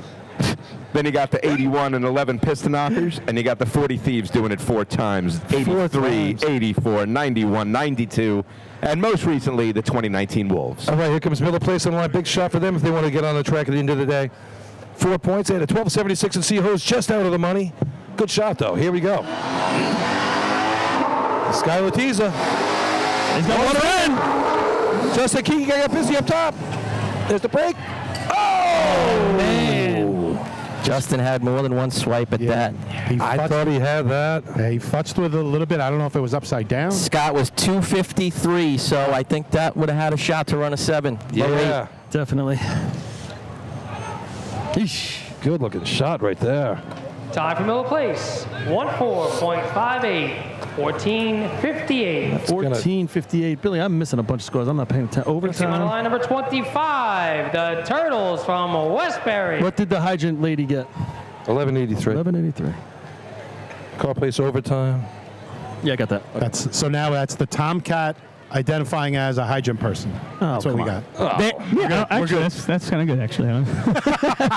I knew you'd like it. It was bad. Anyway, I'm not even involved in this conversation. Luke Newbold. What's I get in there? Finally, Michael, give me a tip jar. How about a little bit of this real quick?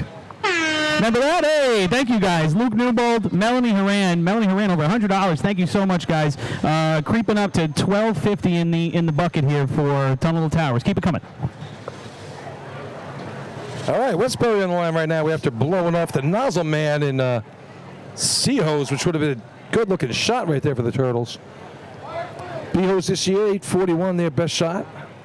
Looking to do a better job on that. That 841, he missed the target by a mile. Could have been a 7. Hey, a little shout out to Manny Liscombe listening up there in Copenhagen, and he is confirming Deerfield had the Lady Climber.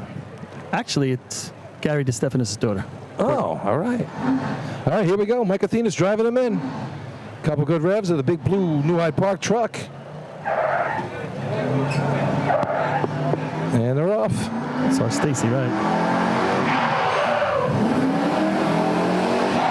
Well, 3 steps, puts him on there. Got to get busy up top. Nice. Oh, just a little low on it. Waited a little long for the break. Water on. 287 on a stick, so definitely not some of the better ones we've seen. 862 in fifth right Time now. for Westbury, 8.42. 8:42. Breaker was late getting there, too. Yeah. He waited longer than he probably should have. That's what I saw too, Robbie. Just was a little delay him grabbing Line it. number 27. And, the Teddy's boys from. I'm going to make a correction. Oyster Bay. It wasn't Courtney that did it. It was Stacy. That's right. Stacy climbed from Deerfield. Just straighten that out. John Stevens keeping me honest. Yeah, don't get keeping yourself me honest. Don't be getting yourself in trouble in Deerfield, Paul. You still got a good name there. I'll tell you what, Gary there. Gary climbed for a long time, man. Gary Sr. Good to see him as always down here. There's Oyster Bay on the line right here. I tell you, earlier this year at the CI invite, he gave him a drop and a half at the hydrant. He lit it up with like a 243 and just blew off the nozzle team. Well, they got in the 8.2s this year, Oyster Bay. Yeah. B-Ho, so they got a shot here. Yeah, so what is it? What is fifth right now? Is 1, 2, That Oyster Bay shot. I mean, that Westbury shot, 842. 842. Right there, slots in. And who's in fourth? The Rinky Dinks in a 14? 14, Yes. yeah. And the Gambles 94? And 3 7s, yeah. All right. We could end up with 5 7s today. Hey, why not? That'd be a real good hose down. Nothing will ever match the shootout at Hempstead, boy. That was just insane. We've been talking about that Yeah, last that was night. great. First of all, what a great way to end a drill because it was so out of the ordinary. Last time we had 5 7s was in 2011. Another Twan stat. There were some good numbers that day, too. I think North Lindy breaks the record. They ran a 64. Oh, man. Little deep. He was deep, but he made the attempt. Yeah, he stuck it out there. That was a prayer, though. That'll give you a little pain in your bicep. It's actually 27 feet. We'll do the Twan. So 20, Let's have him twice. 2011 didn't have him? Oyster Bay. We'll have him twice. 11.25. 11.25. 11:25. Those are the last 2 times, 5 7. 2011 and 27. Next team on the line, number 28. The Stump Jumpers from North Merrick. What was the times for North Lindy in 2011? So 2011, they break the record at 764. Yep. Bayshore runs a 771. You didn't ask what Bayshore ran. Just tell us what. No, you didn't. And then West Sable ran a 783. I think Central West ran a 789 that day. Thanks a lot. 791, but anyway. But anyway, I'm sorry. Is that right? Yes. 791. I believe if I do the calculations correct, that's 1,400 slower than Bayshore. Is that right? Yeah. No kidding. With faster hose you had. But anyway, we'll go That with... does count as one of the 7s on my my total list, though. That's I actually get 2 for that, for beating you. Chris, if he gets out of hand, I got a Bayshore stat in my back pocket. So please. I'm holding it just in case. Please. Oh, my So, Chris, are the top 6 I hydrant just thought it was members? like a warning. Stay off me, buddy. But I do have, if we do talk about that, I got a great Paulie story. All of a sudden, I'm a lantern fly. We got a couple of stories, right, Billy? We have one that was... Wait. Let me get this in real quick. But so 764, and what was their sea hose time in 2011? Who? North Lindy? Sea hose or P hose? Well, what was the both? They 10 for 10 that day. What was the both? 764. 1226. 1226. 1226, 764. I got a donation before from Dudley Moran for 2 different donations. North America. Here we go. There you go. Oh! Puts water in the street. I haven't seen a lot of water in the street. Nicky Morzillo set up top.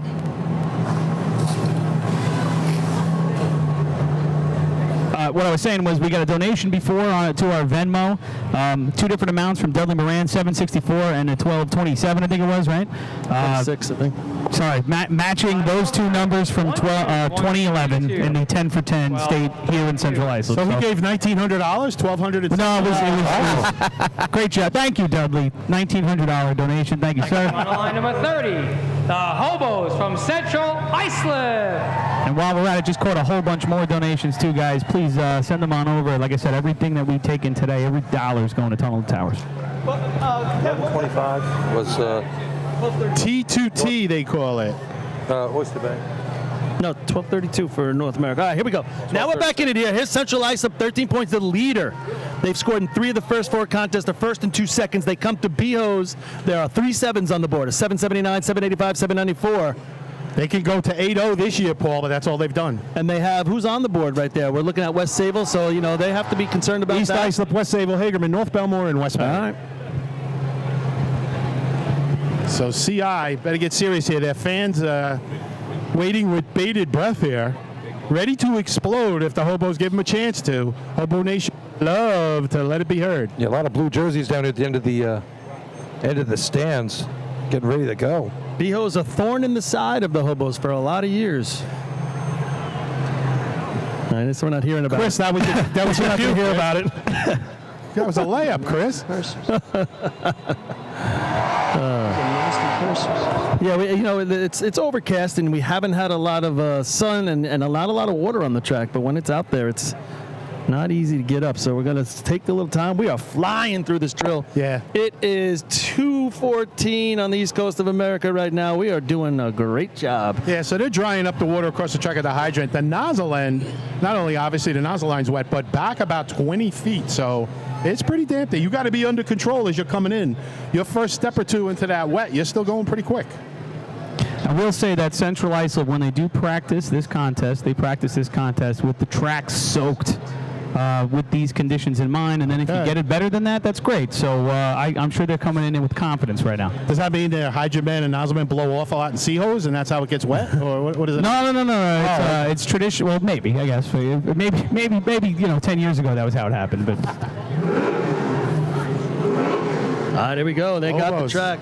13 points. Crowd awaits. Drops them. They got water. Good looking shot so far. They're creeping in. He's got Nas. Oh, no, they don't get it broken. He fought to get it off. They don't get it broken. Same thing. I mean, we've seen that similar thing with about 3 teams right now. He missed the stick, though. I don't know if you guys caught that. Oh, no, I didn't. I thought he had it. I saw him jumping around down there. I thought he was excited he got it. No, he missed it on his first. Trust me, very quick recovery. .62. But 12. he missed it initially. 12:62 if you're scoring at home. And that just tightened this tournament up again. The Piston Knockers from North Lindner. This tournament just got close. Yeah, and now he goes by. Yeah, he goes by and misses it. Just a little bit too much momentum. Rob, you were saying if things fall their way, North Lindy pulls a big shot right here, that they could be back in it. You're right, man. This is a big shot for North Lindy as they come to the line. Heavy shot coming up right now, like you said. 1.5 points so far. CI kicks it down the road. They'll have 13 coming out of this.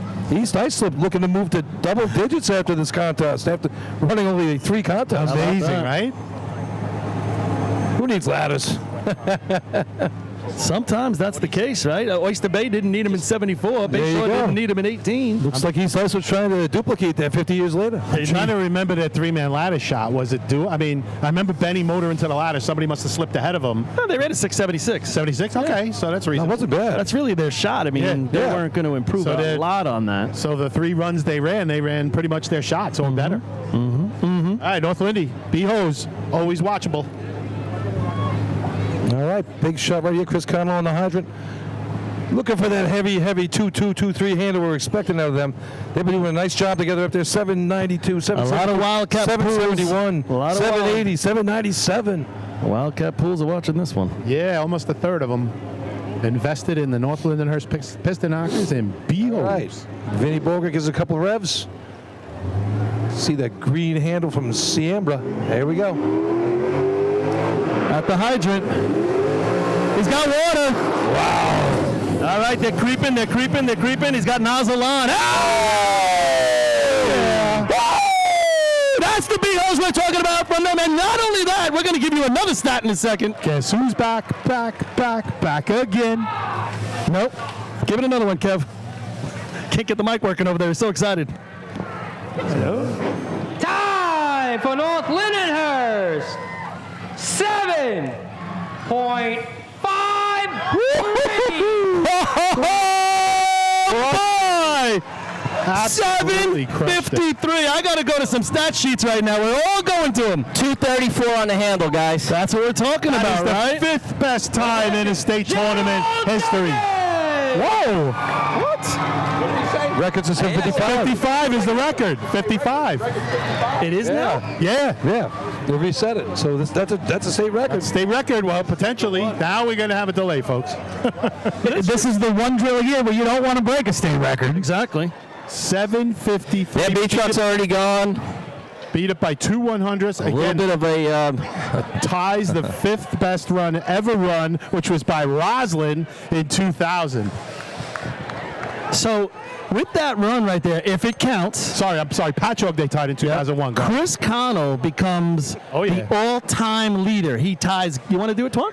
You got it. You do it. Powered by Twan Stats. Yes. Chris Connell becomes the all-time leader in sevens run. Go ahead. Yeah, we did a lot of research over the week. I finally got into the mode of looking up some stats. Thanks to Danny Murphy for making all the stats searchable. But according to what we found, after all these years, Gary Paris was still in first for the list of Hydromen with the most sevens with 58. Chris Connell from North Lindenhurst had 57 coming into today. Just ties Gary Paris with 58, and he did it by setting a state record in Behold for the second time in his career in the state drill. Wouldn't that be Gary Paris style, though, right? If you're going to do it, do it big, right? Do it that way. Yeah. How about that? That's unbelievable. 1, 2, 3, 4, 5, 6, 7, 8, 9. 9 sub-7.6s in state drill Listen, history. You can do what you want. There is no joy in Knockerland right now. I'm just letting you know. Because there will be no joy until they say that water is good and we're moving on. I wish I had a heart monitor on Kevin Connell. Yeah, that's a serious half hour of trepidation going on. And you know what's funny? The last time they broke the record at the state drill, they didn't announce general judges either. Because the rule got reset. That's right. How about that? So how about the couple of guys on that truck? I don't think that have ever had a state record. Joey DeRuiter? No. 3. Kevin Kinley? 3 of them. No. Johnny had it? No. Oh, no. Johnny's had pump, hasn't he? Yeah. I'm just saying, never broke a record. How about that? So for the second time, Chris Connell's going to break a state record, right? Break a state record. For the second time in his life, I believe that's the total. Second in Behoes. And he still doesn't have a better time than his father. I know. Just what you wanted to hear. And explain that to everybody at home here. We're looking at the numbers here. All time and at this track, that's 750. That's always been a magical number for the knockers. Give a little more background, guys. Yeah, so they run the 750 on the track here, and it was a different hose take. The hose that was being used was different at the time, and things have changed over the years and the equipment and everything we do. So the hose, records have been retired, and sometimes the records are a little higher than runs that have already been run, which is the case right now because the knockers team record is 750. And Kevin Connell getting off the middle of the truck running 750, that's another whole story. 1985 CI invite, I believe. Patcher Faz on the nozzle, Kevin Connell on hydrant, Johnny Mays dragging. Not sure who was breaking. Sorry for the lack of info there. It could have been Norman Mays. Yeah, could be. Good stuff.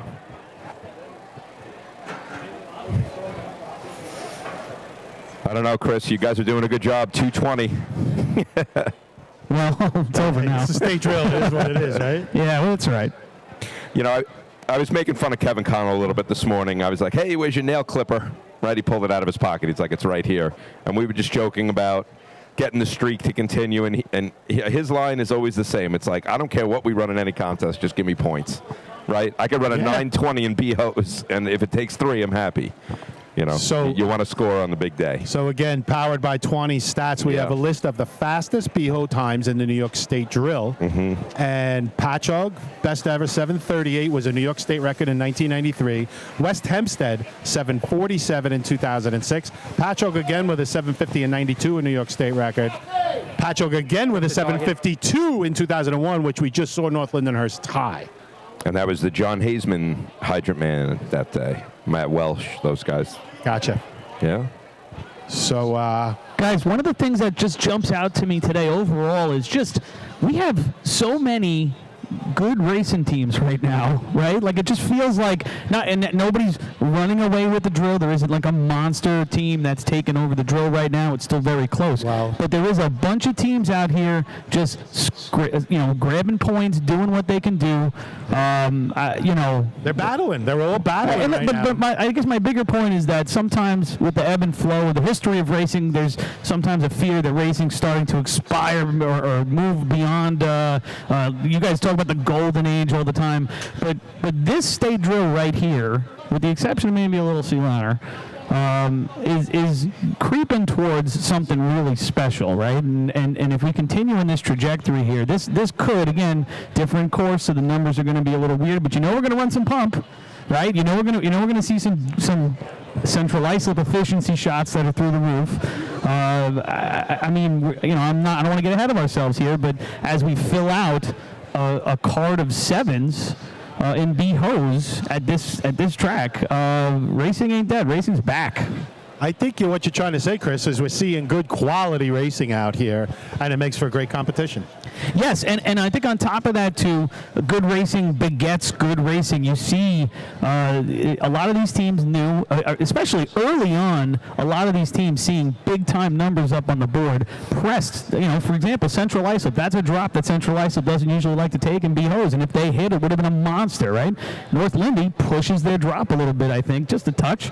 And it actually it puts them in a position to break the state record. That's how well they ran that shot. So like I said, good racing begets good racing. If there's numbers up on the board, everybody pushes it a little bit more, and that's where we're seeing borderline historical times here. Even to go a little bit deeper into that, when I came into the drill today, I was driving in, I kept saying, who's coming in fifth place today? Right, you have your big four throughout the whole year, but fifth place, you think of like a South Hempstead looking to place in the state drill for the first time ever. I had Point Pleasant, Spencerport looking to place for the fourth time in their history. Even a team like Miller Place, where 10, 15 years ago, it's a team you never heard of before. So I agree with you, Chris. It's back. Ladders are for sure back. But even those teams that haven't placed top five at the state drill who have a chance to do it today, and not due to lack of teams, but because they've gotten better. Good racing begets 100%. good racing. Well, I think a lot of times we have a tendency to measure the quality by the quantity of teams, right? There's a lot of talk about how many teams there used to be, but we a lot of folks don't understand this, but we've instituted, maybe it's 20 years ago now, this merger rule that allowed two different departments to come together and put together one team on the track. And I think if we had never instituted that, we probably see 10 or 15 more teams out today. But we see much weaker racing out of those teams that didn't get a chance to merge. So, really? Yeah. Oh, interesting. You're saying fewer teams? I'm saying less teams, and that doesn't necessarily mean that the sport is hurting as much as because the quality is still there, and the merger has brought these teams together. Right. Yeah. And there was you talk about the merger, Chris. There was fears out there from certain teams and people that thought super teams were going to result out of that, and there was a lot of concern of who was combining with who, how many guys did they really have, and all that. We haven't seen that, but we have seen racing get sustained to a point. Guys, like you said, it's helping the quality. Guys, I'm hearing some whispers right now. You hear voices? No. There's a lot. I am hearing some whispers. In your dreams? You got a lot of guys sitting in a circle right there. Lucas, see if you can zoom in on that arch cam. Yeah. You see the rules committee gathering here, and I got an feeling in my stomach. What do you got? About? We were testing county area hose right now, and it is possible that the hose is off. That the area hose ran fast compared to the water time for the day. So we'll have to if that is the case, whole contest gets rerun. We start from scratch in B hose, ladies and gentlemen. So there was out of tolerance to the 67 or whatever. That's what you're saying. We're just rerunning the contest, fellas. Oh my God! Unbelievable! When's the last time we ran one of these? What's the Twanstat? We have a Twanstat? Last time we ran a contest? Nobody wants to see this necessarily. I mean, there's a few teams that do, but oh my goodness! How did we get here? Can you explain that a When's little the bit? last time we reran a contest? O2B hose is the one that comes to mind quickly, Rob. Other than that, since that time, wow, I don't know. That's heartbreaking for some teams right there. Joyful for some others. Completely turns this day upside down. Oh my goodness. All right, so to add to the rumors you heard, Chris, and I have my headset off, so maybe you guys mentioned this, it appears the association hose, and this isn't official, tested at 4.46. What was the time for the day earlier? 67. So you're 2/10 faster. I think it was 64 is what they decided, and so it's and it's down to 46, 1800. It's allowed only 1/10. Not even close. The county hose is allowed a 10th. Now, so that's it. Even though it was below 450, we could have continued the contest if it was still within the 10th, but it doesn't. It's below 450. It's automatically out. Right. So they're just rerunning the contest. I mean, there's no ifs, ands, or buts about it. Now, even out there, and some upset teams. Let me just ask some questions here for the people at home who might not be sure. I think I know the answer. But before the state drill, right, and on the equipment test the other day, how many times did you test the water? A lot. And you get one test here today? You only get one if there's a record broken or if you're testing it against the team's hose.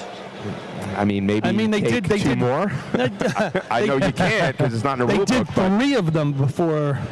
Yeah. And even if it came in, Twan, that would tell you it's jumping all over. That's not good either. Wow. I know what you're saying, but yeah, true. That's a good point, though. You're right. Very unfortunate. Surprising here at CI. Don't usually have a water issue. But wow, does that shake it up again? Half the teams are going to be, or more than half are going to be happy. I slip in Central. I slip in real happy that this is going to happen. Exactly. That changes everything. Yeah, this becomes a totally different day because unbelievable. In addition to that, we will now this pump will now have to answer for itself for the rest of the day. Yeah. So as other teams continue to not be happy with their performance, they're going to call out this pump and do a water test, and so we just turn this thing into a nighttime bucket. That is unfortunately a really crappy point to make, but it's true.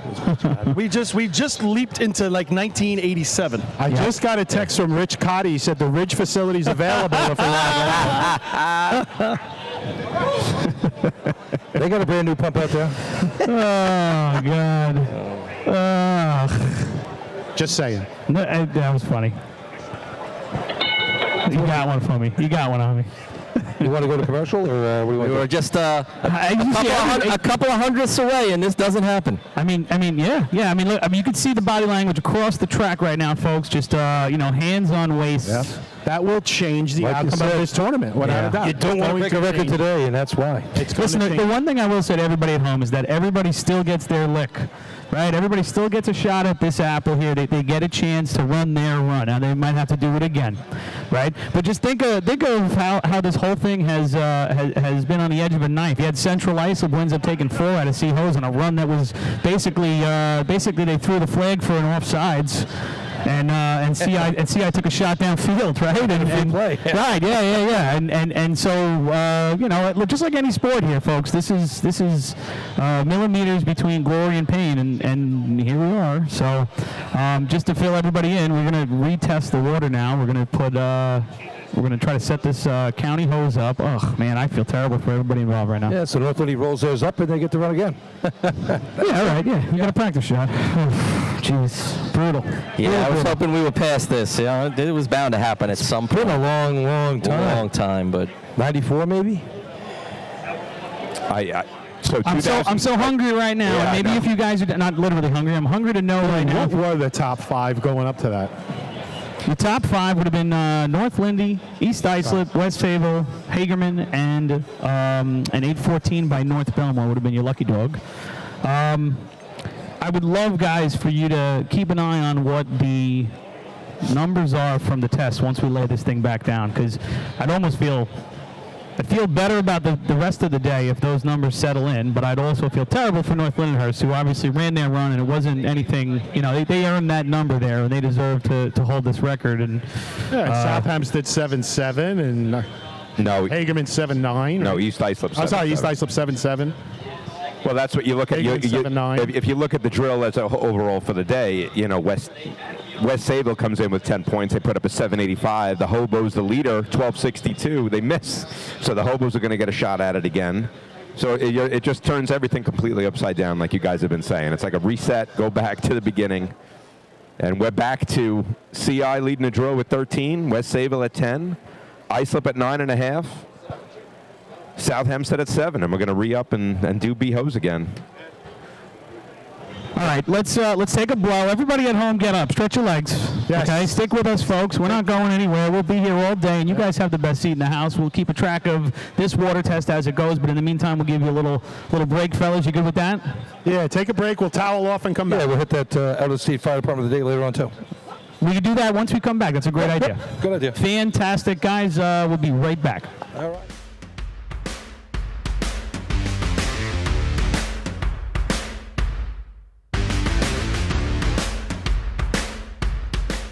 When it comes to speed, power, and precision, only the best will do.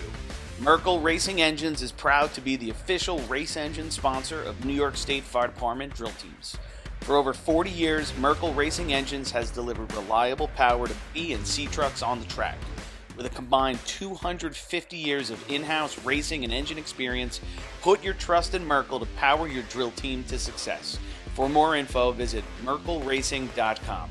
Merkel Racing Engines, where power and performance meet reliability. BigBucksMania.com. Get ready for the Middle Island Fire Department's Big Bucks Mania Party and Raffle on Sunday, June 1st, 2025. Over $32,000 in prizes and 22 chances to win, including a top prize of $15,000. Tickets are only $100, and your entry includes a delicious barbecue, door prizes, and live music featuring Sweet Ride, all starting at 1 p.m. Don't miss out on the fun, the food, and the fortune. Most important, you do not need to be present to win, so the Middle Island Fire Department invites fans from across the country to buy in using their convenient and secure online purchasing system. Head to BigBucksMania.com to pick your ticket number and to get in on the action.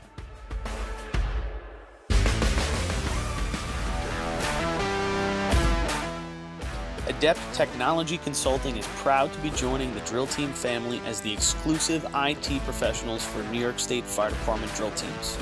Adept delivers computer and technology support to fire departments, EMS agencies, businesses, villages, and libraries throughout the tri-state area. In addition to computer support and knowledge, Adept also provides IP telephone and camera solutions, as well as a variety of technology assistance packages, all with 24-hour support. No IT problem is too little or too large for Adept. For more information or to speak to an IT professional, call 631-676-1756 or head to adept-techconsulting.com.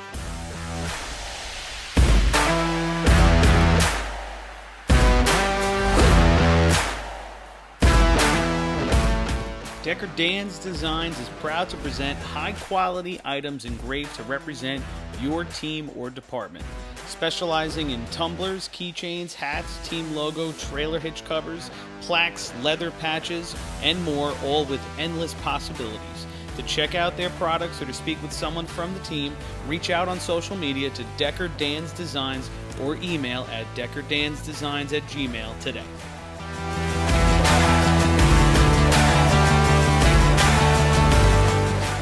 Bill Fox Company has been in business for over 70 years, specializing in custom championship rings, watches, badges, pins, and awards. The Bill Fox Company has crafted championship rings for past state champions, including the Westerners, Flying Dutchmen, Hobos, Wolves, Yellow Hornets, Piston Knockers, as well as the Firefighter Combat Challenge. Bill Fox Company is the recognized name in recognizing people.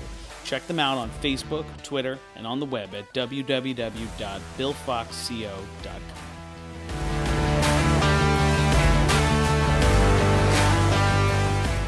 ProLiner Rescue has been serving the fire, EMS, and police industry for over 25 years.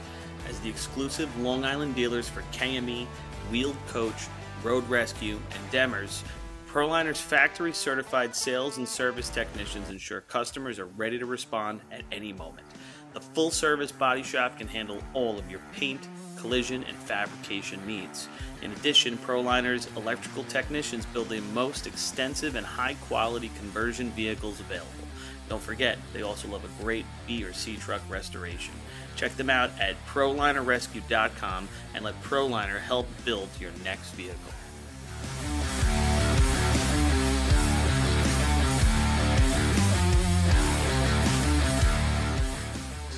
The Titan Group is the trusted name in apparel customization industry as a one-stop shop for all your drill team and department needs. As always, we offer all our in-house services, screen printing, embroidery, sublimation, and graphic design. Take advantage of our custom online ordering system. Simply choose your products, choose your logos, and have your members pay online. All your orders are separated upon delivery. Browse our vendor catalogs at www.titangrouapparel.com and follow us on Instagram at Titan Group Racing. Call us at 631-859-0075 or see Artie Suskind or Devin Robinson on the track. All 8, all day. Gear up, get on that Titan Group.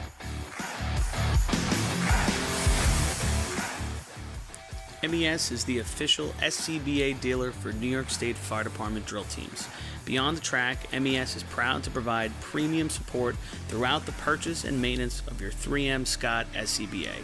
With a combined 5,600 years of first responder experience and 8,000 certified training hours nationwide, Municipal Emergency Services delivers unmatched service and product knowledge. Check them out at www.mesfire.com for details and information.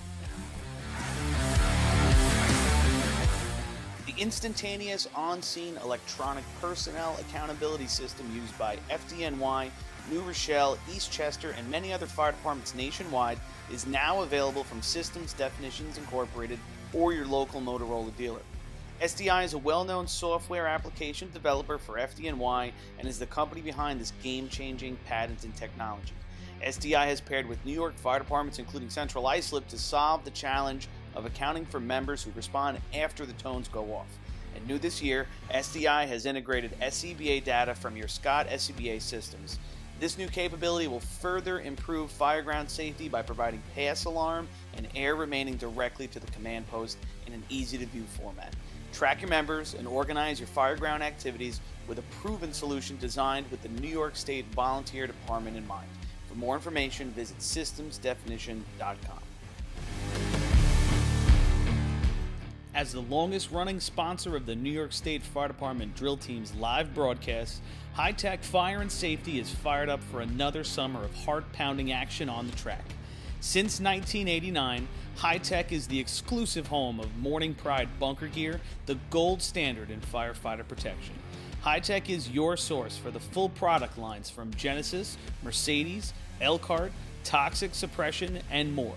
High Tech is your one-stop shop for a full range of helmets, hoods, boots, and gloves. To check out a product in your firehouse or to speak with one of their friendly team members, reach out at 631-777-5170 or visit hightechfireny.com. H2M Architects and Engineers is a full-service consulting and design firm with a dedicated team that has over 200 years of combined experience serving the emergency services industry. No one understands the needs of first responders better than fellow service members, and H2M is proud to count several of their own staff among them. Whether it's a rehabilitation project or new construction, each design considers the responder's workflow, enabling safer operations and faster response times when it matters most. H2M is proud of their long history of client service and consistent ability to meet architectural, engineering, and environmental challenges head-on while offering a practical approach with creative results. Remember, quality response deserves quality design. For more information, please visit www.h2m.com.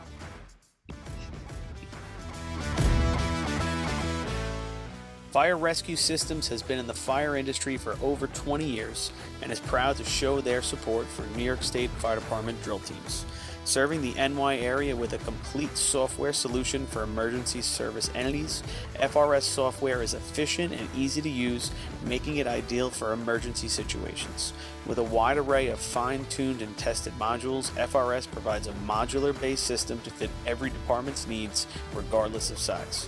For more information, please visit www.firerescuesystems.com or call 631-234-1304.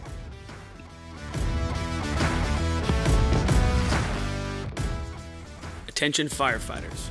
Want to see the latest in thermal imaging? Contact your local MES sales representative to arrange a live demonstration of the Seek Attack Pro, now NFPA certified. The Attack Pro's mixed gain mode allows firefighters to see detail in the hottest and coolest regions of the scene at the same time without freezing and switching modes. Mixed gain simplifies and improves thermal imaging for the fire service. For a limited time, MES is offering an exclusive promotion. Every purchase of an Attack Pro comes with a complimentary apparatus charger. Head to www.mesfire.com for details and information. Integrated Wireless Technologies is proud to be the exclusive Motorola dealer for New York State Fire Department drill teams. IWT offers the full line of Motorola products to fire departments, as well as David Clark headsets and sound-off signal emergency lights.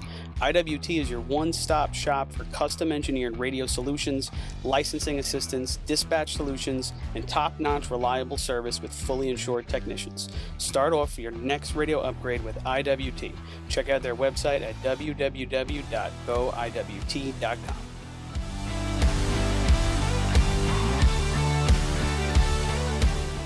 Looking for something exciting and educational for the whole family?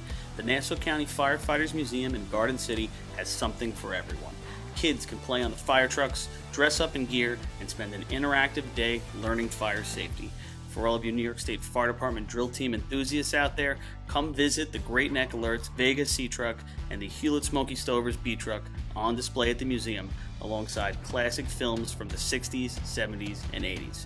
An educational and interactive experience for all, open 7 days a week for July and August. Visit them today. For more information, check out ncfiremuseum.org.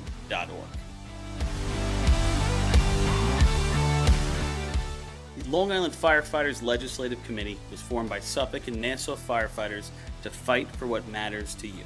This organization acts as a conduit to our New York State and federal lawmakers to ensure that firefighters across the island are protected and treated with respect. In past years, the Long Island Firefighters Legislative Committee has helped to usher in the Ambulance Recovery Bill into law, which will deliver a much-needed new stream of revenue to fire departments big and small. For more info on the Long Island Firefighters Legislative Committee and how you can help, contact Bill Thies at 631-466-6069. Long Island Firefighters Legislative Committee. Since 1973, Fire News has been a proud supporter of the time-honored tradition of New York State drill team racing. As they approach 50 years covering the fire service throughout New York and beyond, Fire News is honored to continue as the official publication and online coverage of the New York State drill team.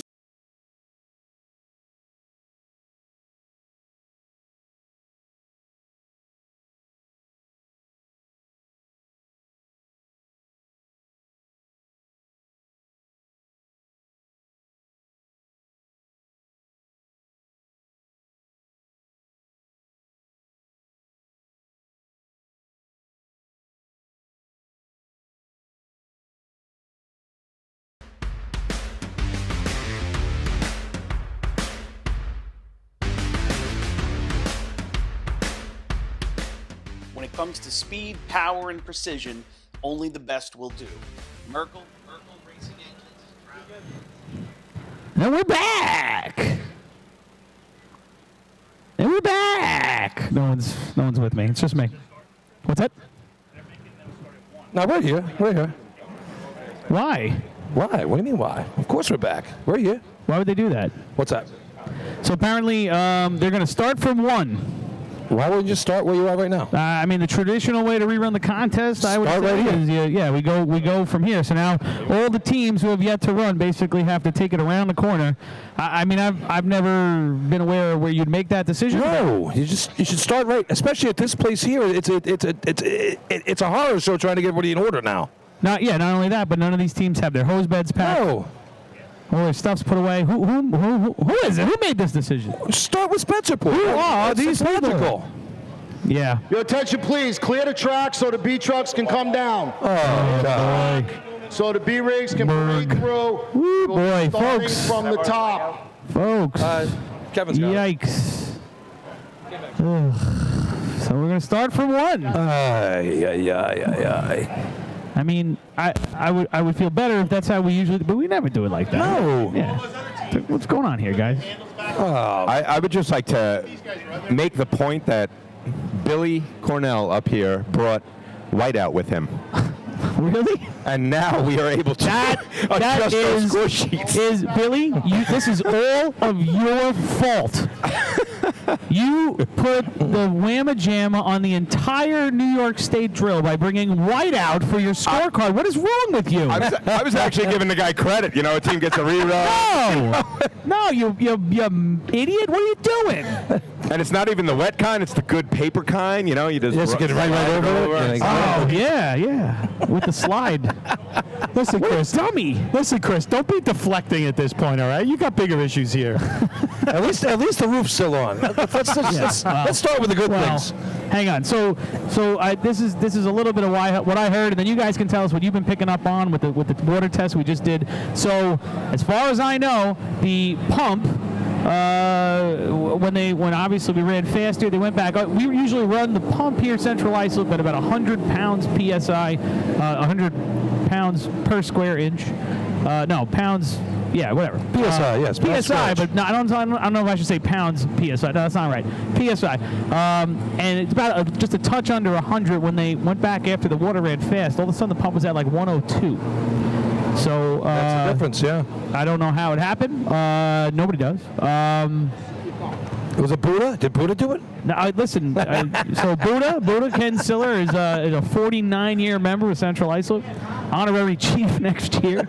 And Buddha, who's biggest heart, and he's always the guy running the pump. And since Fagan passed away, probably about 20 years ago. That's been Buddha's job, and Buddha's been very good at it. I don't know what happened or if it was just something malfunction here. And I don't think he was looking for the attention, that's for sure. Not at all. So, Chris, you had asked us to track the times. It went from 477 down to 66 to 69, and now I think they settled at 68 is what I heard. What? I'm sorry, what was it, 369? What else? It started at 77, then 66, 69, 68. Somewhere between 68 and 70. What is that from? I don't get that. Is that the count? Was that a Sesame Street reference? What was the year where you and me were in college? We were doing the cork soaking together. It was somewhere between 68 and 1970. My uncle was the greatest cork soaker of all time. All right. And my mom, she could do it too. I thought it was on the radio. I like the long skinny ones. My mama, she taught my sister how to do the best cork soaking. Chris. I like the black one. That joke makes no sense. He was the best in all the country. Like, if you think about that literally, I don't want the black corks. What are you talking about?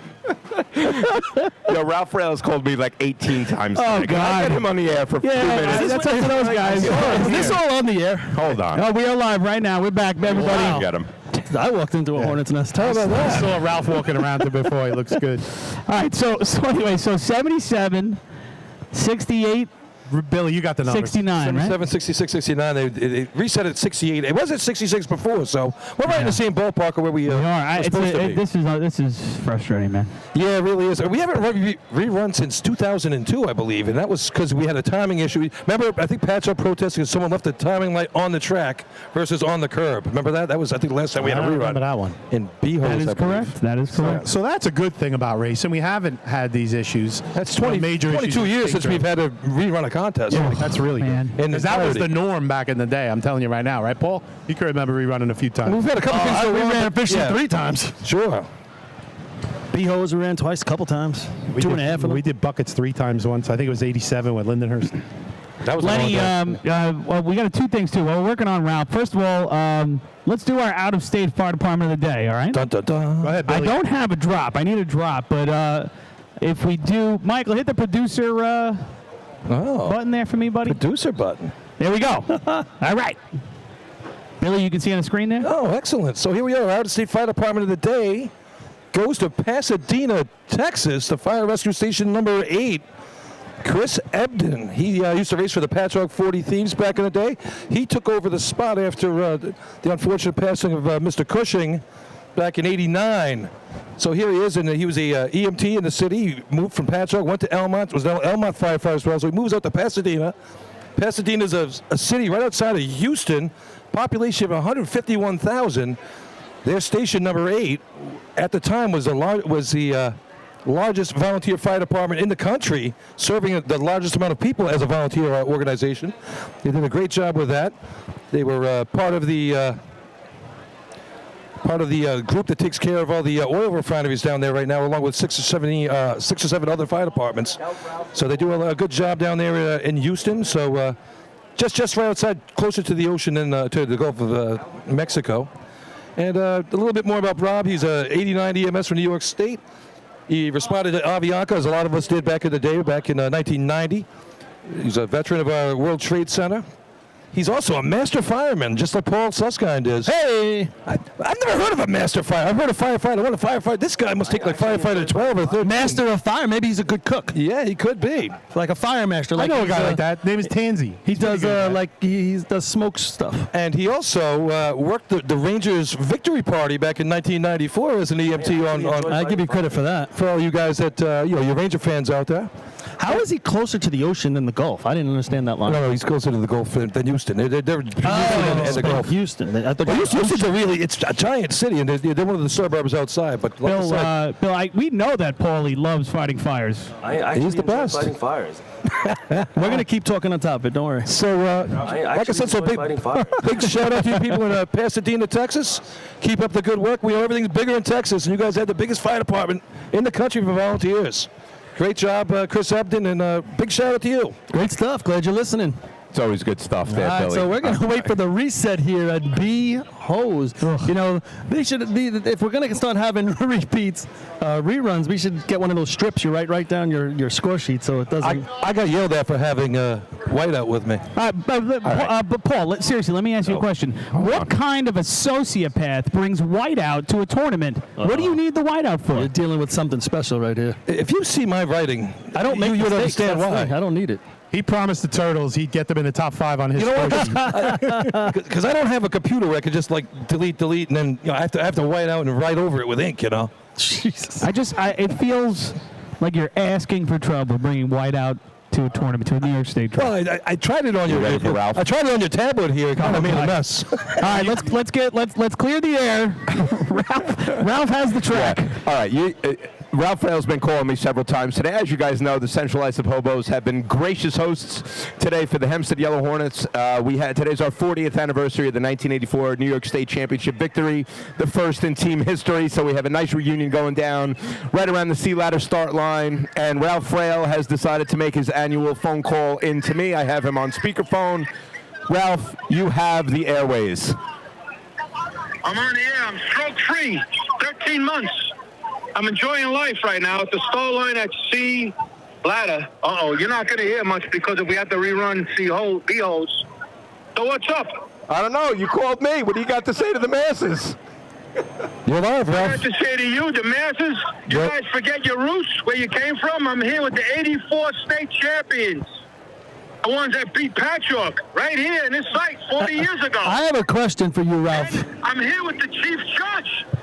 Who's Abrams? Now it's starting to make sense. Yeah, the guy was waving his hands. We just won his state, and get off the course. You guys got to move. Wait a second. That was the guy who was kicking us off? I have wondered that for years, Ralph. You knew it had to be a fluke.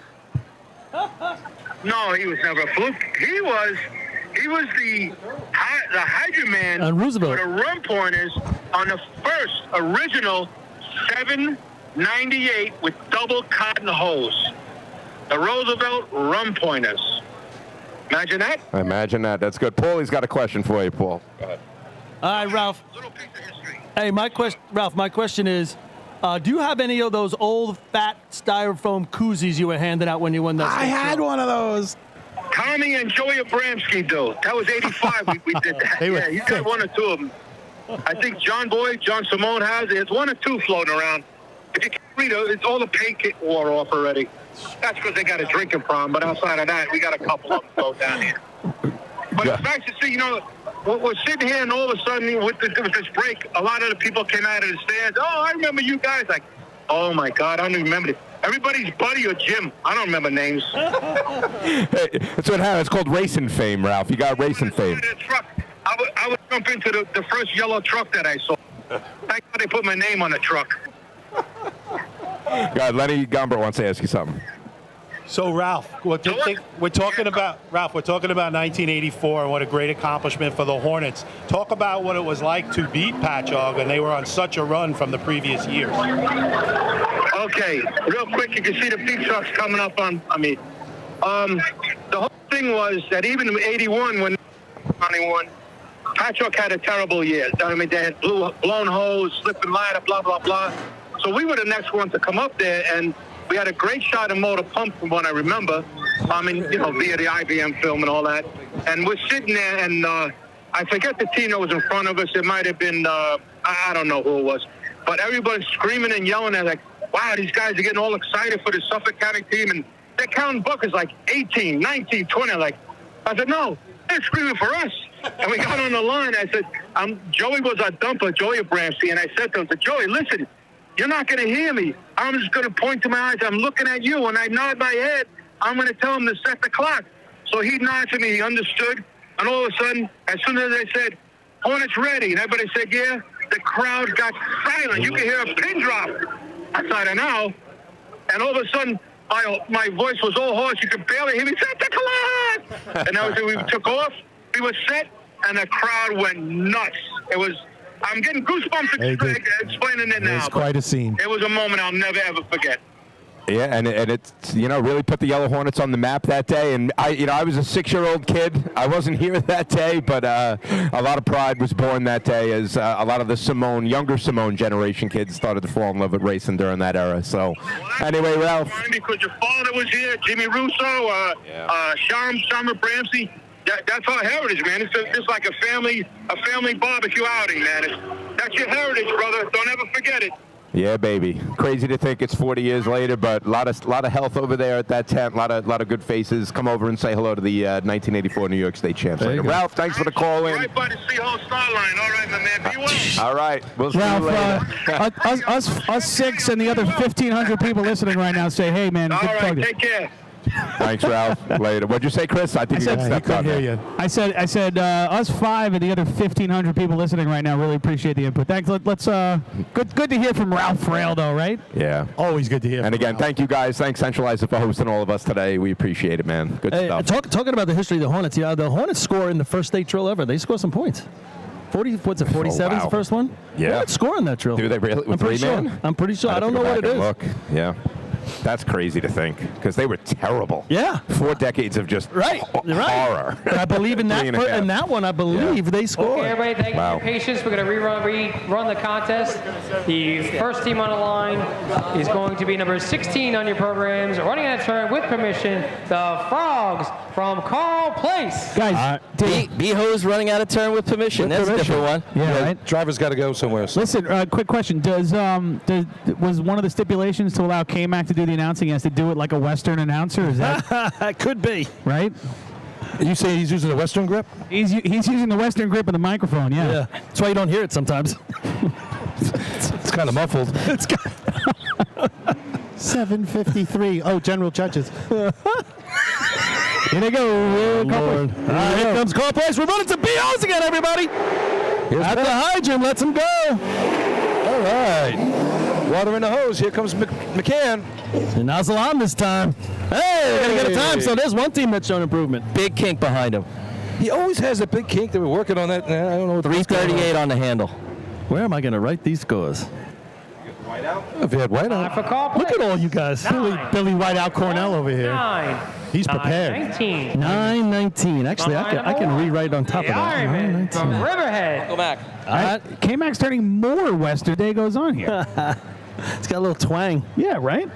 He's tightening that grip. Riverhead. Guys, I just got a text from Joe Marino along with a bunch of Wolves alumni tailgating right now for Kenny Chesney. I guess they couldn't miss Kenny Chesney, but that's right. But they got the TV set up in the back of the pickup and they're watching right now.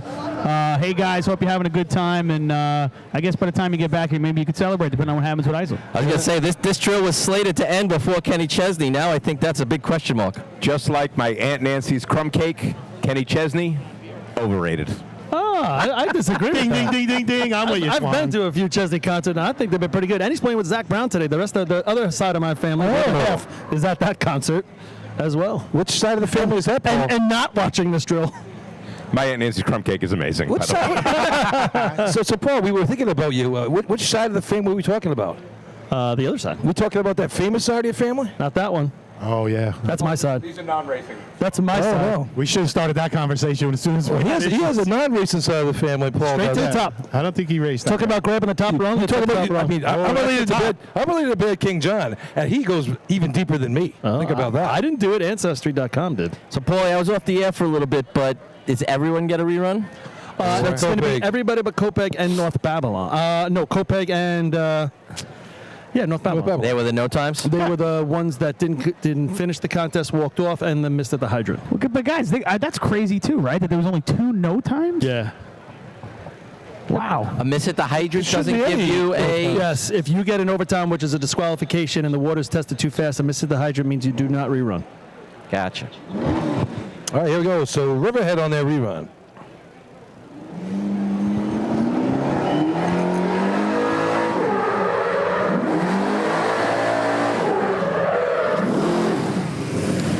Got a little jammed up there at the hydrant. A little struggle there. You hit it better the first time. Yeah, now we're going to try and let it flow. Hey, bless the target.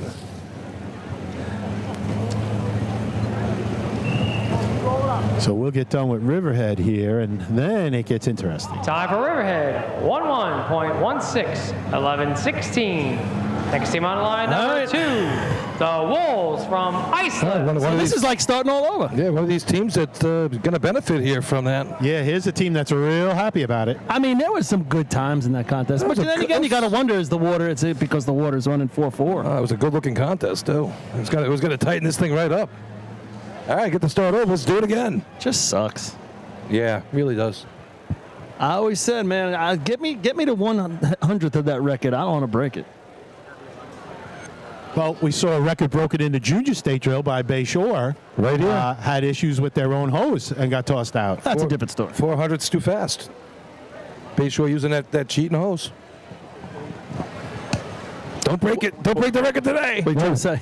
Yikes. What was yours? 0.3 faster? 0.4? I don't know. All I know is when he hit the target, which he never really hit that fast, I was like, don't do that. Only kid. I yelled out, mother effer. That was part of the story I was going to tell. I remember your reaction. General judges were like, mother effer. Now you're going to hit the target? I think I was standing there. I go, you going to be all right? You're like, nope. He comes walking back to me. He goes, you think we're passing? I'm like, nope. Not a chance. Oh, God. Riverhead just rolled up that nozzle length. The sleeve is half twisted, so it looks like a candy stripe on there now. Sleeve is rolling around. Here comes Islip. Yeah, they have gotten a second chance here. What will they do with it? All right. Do you guys think we'll see the run of 7s again? A good hydrant hit before, and them just couldn't break the nozzle. That's so a here good we go. question, Rob, because you just wonder what impact did the water have on it. Artie and I were having that conversation and kind of leaning maybe against it. But this kind of might give us a little indication. Well, you also had a practice shot, so let's see how it gets any better. They forgot what they learned on that. All right, here comes Mike Welton driving him in. Big heavy using the kick. Had a nice handle in the first B-hose shot. Welton's driving a nice tournament today. Here we go. Drives away from the hydrant a little. See, Heavy has the extra step. He got water in. Josh, they're going to have to get busy. They're creeping. Here comes the water. He's got nozzle on plenty of time. Hits target. I don't know if that water didn't have a great stream. 263 on the handle, 726 water out. And a little to the left. See, I tell you what, either way, they're going to be happy. Of course. 8.16. 816. 816. 8. Western. Hey, Paul. 8-16. Give K-Mac your other mic there. Why is this mic not working? I don't know, but you have a mic that works on the PA, the wireless one. Kev, you want this one? It's the wireless mic. Yeah. Why is it not working? If it doesn't work again, go to this. Oh, man. Well, hey, listen, we were sitting here. Number 3. Oh, boy. All right, so 8:16 there for the Wolves. Hagerman on the line right now. They ran a 7.94 the first 7:40. 7.94 first time. So yeah, we're gonna be better on. Hey, that. you know what? They can do better than that. How about that? Yes, they can. On your programs, the Gamblers from Hagerman. Let's get the gunslinger going here. 7.94. Let's improve on that. Yeah, I'm going to leave it there in case they run another one. There you go. Save the whiteout. I don't have to use the scratch and sniff. The whiteout. What does it smell like? A bee hose, hot bee hose drop. There you go. Cloth and rubber? Yeah, cloth and rubber. Lots of it. Friction. All right. All right, here we go. So here's Hagerman on the line right now. They ran a 7 before. Let's see if they can do it again right now. That 8.16 for Ice, that water looked real slow through the hose. It did. Well, so now you're saying, is that what the water's going to be for this contest, if that's where it's going to be? Right. I had 469 through that hose. That was 8.16. But you think about the times that were at the beginning of the contest, so that water had to be amped up at the beginning before we started the BH I don't contest. think it was. I don't know. You could go back to If you Seahose. look at some of the numbers. Seahose wasn't great. All right, here we go. Hagerman. The gunslinger. He fades a little away from the hydrant. He's going to let him go. He's going to have to get over there. He's got water in the hose. 42. Hagerman, they have a long way to run, but he's got nozzle on. Hey! Looks very similar to the first one. It might be another. I'm not going to touch it. I don't think it's that good. 242 on the stick. All right, I think that improved on his last shot. Time for Hagerman. 8.03. Ooh, I could turn that into an 8.03. Just got that nozzle on in time. That hurt his setup time just a little bit, so he lost a little something on the target hit. Yeah, you think so? He washed away a 7. The ratings from Yeah, first water was low. He came right up to it. Yeah, first shot, same as the first shot. He's low and Yeah, brought it watching up. the replay right here. First water's actually on the ground, then he comes right up to it. So what do you think about 7.8? 7.9? Yeah, right 90. 90. All right, so so these runs aren't bad. What we're seeing right here, there's a possibility for some North Belmore, a little bit of improvement. North Belmore backing off the line, guys. They were on the line, literally. We're gonna see a swarm of locusts soon. What the hell's going on with this drill? I don't know. North Belmore. I blame it on Cardi. Going to take a breakdown, I'll say. All right, this is going to bring up West Sable. We're going to get right to it, folks. 785 last time. Well, you're I going to wonder have what's to going change, on with you're gonna have to change Belmore. adapters, right? Looks like they have a breakdown of some sort. They're taking the hood up right now. So yeah, but have we changed adapters yet for West Sable? They should, because he's off the track. Yeah. What's So listen, say something. Largo Lou sent me a question, and it was before everything went down when we thought North Lindy had the record. He's here. I know. Has there ever been a rookie driver who set a state record in his first year? Don't know the answer. He was asking. Yeah, it's a good one. Twan's brain is on overload right now. Don't know. Nothing's coming to mind. That's a great immediately. question. I guess because I don't know the rookie seasons. Yeah, it's know? a tough one. It's a good question, though. So if anybody knows of anyone out there and wants to chime in on the group chat or whatever, if you have facts, don't just guess. If you have facts of a certain driver in a certain year with a team who broke a record in his rookie year, let us know. I would look to Dudley 2011. Was that his first year driving B-Hose? That was the name that came to my head, too. No, I don't think it He'll tell us, I'm sure. But was that Seahose? No, when they broke B-Hose in 2011 State Drill. But Your attention, please. North Belmore ratings will be on a 20-minute breakdown. Next team on the line, number 5. Did they get back in line already, or they leave? West. Yeah, where did they go? Where did they go? I wasn't watching. Well, they backed there, up where and then they were Hempstead is, gone. and then they must have went back to their camp. They were Maybe in they some had sort tools. of portal. All right, so West Sayville sitting here, man. They had to take a 785, so now we got to scratch down Quenz's sevens back down to where he was, running as a nozzle man. A couple guys lost their sevens on their 7 count. Yeah. There you go. So you're saying I could still catch him? No. That was quick. You didn't think about but it. they both got a lot closer to me. At least Chris Cottle did. Lenny, keep compiling. Another 29 years old. I'm doing so good today, I gained one on Chris Cottle. But who was the best breaker of it? I'm going with Noonan. Give him the $10. Here's West Sayville. Looks like they're further out on the track than they were the first time. It does look a little bit, right? They're out. That's what they like. Yeah, they like it out there. And all right, here we go. Getting ready to go. Watch Billy getting off this truck. He's fun to watch. There we go. And he's got water in the hose. Big guy's got to get busy. Joey's on it, nozzle on, and a little bit right. A little bit right. He missed with first water. Hey, still good. What do you think around that 8180? What's the water on? I missed it. Time for West Sayville. 8.23. 8:23. Well, it's a little bit more particular. What were they now. the first time? 785. Wow. Next team on the line, Unhappy number campers. 6, the Snails from Lindenhurst. 823 is already third place out of the 5 or so teams that have run. Yeah. So back in the day when we had water issues like that, you know that teams like that, when they miss their time in the water on every single team now, you might see, I'm not saying from them, I know. you might see a water protest by the end of the hose. You will definitely see a water protest. That is somebody in between one of these next 2 contests who's just going to throw a dart. Yeah, I think it'll be in this. I think what you're seeing now with the new established water time and the way it's going through people's hoses, the target hit right here is going to make a big difference. Somebody that's going to put that first drop on there is really going to, make the difference. That helps. That helps. I never used to try to do that. No, I know. Wish you would have told me You years should ago. have rethink this whole thing of what you did. Why is the B truck still below us? What? Why is he still down? I don't know. Protest money, getting into protest money.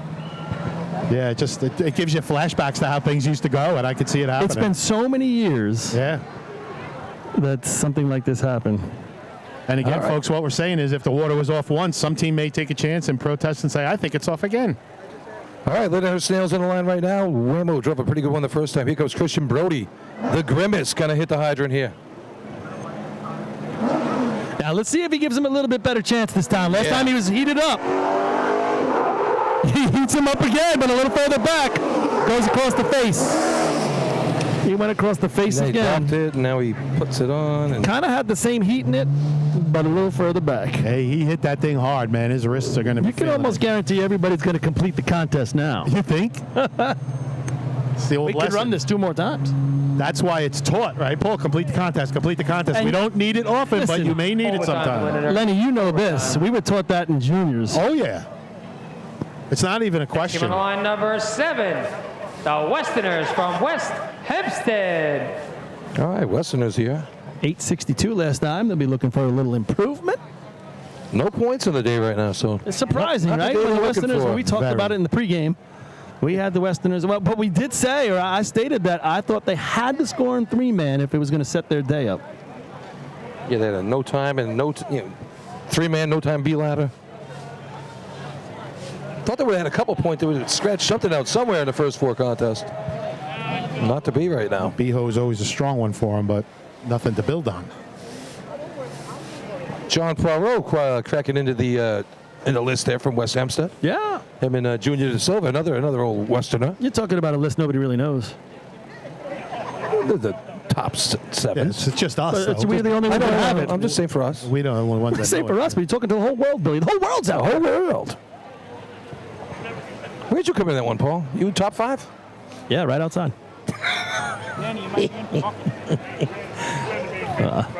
Whatever. Is Gary Paris here today? Well, Yeah, I saw Paul carrying his bag for him before. by the way, your combined 7s between the 2 of you don't even come close to mine. Just want to let you know. Well, thank God for Artie. You can combine both of your teams. Here comes West Hempstead. Maybe not one of those. It's a better looking hit on the hydrant. Definitely, he's got to get busy on it. Oh, he pulls it away, but he gets nozzle on. Hey, nice shot, Cody, man. He hits the target. He was lucky to get that off. That breaker was pulling it early. He must have given it. Looks a little How did we do a water on there? Wow, Gerard gave that a yank and 255. All right, let's see what we got. Nice job, Cody. Top West Hempstead, 8.27. 827. 27. So that shows Fourth improvement. place. 498 through their hose. I had them at C hose at 5.0, I think. They usually have good hose. Bandits from Farmingville. They looked slow with the first shot, too. When, I did hear they blew. We talked about that. We commented. Yeah, Right. someone told me they blew a length this week and had another length that was real good. Didn't want to take a chance. It was too good. So they might be erring on the side of caution with their hose today. Why? You're going to get caught today. Just don't break the record. Yeah, today's the day you Exactly. get caught. Don't break the record, and everything will be Don't fine. break the record. Trust me. Well, you got officials I down mean, there. you're going to save your good stuff for Labor Day? Yeah. But the officials are down there timing, right, 5th Paul? Battalion. Getting it out. Every team's hose is being timed. We got to speed up in between runs here. Let's go. Let's go. Let's go. Roll that hose. All right, Farmerville on the line. They set the hood up for a second. We need to inject some energy in this crowd. What do we got going on here? Let's go. Let's go. Yeah, it definitely took a little bit of the wind out of everybody's sails. And the place is still packed. I mean, those stands are crowded. It was actually a good break time. I saw a lot of people get up, moving around and stuff. And yeah, It's most of humid, them are and back. it's humid down there. Yeah, but most of them are back for the show. So. It's getting humid up here. We need a breeze again. A couple cold cocktails would do all right, too. Maybe the whole thing. All right, Farmville just about ready. Boy, oh boy, oh boy. Okay. Did you guys say when was the last year we reran a whole contest? I think he said 11. 22, I think. I thought you said 2002. 2002. Wow. Yeah, that's a long time, man. It used to be the norm. Yeah, they waited till the very end of the contest. And they put protests in because the...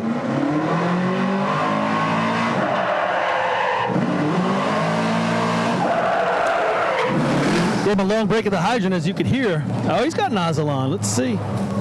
Just a little too far back for the water to get down there. LBB already has an efficiency costume. Costume. Now we're wearing costumes. He was 370 to the handle. 370? 370. 389 the last time. Really? Showing improvement. Time for Farmingville. 9.38. Oh! 9.38. They had a 934 last time. That's a quick fix right there. There you go. Look at that. That's because he was 400s faster on the hydrant. Quick fix. Oh, they had a slower time. Next team on the line will be The number time was 9. slower. The Hicks from Hicksville. They had a 34. Went to a 38. Chris, if you care, I've been checking water and it's been right on. Yeah, I do care. I think we all do. We all care. Yeah. I got somebody saying the water's off again. No, to be honest, this is like, CI, right? Like the proclamations that racing is back might have that might have just been the pitch in the butt. Ouch, that hurts. I didn't see any of those proclamations posted at Seldon's firehouse. What could go wrong? Guys, the roof's on, so just don't worry about it. Stop saying that. Well, if this thing goes goes long, I mean, party champions might come back into play tonight. Oh Lord! Keep bringing up the roof, man. It's gonna go flying.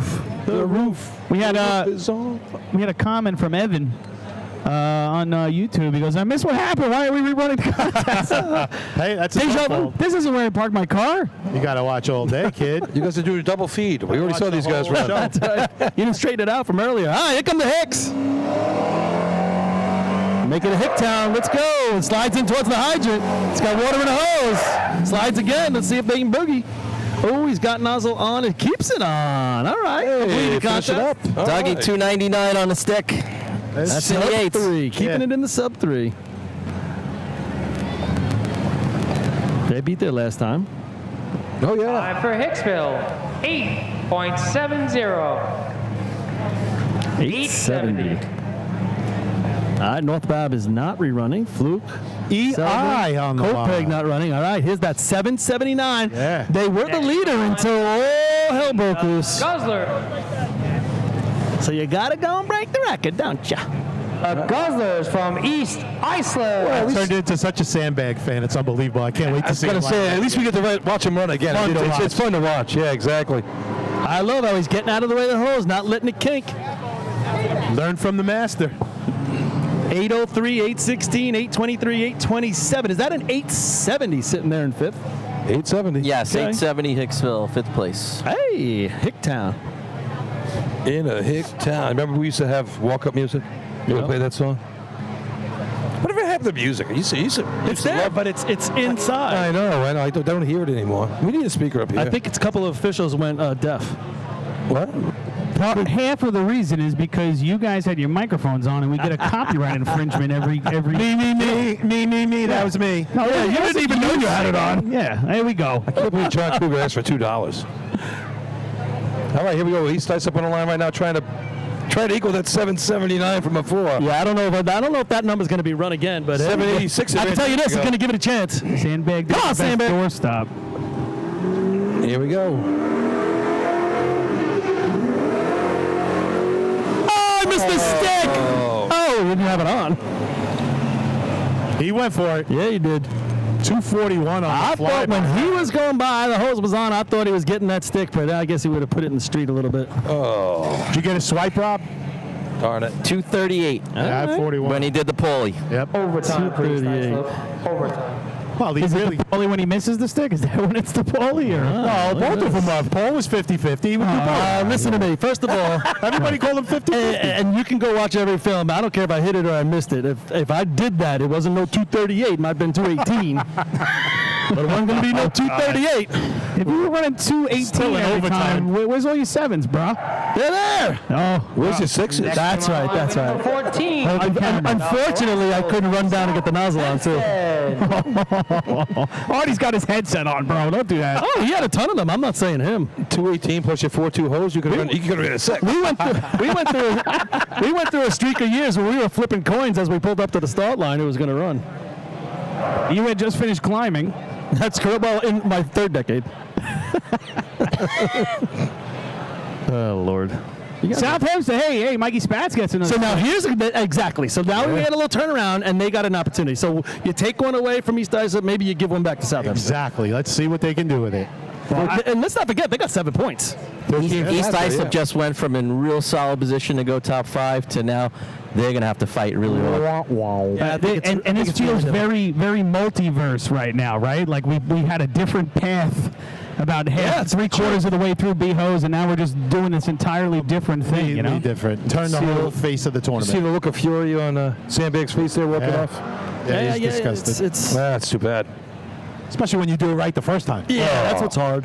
I will say that the Central Islip Hobos had 3 points coming out of the first round of B-Hose in 2002, and then the Hydra Man missed the second time. So, this that was in the midst of like 11 years of not scoring, wasn't it? In B-Hose? Yeah.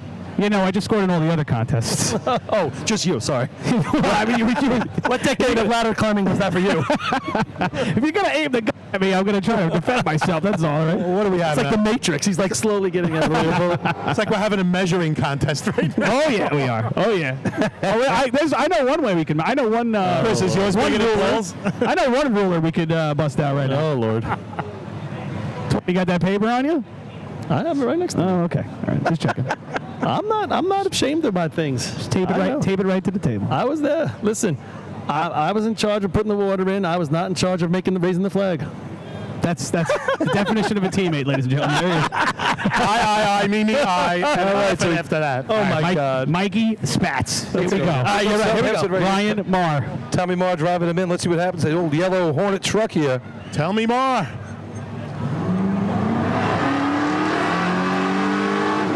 Tight. Let's get it out. Hand out. Oh, he got room that time.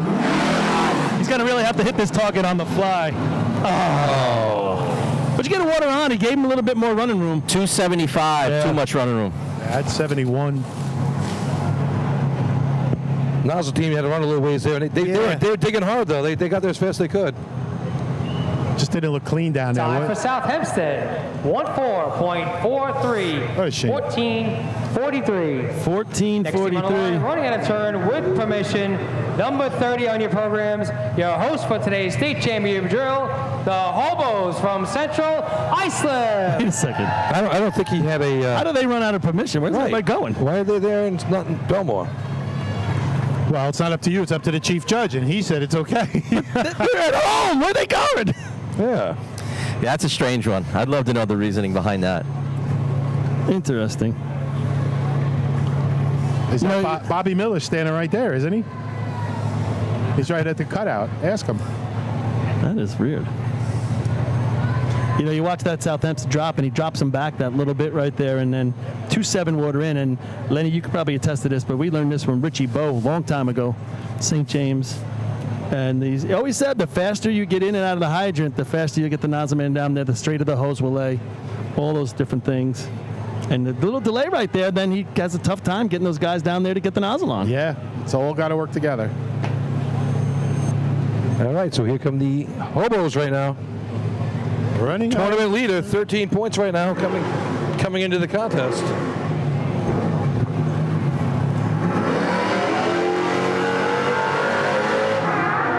Let's him go. He's got water in the hose. Up at the top there, creeping. He's on it. Nozzle on. Hey, there's a big shot, boy. He had you hear Hobo Nation going crazy. They took advantage of the rerun right there. Big hand from the crowd for the Hobos. Hugs and high fives over there, folks. Oh! Well, you got the crowd. You got K-Mac. What else do you need? 7.84. 784. Heavy shot right there for the Hobos, taking full advantage of the rerun. Better drop on the hydrant, better stick, better target shot. Great run for the Hobos. Rob, I thought coming in, Ryan looked a little shaky with his nozzle hand, but he was able to control it, get a nice hit out of it. Little deep, but he was 252. The Ball Breakers from Belmore. He stopped himself very well. I'm talking Ryan at the nozzle end. I think he had a little, he had like 2 shots at it. Yeah, he was a little wobbly on the first one, then he cleaned it up and hit the target nice. Yeah, really blapped it. Nice shot on target. That was all CI on that one. You had the rerun from Bobby Miller. You had the crowd screaming. You had the call from K-Mac. All CI all day long. That's right. So we have Harry Penny Day in Deerfield. We have guys. My brother Ryan comes over to the trailer before. He says to me after see hose, he goes, "Did you see this?" I go, "Yeah, it was like leaking." He goes, "My threads are like crossing like crazy." And he saw it on this run again, too. We just played the replay again. Like, so much water pouring out of the nozzle. So he was just running with his stuff here, and he went for it and went on. God bless him for that. But I know definitely he was going in there with a little bit less confidence than he would have had. Yeah, you don't want to know that your threads are either rounded or. I was waiting for you to say you. I was waiting for you to say you fixed him for him, and you helped out the Hobos today. And that's why I'm adding another 7 to my list. I like your style, Chris. Twan, can you redo those? Because I think he might have done that a couple times. I got to look and see if I coached any 7s. Are we allowed to put this picture of the stat file on the... let's see what Belmore does here. There yet? Oh, Decker Dam. Come on. Oh, he just blew off in his lap. Oh, he was 280 also. He was confident back there. Not only did it blow in his lap, he caught it when it blew off. Thankfully he caught it in his lap. What a shame. Too bad. I still want to know why CI ran out of turn. That's so strange. Decker Dan looking good at the top end of that. 11.59. Somebody having a good day. 11.59. You think Jay Podolsky had a blunt going when he came by on that shot? He might have. We just got a contact high off of somebody up here.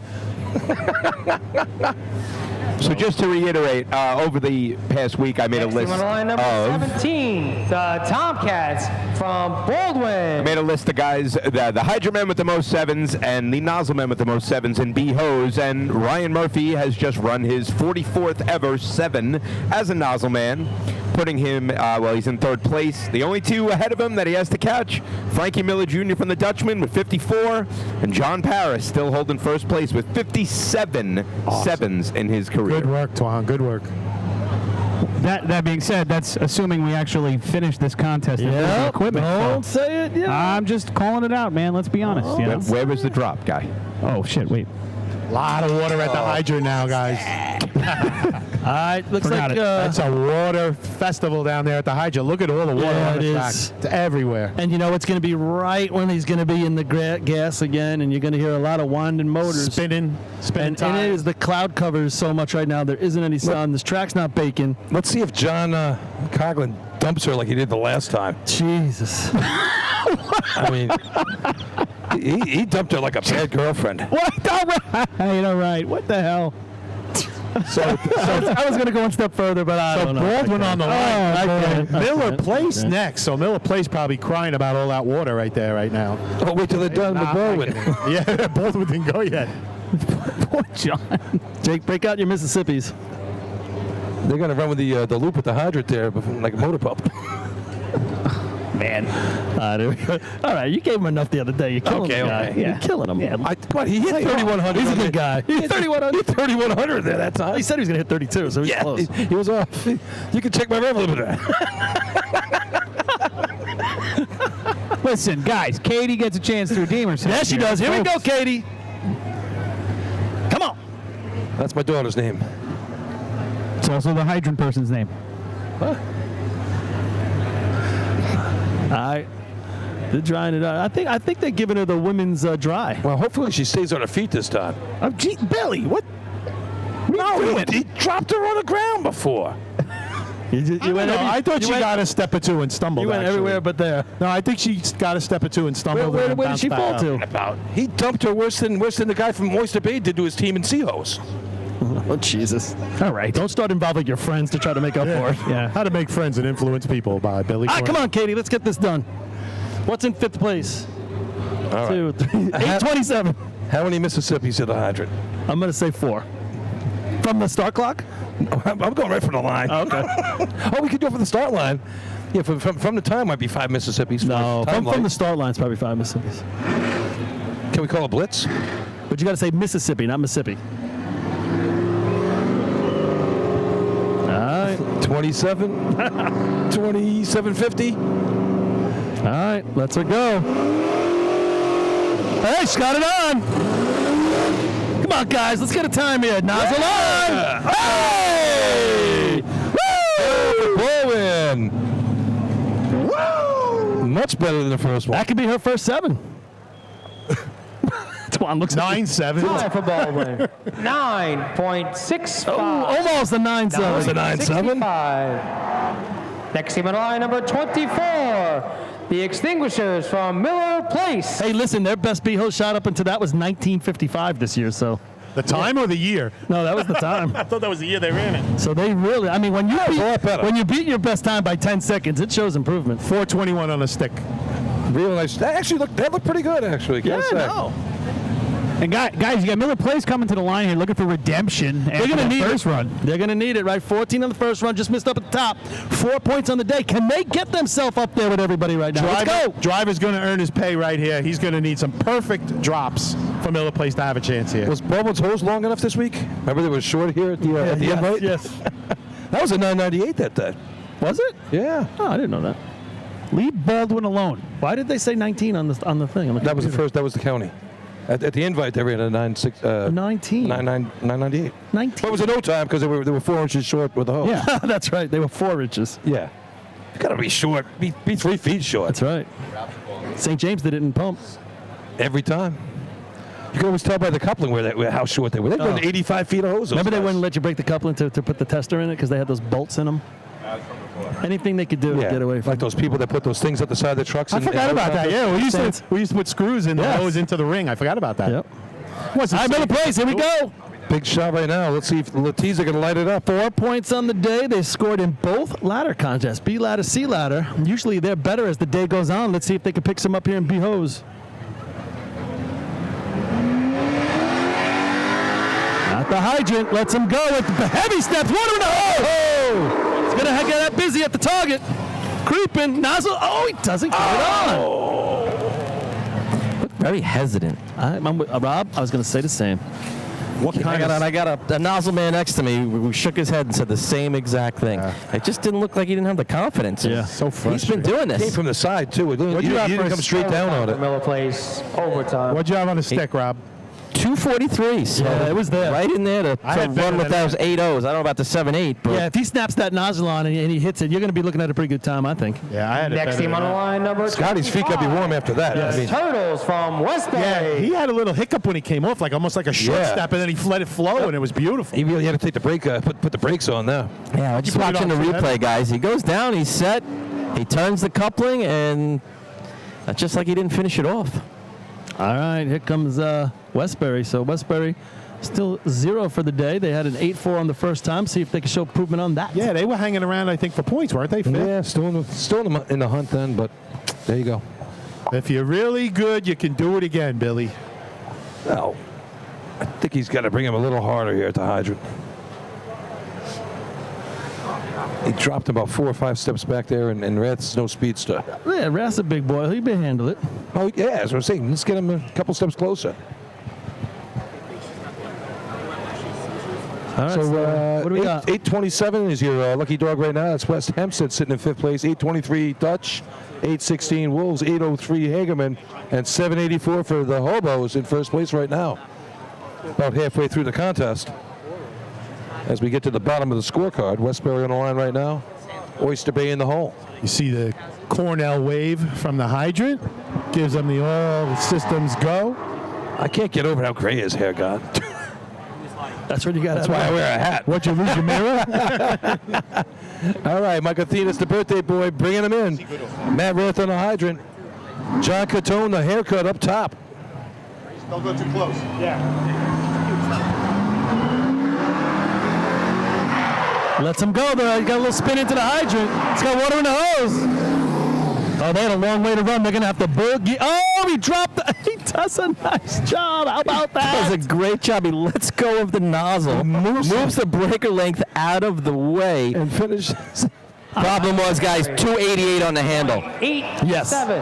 We're going to show you that in the replay, guys. You got to see that movie. 87. Yeah, I don't advise that. I would just plow through the hose. North Belmore has concluded, and they will not be running this contest. Wow. I would never take my hands off it just to get the coupling out of there, ever. North Belmore, who had an 8-14 the first time, was in the money. Still in the money, yeah. They're out 4th now. place. They're out. They didn't run. No time. So how about that? I'm giving that guy. The Teddy's boys from Oyster Bay. I'm giving that guy an A+ for track awareness and everything going on because he was able to swipe the coupling out of the way before the water got there. First of all, he gets the nozzle on. But he only had one hand on the nozzle. He wasn't worried about hitting the target. He was worried about getting the coupling out of the way. You have to. He wasn't going to be able to hit the target. Well, crummy job by the breaker. I agree. Yes, so you got to throw that out of the way. I don't take my hand off the nozzle. I'll shoot through it. Oh, boy, Jesus, boy. wow. That's a personal, that's a personal thing. He never takes his hand off the nozzle. He shoots right through it. Firm grip. Firm grip. Yep. Strong hands. Yep. You only need half your hand, but small nozzle. You got that female coupling right in front of you. I'm the best I ever had, so it's fine. He's those little tiny nozzles. Rescue needed on a track. Where? Looks like Where? Rescue to the north side of to the south side of the arch. Who's down? Somebody on the please. Yeah, it's on the team on the side. team side. Did they just fall? I don't know. I see some guys from Manhasset around there trying to figure out where the person is from. Yeah, it's the second set of stands. See, I don't know. Nobody's panicking. I don't think it's anything major. They're going to take someone away, get them checked out. Looks like one of the coaches over there. Huh? Where is it? Right where you see the road runners, just in front of them. Yeah, in front of your turtles. By Rath. Yeah. Is it not Rath? No. There's a gentleman sitting down there. Is it my brother? That they're tending to. He's wearing yellow. I saw that. Is that the gentleman standing with the black and silver hat? What? Oh, I see what you're saying. Yeah, it's the guy with. Oh no, maybe it's the woman. All right, we're gonna move the camera over here. We'll let folks get everybody taken care of. They're lifting the stretcher over the guardrail. It's gonna be pretty tough to lift it back over with somebody on it. Yeah, it is. Everybody's running over trying to help. So. All right, track's clear. Okay, we're gonna continue with the contest. All right, Oyster Bay's got the track. We're getting ready to go as these people attend to the person in the stands here. Did you find out what the story was? Sorry, wasn't paying attention. Oh, you guys want drinks?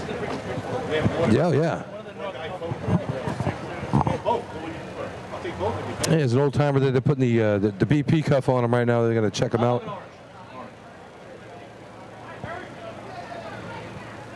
Oh, all right. So just a little bit of a delay here as Oyster Bay has been given the track. Teddy's boys getting ready to do their thing here in Behoes. Guys, I just got a little bit of an update. I'll try to keep it vague just to actually, let me let Teddy's boys go, and then I'll fill you in what I heard. Yeah, I think you're right, Billy. Yeah, I can see it from here. All right, here comes Teddy's boys right now. Billy Murphy dropping them off. John Dinder. Hey, he's got water in. Here we go. Got to get busy up top. Creeping. Oh, they struggle breaking it. Yeah, a little bit of fight between the nozzle and the breaker. It's a shame. 253 on the handle. Steven right there. Galgano just wrestled with him, couldn't get it done. Nice hit on the hydrant there for John Dinder. We'll see him again in the motor pump contest. 13.05. 13.05. 13.05 right Next there. team on the line will be number 28, the Stump Jumpers from North Merrick. North Merrick coming to the line. Just a quick flower for John Dinner today. He took a big spill in C-Hose, right? And to come back out here and be running B-Hose for real like that, good job, man. He's had a nice season, too. He's getting good. He's got good things ahead of him, too, right, Motor Pump? Yeah, absolutely. Time for a little Wet Bandits action. Anyway, like I said, I want to keep it vague, but I heard from Central Islip there was a family medical emergency for one of the guys in the back of the truck there, and they're now going to check out what's going on. So that was why the out of permission request for B-Hose here. Oh, all right. Family first. Always. That as far as I know, that player's done for the day. So more to come on that. We'll see.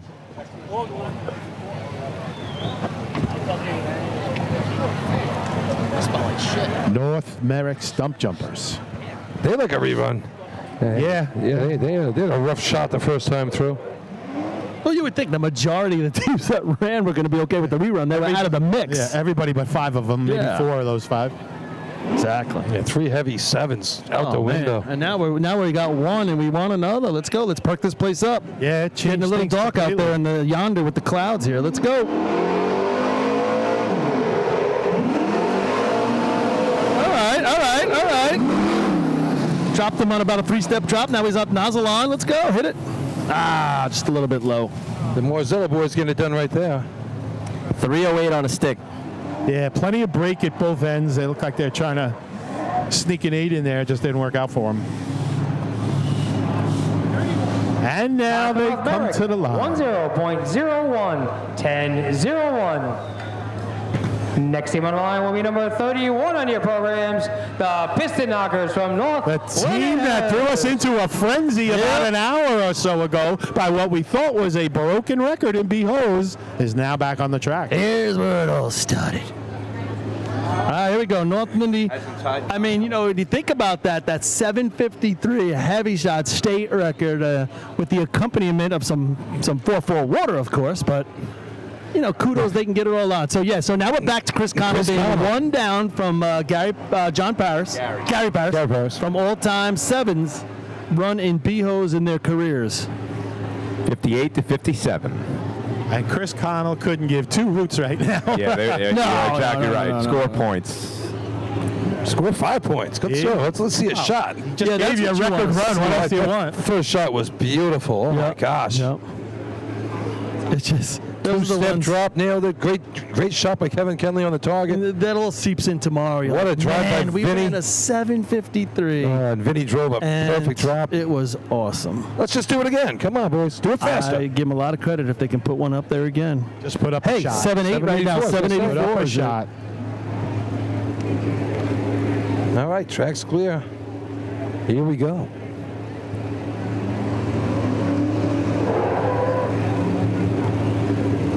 Calling them off, ready to go. Couple revs from Vinny. And they're off. Oh, that's hot.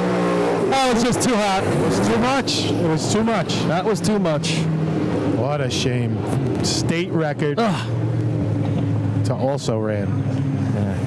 If you do the flip side of who was scoring in the first time around, and now just about everybody who was scoring last time has suffered or is suffering. 13.56, 13.56. That's a Next team on number 32. They are not happy about that state record now. Yeah, there's 757. We'd still be in efficiency. Yeah. That is true. So could a little deep, yeah, just showing it on there. Chris through the anchor, a lot of choppy steps, just needed a little bit more.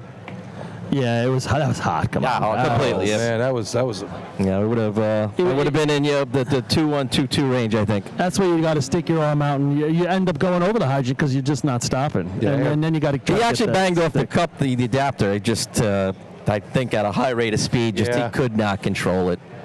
A lot of speed right there. That's too bad. All right, Spencerport, they're high this year, 823. That would do them good right here. That would put them in the top 5. 823 by West Sable, sitting around in 4th place right now. So 784 still first, 803 Hagerman, 816 Islip, 823 Dutch, 827. You're really talking about. I think the water did have an impact, obviously, on what was going on in that contest. So. Yeah, but if it was the same for everybody, it's just frustrating. It's one of the frustrating things in our sport when that happens. Yeah, really is. It's nobody in particular's fault. I mean, is the headline tomorrow if CI holds on and wins, Buddha wins the state championship for the hobos? Oh no, I don't think that's it. But what I will say is, the thing I hate most about it is that such great runs have to be taken off the board. That's why it hurts our sport. Because that's the best excitement you like to see. I mean, the only consolation again with that 753 is that it's not a reality 753, right? The water was too it's the best, right? no doubt. But it's the excitement of the great run that you got thrown in the garbage. All right, here we go, Spencerport. He's tight, boy. Josh gonna have a chance right here. He got water. This guy's going to have to boogie, boy. They got water up on him. Here he is. Oh, he just flashes at it, but I don't know. He was waving at it. 253 on the stick, guys. I don't know if it's going to make the top 5. Sitting around 27 right now. Time for Spencerport, 8.43. 840. It was like he was waving at it just a little bit. 33. The Raiders from West Islip. Yeah, that little bit of missing. You're right, Rob. That's what cost him it right there. Want a Coke or what? 843, just out of the money right there. They did look tight. Watching that replay right now, Josh is literally right on top. Kind of pivots his body so he can get his arm out straight and hits it and kind of falls away from it just with the extra momentum that he has. They're set up top. He was low, then he was high, and then he came down to it. Sun poking through right now, heating it up out here. Yeah, but, that's a little help, but if you look in the distance, boy, not pretty. Nah, it's ugly over there. Now you can see them clouds are gathering. Guys, just want to give an update on our Venmo. We are taking Venmo donations. Thank you, Hannah. Thank you, Chris Sala. Jimmy Fitzpatrick with another one. Kevin Frangipani. Ronnie Amadeo. And thank you, buddy. Appreciate that. Big money. Ronnie with $100 on this one. Thank you, Ronnie. So we are currently rapidly approaching over $1,500. And again, everything we take in on that Venmo NYS FD drill teams is going straight to Tunnel the Towers. So that's. Do you know in B-Hose that's, and I'm not just trying to be funny, that's the best CIB hose run time-wise since 1993. Am I getting that right? West Islip, they're running it tight. Just clanks off the top. Oh, goes past.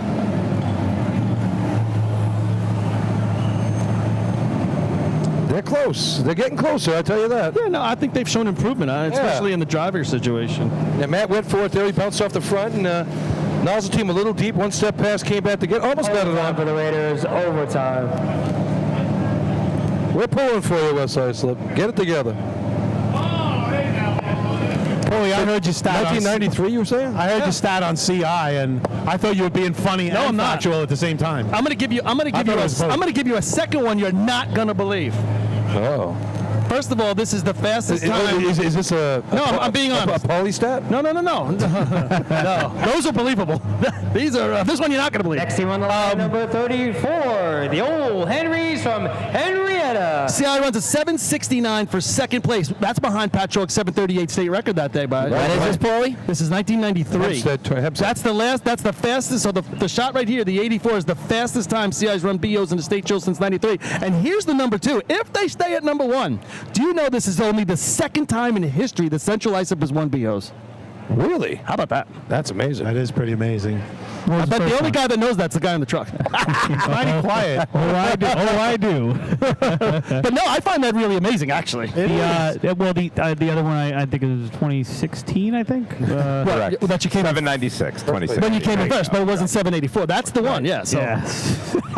Here's, You really want me to post that sheet up?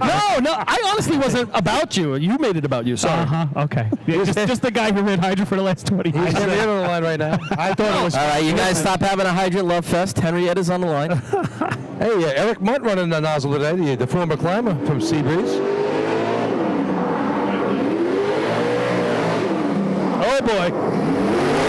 He's going to have to run, and he's got to run a lot. Breaking by himself. I like it. I like the roll off with the forearm. He got it out of the way better than most breakers. I like, the forearm comes all the way across, rolls it out of the way. Enough momentum, and the nozzle clears, and he hits the target. Todd for Henrietta, 11.75, 11.75. For all you people out there, if you're around, upstate will be in Point Pleasant next weekend. Islip Town Drill will be here on Friday night. So we got some racing coming up next week, and then we have the doubleheader Labor Day weekend, Hagerman on Saturday, and West Hempstead hosted at the Hempstead track on Monday. You got some island teams going up to Point Pleasant, Bill? Next team on the line, number North Lindy's going to go up, Manhasset's going up. Redskins from Bay Shore. Westbury's going to run three-man ladder. I think Oyster Bay might send a few bodies up there as well. We'll be well represented. There'll be some people up there. A lot of fun. I plan on driving up there on Friday myself. Yeah, if anybody's, wants to get away for a couple days, that track's just awesome down in the valley, Great setup. Cool stuff. Just keep Paulie off the arch, that's all. Oh, I ain't going on that arch. That was scary. Ever again. Guys, I'm looking at the rerunning of the contest. We're going to have the bad, the good, and the similar, right? Yeah.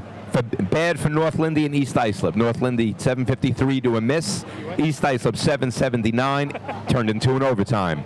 Similar shots. Hagerman 794 to 803, but they find themselves with 2 more points as a result of the rerun as it stands right now. West Sayville 785 to 823, but 2 points lower than what they had in the previous B-Hose contest.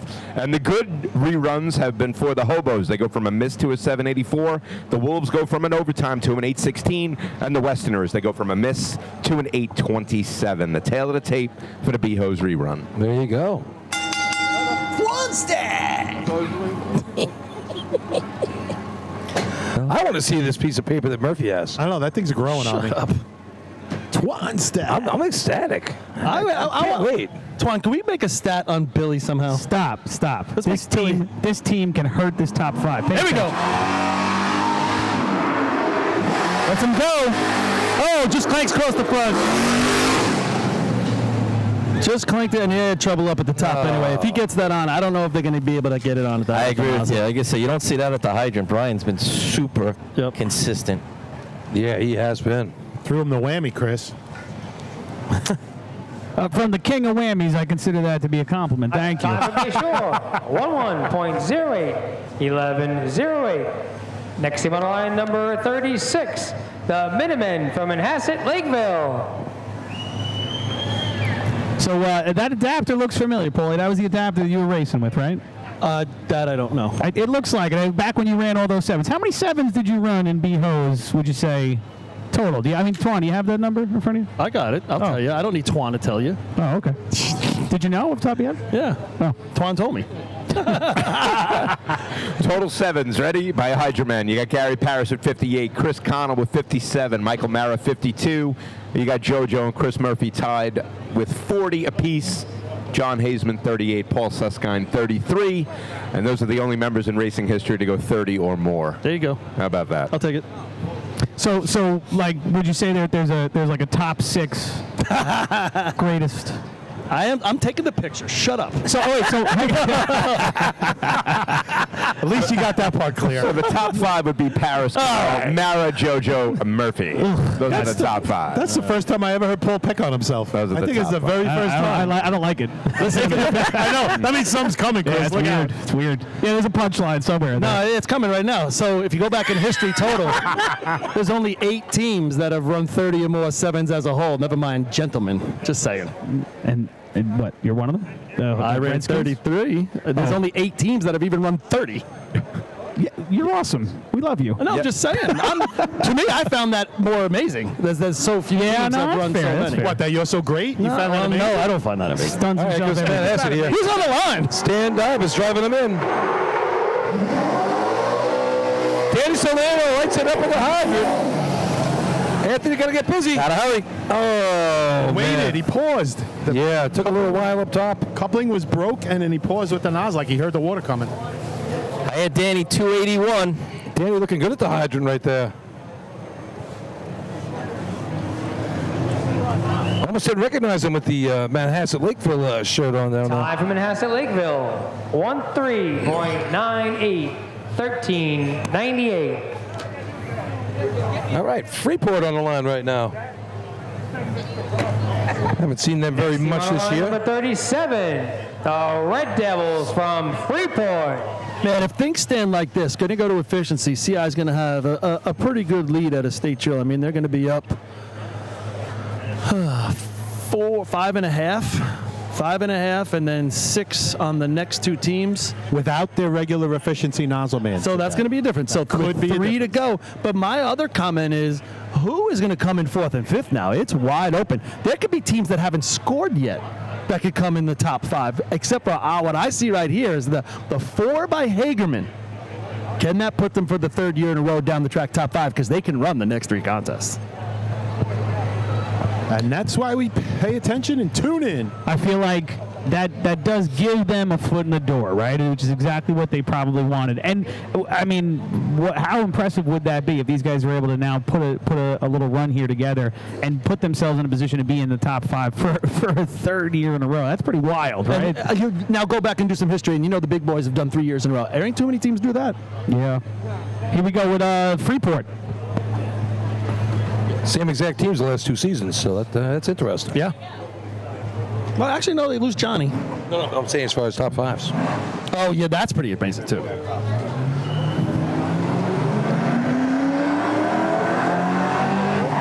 Oh, man, he kept it out of the hydrant, literally. Good hit on the hydrant. Usually, he goes past it. Usually the rear end comes around towards the hydrant. He had the front end going towards the hydrant. 293 on the handle with all of that going on at the hydrant. Yeah. Oh, Hydrant Man hit that one pretty good over there, I got to tell you. Time for Freeport. Good stick. 13.73. 13.73. 13.73. Next team on the line, number 38, the Slow Pokes from Main Transit. Guys, you talked about consecutive top 5 finishes. There are 3 active streaks right now. The Islip Wolves are looking for their 9th consecutive with a top 5 finish today. West Sayville looking for their 10th consecutive top 5 finish in the state. And North Lindenhurst looking for the 11th consecutive. So those 3 teams have all been in the top 5 for the past 8 years. And right now, I'd say when they're at the points they stand, West Sayville and Islip are pretty much secured going to be there. Yep. I think North Lindy's in a little bit of a battle. North Lindenhurst's streak of 10 is the 3rd longest ever. Only West Sayville from 91 to 02 with 12. And the longest streak ever, Patchogue 40 Thieves, 15 years in a row, 1978 to 1993, a top 5 finish in the state. And you know what? That is impressive. Whoa. One stat! All right, yeah. So a lot of that, the crazy part is when you look at that Patchogue stat, there aren't too many 5th places in there, right? There ain't too many 4th places in there. That's correct. You know, there's a lot of years we were coming top 5. We were trying to squeak out that point in buckets. Come on, we get double digits. We just want to go down the track. Patchogue was, they didn't have to deal with that. No, they had 28. You were looking to get to 9 to get on the track. I want a B-truck ride. Right. Who didn't, right? Who doesn't today? But again, I'm a little bit older than you, Paul. As I got into racing in 80, you're a lot more older. My first year was 82, and Patchogue was just a monster then. We had to deal with that for 15 years. All right, Main Transit. It's Transit on the year, 930, 928. They're 2 best. A lot of speed. Gotta stop. They're doing big hole. Look out, fellas, you're going to get wet. Yeah, that might have snuck into the 8s. That's going to be nice close. shot. Oh, yeah, definitely. 319 on the stick. He did a nice job up top. Ricky Bennett in his 5th costume of the day. Yeah, you got rid of the tiger stripes and the solid green shirt for green and white now. Time for Main Transit. 8.77. Hey, real good shot for Main Transit. Showing improvement, right? Who doesn't like that? Takes a half a second off their best time of the year. Point Pleasant now. I believe they've run a number that can get in here. They can do this. I'm waiting for the computer to turn. Can your notebook get there? They ran at 8. They got into the 8.3s this year. All right, so they got best Quick shout out to the guys up at Camp Cummings up there in Western New York. That's Jimmy Sands out there, and Cummings being Mike Passero, the climber, his parents' parents' camp. So they're up there. Hank, Michelle, Karen, Jimmy Sands, and the rest of the crew watching from the lake up there. So. Guys, one quick thing. Put a shot on for you. Thank you. Sorry, Billy. Well, two quick things. Number one, last team to run here, so we're looking for a move the equipment after this, and that's not a foregone conclusion. But secondly, Don Sherman throwing us $50 on the donation. We're definitely over the 1,500 mark. Please, folks, NYSFD drill teams, every dollar you send in is going to Tunnel 2 Towers, excuse me. So. What about sending us the tellers? Yeah, I'm going to do that too. I'm joking with you. Come on, buddy. So I just peeked. Good news. There's no action at the timing truck. Okay. I was gonna say, that's a good thing. Nobody. Yeah. Wait. I see someone bringing some money up right now. They're coming. I mean, Jay Podolsky's music. If you're listening to the camps right now, if you're one of those teams that fell into the early part of Twan's stats, you might want to get some money up here quick. I tell you what, the hobos, since we started C ladder, C hose, B hose, they're going to go 14 out of 15. Here goes Bobby Catone. Drops him off. Hey, there's something to say right here. They want to talk about it, ET. Get on it. Nozzle on. Oh, Get just a bit to the right. 253 on the stick, guys. That missing the targets. Mike, 827 was the number, West Hempstead. I had 47, so that missed knocked them out. 8.39. Oh, that ties their best of the year. 39. Boy, oh boy. Had bigger numbers. That was 4th or 5th place if he baps the target. Yeah, that goes clean. He's oh boy, too bad. So CI is going to take 5 out of it. Taking a stranglehold on this tournament. So second fastest, I'm going to go on the issue. Second fastest since 93, fastest run since 1993, second time they've ever won B-Hose. I want to bring that up down. Those are good stats for that. That's a great shot. So about an hour ago, CI had their heads hanging a little bit after what they thought was a frustrating B-Hose run. However, the racing gods looked down on them and a few other teams and actually soiled a few other teams. But we had to rerun the contest, and it puts us in a whole different position. Billy's figuring up the points now. He'll be able to give us a rundown. What are you looking at, Billy? All right, so here you go after the B-Hose contest. CI takes the lead with 18. Second place, West Savo with, Islip with 12.5 and 12 for West Savo. So they have a 5.5 point lead on the Wolves, 6 points on the Dutch with 3 to go. And that's for the heavy numbers. Now think it back. Now we had the 50th anniversary of Oyster Bay, had the 40th of the Hornets. Then 30 years ago, 20 years ago was both the West Savo, and 10 years ago was the when Central Islip had that dominant performance up in Deerfield. But remember how that started. In B-Ladder, they messed up on the grasp and hold. They got a rerun out of it. Went on to take 4 points out of that, and they blew the rest of the tournament out of the water. And, I mean, they had that thing sewed up in efficiency. But dominant performance after that. But that B-Ladder shot goes the other way. You never know what happens in a day. But they had a great season that year going in anyway. Yeah, like we said, when you get a water problem from the source, which is the pump house here, it's just frustrating for everyone. Results of the Motorhose Class B contest. Twan's First summed place, it up. Some 5 points. did better, some did not so good. 7.84. Number 30, Central Islip. Second place, 4 points. Number 3, Hagerman. Third place, 3 points. Number 2, Islip. Fourth place, 2 points. Number 5, West Sayville. And fifth place, 1 point. Number 7, West Hempstead. All right, so there we go. Second showing of B-Hose is finally over. We'll get ready for some efficiency. Let's on behalf of the go to hang on, we got Paul down there. I forgot. Like to welcome from Lancaster, Pennsylvania, in command, Sergeant Ruben Stolfus and the Lafayette Fire Company to the grounds today. We hope we put on a good show for you boys. I know you drove 4 hours to get here, and we're hoping we're giving you a good show. Welcome. We're going to do our break, and then we'll set up with Paulie in just a second. Paul's ready to go. He's got Ryan. He's got everybody? Ryan's ready to go. All right, hang on a second here. Hey, it's your brother up there. Come on. All right, we're good then. If you guys are good, we're good.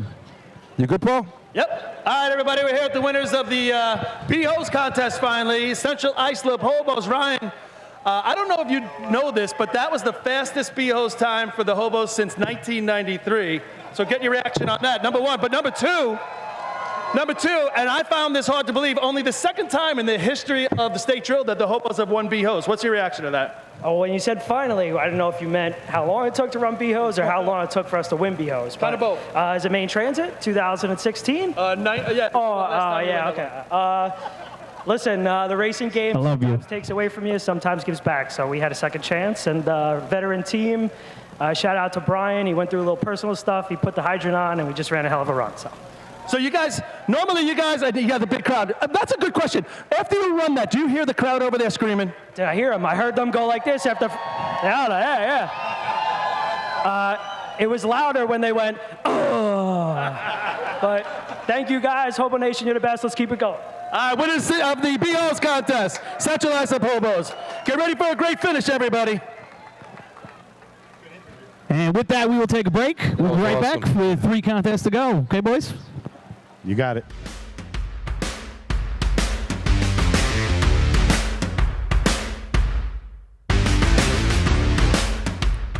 As the longest-running sponsor of the New York State Fire Department drill team's live broadcast, High Tech Fire and Safety is fired up for another summer of heart-pounding action on the track. Since 1989, High Tech is the exclusive home of Morning Pride bunker gear, the gold standard in firefighter protection. High Tech is your source for the full product lines from Genesis, Mercedes, Elkhart, Toxic Suppression, and more.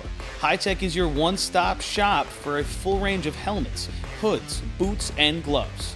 To check out a product in your firehouse or to speak with one of their friendly team members, reach out at 631-777-5170 or visit hightechfireny.com. ProLiner Rescue has been serving the fire, EMS, and police industry for over 25 years.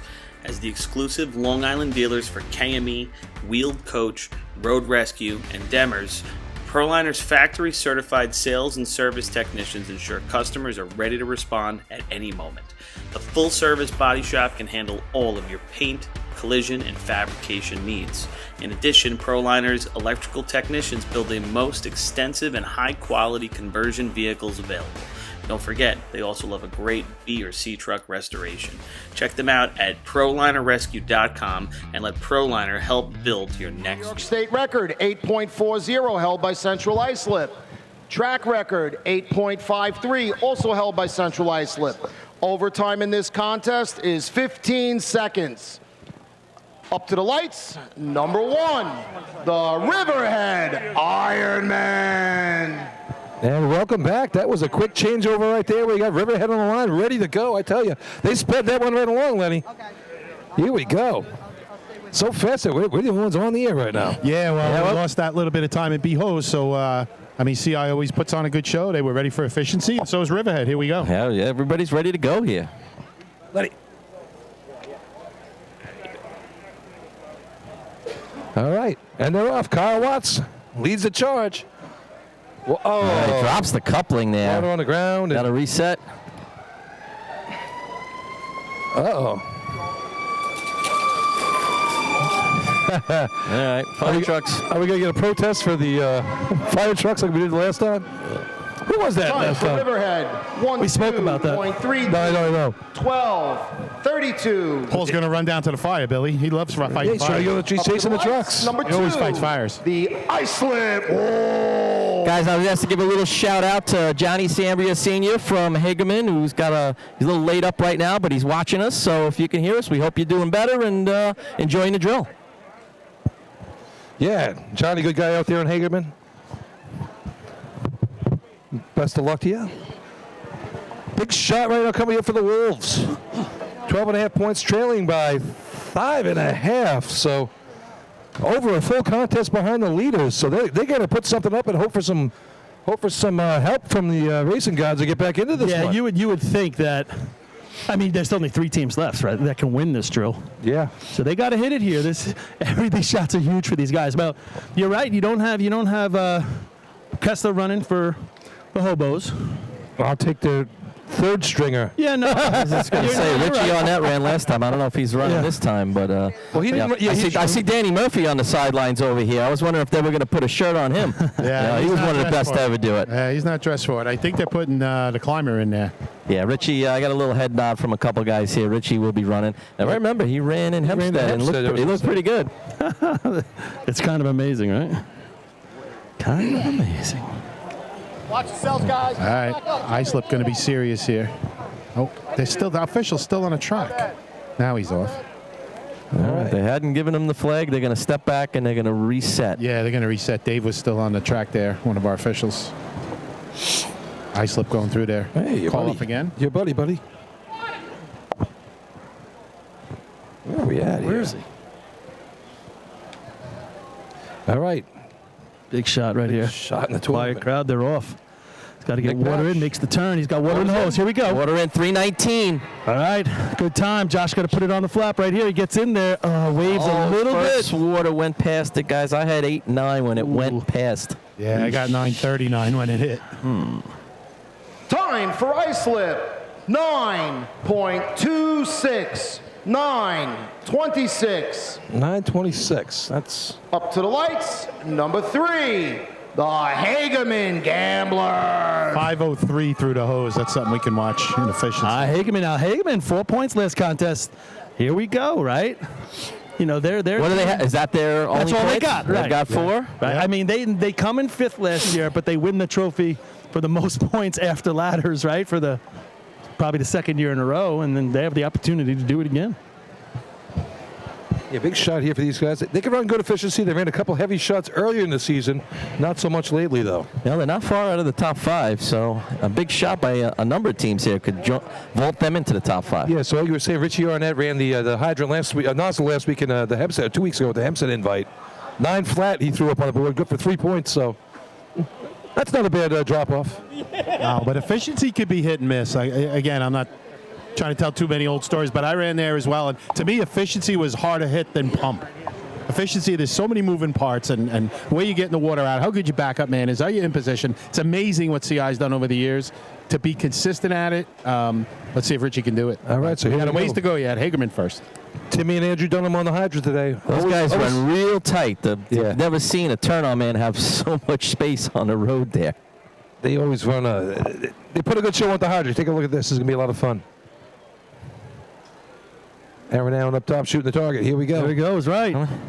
There we go. 308. Here Good it number. is. Oh, good looking leg. Aaron making a move to the middle. Sets up. Hey! Hagerman coming to play. How about Hagerman, huh? That'll start Just with what a you think snowman. about them, they do. Paul's been singing their tune, and they're For playing it. Hageman, 8.95. 8.95. 895. Good looking shot right there. Good lay. Good hit on the hydrant. And I tell you, Lights. Aaron just catches the bottom of that target. The North Belmore Rinky Dink. 5:02 water through their hose, same as the last one, as Islip. So That's what the number was pretty much last week for just about every team. Yeah, but that 308, that kind of stick, anything 3.0 or better is what you see some of our better shots potentially. North Belmore now This North back in Belmore. action after missing B hose. Yeah, the B truck broke. I don't know what's wrong with it. I'm trying to get some information, see if they can run motor pump later. Another long day for the Rinky Dinks. Nothing to show for it so far. Yeah, and a broken down B truck, right? Just add a little insult to it. The whole year's been just a little off for these guys. They started off pretty well, and then after the invite, it's just, not the season they wanted. Rob, see if you can find out from the Dinks after the run if they're going to be able to run pump with that B truck. I'll see what I can do, sure. All right.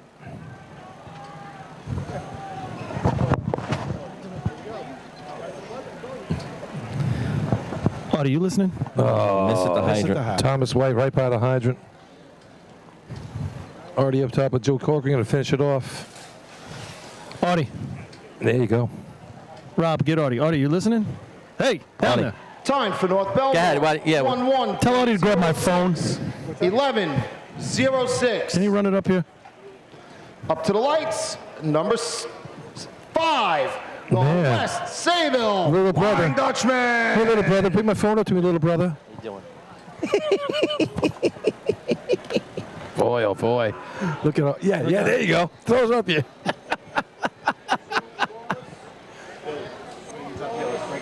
Oh yeah. Of course. I wouldn't do that for Danny. I don't have a little brother to do it for me. I know my sister would never do it. Shout out to Debbie and Tom Cassay on the east coast of Florida listening in. How about here's West Sable, another team with a chance to win. Well, they're the only other team right now. I was going to say. ISOP's got the 920. This is huge, actually, because they're down 6. Down 6. And West Sable finishing the day has been a big topic of different conversations about how they can get it done. All right, guys, I just spoke to one of the members of North Belmore. Billy, go over there and get my phone. And North Belmore's status of their beat truck is still undetermined. They're working on it. I did not get the nature of the issue, but right now we don't know if they're running pump. Hopefully they had gas in it. See, jeez, can you imagine that was it? See them removing leaves from the track just before they run. All right. Track's clear. West Sable on with a big shot right now. Yeah, we want to, we don't want this to be over early. We want to have a little fun with this. All right, Joey Quinn's running 100. Janelle's turning on for him here. 897 last week. And they're off. Oh, good 309. Just where they want it. Billy Holton bringing it in. Here we go. A little bit of a kink behind them between the top coupling. The hose rolled on itself. Definitely, Rob. A real low 9. That's where you see, I don't know if you heard it, when the first water came out, you had a little air with it. 9.149. 914, I think, is going to play, but where does it play? I just want to reset expectations here a little bit. Number 6. These are the Lindenhurst Snails. That 8's a monster As the shot. Snails are coming up to the line, we'd like to congratulate the Lindenhurst Junior Snails on becoming the 2024 New York State Junior Drill Team champions. Congratulations. This boy's had quite a break, huh? Yeah, right. We didn't hear that guy talk over the air for about 2 hours, right? Usually that's okay, but I wasn't. know. Today was the other guy, that guy from Western, he was all right. Listen, but seriously, 895, 914, 926. Those are really, really, really big shots. Surprisingly, Islip, even with a bit of a whip, still running that 926, right? But that 914 is pretty difficult to beat under the traditional pump conditions here. No, you would need a really good shot. I don't disagree. And I think that 8.9 by Hageman is going to be a player. So for the big bucks, I agree. Track record was set back in 1978 here, so I think we have a different pump in here probably then. All right, here come the Snails on the line right now. Bones Maroney turning on for Christian at the hydrant.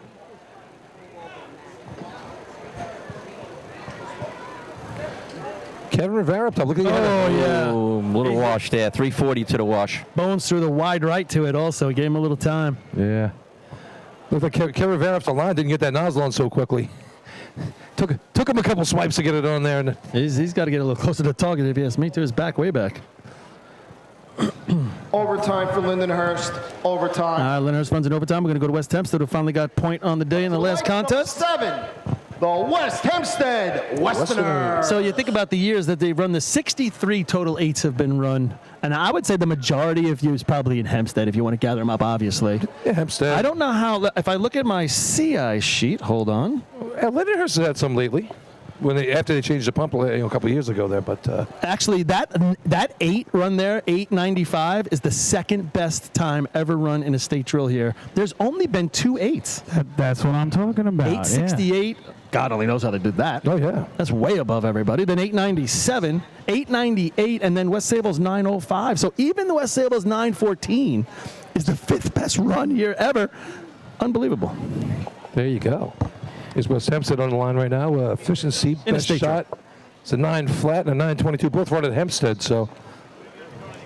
CI and Hageman both run a 9 in the state drill for the first time ever in 1966. How about that? All these years later, CI and Hageman. There you go. Still running it. Guys, we just got a big donation from Jimmy Utter from the Hempstead Yellow Hornets. His donation amount? $84.85. Nice. Very nice. Great. Thank you, Jimmy. Appreciate it. We are now well over $1,500 going to Tunnel of Towers. Let's keep it going, folks. Come on. That's awesome. I'll give you this one without looking, and you guys probably already looked. No. We got a little time before they start here. Think about it while they run. First team in the state drill ever to run an 8, and what year? think I know the answer. All right, here we go. Here's Wes Hampson on the line right now. He wasted no time coming off the line. Cloud. Patrick Cloudman's in. He crossed it. Another wash at the hydrant. Didn't even look like he turned it, right, Rob? Because I think he had to cross it. I think he crossed it. Yeah. As soon as he Because hit it kind of was. It's kind of like he welded it on there and was trying to turn it, and that was happening. Ah. I'm going to guess East Meadow. I'm guessing East Meadow, too. You cheaters. Oh, they were Not at all. 14.07. It's like 70-something. 07. Yeah. I'm a big fan of Jimmy Darcy with a nozzle shot. To the lights, And number 8.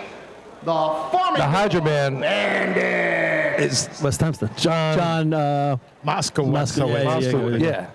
He's still around. I talked to him yesterday about this. As a matter of fact, at the meeting, we talked about the shot. Okay. That's how you got it. Yeah. But that's not the crazy part. To me. So they do it in 1976, first time in 8th run. And weren't they an old-fashioned team? No. Oh, they the They were motorized. good. They were motorized. Yeah, They were pretty good. They're pretty good. But so there's never been an 8 run in the history of state drills. They run an 862. Yeah. It wasn't like they creeped in with an 899. Hold on to your hats. They ran an 862. That's definitely a I don't know if that's a year maybe hose changed, right? You have to think like. I don't think so. Not 76. I thought the double jacket came was still later than that, right? It was later. No, but they might have still been testing with the double jacket, and the single jacket was. There was no Saturn hose yet. No. it It was was 76. All right. So I know there was a section there where the times that are would have really been late 70s, were really early 80s, skewed. Yeah. Yeah, so to go from a 9 to an 862 is like, hello. In a running race, it's not truck. All right, so here come the Farmerville Bandits on the line right now. Looking to do something here. You know, this is a race we said on the pregame show. There's a lot of teams if they're going to score. This could be the race they could score in. LBB with the efficiency shirt on. There he goes up front. Water's in. Oh, I don't know how big that hydrant is. 365. Set. Hey. A little high came down to it. Two of the smallest guys on the track controlling that nozzle and doing a good job of it. You got LBB with an LWB. Farmingville, 10.22, 10, 22. That's Ralph Gloria's son backing him up on the top right there. Lights, number 9, the Hicksville Hicks. All right, here's Hicksville coming on the line right now. Always talk about they used to run some really good efficiency back in the day with these guys. This was a staple for them, this race, for sure. All-time best is an 8:55. That's legit. That was in 2008. Not terribly long ago. I believe probably when Dougie only had about 10 years on the team by then.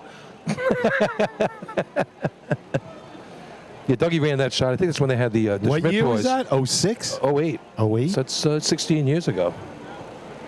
They had a really good squad going. 2008, 2009. Bunch of young kids. They had the 2 Schmidt boys were there, plus Dougie. Michael Lang just couldn't keep it together. Well, that's the story of most teams, right? Yeah. You could multiply that story times 100 over the course of racing 50 history. years. Yeah. All right, Hicksville's got the track. Bobby Lang, longtime man on the track. He's calling them off right now. Joey Carroll, new Hydro Man for these guys, and they're off. Oh, bounces off, water everywhere. And big kink behind him. Still there. I heard it. Heard the air get caught in there. Popped when it came out. I think it scared Dougie when he heard that noise. 11.42, 11.42. Lenny, what's going on with the survivor pool? Oh, that second run of BO's crushed me. Everything I had 2 entries left. The North Babylon Tail Draggers and Bucks. I'm going to protest. Can I protest? We have a protest from the survivor pool. Call the grievance committee. Pass. So we're going to work on that? I am requesting an update. Okay.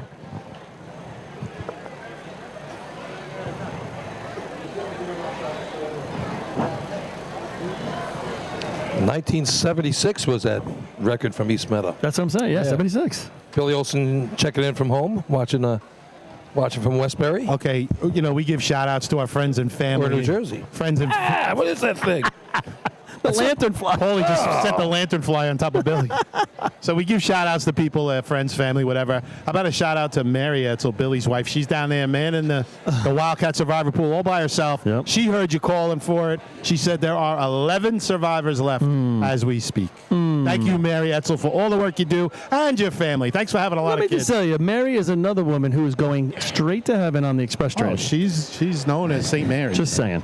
What's the chances you got? Who's the favorites in this Survivor pool for this contest? I had Hagerman, but the Beehos knocked me out. In fairness, Mary's already probably living through a little bit of hell with Bill right now, so she's probably paying the dues. Well, that's what I said. She's on the express train to heaven. She heard you. She's going to look it up for me. Thank you, Mary. Deer Park on the line right now. 10:27 last time out.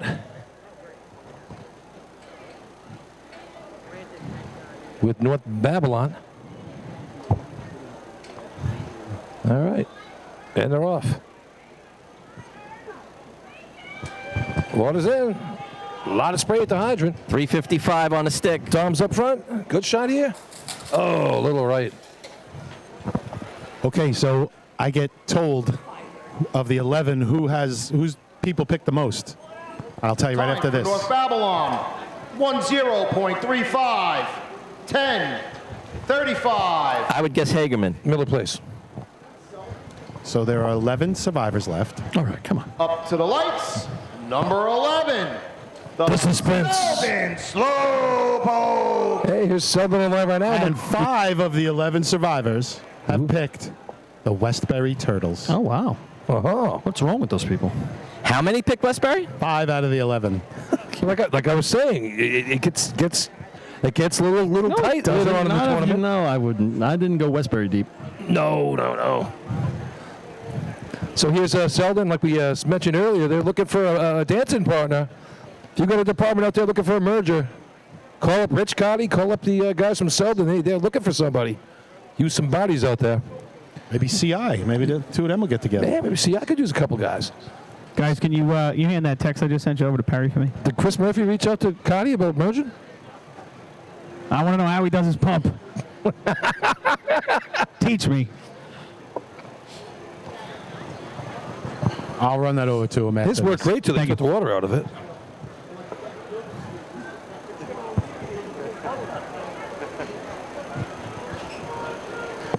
All right, here we go. Water's in. 345. There you go. Hey, all right. Selden finishes it up. A lot of bodies on the track, but they finish.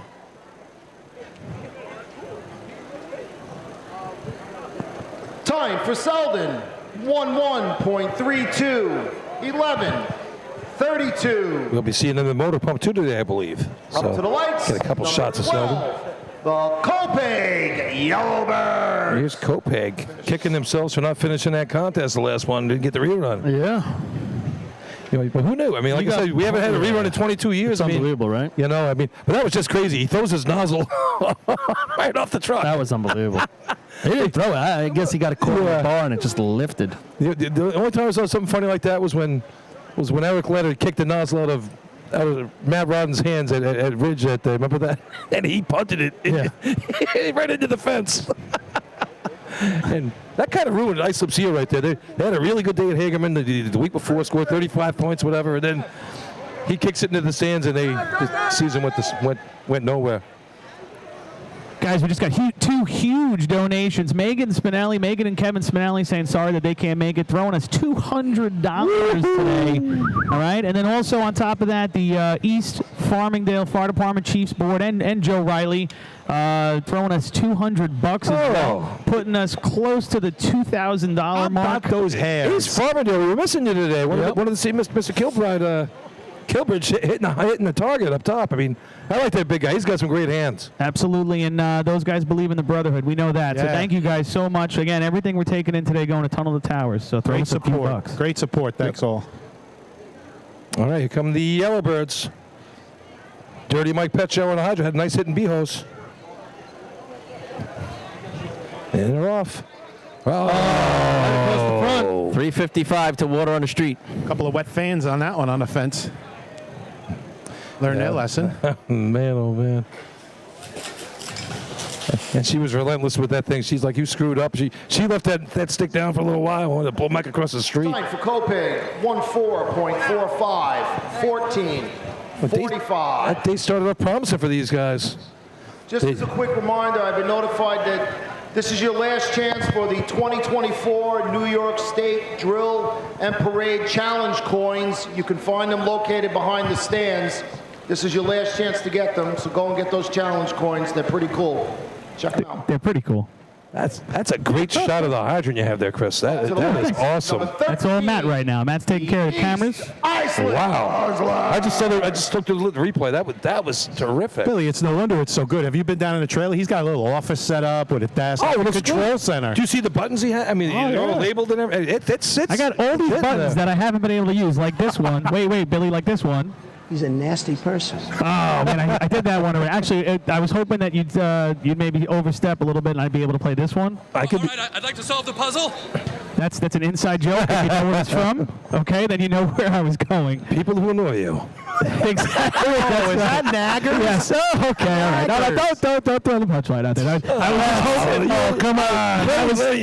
I was hoping you were going to say something stupid. I'd be able to play that one. Well, we're in CI, so Lenny has to make inappropriate comments. Exactly. Hey, 3 years in a row. At least he remembered today. Tough crowd, folks. So glad to be back with you all. I really Speak feel for yourself. Oh boy. Hey, East Islip. This streak ended last year. How do you come back from that B-hose, right? Brutal. It's And, just such a letdown. But that being said, they are in 5th place right now in this tournament, and they can do something about this. They can run a decent pump shot. We know that, and they get it out here. 9:33. They ran at the county. That scored at the Suffolk County Drill out in the Ridge. So, sandbag on the thing. Danielle turning on for him. Robbie Sharp up top.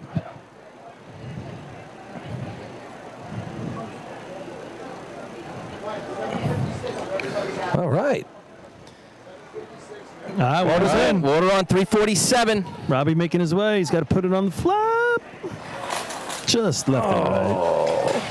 Left and right. Wow. Wasn't looking too bad up to the final product. 866 water out. 10.86, 10.86. Now we're going to go to South Hempstead. South Hempstead 7, right? They're sitting in 4th place in this drill right now. Can they pull out an efficiency shot? They've been sitting at 7, it seems like, for hours and hours. It's been hours. I know. It's just only 2 events ago they scored. So.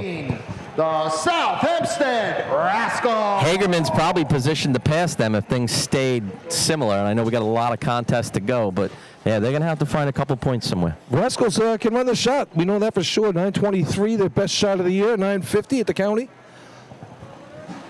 And they just missed the target at the Hempstead Invite last week. Just out of the money. You guys took another donation. I'm gonna throw another classic for us here. For a familiar name, Artie Suskin, donating $92. Does this mean I can donate $10? Did he get permission from home? For once, I don't have to donate anything. Yeah. You said it, not me. All right. Got to own it. Good job. $10 for each of his 7s. I only ran one. Story changes quick, don't it? Yeah. I got 2. Liar. Can be louder.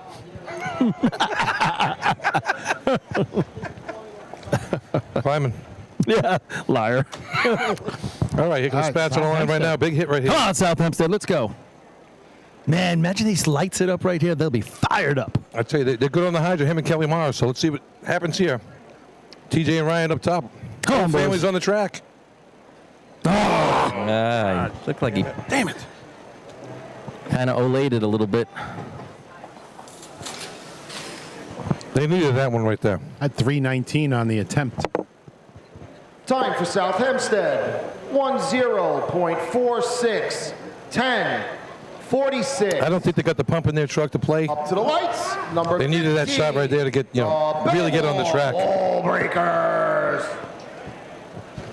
Belmore had a nice shot last week at the Hempstead Invite, 9:24. Got him a 4th place finish there. But we need something here. We've seen 8 straight runs of 10 or better. Yeah, let's. Everybody, just a reminder. That's what we were talking when we did the layout of the thing. It's like you have 7 teams up front, then a big gap in the middle, then a couple blips, and then $3,500. It's up to $3,500. Make sure you get in on that 50-50. $4,500. Thank you to the ladies. 35, I think.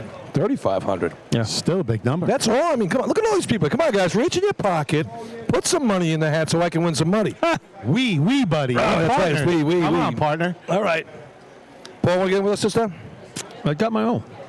You don't want to do like a split? I know what you do, but you never include me, so screw that. Wow. We ask you, and every time you're like, nah, I'm above you guys. That's what I said. Mine don't stink. Speaking of love, I just got a nice text. Shout out to my daughter, Dr. Alexa Gombert, listening in St. James. Veterinarian? Keep up the good work, Alexa. Anesthesiologist. exactly. Oh, anesthesiologist. That's not a real doctor. That's an anesthesiologist. Big bucks. I do that every night at my house. I give anesthesia. Self-medicated. I do it at the firehouse. I'll tell you what, the guy that started the Great South Bay Brewery was an anesthesiologist. He ended up doing pretty well. And she's been Rick there. Saboka, great guy. Donated every year to the Isletown tournament. Yep. All right, here we go. Brian Smith on the hydrant. Oh, what is going on? A lot of misses and efficiency at the hydrant. We don't I'm see telling that. you. And this is like you said earlier, another team that this was going to be the race they could probably score if they were going to. Yeah. All right.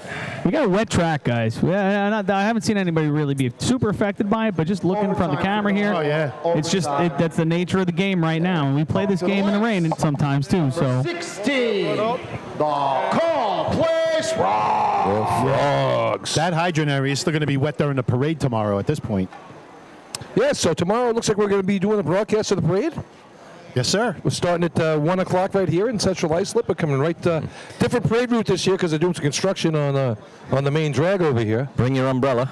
And your bulletproof vest. Yeah, we're going to try and get a couple of interviews. I've already lined up the coaches from Lindenhurst, their junior team. All right, I'd like to solve the puzzle. And hopefully we'll get a couple of state champs up here as well as they march through. Things that annoy you. Parades.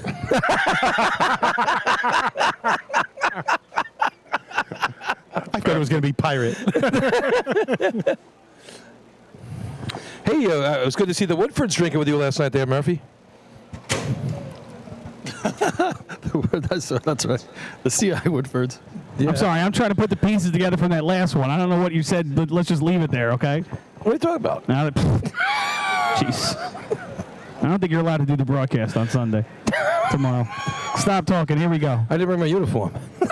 I like parades, Chris. Thank you, Lenny. keep your snack fruit home. Okay, here we go. Call place. And you're worried about me? No. Listen, that's a throwback. That's a callback from the invite. Yeah, I know what it is. Since we're still squeegeeing real quick, guys. Bianca Latragna throwing us $30. Hey. Mary Jo. Sorry, Mary Jo. Just clicking on your profile here. Mary Jo Stuparch. Sorry, Mary Jo. Throwing us $75 for some coins. Thank you. Carl, please. All right, here we go. Matt Peck making his way there. Skeletor might have been a tick early. Another miss at the hydrant. Skeletor leaning on the hydrant like the old teetotaler. And he shoots him downtown now. Yeah, that big loop with the hydrant there, Billy. Like, huge. Yeah, boy. Time for Call Place. 14.93. 14.93. Rough day for the Frogs today. Up to the lights, number 17. The Baldwin Tomcats. Baldwin on the line right now. 11-19, their best shot of the year in efficiency. Team record for Baldwin was a 930.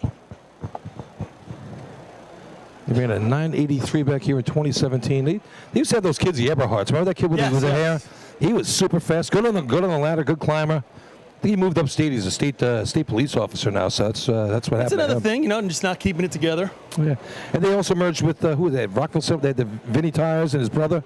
Now racing with the Hornets over there, but They had a nice little thing going on there. They were making progress, just they never re-upped it. That was too bad. Looks like Katie's going to have another chance, right? Is her name Katie?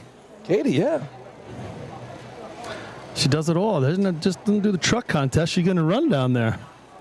Well, it's not much different than getting off of his truck the way he drives it. Oh, my God. You have to walk straight to Baldwin Camp after this and apologize. Well, the good thing is he has those hearing aids. He probably can't even hear these. All right, they're off. They're running with a flying dragger up top. He doesn't even have the hose. Dragger? Look at that. He has the hose in his hand. He doesn't have the hose. He's got to get it. He's determined. Oh, wait. Oh, boy. Oh, no. First coupling, we got a wild water weenie out there. Oh, you thought it was wet before? Now it's wet up to the 50-foot. The nozzle man. He was passing the nozzle line and still full bore. Like, he didn't recognize that I'm supposed to, I think, not go past here. So he was going. Now it's wet 10 feet before the hydrant and 50 feet after. What was that other man going to do up top? He was going to run into him. 24, the Miller. Tell him where to aim. Higher. Up a little. Lower. It's like barrel. Is he there in case the guy drops the nozzle or something so he can pick it up and keep running? If you can't hit the target with the water, just run up and punch it with the nozzle. Then we're going to have a 3-man team on the nozzle up there if it had it all worked out properly. Can the backup man go past the nozzle line? If the nozzle's behind? I think so. That had opportunity for that. Is that going to be a new rule? Put it in the list of things we've never seen before. Why would you take that person and put them on the turn-on side? I don't know. Or put another dragger in. Balance. Yeah, balance. Like, well, the reality Kai. They probably had no one to keep up with the nozzle man, right? So they just told him get down there and try and help him at the end. I'm missing the Cobra Kai. Great bend. That kid with the blue jeans on and his pager and his trucker wallet. Mark Palmerville. Squad 385. I tell you, he has some great hands. I loved watching him. What if he gets a call halfway up the ladder? Uh-oh. Gotta go. What was the number for emergency? What was that show, Emergency? 51. Squad 51? Squad 51. Here's Miller Place, 4 points, looking to do something here. They need it. They're another team. It's still there for them. Come on, boys. All right. They can finish the day, too. Oh, man. Scotty almost looked like he was falling away from the hydrant. What is going on? Oh, man. I'm way behind here. This race is getting overtime for Baldwin? Yeah. What's Belmore? 1493. Overtime Belmore. Call, please. 1493. 5, 11. That is 35. 1, 2, 3, 4, 5, 6, 7, 8, 9, 10, 11, 12, 13 teams in a row. Higher than 10 or overtime. Sounds like CI has a job here. Merck just sent me and said they have a worker going on out here somewhere. Where? They had a good call, but I don't think it was legit. Maybe. I don't know. We'll find out for you. Yeah, Merck. I will say. 490 Cliff Street. That's what Merck was saying. Oh boy, yeah, It's pretty unbelievable that Merck's going to buff that. No, but he's probably working right now. He works for 17 different departments as a dispatcher. Miller Place missing in that efficiency shot, and then the fire engine coming screaming by. I feel like they messed with the firefighting gods a little bit when they protested the sirens at the CI invite, and they haven't been able to get back on their feet since. You know, that could be it. Interesting. All right, so here's Westbury. They ran a 9:07, and there's 10 people in that survivor pool. 5 out of 11. 5 out of 11 have Westbury. Oh my God! 47%. And right now at 10:35 is your 5th place. Imagine time. they score with a 10-something, and that keeps people in. The Turtles have more fans right now than they've ever had in their lives. Commissioner Kush on the hydrant. Devin, turn it on. Water's in. 370. Talking to the turn-on man as it blew off in his lap. Oh my God! And he threw his arms up at the turn-on man like it was his fault. He was talking to him, and boom! Right, it blew off right in his lap. Oh, shame. Man, oh man. I think he was peacocking a little bit. Yeah, I think he agree. was. I thought he was too. We're gonna watch that replay, guys. I'm gonna have to hit him with this one. Come on. Here we go. Let's find out. You decide at home. He's going to be. All right, was he on? Was he giving him a yeah, brother? What's up, bro? Oh, he shut. No. I'll give you one. What? No, the turn-on man shut it off. Oh, did he? Yes, and then when he went to turn it back on, it came off. No. So he never finished. Okay. He got the click in a little turn, but he never finished it. When he turned it back on the second time, it came off. 7. All right. I take that back. I thought he was giving him a Tell you what. He was yelling at him, but he was yelling at him. He hit the clown right in the face on that one. He's saying, why'd you turn it off the first time? Hit the clown in the face. So Paul, you could talk about this, the delicate relationship between a Hydra man and his turn-on man, right? Never had one. Never. Nope. They were never good enough. He just kept going. I would put it on faster myself. What do I need a turn-on man for? We ran some good efficiency. Yeah, We yeah. ran some good efficiency. You In did, fact- Paulie, but did you ever try running with a tournament? Yeah, I missed every time. So I was too worried about doing somebody else's job. Your brother's not making any face right there about that. He knows I'm telling the truth. Bayshore, by the way, 9 times has won this race at the state drill, so not too shabby on the hydrant there by yourself. I'm not claiming all 9, that's for damn sure. But Was that with a 1, 2, 3 or a ready, set, go? Both of them, by the way. Well, it wasn't. Was it a first place run or no? No, it was Second place, right? No, that's first. Oh, that was first place. had to be 92? first. Yes. Okay. You could tell that story again. I think we've got enough new viewers. All right, here comes One of my favorite. Oyster Bay right here looking to Give it do to you at something. Bayshore. A lot of nothing today for Oyster Bay. Here comes Dinda. Coming in fast. Too fast. Good recovery, though. 375. By himself. Big Johnny. Ugh. That's First water That's was been the a comment. low 10. This entire contest gets a blah. 7, 8, 9, Time 10, for 11, Oyster 12, Bay. 13. 11.11. 11. 15 teams in a row of futility. Think about it. I don't think I've ever seen that To the before. lights. Number 20. It was definitely on the table when we did the draw. We talked about it right here a couple weeks ago. Right. But never, I don't think I've ever seen, never mind a state drill, where you've 15 runs in a row of efficiency and nobody got a 9. Think about it. Think about it. Yeah, that's I can't hear you. That's hard. We got 3 shots in the height 2 or better, and then you got a couple of 10s in 4th and 5th. I'm back, Billy. I got another one. Does that one work, or is that one? No, this one's good. This one needs batteries, though. I need batteries, too. So, Paul, I'm For your looking at microphone or something else? I'm heart monitor. I'm looking at our stats powered by the 20. Looks like you have 2 shots in the 8s in state tournaments. 876 in 2013. It's not me. And an 880 in 2000. Right, So that's it. That's it on the 8s. If North Berwick's going to score a point, this would be the shot right here they have to do it in. Yeah, but we won 9 times. I'm not saying you didn't. We were just talking 8s before. All right. Hats on backwards. These guys looking good on the line as usual. They went to the Ducks game last night. Took a picture there. Saw that. Yeah, they were staying out at the hotel right there. Yeah, pretty good good move on their part. Yeah, definitely. All right, Nick Morzillo. Water's in. A little late on a stick, 359. Yeah, 2 turns on before Here he comes put the water AJ. down. Big kink behind him. Oh. First water moved the plate. Oh, let's take a look. This is going to be for the marbles. Could be another non-9. Time for North Merrick. 10.34. 10. 5th place. 34. I was going to tell him to stick with baseball. They're hanging around. We'll let them hang around. Our best shot since Farmerville, team number 8. Now we got some players coming. 30. The Central Iceland. Showtime. So here's the hobos right now. Wait, gather around the TV. 895 first place right now. 914 for the Dutch. 926 for the Wolves. Those are your top 3. And hobos looking to get in front of those 3 teams. They can put this thing away early. Yeah, that's exactly it. So they got 18 points. Second place is 12.5 right now. That's a 5.5 discrepancy. If they can top that Islip, who's at 12.5, Islip right now sitting in 3rd with 926, and then if they top the 914 of West Sable, who's down 6 points, it's almost over. It's almost over. It's all over, but counting the chickens out. Yeah, but you're counting this as a run, and it hasn't happened yet. 100%. You are right about that. It's possible. We got Richie Arnett stepping in there. Yeah, he's right up there. And like I said, he 3rd place shot last week when he was filling in for Kessler as well. So, but would you expect it not to happen? It's like the kid. There's like magic around the kid, right? Yes, there is. But again, efficiency nozzle is so temperamental. I mean, Billy, you could hit it perfect once or twice too, but that doesn't mean you're going to do it 9 out of 10. That's right. Billy's never done it. What are you talking about? Once or twice? But he could. No, he couldn't. He do it with his eyes closed. Anybody could. He wouldn't need the ambulance halfway down. Unless it's a dartboard, I've never done anything perfect. All right, so it's 15 years ago. How's that? All right, Ryan Murphy on the hydrant here after that heavy shot and B-hose last time. See if he can keep it going here. And he gave the interview of the day. Yeah. Yeah, that was good. Hobo Nation, get ready to scream and yell down there. Oh, they're ready. Anxiously awaiting us. Yeah, they're sitting on their he's hands right, though. now. They were louder when he missed than when he hit. that was a great line. That was really good. All right.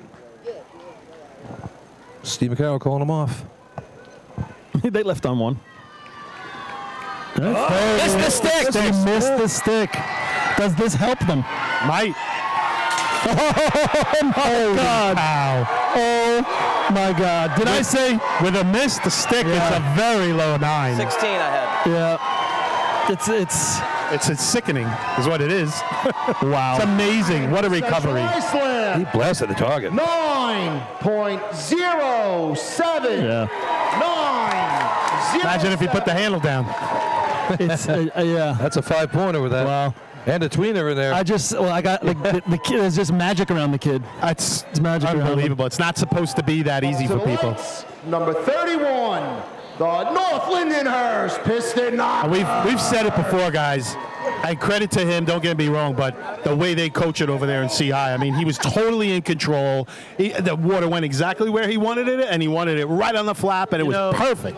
Blasted it. Well, when you see these teams that get real good and they want to be good, and then you start to oh, I'm sick of them winning, and a kid like him, you're like, oh, he just does everything great, but you can't dislike him. He's really one of the nice guy. nicest humans that I've ever met.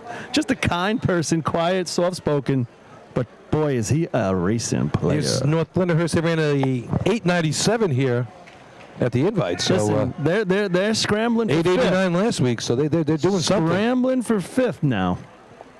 They're going to have to put it together in these last 3. Hobo Nation feeling it a little bit. You can just feel a little of the energy coming off that part of the stands right now. Rob of the Cookies calling him off. Going to the hydrant. Christopher almost had a little stumble there. Yeah, Coming down. Still 320. He's got the bad hammy. Oh, man. I'll tell you what. It's right there. First drop of water he put on that. It's going to be right there it with didn't CI. have the bang to the target that Richie had. But not a Hagerman good. It lifted up. It lifted it. Time for North Lindenhurst. 9.18. 9.18. That's going to be 5th. No, 4th. It's behind West The new Sable and era of knocks business is here. down Islip. Up to the lights, number 32. Islip goes to 5th place with that one. Red Onions. I had 320 on Chris, 816 water out. Like I said, it came out a little bit fog, like there was a kink or something behind him, which I didn't necessarily see. Still did a real good job hitting the target there. Oh, it is. He was still all over it. It just didn't have the punch that sometimes coming out of their nozzle. They look like they get one of the better streams in this contest. Almost looked like the turn-on man was right at the line when he came off there. Just on the replay, he was very close to the line. Like I said, it didn't look 100% on like normal Chris attacking that hydrant the way he does. But still, it's a good shot right there. It's got to get him on the board. Spencerport 986, their best shot this year. 11:08 at the Spencerport invite.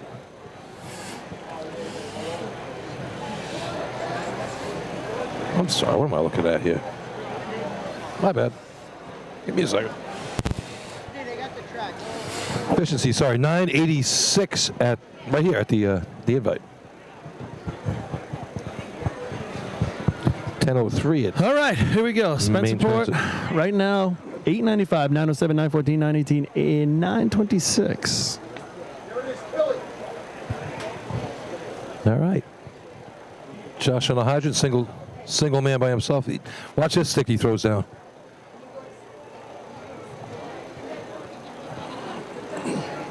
Yeah. Oh, 324. Yep. It's going to be about a target hit. It's coming in, creeping in. Just a little bit. He tickled it. You saw the flap moving. Just didn't have the backup man, I think, right? They weren't together. Only 876 water out, so I don't think it was going to be much. Time for Spencerport, 10.95, 10.95. Up to the lights, number 33, the West Islip Raiders. So here come the Raiders. We talked about it earlier today, if you were listening. They're making progress. They're starting to watch and get coached by some other teams that they race with. So we're seeing progress, and efficiency seems to be the one they're the furthest along at. So West Islip Raiders looking to get on the board here. My father go home?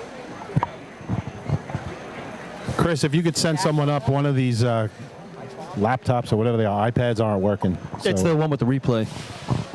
The monitor. I like the monitor. The monitor, that's the good one. The Feel World.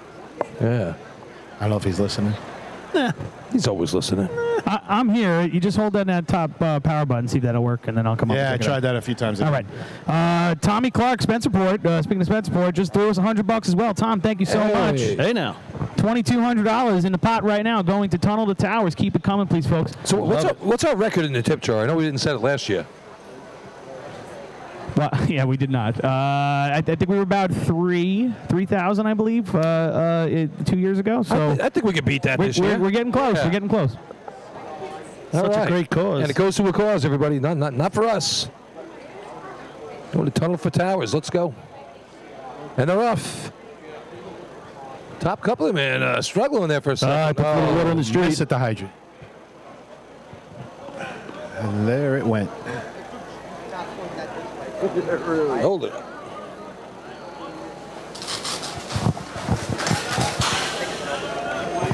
Not today. Also, guys, we apparently we had an 8-hour time limit for streaming on Facebook. Oh boy! So we got shut down on Facebook, but we're still live on YouTube, still cranking it on YouTube, and Henry. so hopefully folks are meeting us over there. I am. Okay, great. We're back up. You guys should have the monitor back up there, right? Yeah, we do. Yeah, you do. Yeah, so hopefully folks are migrating over to YouTube. We're going to stay there for the rest of the event. So and hang in there. It ain't over yet. Nah, it ain't over. There goes our tip jar. It ain't over. You got a couple tweeners will make it over, but I don't know if there's enough tweeners out there. It ain't over yet. Well, here's Henrietta on the line. 50 years of racing, so that means do the math right there, Billy. What do you got? 74? 74. Same year as Fuzzball. That's right. Yeah. 40 years ago on this track, right? Well, no, 40 years ago in the state when they win. In Lindenhurst, yeah. Yeah, 50 years ago in Lindenhurst. So interesting story. So Westbury runs a good shot in Seahills. They come in second place, and then all of a sudden there's no times left over. Turns out people were throwing bottles and cans at them. Nice. They kept protesting and getting reruns. And why can't we have some of that fun today? So they packed up the cars and left before it got real bad. I'll throw some stuff at you, Paul, if you really want. No, I wanted to see maybe the fans, so the BO's rerun just chuck shit on the course. Right, here comes Henrietta. All right, and they're off. All right, He made sure it was on. 406. Straddling the hose at the hydrant, but it's on. Hey, targeted for him. It's a target. Might be a 9. 9:26, the lucky dog right now with 4 teams to go. 10.11, 10, 11. Up to the lights, number 35, the Bayshore Redskins. So of the other 6 survivors, Lenny, what teams do they have? I don't have that, and I see Marion shuffling down there. Now, Westbury's out, so... Yeah, so we're down to 6 that we know of. I believe it'll be down to 6 if they all won. Oh, I'm being given 3 fingers, Bill. So right now there might only be 3 left with a few teams to go. Paul, What? can you tell a story? Oh yeah, Bayshore's on the line. Sorry, I was just checking something. It's my favorite story. I feel like it's a state tournament tradition at this point. Yeah, no. So yeah, we come It's to like live dummy. We come to the line in 92 state tournament, main transit, and Harry Penny, Bayshore never has won the state tournament. We need to hit efficiency because we're not any good in pump, and buckets we're probably not any good in either. So then we knew it was our last contest, and you come out of ladders with 14, right? 14 out of 15. So if we get this 5 hoses. And the way the day was running, we thought maybe we could squeak out. It was really looking at patchogue and stuff like that. But so we get to the line, and we know how big a shot this shot is. And Harry Penny, who would call us off, I remember he was wearing his Redskins satin jacket. And usually the call off was, everybody ready, set the clock for the line, ready, 1, 2, 3. And we go. So when he gets over there, he's like, all right, he's like all nervous, set the clock, feet on line, ready, set, go. and we're like, and we all, you can see we all hesitate on line like, we gotta go. And we ended up, we ended up, I think it was like a 9-0 or something like that. I remember Henrietta ran a 9-0 too, or a 9-1 right behind us. Won the tournament for you, right? Won the tournament for us. And then when he looked at his clock, that picture in the video of him running down the track with his satin jacket flying all over, and the first person he hugs is Cav. And But yeah, it was a ready, set, go. It's one of the things we always reminded him of. Like he wanted two guys did not run at all. Yeah. Remember that time you did that? I think a seasoned veteran would. Here's Bay Shore right now. All right, here we go. 3:33. Bruno getting out the middle length, coming off the juniors, helping him out. Hey, he's talking Frankie money. Sonnenberg hits it. Good to see Frankie back today. Time for Bay Shore. 9.27. Oh, 100th. 7. 100th out. Just outside. Up to the lights, number 36. The Manhasset Lakeville Minutemen. The other thing we always tell Harry, remind him of, is when we were racing in Deerfield at the Invite, and you used to run all the old-fashioned races too. So, you ran like 17 contests. You'd run all these. You'd run a second sea ladder, was called a Memorial. You'd run cart hose, Memorial. you name it, replacement, Y. And we ended up that day, I think we scored like 70 out of 75. And the only reason we didn't win the one contest, which we really had the best time, I thought we did, is because Harry forgot to set the clock in Y. We got Did you thrown out. protest? No. You could have protested, right? Didn't you have a way to do it? It cost us a 75-point sweep. Well, didn't you? Wasn't there money on the line too? No, so you would win money. Yeah, up in Northern, they didn't have trophies. So there was an overall trophy for the day back in those days. So at the end of the day, they would have an auction. You'd auction off people's T-shirts, and people would buy them. It was crazy. But it was a great way for them to raise money, right? What did your shirt fetch? Millions. So then, I wouldn't give up my shirt. Anyway, so yeah, like the first place was like $50 or 20, and it was like 20 and 10. And yep. It was cool stuff. All right, here's Paul Washington with an outside chance to come in. 9:42, they placed at the Invite here. So Danny Solano, Big Pete, turning on for him over here. Billy Clark up top's been hitting a good hydrant. Yeah, there we go. Good lay. Here comes Billy Clark. Oh, he's at the wrong line. It looks like he started to stop.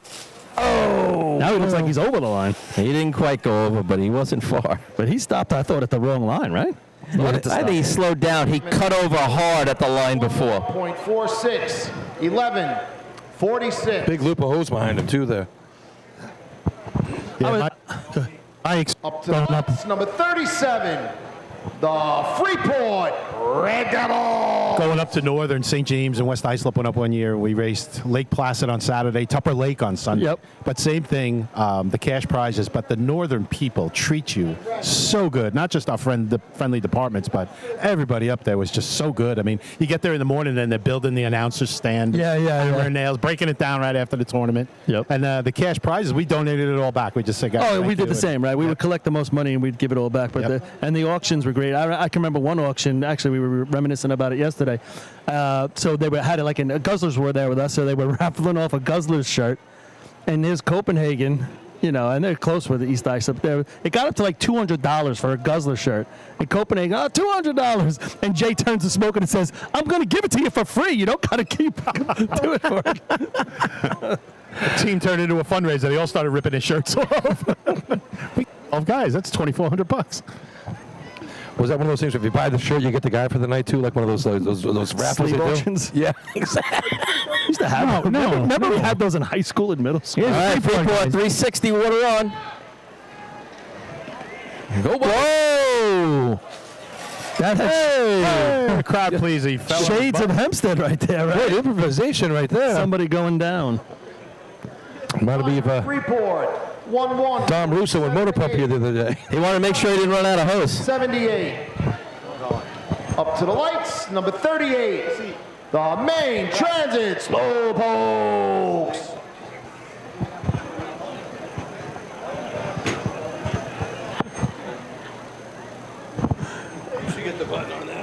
Guys, here's what I ask you as we wait for our last few teams to come to the line here. So I mentioned before that this drill exists in the multiverse now.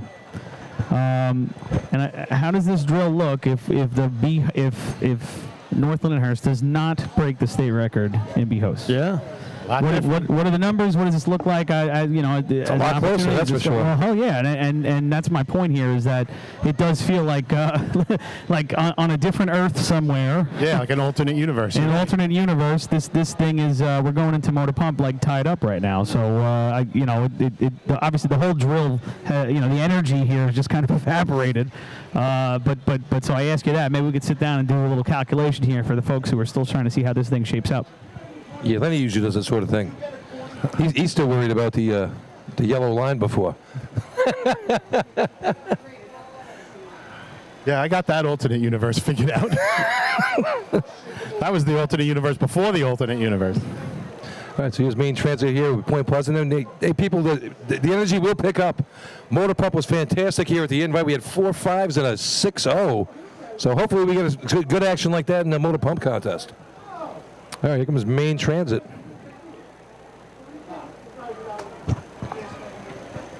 $10.96, best of the year. Couple 11s as well. And they're off. Oh, you could see the Japan left early. Kind of like looked like he felt bad about it, right? All right. He kind of stopped after he left. 369, water on. Oh, he's running. Oh fast. boy, he's going over. Is he over? No, he is not over. Oh, man, he still had he still had a foot or two. Did he? I thought he was going right past. Me too. Time for main transit, 11.17, 11, 17. It's right in there.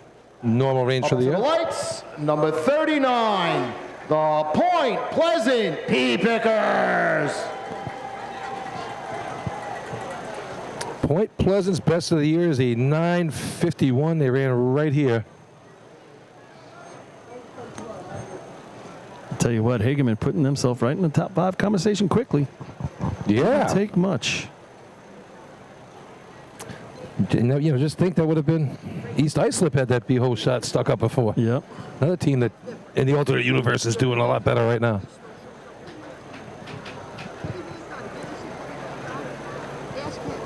That's the last of the cookies disappear.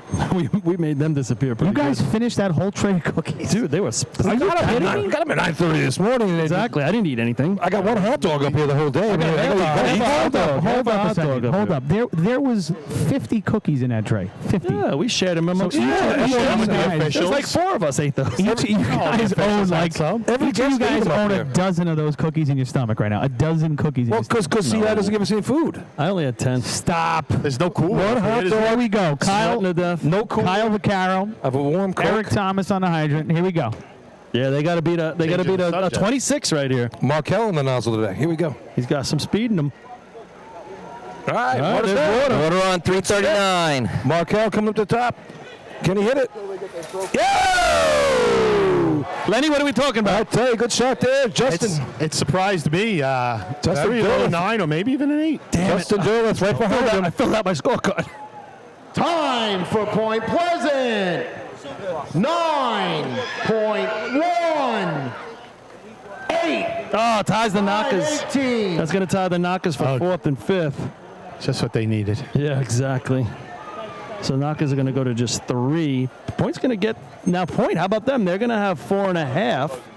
Right. Let's see what we got. 9. What was the time? 9:18. 9:18. So a 1.5 each knocks the Wolves out. And they got 5.5. So do a little rundown here. 22 to 15. So a 7-point margin. 10 points left on the board between the top 2. Then West Sable 13.5. Just barely. Islip still hanging around. Right. They're still in it.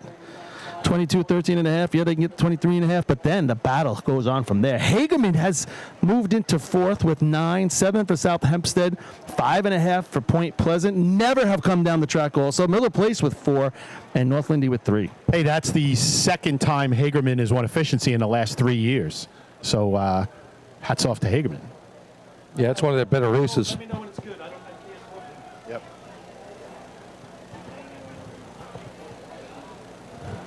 All right, so Chris Perry and our table of officials up here are putting things together. Yeah, so first place goes to Hagerman with that 895, 4 points for the 907 for Central Islip, inching closer to that title. 3 points goes to the West Sable Flying Dutchman, and a 1.5 each for the Point Pleasant Pea Pickers and the North Lindenhurst Piston Knockers. So 22 points first place for Central Islip right now, 18 No, not 18. I'm sorry, but about 15 for West Sable. So that's a 7-point lead going into the last two. 12.5 for the Islip Wolves. 9 for Hagerman. 7 for South Hempstead. Still hanging around in 5th place right now. All right, we got $2,200 in the tip jar, everybody. We want to get to 3,000. Please, if you like what we're doing, send us a few bucks. Give me the tip jar, guys, please. Every dollar we collect in today is going to Tunnel the Towers, and you can get us on Venmo at NYSFD Drill Teams. Let's do it, and we're going to take a break, a little bit of commercial, and we'll come right back to Motor Pump. Results of a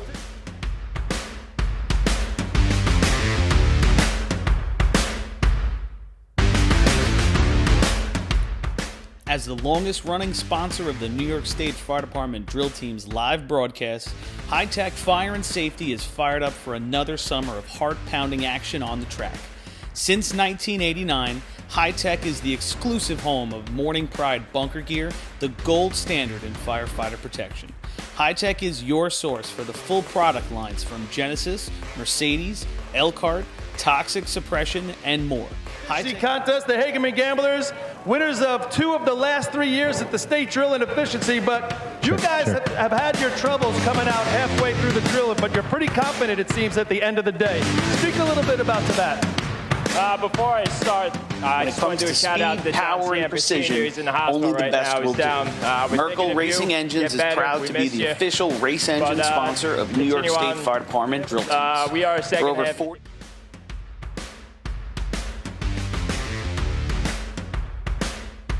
250 years of in-house racing and engine experience. Yeah, when the first half of the day ends, and you guys know you still have this in the tank, for more info, and you seem to be so far away, what gets you motivated to still know the fact power and performance mean reliability? Once you make that one shot, the confidence comes back. BigBucksMania.com. Get ready for the Middle Island. All right, great job by Hagerman, winners of the efficiency contest. 2 to go, everybody. June 1st, 2025. Over $32,000.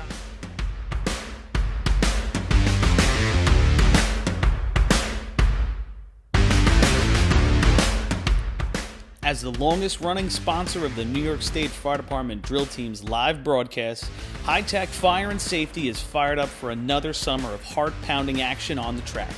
Since 1989, High Tech is the exclusive home of Morning Pride bunker gear, the gold standard in firefighter protection. High Tech is your source for the full product lines from Genesis, Mercedes, Elkhart, Toxic Suppression, and more. High Tech is your one-stop shop for a full range of helmets, hoods, boots, and gloves. To check out a product in your firehouse or to speak with one of their friendly team members, reach out at 631-777-5170 or visit hightechfireny.com. ProLiner Rescue has been serving the fire, EMS, and police industry for over 25 years. As the exclusive Long Island dealers for KME, Wheeled Coach, Road Rescue, and Demers, ProLiner's factory-certified sales and service technicians ensure customers are ready to respond at any moment. The full-service body shop can handle all of your paint, collision, and fabrication needs. In addition, ProLiner's electrical technicians build the most extensive and high-quality conversion vehicles available. Don't forget, they also love a great B or C truck restoration. Check them out at ProLinerRescue.com and let ProLiner help build your next vehicle.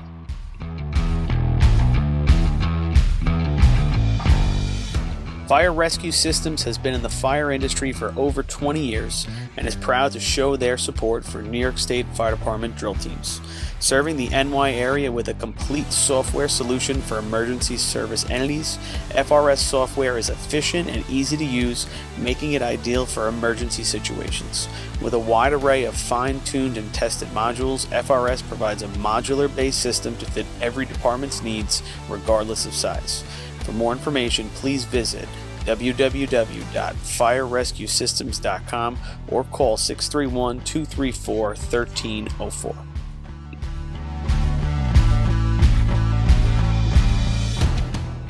Attention firefighters. Want to see the latest in thermal imaging? Contact your local MES sales representative to arrange a live demonstration of the Seek Attack Pro, now NFPA certified. The Attack Pro's mixed gain mode allows firefighters to see detail in the hottest and coolest regions of the scene at the same time without freezing and switching modes. Mixed gain simplifies and improves thermal imaging for the fire service. For a limited time, MES is offering an exclusive promotion. Every purchase of an Attack Pro comes with a complimentary apparatus charger. Head to www.mesfire.com for details and information. Integrated Wireless Technologies is proud to be the exclusive Motorola dealer for New York State Fire Department drill teams. IWT offers the full line of Motorola products to fire departments, as well as David Clark headsets and sound-off signal emergency lights. IWT is your one-stop shop for custom-engineered radio solutions, licensing assistance, dispatch solutions, and top-notch reliable service with fully insured technicians. Start off your next radio upgrade with IWT. Check out their website at www.goiwt.com.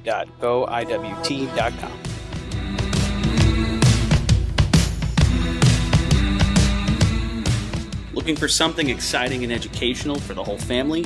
The Nassau County Firefighters Museum in Garden City has something for everyone. Kids can play on the fire trucks, dress up in gear, and spend an interactive day learning fire safety.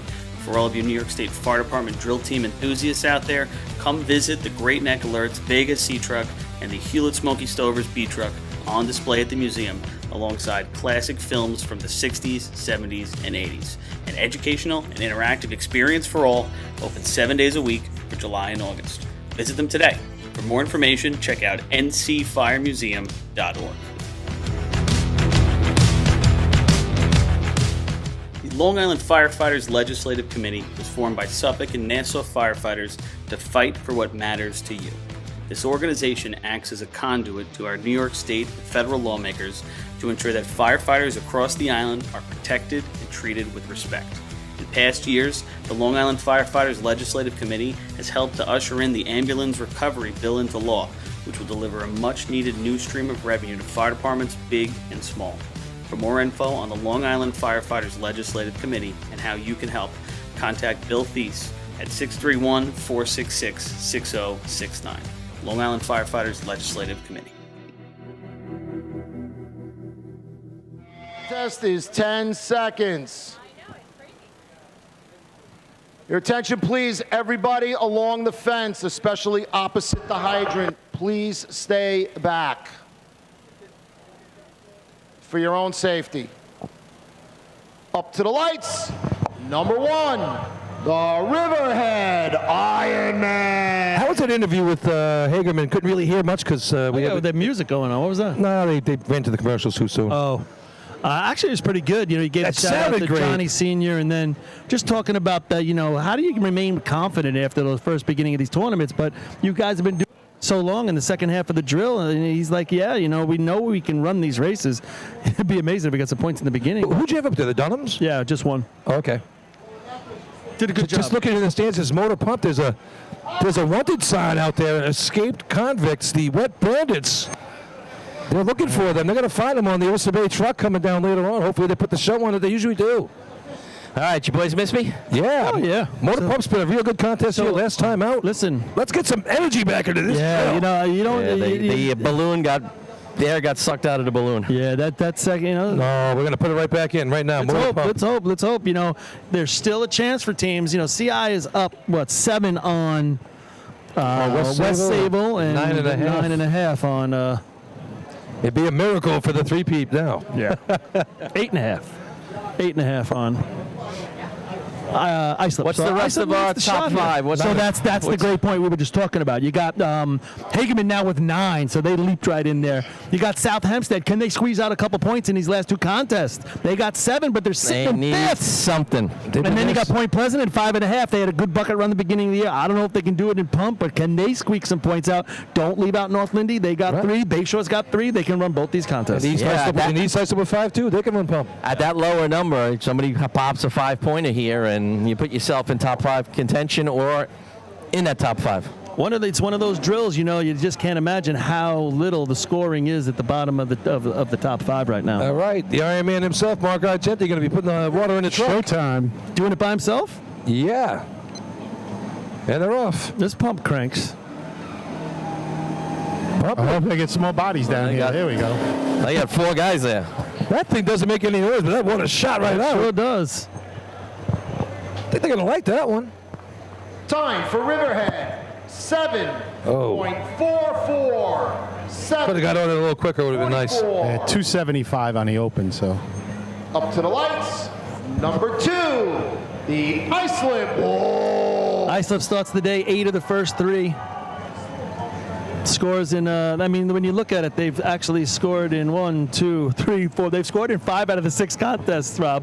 Islip. Yeah, and 13.5. They're still down 8.5, so scoring 6. They could score in 7 and not come close to winning. Think about that. You don't see that too often. No, definitely not. Well, we're going to know in the next 3 shots if the tournament is over or not. Yeah, crazy is right. It's crazy. And you throw Hageman in the mix, and where are they going to land, right? Hageman's got dreams of second place right now. They have a good shot at that. After 2 5s back-to-back the last 2 years, last time Hageman comes in second, it's quite a bit ago. It could be that 66 year. State record holder in this event as well, so you know they could do it. And their pup is fantastic. The only thing I will say here is West Savel's running into 5.6s. No one else has gone faster than 5.8. Central Islip's best time this year is a 6.3. Yeah, so if you want any hope of some kind of a bucket show, what are the chances that the trend holds true in this tournament? Well, after watching Richie Arnett run the nozzle and efficiency, I could just see him run down and pump, and they'll run like a 5.5 or something. I know. He is just everything he is touching is turning to gold. Well, we don't need Kessel on the nozzle anymore. Put that kid up there again. Save his legs for the other events. And like you said, Paul, the other story here is the Point Pleasant Pea Pickers have never placed top 5 in a state drill. Neither have the South Hempstead Rascals. Neither have the Miller Place Extinguishers. All 3 within striking distance. They need to start getting their stuff together. They'll get some work done. Honestly, makes it that's our fun part. But that's the fun part right now. Yeah, exactly. All right, so here come the Wolves online right now. Tom Leggio Jr. on the hydrant. Tommy G turning on for him.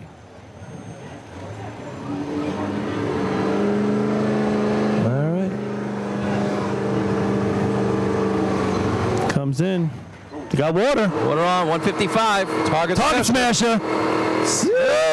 They're going to be happy with that. Matt Rodden making a cameo appearance and just at the right time for the Wolves. How about that? The kicker comes back for the extra point. Here he goes. 5.66. Welcome back, man. Oh, 151 stick, 464 water out. I got 6-4. So many pieces of paper. 566, 100th off the best time ever run here at a state drill. West Sable's 565. Hageman Gambler. So Islip said, don't kick us to the curb yet. It ain't over. Speaking of it ain't over, the survivor pool is not over either. It's down to 3 people.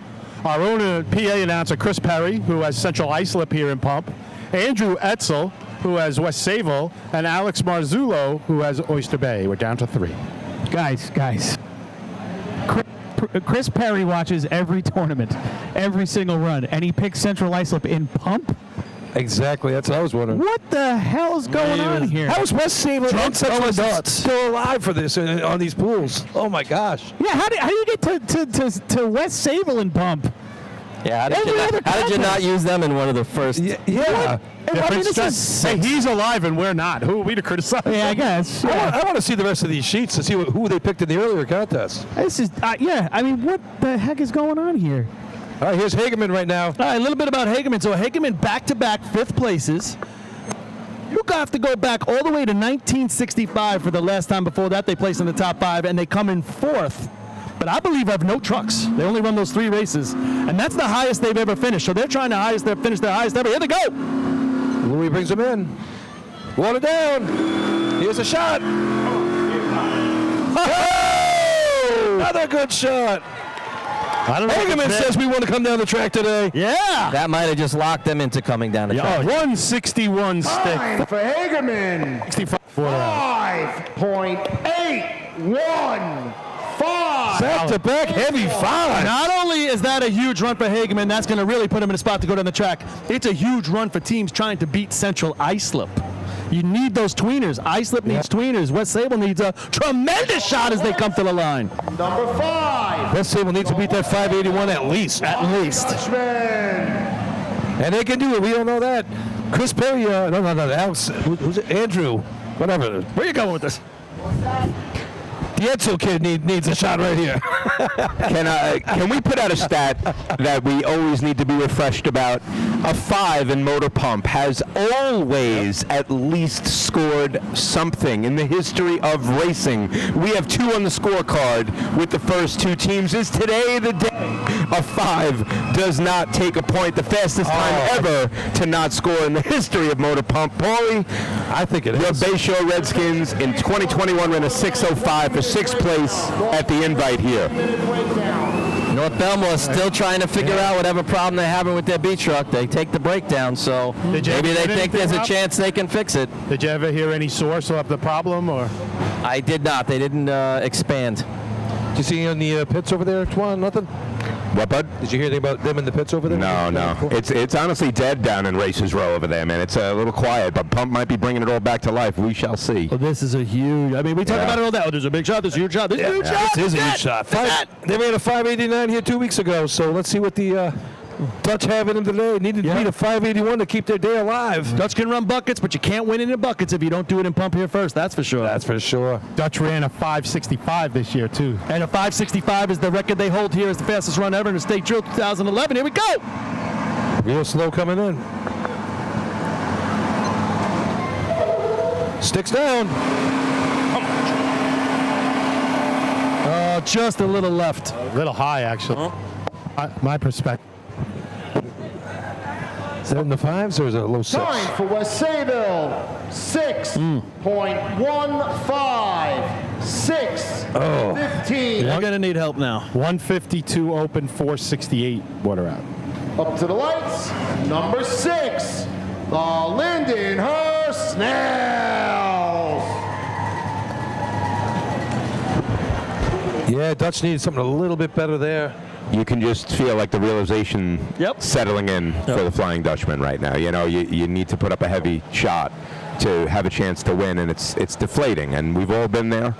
And you just kind of see the body language driving off the truck, and with a 6:15. Yeah. I was going to say, the 6:15, Right. you don't think you got a chance, but you're back right at the 566 in the name. Well, they can't go lower than 4th. Right. They're in 3rd right now to be eliminated. So, Twan, you said deflating. I thought of air out of the balloon. Obviously, same thing, but they're looking done.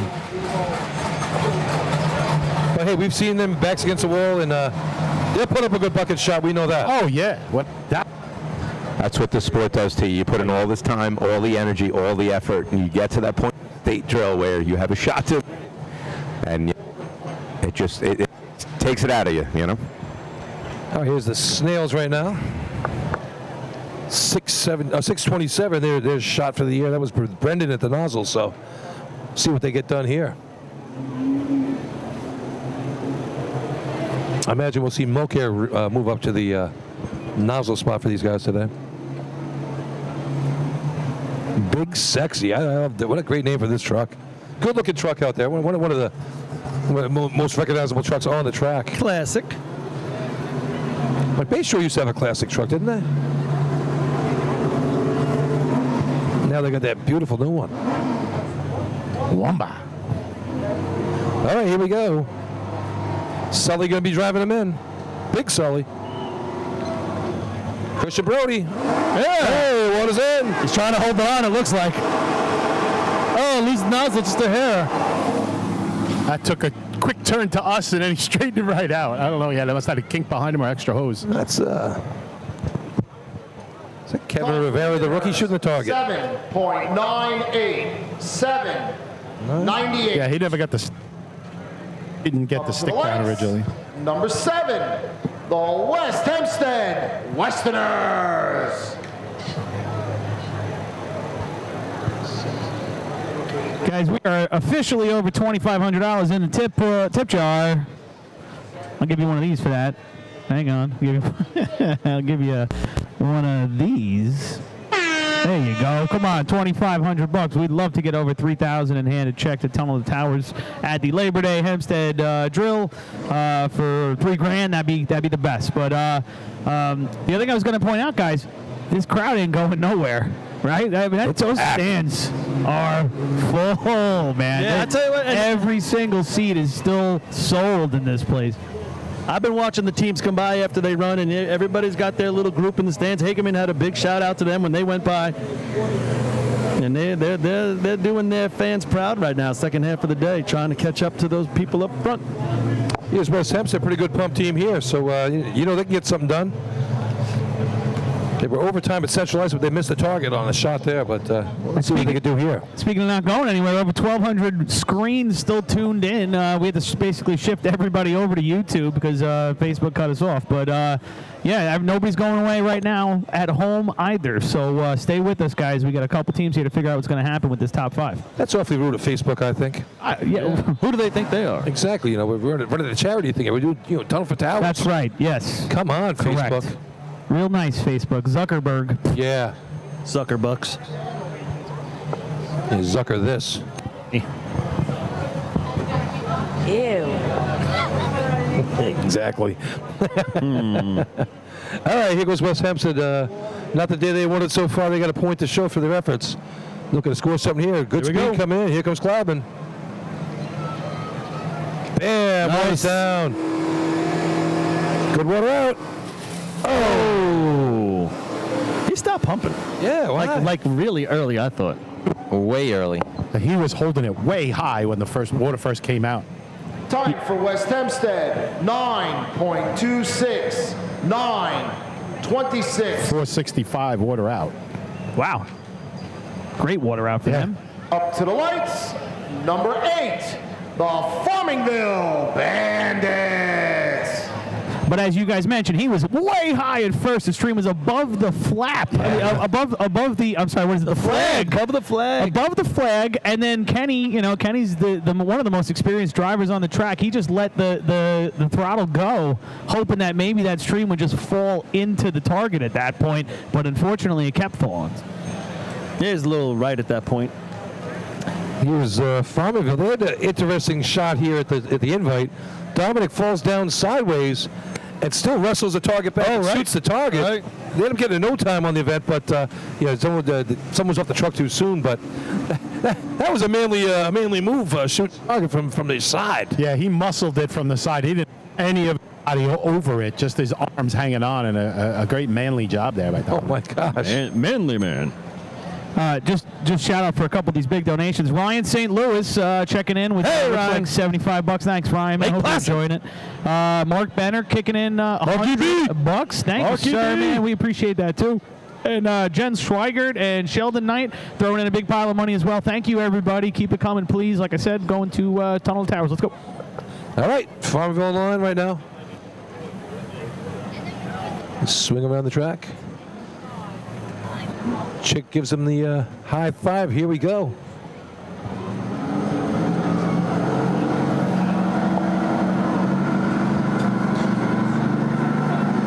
Real slow coming in. Real tight. Sticks down. Discharge issue. Nobody likes a discharge issue. Oh, bad discharge all over the track. Hold it up. Overtime. Yeah, we're going to need a cleanup. That was a quick discharge, too. Sure is. They got medicine for that. At least it's clean. It's important. Your attention, please. I hope you marked in pencil. There will be a no time for Farmingville. Members were off the back before. The same as the last time here. No time. Off the truck too soon. If at first you don't succeed, do it again. You think you caught me? Well, I'll do it again.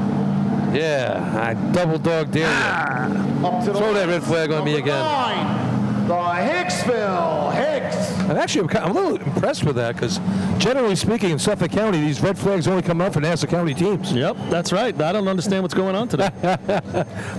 You know what it is? It was an overtime already, so I think Edsel did it on purpose, just as a red herring to make it look like Now I'm starving. Yeah, I'm hungry too. Oh, red herring.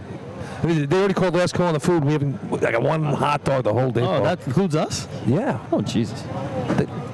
We're not parade officials. We don't get a dinner after this. Oh. You ever read the rules on that? What parade officials have to get? Oh, it's unbelievable. And that's been scaled back. It used to. You had to feed them before, feed them during, and then have a sit-down dinner afterwards. Come on. But they said you could do it with a trough. Yeah, you could. You really could do it with a trough. Feed up the trough. People. I think they've weeded out some of those people over the years. There were some big people used to be the parade officials back in the day. Weeding themselves out. Yeah. That's what they're doing. What the? They're worried about us marching. They should make them walk the parade route. That's what I think. Walk the plank. Yeah, exactly. Walk the parade route. This way you know what the people are going through. You're judging.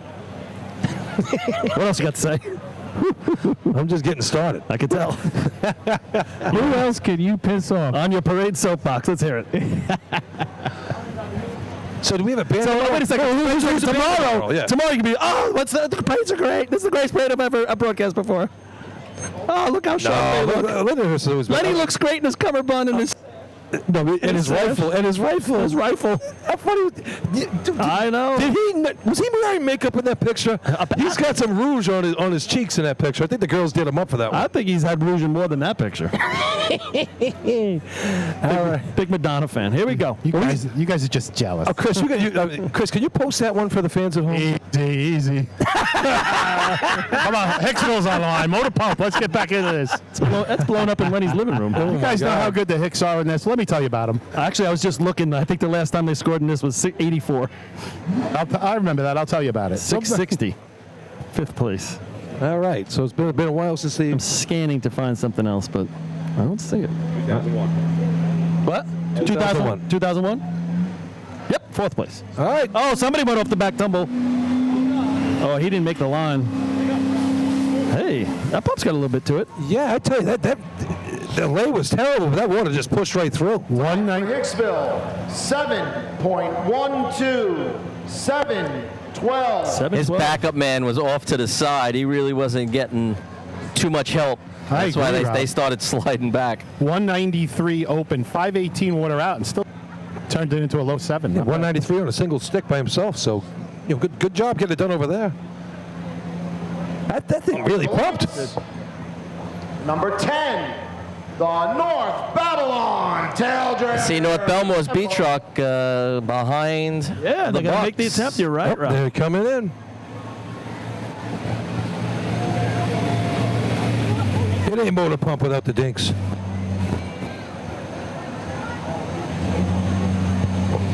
There go the Hicks. It's a Hick time. All right, Deer Park on the line right now. I haven't done much in this all year, so 896 their best shot.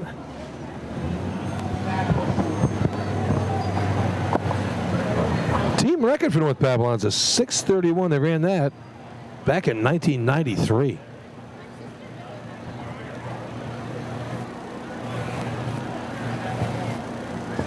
All right. And we're on the line right now. North Babylon Deer Park.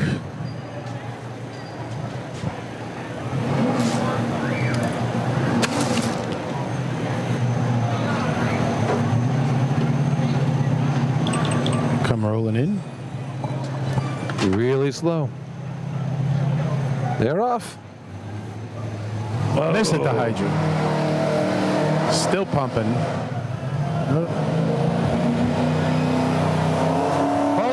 Hold him up. Overtime. Overtime for North Babylon. Too bad. Just want to see. I want to see that thing pump.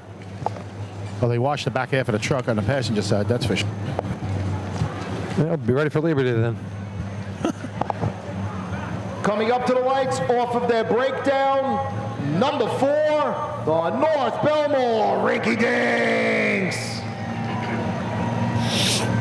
North Belmore, rough year so far in motor pump. Lots of letters in 1805. Team record 590 run at this track just 2 short years ago. They get any of that magic back for today? One shot. We don't know what was wrong with their B truck. They got it back on the track. I guess they're just thinking, hey, we don't have to go that far with it. Yeah, 590 at the CIN back in 22. Yeah. Got him a second place that day. Yeah. 744 right now, fifth. So that might be in the play mix as well. But you know, it's you don't too often see a team who's run certain runs all year long then throw a huge run out there. So yeah. This is one of the only events where you can maybe get lucky. I don't know. If your truck's got a good pump and a lot of water on the I track. kind of go the opposite. I mean, I think it's hard to get the hose lay right to really blow one out here. This isn't easy. Well, you got other guys pump. involved. You need a great pump is what you do. But anyway, so Pat Ryan hooking up here. He's always a fun guy to watch. He comes in with a lot of speed. Keep an eye on him on the hydrant. Sometimes he catches some water over there too. You would imagine, you know, their persona is go for it, so why not? Yeah. Yeah, we still haven't heard about what the truck issues were, but obviously they're on the line, so they're going to give it a go. If he rips the gate off the hydrant, I'm going to go with brakes. We had a little breeze before. I was thinking some rain was coming in, but not to be so far.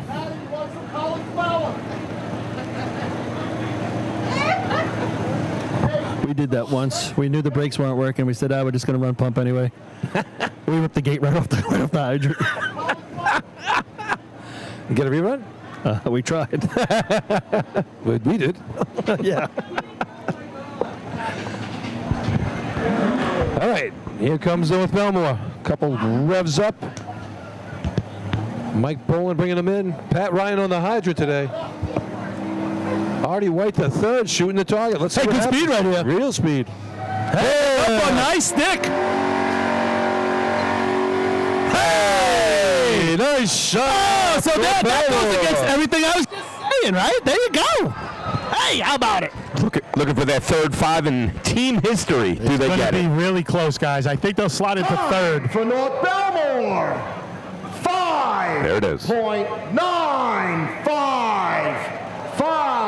Yeah, third place right there. But that's another one of those things that now can help Islip. That sure doesn't help West Sable, but it does help Islip. Their third five in team history. 2 of those 3 run at the state tournament. How about that? Yeah. And like you guys said, the best shot was what, an 8? Up to the left. Yeah, Right? 8.96. So this season? 8.0, yeah, whatever. So 164 on the stick. 6.7, yeah. Yeah, 677. At Lyndhurst. 164 But nothing since then. on the stick, 481 water out, and he lit up the target first drop, guys. Yeah. Didn't have that when I was in Lined himself up perfect. Sorry. I'll say it again. It's really hard to get a great shot after you haven't done it all year. Yeah, 500's off their team record. So great shot there for North Belmore. And, you know, you're sitting there working on the truck for an hour and a half, 2 hours, and hey, good for them. Nice shot.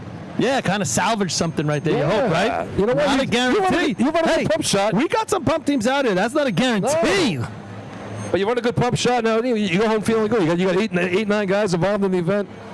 Historically, beer tastes a little bit better when you run a 5. Historically, it's a guarantee, but That's it's what I not. heard. I'm just That's what I thinking heard. Not a guarantee today. 3 more 5s, and that stat goes away There's 3 5s forever. out there. All right, here comes Fives out. Selden right now. Puts it down himself. He's going to have to get that in the street. He's doing side saddle. Oh, I just can't hold him. Nope. It's going to keep. Hold him up. It's going to keep pushing him that way when you're running side saddle. It just doesn't work that way. Not gonna happen. Not gonna do it. Ain't gonna do it. All right. Kope comes along looking for that third leg of the Tri-Wizard Cup. Yep. 2 trophies in B ladder and C ladder. And an outside chance, still top 5, 2 points. Yeah. Up to the lights, number 12, the Copenhagen Yellowbird. Did you say the Tri-Wizard Cup? Yeah, that's what he Tri-Wizard said. Cup. Yeah, he's all off the point. What is that? On multiple occasions, he's mentioned that. No one knows what it is, but he's mentioned it. It's some Harry Potter thing. Oh, gotcha. Yeah. I said when he leaves here, we don't even know what he does. Gotcha. Check, please. He goes like into Disney. Do you like Plus. wear costumes at Disney and stuff? Yes, he does. Oh, shut up. You know he does. Come on. Is that the Quidditch Championship? Yes, it's part of that. Uh-huh. Yeah, Chris Brandt one time missed the tournament for a Quidditch match, so there you go. They sent him to Azkaban after that. Oh my God! I don't even know what these things are. I can't even make fun of him. I got married during racing season. Oh Jesus! Oh man, he's off the team. Get rid of that guy. I have to say that is one step. Wow. That is one. Oh no! How'd that happen? It was a county tournament. Cares. Don't admit that. It's a county tournament. It wasn't even an off week. Yeah, where are we going to beat Westbury again? Right? Next thing you'll tell us you ran that one time for the fluke. Hey, never say never.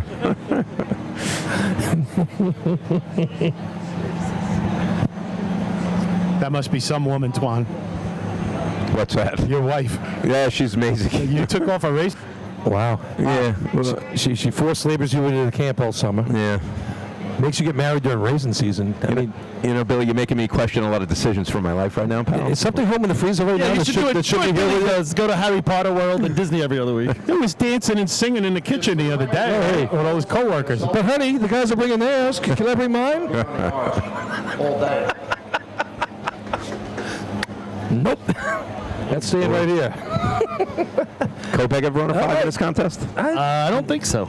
Yes, 574. Team best 582, Oh, okay. 2011. All time 574. Take that back. When did they run the 74? I gotta look that up. A while ago, Oh, probably. it's right on there. It just says that's 2010. Sorry, my bad. June of 2010. That's Lindy. Yeah. Yes, back when they had Chachi, I think, was still with them back then. Yeah, you're probably right. And Vinny. Yeah. All right, here we go. Fives. Real quiet coming in. That is quiet. Sticks down. Oh, a target shot. He's lined up. Now he played a little game. What, it just low. doesn't seem to get to the target? Yeah. Wow. Yeah, that thing. That pump is rough. Pump just didn't pick it up. No. Yeah, I got to say, that 74 is 2010, so that's probably Vinny and Chachi still on the team. Overtime for Kopech. Overtime. Yeah, Is Billy Hawthorne still there back in 2010? Yes. Yeah, you're right. Yeah, true story. Yeah. Yeah. They had it. Up to the left. Think about all the good guys that Good left team. there. That was before the purge. The East. Yeah, Yeah. exactly. Gosslers. But that's all right. They're still a Levittown Rebels, so that made it even. I think it's an even trade. Yeah, they ran 5.5s. They got the recipe to the pig, though. I tell you, they got a great big championship collection of championship rings in other people's firehouses. And when they made the trade, though, they got the recipe for the pig. So it wasn't just a 1-for-1 or a 4-for-1. That was an overtime. We got letters all over the place. Nothing better than doing a pig at the state tournament. So much that they missed efficiency. There's that a joke in there somewhere. They scored in BOs. It was the first time they scored a state tournament trophy in probably forever.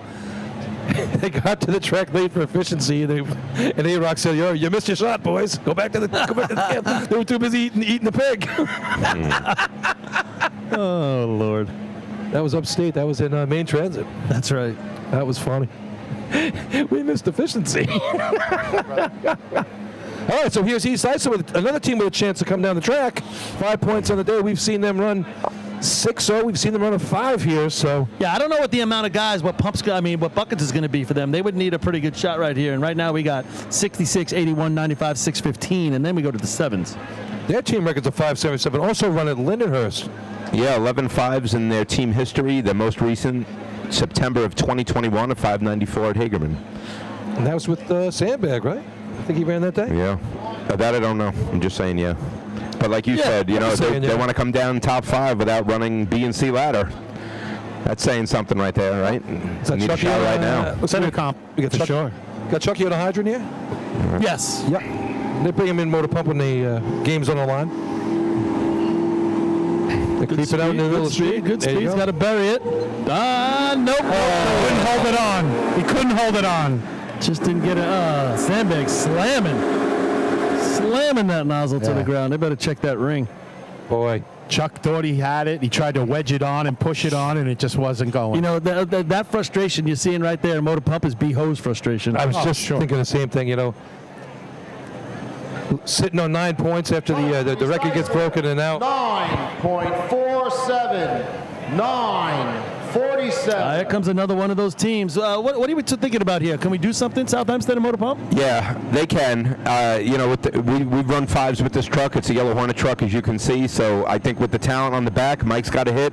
Vinny Tyer's their nozzle man. It's going to really come down to him. He's also a digger. He's been dealing with all sorts of leg issues. The South Hempstead to the point where they didn't even practice motor pump because they didn't want to risk him getting hurt because they needed him for ladders, which has been the better contest for the Rascals this year. But you never know. And he missed a tournament there with the Central Iceland invite he missed. Yeah. So he's been hurting most of the year. But listen, state tournament gives you adrenaline. They need a shot right now. South Hempstead never came down the track top 5 in a state drill. They need it right now. Yeah, I think the rooting interest has been there all year for the Rascals. You see a young team that's working as hard as they are, and you hope for the best. And a great opportunity is still today. It's not gone away yet. A lot of good kids. Great kids. Ladders are coming around. They remind me a lot of the early 1990s Yellow Hornets. Could run ladders and efficiency and not really a whole lot much else, Maybe a bucket shot every now and then, maybe some hoses every now and then. Now, I don't want to slight Mikey Spatz because he's an excellent hydrant, one of the best ever. Just a little bit of a slump this year. It happens to the best of us, right? What do you got in 06? The team record, South Hempstead in motor pump 6:10. Yeah, set back in 2006. That used to be the quickest time in motor pump to not score. It took no points that day. That was upstate before we came back. That was the first half of the 06 in Deerfield. There were some heavy numbers that day in motor pump. 5.5s. That was one of 4 tournaments ever that had 5.5s. They were at a 6:10 early. I thought they were in the money, and then it just got. I'm like, man, sorry, Mike. I tell you what, the thing you see about South Hempstead is, the young guys working hard. They're so into racing right now. It's a team like you don't worry that's going to get blown up and you got to start all over again. And that's so huge because you're saying, we can't run a couple of these contests. It'll come. That stuff will come. And they're all homegrown kids. They all live right there. To quote a line from Crash from North Lindy, they turned a corner this year. Let's see what they can do right now in motor pump. All right, coming in. At the hydrant, at the leap, buries it. Here we go. He's got to put it on the flap. One time, Vinny. Just a little low. Didn't look like the water got there like some other pumps to get it there. Yeah. Being the 6 there. 172, 5 flat water out. So.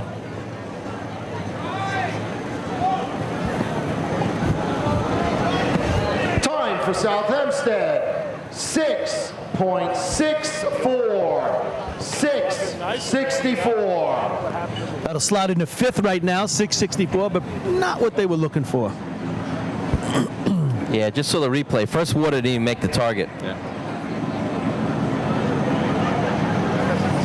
Going to have to play some buckets today. They got the athletes to do it. Yeah, right now, you don't even know. I mean, they're sitting in 5th with 7, right? Right. 7 could be 5th at this point. You don't even know. It could be. That would be the tied for the lowest, fewest points ever for 5th place overall. I'd rather be sitting in their spot than below them right now. And the bucket contest here wasn't impressive at the invite. I think a 24-6 place, 5th place at the CI invite. Yeah. Hey, get these now. Oh, nice. We got rain jackets? Well, for rain, I guess. Oh, man. What are these things? I still want a steak dinner out of this. Gone. I thought it would probably be rude of me to put mine on. So fewest points for 5th place in the state drill ever, 6 by the Snails in 1979. New High Park 6.5 in 2014. West Sayville 7 in 1957, and the Flying Dutchman again in 76 with 7.5 points. So does that 7 place 5th overall today? It's hanging on. Yeah, we'll see. They got work to do. I'd rather them have 12. Here comes Belmore. Hey, nice hookup at the hydrant right there. How about that? Decker Dan on the Oh, my God. He went over the top a little. Now he's got it back. Hey, all right. Yeah, that was a 186 hit on the sticks. Time for Belmore, 8.06. 8.06. Yeah. 8.06. 8.06 for them, yes, sir. Not quite their best shot of the year, but not going to place. Here come the Frogs right now. Get to see our main man, Skeletor, turn it on. Up to the lights, number 16, the Call Place Frogs. They were a lot more fun last week when we had the presidents running and the cartoon guys and the Cast from Cannibal run, How long Skeletor been racing? A while Long now. time, right? I'd probably say 25 years. Yeah, he's up there now, man. He's probably done about everything he can do. Yeah. And he goes to calls. Yeah. Stan's always posting pictures on his Instagram account. Skeletor goes to call. I think that's the hashtag. Hashtag Skeletor goes to calls. Well, he works as a dispatcher, and they also get on the trucks over there at Manhasset, so I think that's, part of the game. He loves a good speedy dry job. That's what he does. Let's see if he gives us the wave in buckets this year, like last year. That was my favorite part of that whole thing last year. What? When Skeletor gave us the wave and he was walking out forever, and then he came back. And he's still going. You remember that time he left and then he came back? Must be a Carl Place thing. And then they won the Bourbon Bowl. Carl Place thing. And they won the Bourbon Bowl. And they won the Bourbon Bowl. Bobby Boucher showed up at halftime. Bobby Boucher showed up for buckets. All right. 650 team best for the Carl Place Frogs way back in 1997. All right, Patty Mokia doing the driving here. Here we go. Shoes on the stick. Oh, no. Just a fly. He threw it out there and just kept on going. Yeah, you saw that. Didn't stay. Hold it up, overtime for Carl Place. Well, Skeletor got to run the hydrant there, too, so he add that one to his reputation. Not the way you want to do it. We just got a super chat in for $19.99 from James Featherston checking in from the beach. Yeah. Let's go Wolves. What beach is he at? You can send us a super chat, or you can be a super fan on YouTube. If you join as a super fan, we'll send you out one of those challenge coins for free. So $9.99. Just jump in on YouTube, and I'll get your address, and I'll send you one. Attention, please. Gary Strauss checking in from Mesa, Arizona. Time for Carl Place. Member was off the rear step before the lights. There you go. Time. But again, That's Lenny. it's another no time. Billy, can I borrow the whiteout so I can make the O and N, please? Oh, boy. Thank you, buddy. Thanks, pal. Appreciate it. Just put it in the front. It makes. Whoa, they're driving away. Hey, there you go. It makes not. They ran faster than they ran in BOs off that track just now. That was faster than Baldwin and Beehos. Speaking of Baldwin, Are they going to come in faster in Motor Pump or Beehos? go back to the Mississippis. How many Mississippis did we get to? 5. I think they got to about 2,550 RPMs on that last shot.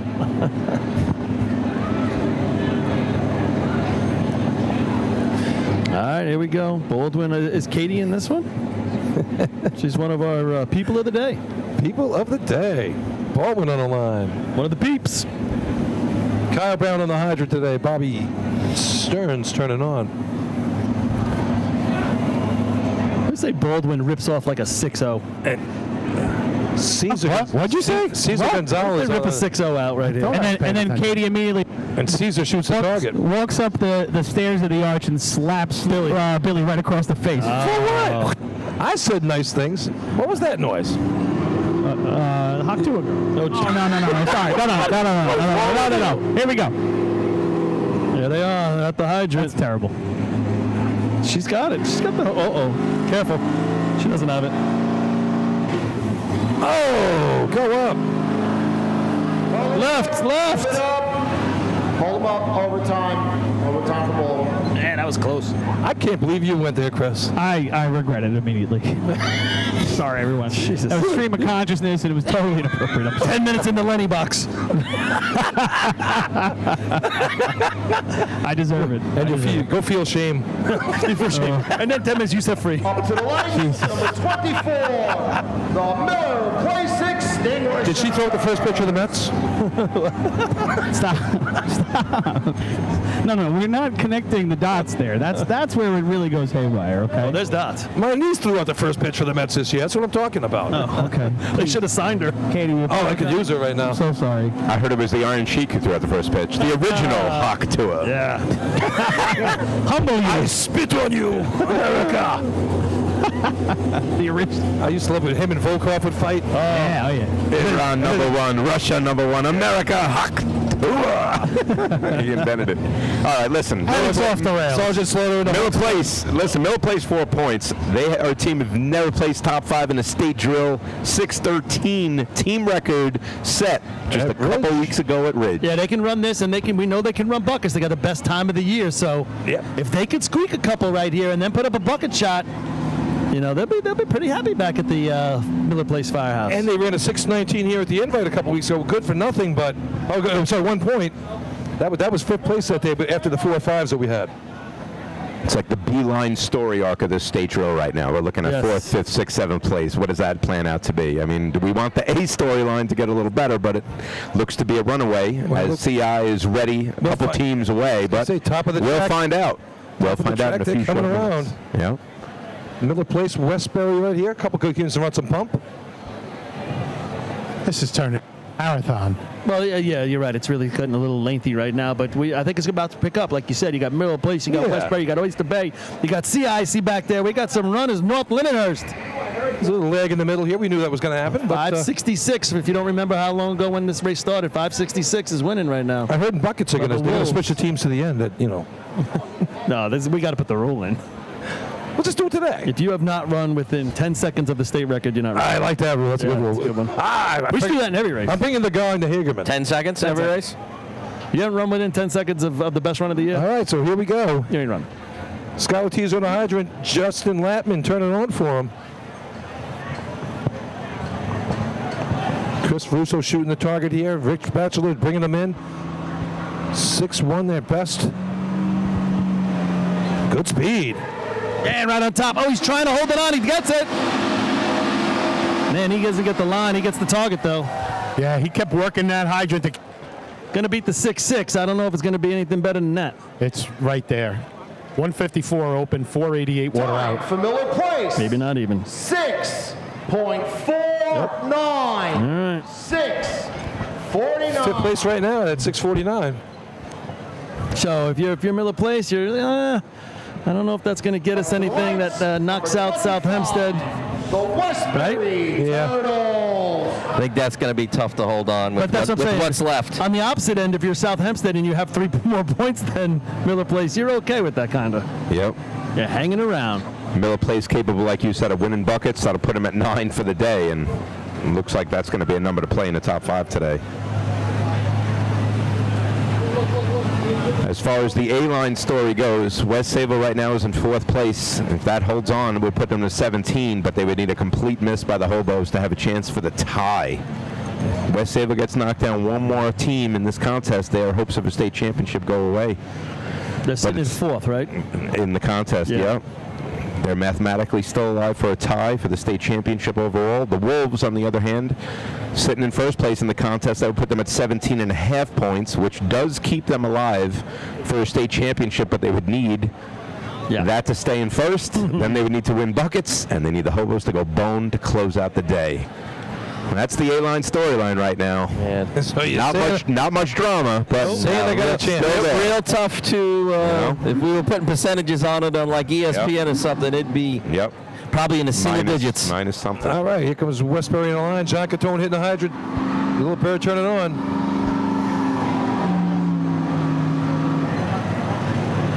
That's a nice little hookup. Missed Here we the go. stick. Laid on the stick. Waving at the top. Hey, hits it on the wave. They catch it. He was going for a ride if he didn't shut it down. 7.17717. Really spreads his legs wide when he comes down with that thing. 27. That was strange looking. The Oyster Bay Teddy's Boys. Sounds strange. No, I saw what he did too, Billy. He had his leg out and then he pulled it back in at the last. Yeah. He's just he's new to it, so they're working on that. Your attention, please. There will be a no time for Westbury. Member was off the back step too soon. I think we've seen that more in this contest than we've seen all season put together. You called it, Billy. Yeah. I'm glad Suffolk had that meeting beforehand to make sure. That'll be the last time I go to St. James's outing. Let me get that white out. So again, there's 3 left in the survivor pool. Alex has Oyster Bay. Andrew has West Sable, who's sitting in 4th. And Chris Perry has CI. So right now. Oh, so here we go. Here's those wet bandits right here we were just talking about before. There was somebody carrying a sign around before. Yeah, that was pretty cool. I saw that. 592 they ran here at the 594. I'm sorry, at the Invite. Yeah, and they've scored the last 2 years in a row in motor pump at the state drill. Hageman has it 3 times in a row, going to 4. It looks like. A lot of speed these guys coming. Here we go. Whoa! All about the shot. Just tickled it. He had it moved. Just tickled it. It was moving 100%. 133, 59. 133 stick down. Time for Oyster Bay. 6.26. There you go. That moves into the top 5. That's going to knock out Miller Place now. Man, that had big numbers on it if he could really blast it. Yeah, that was a 5 if he gets that where he moved it. Bandits, they talk about them. Well, they did it. So 2 out of the 3 survivors still alive right now. Yeah, but they're hanging on. Yep, hanging on by the fingernails. Up to the lights, number 28, the North Merrick. CI can end that for everybody. They can end the tournament, they can end the pool, they can end everything. CI and North Lindenhurst back there. So just say they all 3 don't place, Lenny.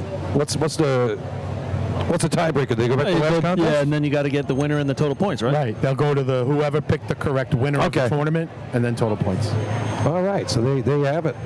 2 of them picked Ellesmere, and the other one picked Baldwin. I had Lake Placid. Louisville Turtles.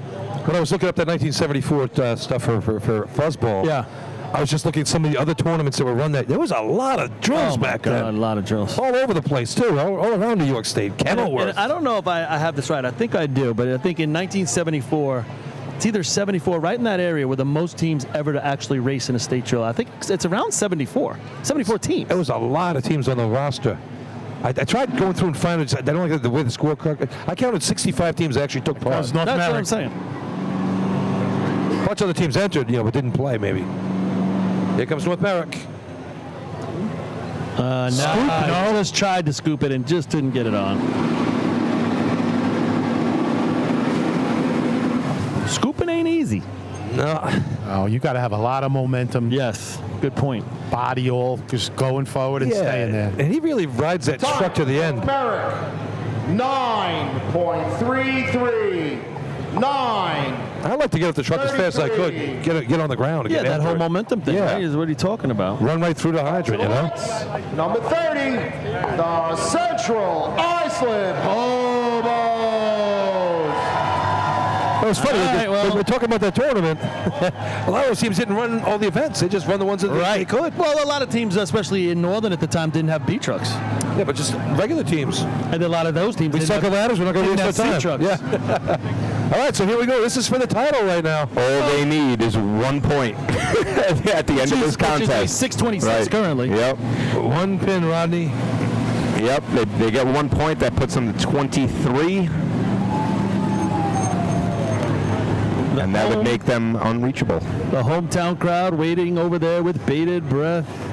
It'll get silent in a second after they clean off this track. 1.626. Beat the 626. You're in the money. Then you got to play the waiting game. Run a heavy 5. It's kind of like after the first couple drills this year, and they were, the hometown, having the drill here, and it's kind of playing out the way you thought it was early in the season, and then you get some other things happening. But it's like we reverted right back to our thoughts. And say what you will about, the level of drama at this state drill. Right now is a moment. Right now for everybody on the back of that truck. Us as little kids playing backyard racing. There you go. This is a moment you think about your whole life. State drill on the line, motor pump. A little bit less drama because they also have buckets. They only need a point, but nonetheless, crowd's getting loud. State tournament on the line. There's about 500 people here cheering, and the rest of them have their whamma jammas out. Looking for state champion, looking for their 12th overall state championship to go one behind West Sayville. If they just beat that 615, I think that'll be enough to get it done. Yes. Oh, that does. 625 right now would do it, but that's if no one else runs it. Here we go.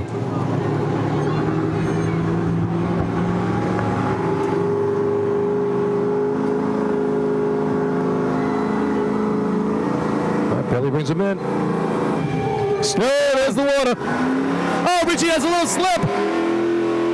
Oh, he brings it back, boy. Richie slips. He trips on the hose and still bangs it. It's unbelievable. Magic. Magic.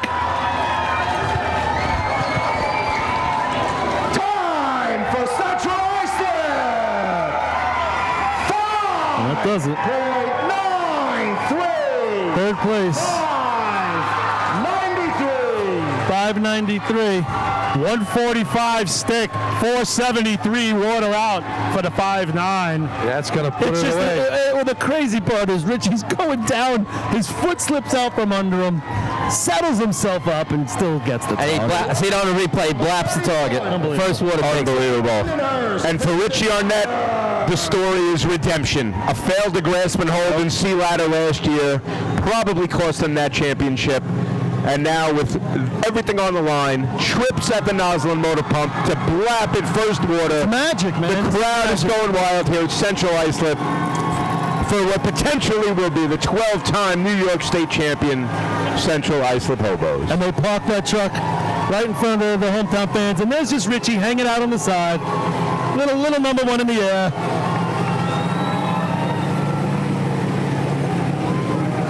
Yeah, that was amazing. I tell you, I thought he was going down there for a second, and he pulls it out. Hey guys, I just ran in post of Monk.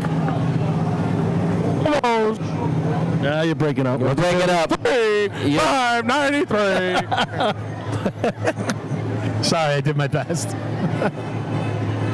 Was that Kyle doing the monk? Yeah. Now, it's not over yet because the Wolves are still in first. If two teams beat that 593, we got to run buckets. All right. So keep your eye. North Lindy can beat that number. Yep. You know, Spencerport's put it in 5-4. Mm-hmm. Right. I mean, it's been a while. It's but don't call it a state drill just yet. No. A fat lady's warming up, but she ain't singing yet. That's right. 596 North Lindy's best of the year. They ran that here at the invite. So North Lindy's sitting with 3 points. They need to try to get the double digits to get themselves down the track. Yeah, they want to get on the track, so they want to beat that 593. Save some room for me on the track. That 593 could become the first five not to score. Hold them up. Hold them up. Hold them up. Oh boy. You got Bayshore. You got North Lindenhurst. Yeah. Outside chance by Spencerport. Watch the show behind the show here. I was going to ask. Point Pleasant. The athletes. What do we got going on back there, Billy? Yeah, that's the only thing that measuring the hose. They're getting ready to pin it. Is that why we're not racing? No, they're off the track. Okay, there's got to be some reason we're not racing. It's got to be something with the clocks. The No, officials. I'm telling you, somebody said it's rain. Rain? What's that have to do with anything? Nothing. It's motor pump. What are we doing? I'm looking at the pedals there. I don't see. Me neither. Maybe a drop or two. It's raining victory. That's about it. Me rain. Who cares? Exactly. All the officials walked over to. You're cutting out, Lenny, if you can hear us. Trying to check. Yeah, I got you. They're moving in the hose right now, so. What? I'm guessing something with the clocks. Like I said, they all walked over to the starter's chair. Yes, you would win. Thanks. All right, North Lindy's got it cranked up again. Pulling up to the line. All right. They passed the test, so run's good for Central Islip. Chris Perry. Chris Perry, if that 615 gets knocked down, Chris Perry will be the survivor. You know what I want? I donated it to the media committee. Just saying. yeah. Liar. All right, here's North Lindenhurst right now. Chris Perry rooting for a 614 or better right here. Yeah, it is. North Lindenhurst, they got to get some fortunes going today. Maybe this will be it. Get them down the track. They need it. All right, here we go. Chris Conner on the hydro. Let's see what happens. Some stick there. That hose behind him is not straight. He fights it to get it over there. Wasn't lined up right to the nozzle right there. Nah, not smooth. You see Mikey, A little kink behind. Mikey J went over the guardrail. You see that? Lindenhurst, 6.44. 6.44. Fat ladies really warming up now. As we said, the Hobos need 1 point in this contest to seal the state victory.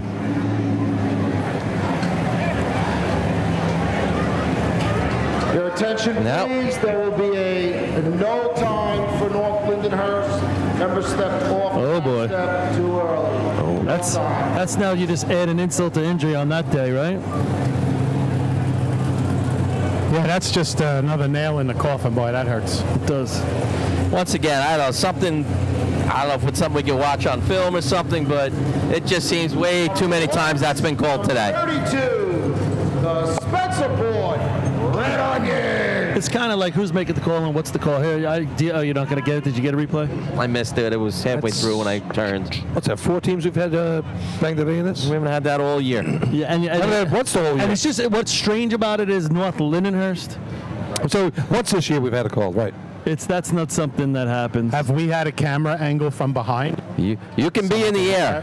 You can be in the air. Yes. There's a discussion, and it's not a friendly one right now. Usually those guys in the back drop straight down. It's not always the nozzle man. A lot of times those guys in the back go.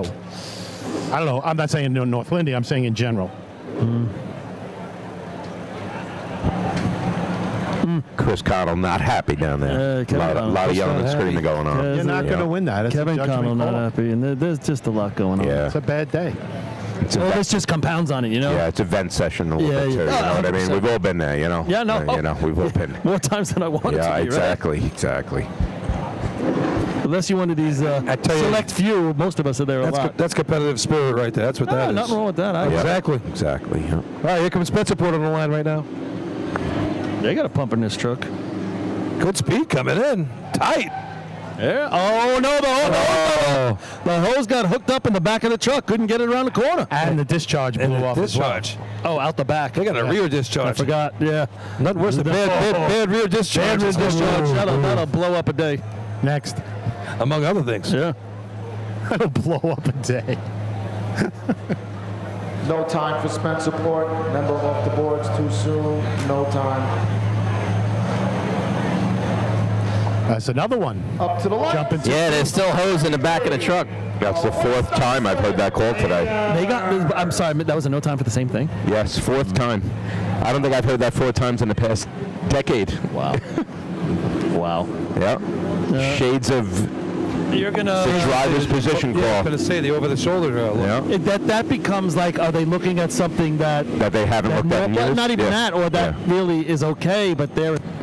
Sometimes you see a guy jump off before the line, but he's not on the ground. Right. And you can do that. Like, where's that call coming from? Well, that's what Rob was saying, right? Who's making that call? And that being said, guys, has any of them actually taken away a run that would have scored? I don't think. No, I don't think it has either. But still, fair point. For the consistency of what we're doing, and you know, and no, I agree. I know it's somebody's getting ahead of themselves. If we run the contest, all of those teams are out. Yeah, no doubt. Yeah, that would be a problem, right? Yeah, so. Oof, I didn't even think of that. So it's Red Onions, Piston Knockers. I think it was Frogs. That you want to talk of that? It would be a fight. And I don't remember if it was the Bandits, but they were the other team with the no time as well. The Turtles were, right, Billy? Yeah, Turtles were. So you got Turtles, Knockers. What Bandits? Just they were good, yeah. Right. Okay.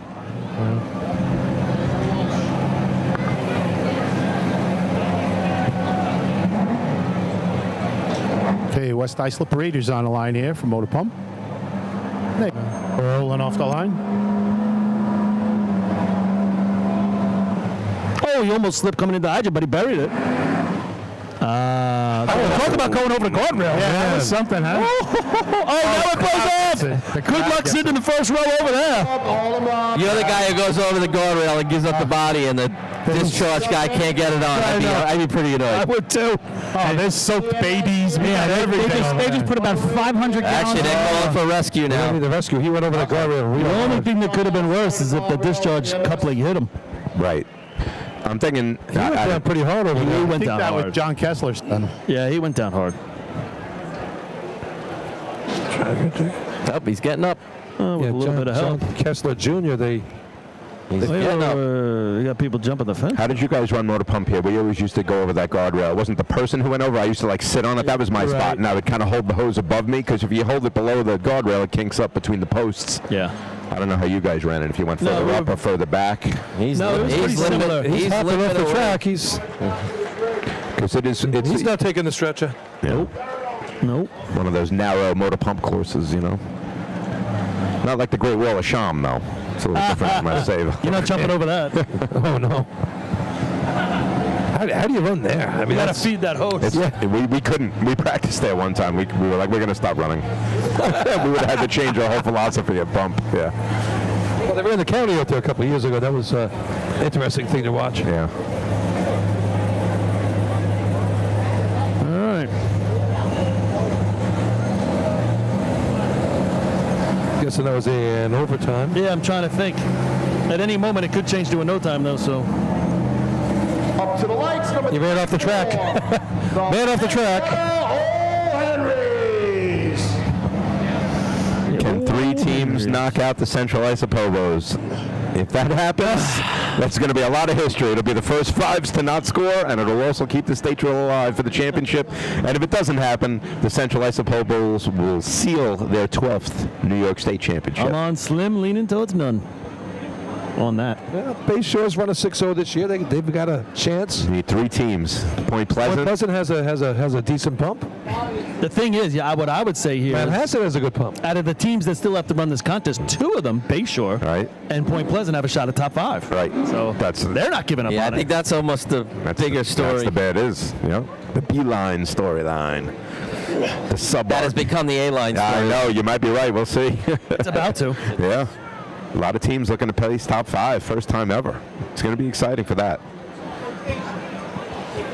And Hageman, I mean, there's another one. They're up to now. This could be 13 for them, 13 points, and they can run buckets. All right, here they go. Henry bringing it in. Second place is a reality for them. Oh, no.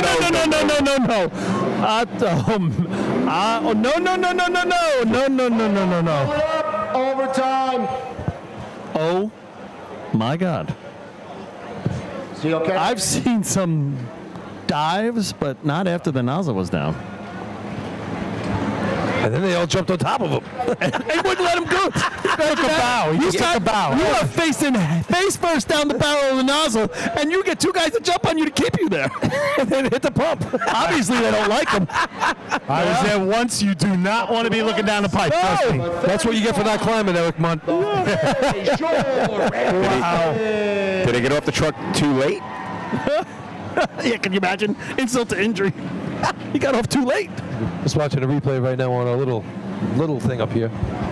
Up here, this one, top corner. I mean, it's almost. He actually dives, right? I hope I can see it when it comes up. I got it, but I'm just. Oh, you can't see it in the angles. It's too late. But, oh boy, staring down the barrel. No, you ain't moving.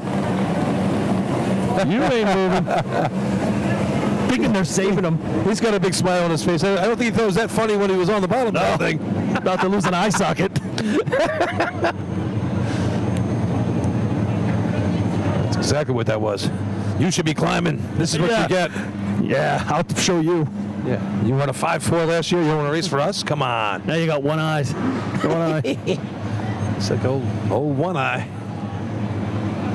All right, here's Bay Shore. Bay Shore 3 points. They're telling me they straightened out buckets. So if they can grab some points right here, still, what are we looking at here? 6:15 is 6:15. the cutoff. Bay Shore's beaten that this year, and they've been close to it a couple times.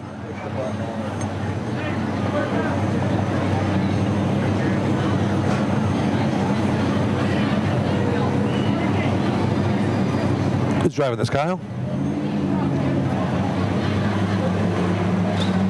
Yeah, it should be. Yeah. Roy's running hydrant. Michael Butler turning off for Roy in the hydrant. Roy Eklund, the chief of department, getting it done over there. Nice when you have the chief of department on the team. Maybe not for him.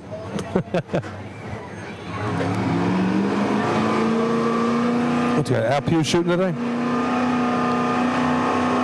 All right.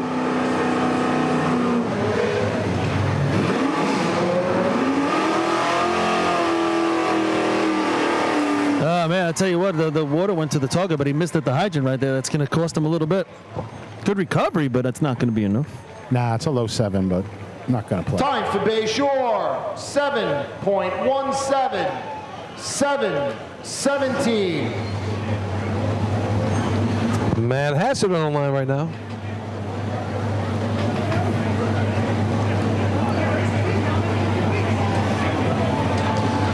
time I talked about Mike Ward, he almost hurt himself really bad. Yeah.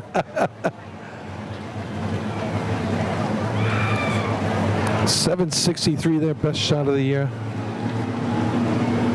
3 overtimes before that.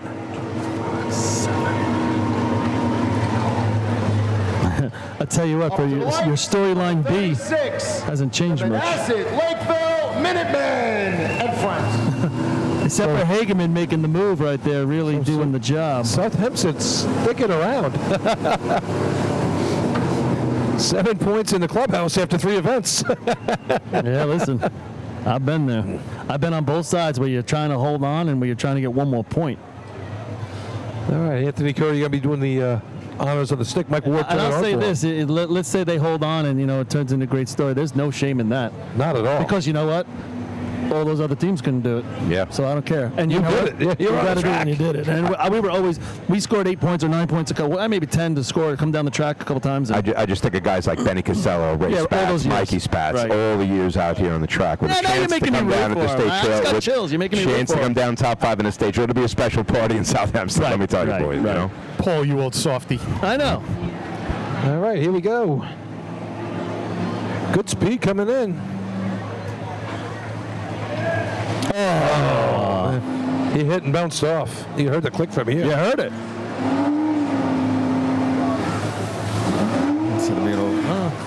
Hold up, overtime. I want to see this pump actually do its job one time. One time. Give me one time. Give me one time.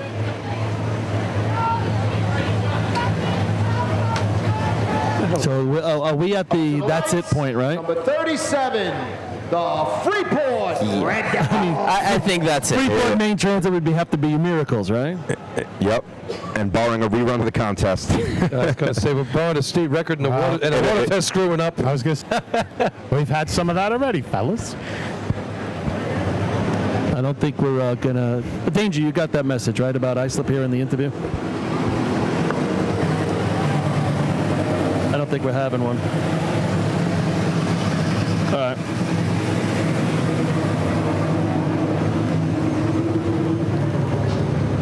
There it is.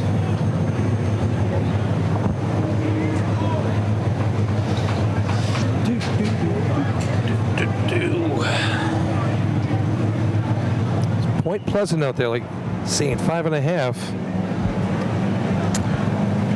What's that bucket time? What was the bucket time They ran this year? a 23-1 earlier this year. 23. But like I said, last time here, 24-6, plus a lot of the wins taken out, so. Yeah. 2 5s in motor pump over the past 2 seasons for the P Pickers. They ran a 5.88 at their own invite last year and a 5.93 at their own invite 2 years ago. So it's been done.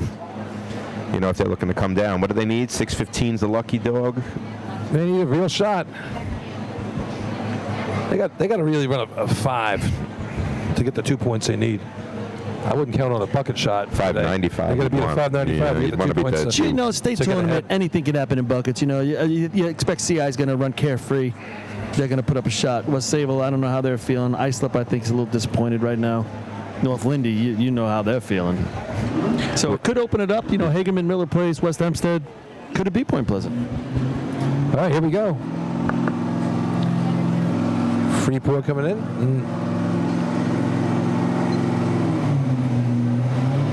Sticks down.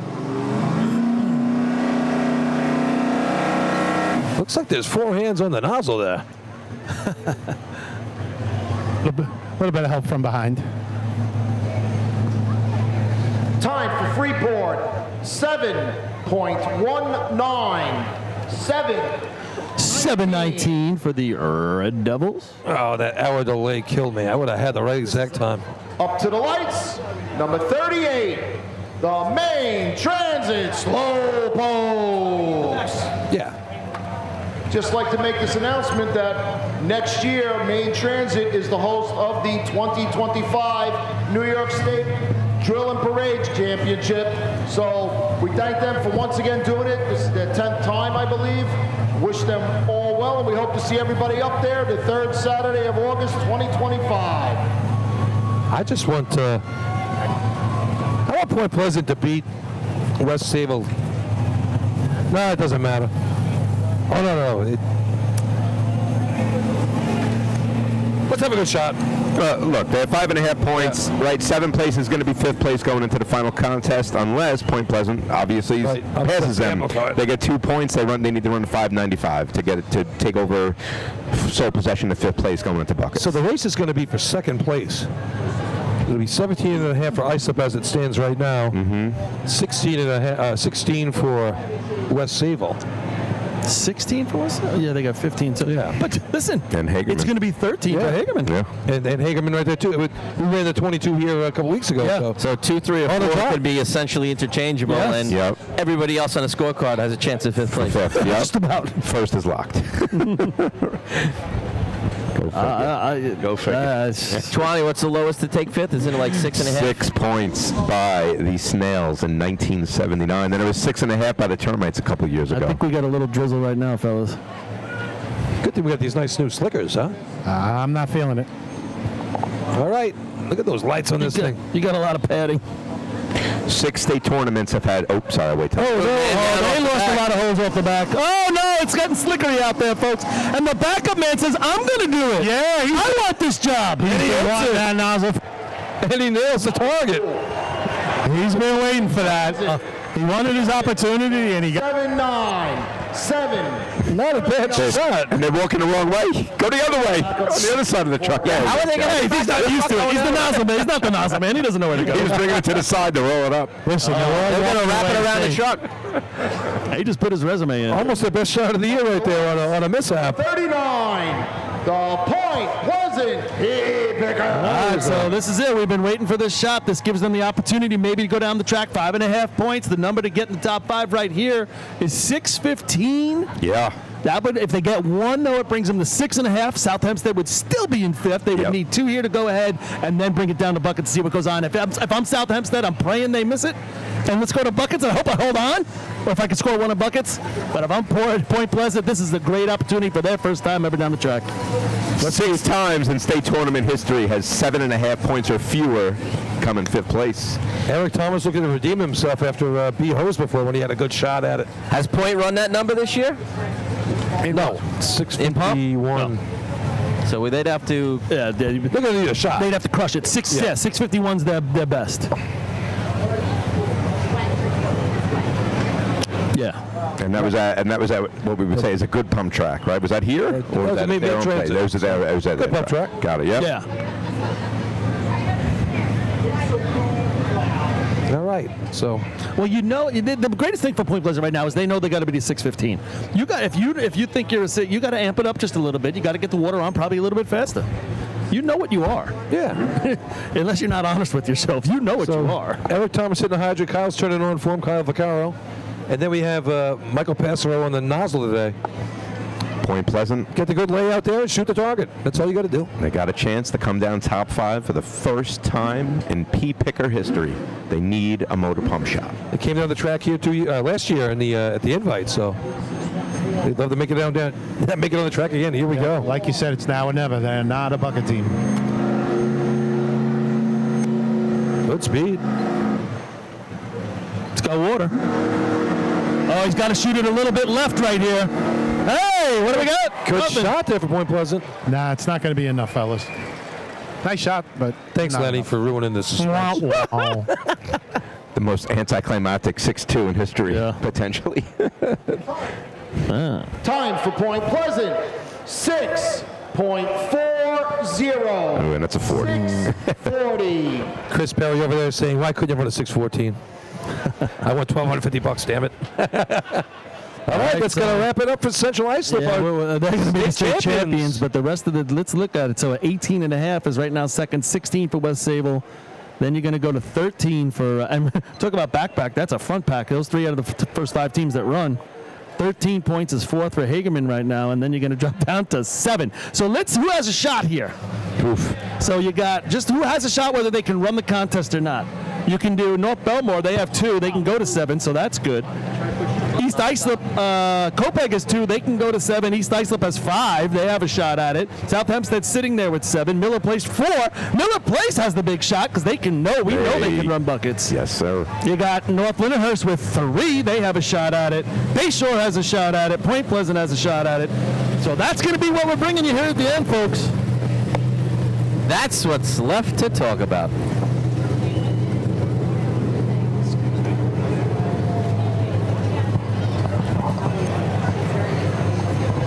What the hell did I do?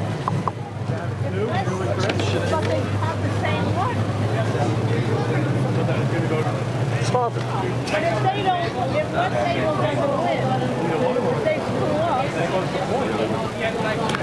I don't know who the points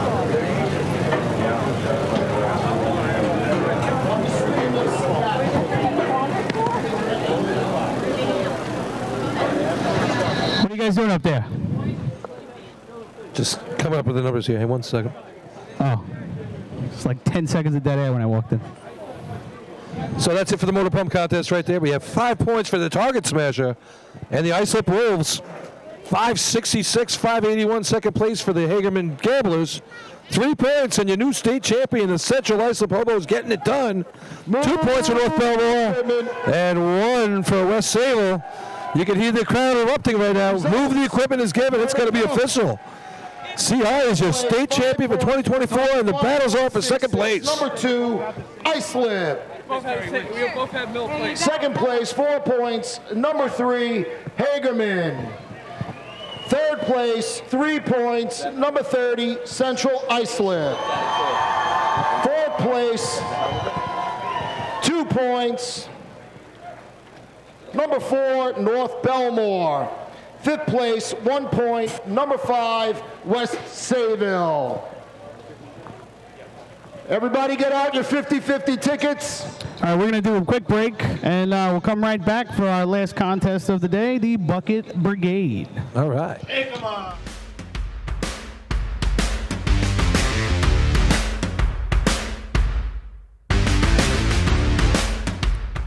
As the longest-running sponsor of the New York State Fire Department Drill Team's live broadcasts, High Tech Fire and Safety is fired up for another summer of heart-pounding action on the track.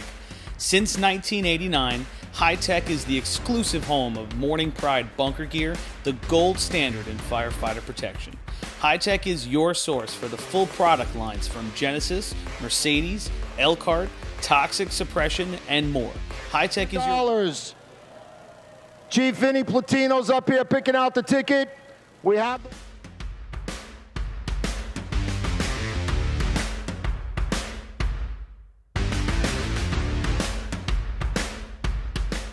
When it comes to speed, power, and precision, only the best will do. Merkel Racing Engines is proud to be the official race engine sponsor of New York State Fire Department drill teams. For over 40 years, Merkel Racing Engines has delivered reliable power to B and C trucks on the track. With a combined 250 years of in-house racing and engine experience, put your trust in Merkel to power your drill team to success. For more info, visit merkelracing.com. Merkel Racing Engines, where power and performance meet reliability.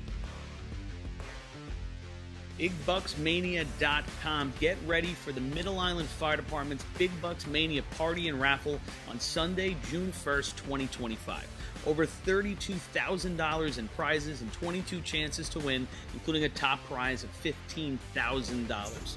Tickets are only $100, and your entry includes a delicious barbecue, door prizes, and live music featuring Sweet Ride, all starting at 1 p.m.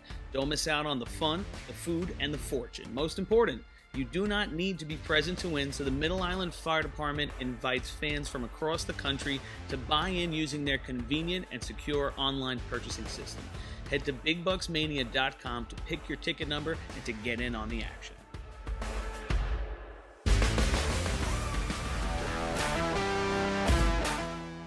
Adept Technology Consulting is proud to be joining the drill team family as the exclusive IT professionals for New York State Fire Department drill teams.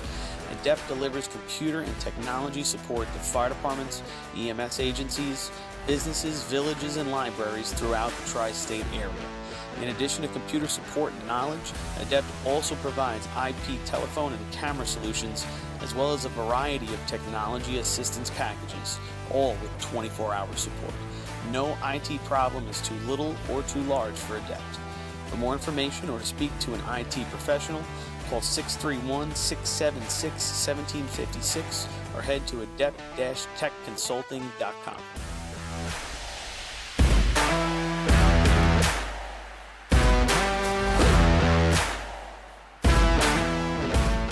Decker Dan's Designs is proud to present high-quality items engraved to represent your team or department.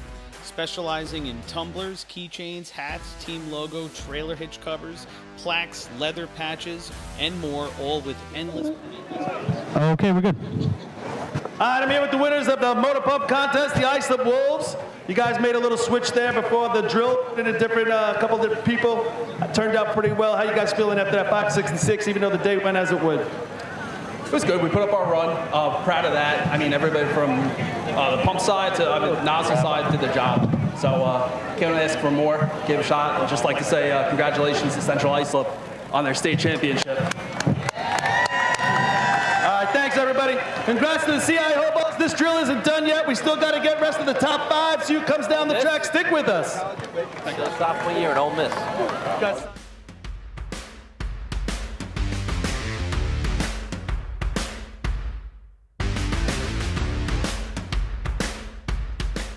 When it comes to speed, power, and precision, only the best will do. Merkel Racing Engines is proud to be the official race engine sponsor of New York State Fire Department drill teams. For over 40 years, Merkel Racing Engines has delivered reliable power to B and C trucks on the track. With a combined 250 years of in-house racing and engine experience, put your trust in Merkel to power your drill team to success. For more info, visit merkelracing.com. Merkel Racing Engines, where power and performance meet reliability. BigBucksMania.com. Get ready for the Middle Island Fire Department's Big Bucks Mania Party and Raffle on Sunday, June 1st, 2025. Over $32,000 in prizes and 22 chances to win, including a top prize of $15,000. Tickets are only $100, and your entry includes a delicious barbecue, door prizes, and live music featuring Sweet Ride, all starting at 1 p.m. Don't miss out on the fun, the food, and the fortune. Most important, you do not need to be present to win, so the Middle Island Fire Department invites fans from across the country to buy in using their convenient and secure online purchasing system. Head to BigBucksMania.com to pick your ticket number and to get in on the action.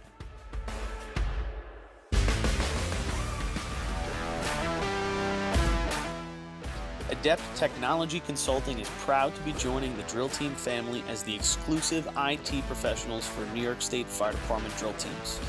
Adept delivers computer and technology support to fire departments, EMS agencies, businesses, villages, and libraries throughout the tri-state area. In addition to computer support and knowledge, Adept also provides IP telephone and camera solutions, as well as a variety of technology assistance packages, all with 24-hour support. No IT problem is too little or too large for Adept. For more information or to speak to an IT professional, call 631-676-1756 or head to adept-techconsulting.com.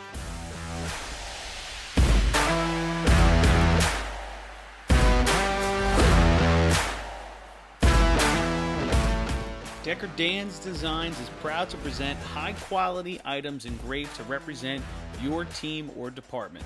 Specializing in tumblers, keychains, hats, team logo, trailer hitch covers, plaques, leather patches, and more, all with endless possibilities. To check out their products or to speak with someone from the team, reach out on social media to Decker Dan's Designs or email at deckerdansdesigns@gmail today.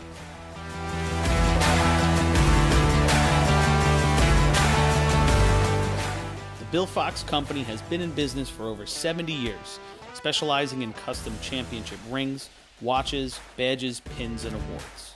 The Bill Fox Company has crafted championship rings for past state champions, including the Westerners, Flying Dutchmen, Hobos, Wolves, Yellow Hornets, Piston Knockers, as well as the Firefighter Combat Challenge. Bill Fox Company is the recognized name in recognizing people. Check them out on Facebook, Twitter, and on the web at www.billfoxco.com.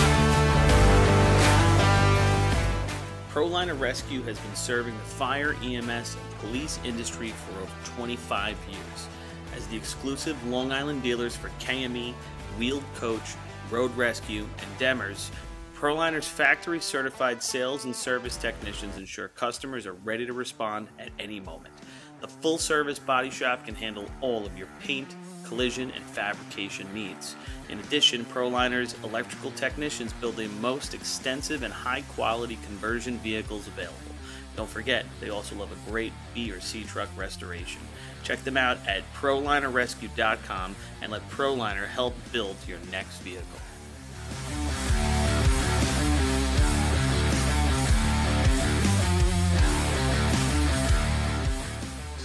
The Titan Group is the trusted name in apparel customization industry as a one-stop shop for all your drill team and department needs. As always, we offer all our in-house services, screen printing, embroidery, sublimation, and graphic design. Take advantage of our custom online ordering system. Simply choose your products, choose your logos, and have your members pay online. All your orders are separated upon delivery. Browse our vendor catalogs at www. State record 20.75 held by West Sayville. Track record 20.11 held by Central Islip. Overtime in this contest, 35 seconds. All teams, handle on the tub goes towards the arch. Handle on the tub goes towards the arch. All right, guys, I think we're back, and looks like Islip's going to lead off in the bucket contest. And all right, here we go. Yeah, going into buckets. Second place, trying to hold that position. Yeah, total points right now, 25 for Central Islip, 17.5 for Islip, 16 for West Sayville, 13 for Hagerman. Those three teams vying for second place right now. Then we drop down to 7 for Southampton, trying to hold on to its first top 5 finish ever in the state tournament. That would be a great story for the Southampton Rascals, but they take a three-way time right about now. But you got to watch for those Miller Place extinguishers. Best time will tell. Yeah. Right now, let's give the Islip Wolves a little bit of love. Back-to-back New York State champions. Not going to win it today. However, 3 excellent performances in a row. They have the potential to score over 20 points in a losing effort, which doesn't happen all that often. All right, Josh up front. Here they go. I get us a pick and a dump. Cazzetto in the middle. Josh is on. Kevin, 623 first pick. First dump, 895. A little out the back.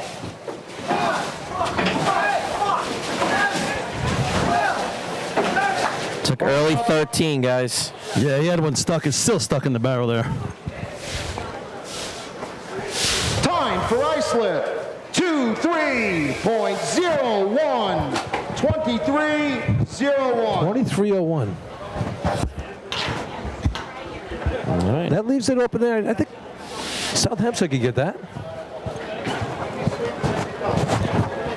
Hagerman is going to come right up here. Up to the lights. Here we go. Number 3, the Hagerman Gamblers. They've got a 22 to their credit this year at the Joe Hunter.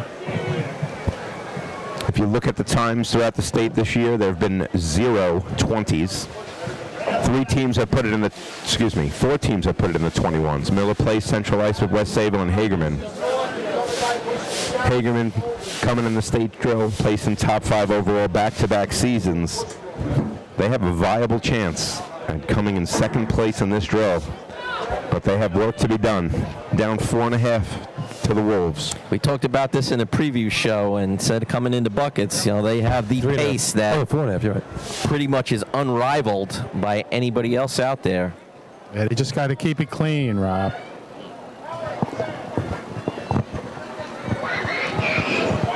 Aaron Allen up front doing the dumper for these guys. Casey Collins behind him. Kohler and they're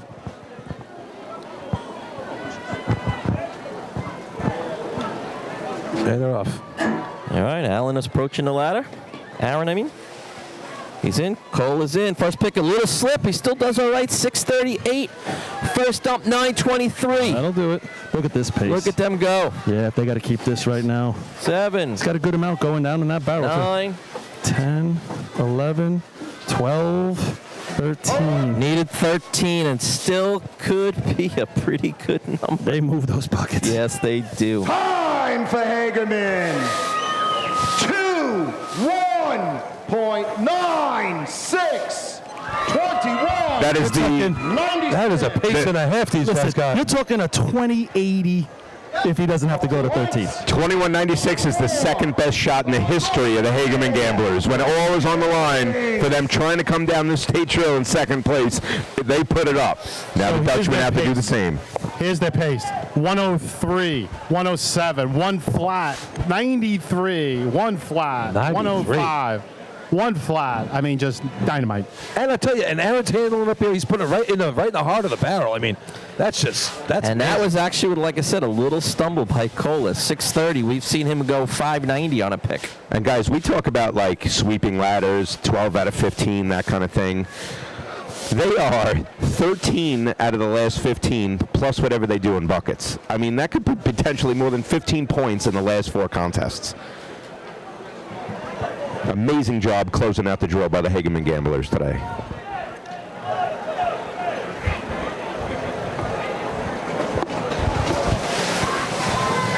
All right, Belmo, first pick, 637. Joe's going to first dump at 933. He's doing it pretty good as they're up to 6. 8, a little out the back. 10, 11, 12. All right, we've seen 13, all 3 teams so far. Time for North Belmore. 23.77. 23.77.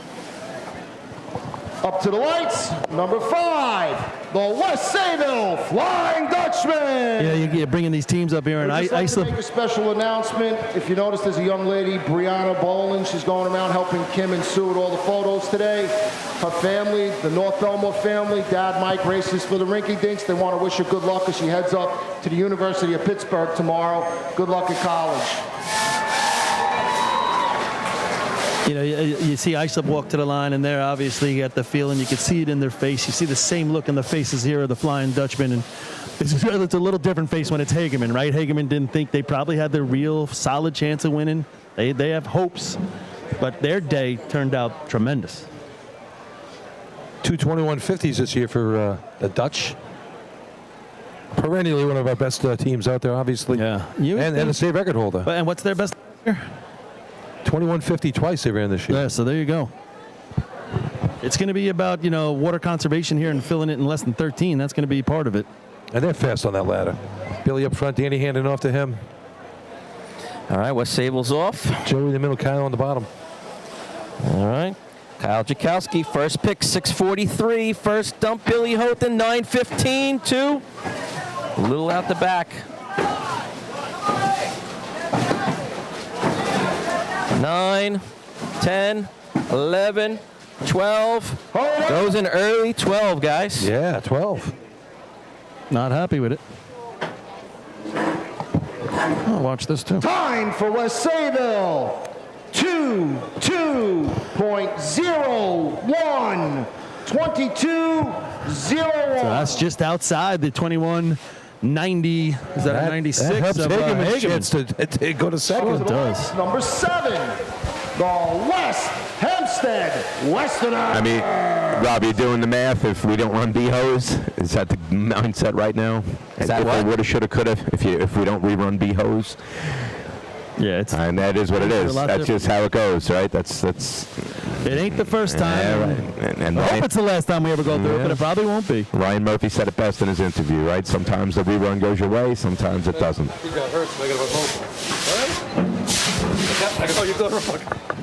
You want to mic Billy up? He's going to run buckets. Again. Last time it was just a lot of heavy breathing. Yeah, he's got to give us something if they're going to mic him up. Give us a little something while you're running. Oh, man, did this feed? Do we feed? What happened? All right, West Hempstead. Where's the button? Oh. Oh. All right, Weston is approaching the ladder. It was a little tight, but first pick, 663. First dump, 953. Doing a nice job up here.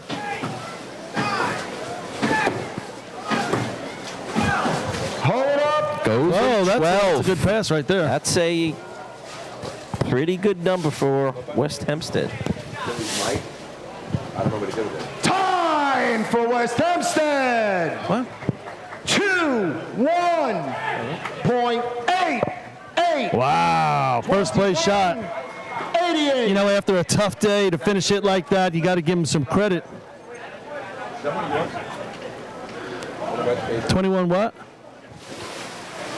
88? 88. To the lights. Yeah, 88. Number 8, the Farmingville Bandits. Yeah, West Hempstead has a difficult day, but they come in here and they throw up a 21-88.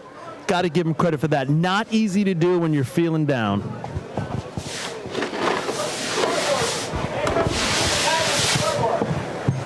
Depending on what Miller Place does in this contest, those two 21s right there could help out South Hempstead. Unless Miller Place just goes and runs their shot and beats all three of them. It's really coming down to that, isn't it? Oh, it's it, right?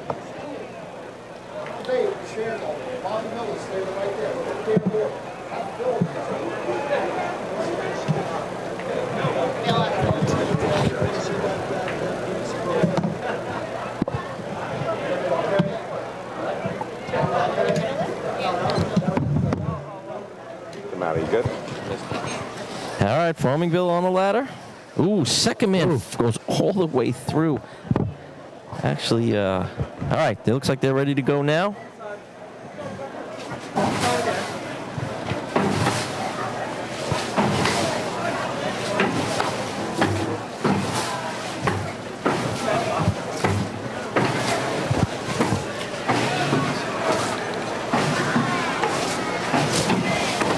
That looks like work. Hold it up, hold it up. It's a nice shirt, LDB. Farmingville, you have overtime, but it's a great shirt. Overtime for Farmingville.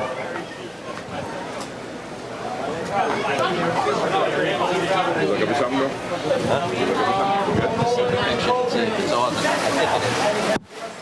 Up to the lights, number 12, the Coping. Yeah, so West Sable is 22-01. All right, so while we have a minute, the Wildcat Survivor Pool has ended. It was a tie between Chris Perry and Andrew Etzel. They both have the same team for buckets, so they're going to tie no matter what. They both picked the wrong state champ, so they're still tied. So now it goes to points. Andrew Etzel picked 20, Chris Perry 19. Wow. Andrew Etzel is the winner of the 14th Survivor Pool. 19? Why would he pick 19? It's been 20s all year long.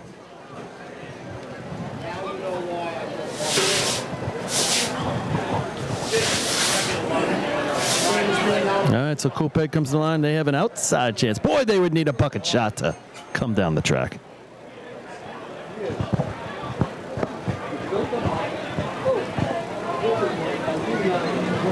All right, here comes Kopeg. A little miss on the bottom delays that first bucket. 8:09. We're going to see that first bucket go down. 10:69. Now they get a drop. Yeah, it's number 6 does not go Two in. Now drops. it goes in. Yeah.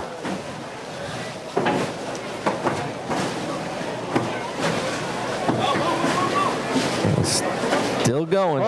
13.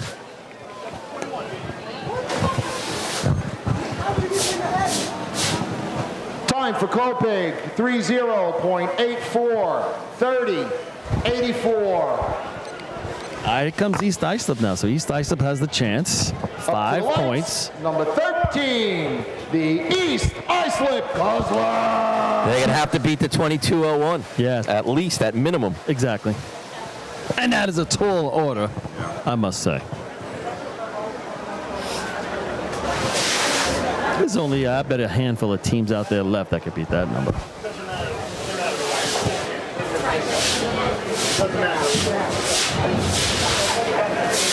So East Islip really started to roll in the middle of the day. A little bit of unfortunate circumstances messed them up. So Here they are on buckets. What? How many points, guys? 5 points on the day. 5 they had. Outside shot to come down the track, top 5. 7 points is 5th place. As we know, they've put it at 23.91 is their best of this season a couple weeks ago out in Ridge for the Suffolk County Drill. That B-Ho shot really looms large. They'd be sitting in 5th place right now and in pretty good shape to come top 5. Listen, put them to the list of the teams that are disappointed right now. All right, first pick, 641. Benny in at 934.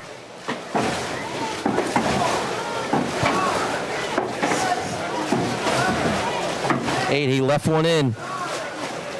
It's not bothering him because he's going down the front. Now he's got 2. That one's going to bother him. Boy, he got lucky there. 13 to settle. He basically put a lid on the top of that barrel with all those buckets. That's just lack of practice. Time for East Islip, 25.06, 25.06. So 23.77 is 5th right now, I believe. The South Hempstead Rascals. So they're going to come to the line up 2, if I'm correct. Up 2. 1.5 on 5.5. 1.5 on Point Pleasant. Up 1.5. And with a possibility of helping themselves. What's their number this year? I mean, I know 23.86. And they've shown improvement, the right? They've shown improvement. They've talked about. I know I've talked about with JR had the dumping where the water was coming out. Yep. I know you guys have been correct on all that. Right, that's TJ Mars, our dumper, great athlete, and that's the one thing he's got to correct, and that's something to keep an eye on during this shot. Does he get it in the barrel? But what an opportunity here for the South Hempstead Rascals on the day which we celebrate the 40th anniversary of the 1984 New York State champion Yellow Hornets. They're all wearing that anniversary shirt right now, it appears. Can they come down the track top 5 on a reunion day for the Hempstead people? Here they go. I hope they do it. Did you slow the pace down? How did you try to fix this? All right, TJ's on. Mike, a little miss on the second man on the ladder. Holds Mikey, spouts up. He's got that first bucket. Now they go. First bucket not till 13-2. See TJ's wingspan. A lot of dumping is about wingspan. He's got the build for it. Yep. Is he bicep or tricep? He's a bicep guy, of course. I taught him, and he's got his foot over the edge of the face of the arch like you're supposed to, in my opinion. Get a little closer to that top man on the ladder. I'll tell you what, from day one to day right now, he's made a big difference. He was putting a lot of it on his front foot beginning of the year, and he's really transitioned to be able to put most of it in the barrel. Time for South Hempstead, 32.11, 32. All right, now it's a waiting game for them. It's a waiting game. 6:43 in 3-man, a 9:01 in C ladder. 2 team records for South Hempstead today. Is it enough to get them to come down the track? So if I'm looking at my scorecard, you're going to be. It's really going to be like Miller. That's it. But Miller Place is down 3, so they would need second. They would have to beat the 21-9, right? They'd have to beat the 21-96 right now, which is no piece of cake. And then you got, I think, Bayshore. Bayshore's sitting around with 3. Could win the contest. They would go to 8. North Lindenhurst, they can do it. And Point Pleasant. So that's where we're at. And this year, Miller Place, 21-10, 21-96, 22-10, 22-46. Consistency with their top 4 shots. But now, Twan, the pressure has transferred from South Hempstead to Miller Place. I know. All right, here comes Belmore. Oh, Belmore. Whoa, almost a stumble getting into the ladder. As long as they got their shoes on. Yeah, they actually slowed up everybody else behind him. Danny, top man. Everybody's got their shoes on. They're a step ahead. Going one step at a time. 12-8 first bucket.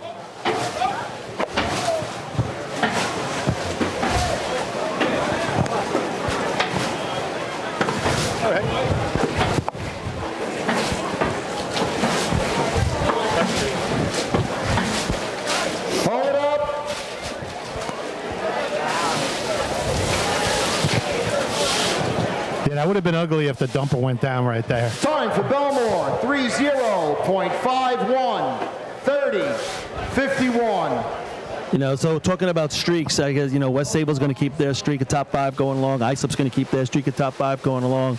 Hageman's working on a streak right now. They're going to go to 3. CI, I think they're going to go to 2. They're going to go to 3, I believe, in a row. And then that North Lindy who was at the top there with that streak. They still have a chance. They have a chance to keep it going. So they're going to feel a little bit on the line here as well, which is okay. You got to feel something. Where's the motivation? Here comes Baldwin. Baldwin putting together a bucket team. How about it?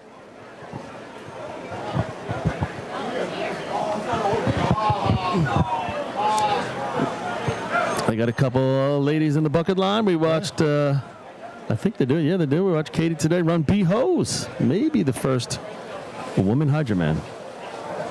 Hydrogen person. All right. And her bucket's full. Baldwin's on. Can we check hers against Billy's? Let's focus on that. First bucket, 1352. That bucket was just about empty, the third one that came up. This is going to be a lot of work. Yeah, it gets really hard when those buckets go slow. Jeez. They got no tape. He just hands that one up by the rim and not the handle. And the dumper, he's not really helping him a lot. He's not really bending down to get it. But yeah, he's got to bend with those knees a little bit. He's putting all the water he can into that barrel, though. And the clock is their friend. Overtime for Baldwin. Overtime. So to me, Miller Place comes to the line here. It's almost like you can win the drill in buckets. Because there's another team that's never been top 5. Right. This is your moment. And if you can't win the drill, you want to be top 5. And this is a feeling for them like you would almost see somebody else trying to win. And they've done it. They've got the best shot of the year. Place extinguishers. What's up, Stevie? The other thing too that's at play is a tie between Miller Place and South Hempstead for the day overall, right? So that would mean Miller Place would have to come in third place. With one stone. Right. So they need a tweener though, between a 2196 and a 2201. You got 500. You're not leaving a whole lot of room in this contest for tweeners, 20. Either way, a great moment right now in racing history. We'll give the hobos their due. We have a lot to talk about the Central ISOP hobos and those team members and who the captains are and the young kids are. But right now, the Miller Place Extinguishers have a chance to come down the track top 5 for the first time in team history. There we go. All right, Anthony Borelli's going to lead him into the ladder. Justin Kiki on the bottom. First pick, 628. One of the best we've seen today. First up, 903. Second one took away. Dropped one. It looks like the pace is really slowed down. Now it's going.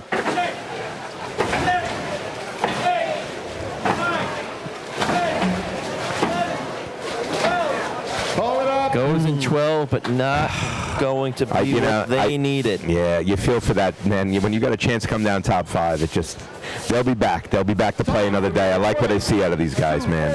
4.94. We've practiced with them, Tron. They work hard. They pay attention. They ask questions. They want to get better. Yeah, and they're actually fun to watch. They're fun to talk with after drills. Yes. They want to be here. They want to win. They get 4 points on the day and a 1276 in C-Hose. That got them 0. Yeah. So now, we're talking about 5th place South Hempstead. You got Bayshore. You got North Lindenhurst. You got Point Pleasant. There's still some bullets to dodge. 24, was that? 24.94. That is out of the money. In 6th place. Yes, you're right. That's South Hempstead just became the biggest CI bucket fans in the history of the sport. And what a story that would be, man. Like I said, with the 40th anniversary Yellow Hornets here, I'm thinking of Mike Spatz, I'm thinking of Benny Casello, I'm thinking of Ray Spatz. Just everybody that's been on that South Hempstead team, all these years of heartache and just being the best cooking team. Now. Careful with that. Now pretty good. Well, I'd put them head to head with you guys. But what a great story that would be. That would make for a fun event, a fun evening. So thinking about fun, maybe funny. Billy carrying the stack. I don't know if he's mic'd up. We'll see if he gives us anything. Check his placement of that stack. Hope it doesn't tip over. All right, here comes Westbury. Billy's running his way in. Mikey Athenas jumps in line, and we got a miss on the ladder. Billy's first bucket, I can confirm, is full as they drop the first one going up. First bucket finally in at 1491. Oh, Billy takes one off the ground. Oh, he double clutches it. Oh, boy. He goes back. Got hit in the foot. All right, he's got another full one. You didn't get a chance to stretch. Don't kill him. All right. Westbury still putting him up. Hold it up.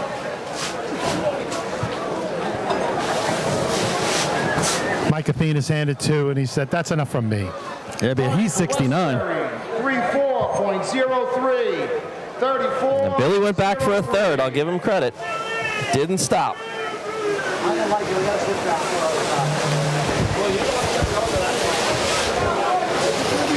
Thinking about a lot of guys on the hobos right now, guys. Richie Arnett, first state championship. Number 27. Phenom climber, 4-club member.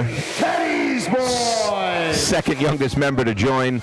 Here's a little stat that I'm getting on my phone right now. Ran motor pump today with the nozzle that belonged to his father. When I'm down there, these are some of the things I'm gonna. We can save a lot of this till after the show. Bucket's kind of one of those contests that moves so quickly you can't really pay the dues like this during the contest. But Billy makes his way back up.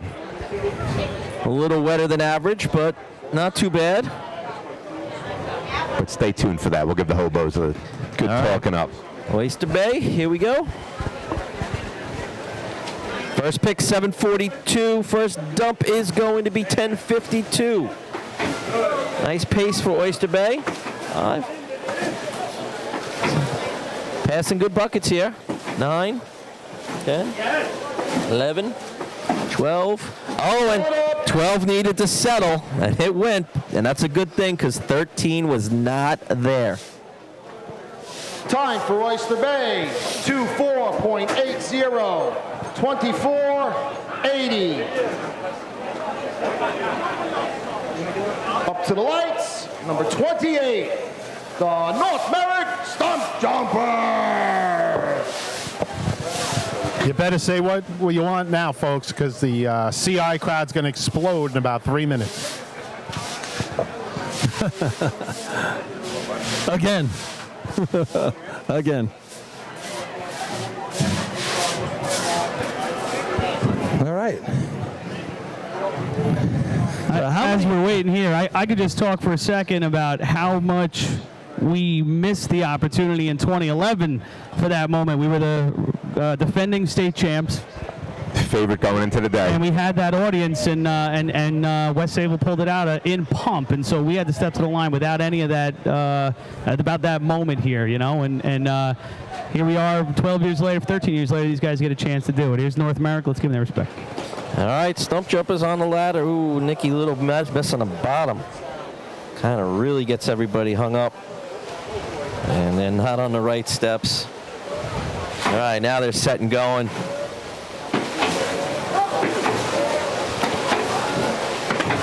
And passing a nice set of buckets here, North America. I don't know that we've seen that this year all that much. No, not so much with them. 27.66 their best. A couple years ago, they got it going. All right, they put 13 up in a row and looks pretty good there, guys, once they got set.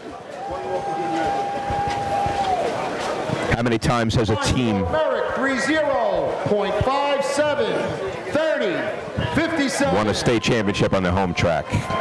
Up to the line. I was just about to say the exact same question. Of the 2020 Here it comes. State Drill and Parade Championships.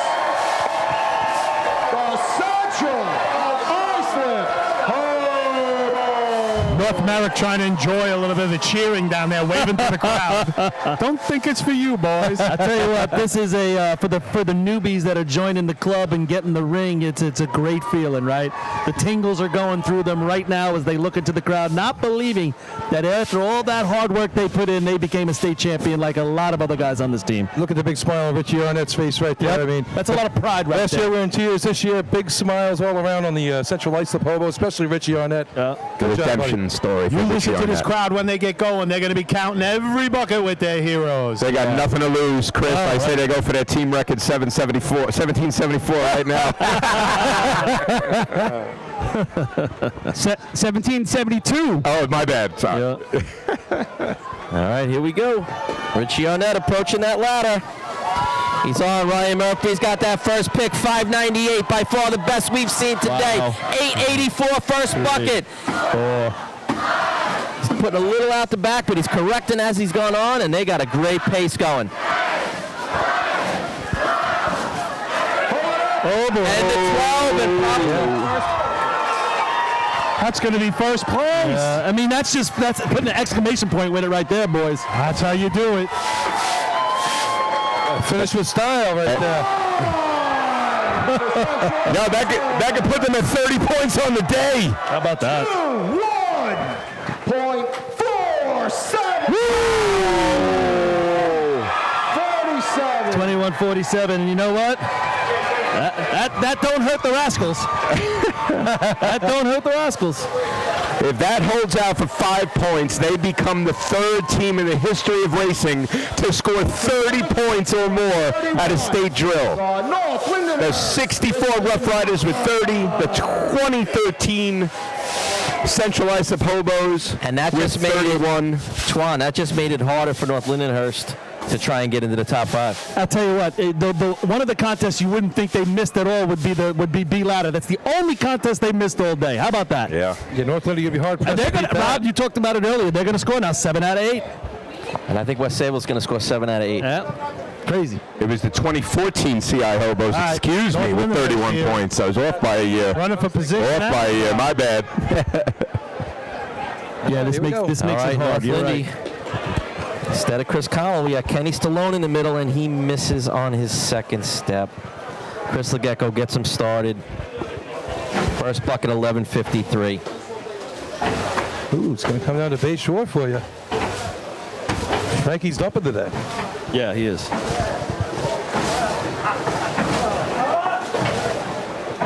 Didn't go in 13. I'm surprised. Hold it up. I wasn't supposed to be on the radio today. Phone got in my way in here. Time for North Lindenhurst, 29.81, 29.81. Up to the line. Yeah, there's some disappointing days out there, but North Lindy is right there at the top. Spencer Boy. You know, they have a great day here at the Invite, and you know, thinking happy thoughts, and you come here, and then So and if it things like ends, that happen. if it ends right now, Twanny, what does our top 5 look like?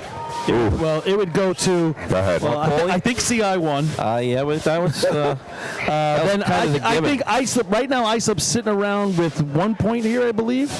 Yes, 1 point. So they would go to 19. And now that the Hagerman they go 18 and a half. Yep.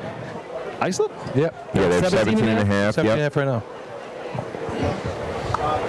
Did I? Am I wrong? Where did I miss that?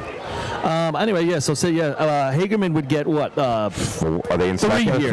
Three. So they go to 16. And West Sable still scoring, so they would go to 17. So it's still to be determined up there, I think. And for 5th place, it's The other thing to say, too, North Lindenhurst's top 5 finish streak is going to end at 10. Little miss at the bottom. Now they get started. First bucket on its way up. 11-14. I love the intensity of Josh Marshall. Every event, he gives 100%. Not too often you hear the dumper. Early 13. The counter. Yeah. That guy must have amazing cardiovascular perpetuity. 26.38, 26.38. Best shot of the year for Spencer Board right there. I'm sorry, 25-35 they had at the Spencer Board invite. Paulie? What do you got? West Islip? Move it along. Finally caught my breath. I can talk again now. Yeah. I was wondering where you were for 3 buckets there. I saw you sitting over there with the oxygen mask. We saw you, Billy. We saw your first 2 were full. Your third one remains to be How do you let seen. 69-year-old Mike Athenas jump right in front of you? And call it off, too. I had to carry the stack, man. I had to do the yeoman's work. Yeah, I don't know what makes you more out of breath, carrying the stack or calling off. So second, third, and fourth look like 18 and a half, 18, 16. Wolves, Dutchmen, Gamblers. And then... I don't know. Is there much left that can touch that 23.01 in 5th place? Bayshore could probably do it. So right. P Pickers have run a 23 this year, so, and they're running last, so... How about a 500th of a second tweener between the Gamblers and the Dutchmen? I don't know, but that's what the Gamblers would need to move up a position. All right, West Islip is set. First bucket on its way up. And in a 12-4. Top man. Drop down 1 step in between buckets. He's throwing them up top, though. Dump is catching them in the air. And he dropped one. And this side drop a second one. They're bringing them. They're still throwing them down. Every member of the South Hempstead Rascals is watching eagerly on the sides. West Islip, overtime. We'll have that at Hagerman. I'm definitely bringing that. Yes. So as Bayshore comes to the line here, and they up to the light, they can still have some say in what goes on here at the end. How many points does Bayshore have? Including themselves. They got 3. All right, so they have need to win the run. contest or 21, better than a 21-4, or between a 21-4 and a 21-8. But take 3 seconds off their fastest shot for the season. well, this is a different team running here today. They put in group and guys. Frank's back dumping, Al's out. So it's a little different group. This is a group that's run together, though, Paulie. Yeah. Okay. And that's a big difference. When you put Frankie back on top, that's a total different team out there. Bayshore's Day, 12:52, and Seaho's got him 3. Well, this is what I'm about to say about Days. If it stays like this, Hagerman scores 16 of the last 20 points. That's what we were saying. I know. And I was saying that earlier. And they finished 6th in B ladder by a hair. Yeah. 300s. We talk so much about ladder sweeps in the first 15. It's very rare that we talk about the final 20, right? And 16 out of 20, that's huge. But not unheard of. That's what Hagerman does. All right, Frankie Sonnenberg, Bayshore, here we go. All right, Chris is in. First pick, 645. Good number. Frankie, first dump, 928. Good pace. Frankie's put him right in the heart. Oh, he left one in, but knocked it Nice out. job getting rid of it. 10, little spillage and on they the fill it in ball. 12. Goes in the end of 12. Yeah. Great job, Frankie Does Sonnenberg. it beat Islip? Yeah, that's a 23:01. It's really 22:01. A 23:01. It's going to be right in there. 2. There it is. 2.84. 22. Actually, yeah. So that's going to be now your 5th place shot, right? Yeah, 5th. So that's going And to I be think that flip-flops 2nd and 3rd. Well, it knocks out Islip, so they're going to stay at 17.5. Right. 36.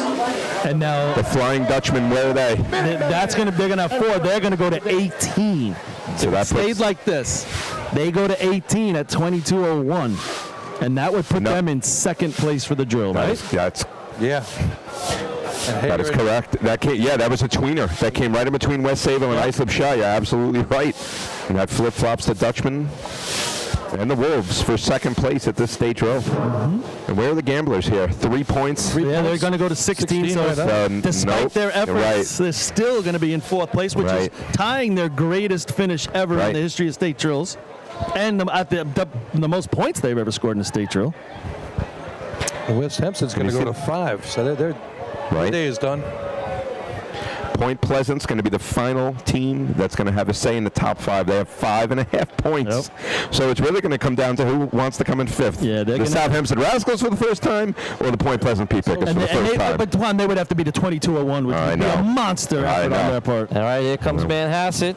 Dumper Alex Wistakis. He gets off. He's on there, but a little miss in the middle. Is going to slow Mikey Ward.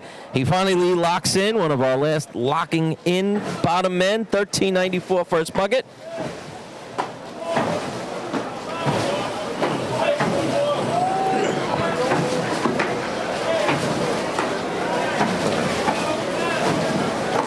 What shirts those guys wearing down there, Twan? It goes in 12. Are those Hornet shirts? Yeah, they're wearing a yellow Hornet shirt. That was cool, man. That's cool. That's really cool. 40th anniversary. Yeah. All good stuff. Hey, good for them. I'm going to send them a message. Just relax, guys. How's it Lakeville? 31.11.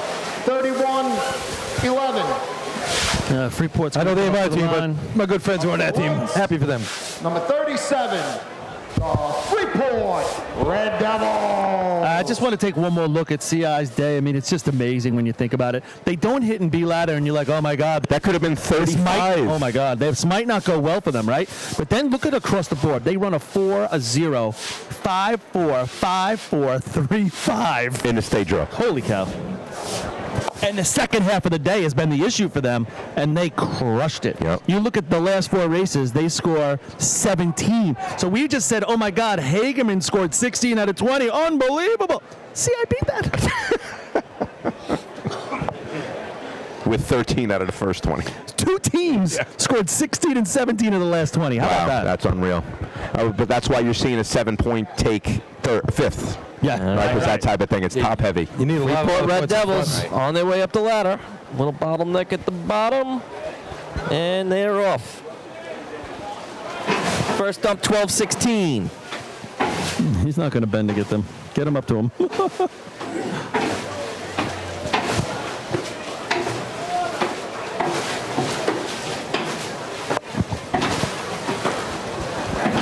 They put 13 straight up.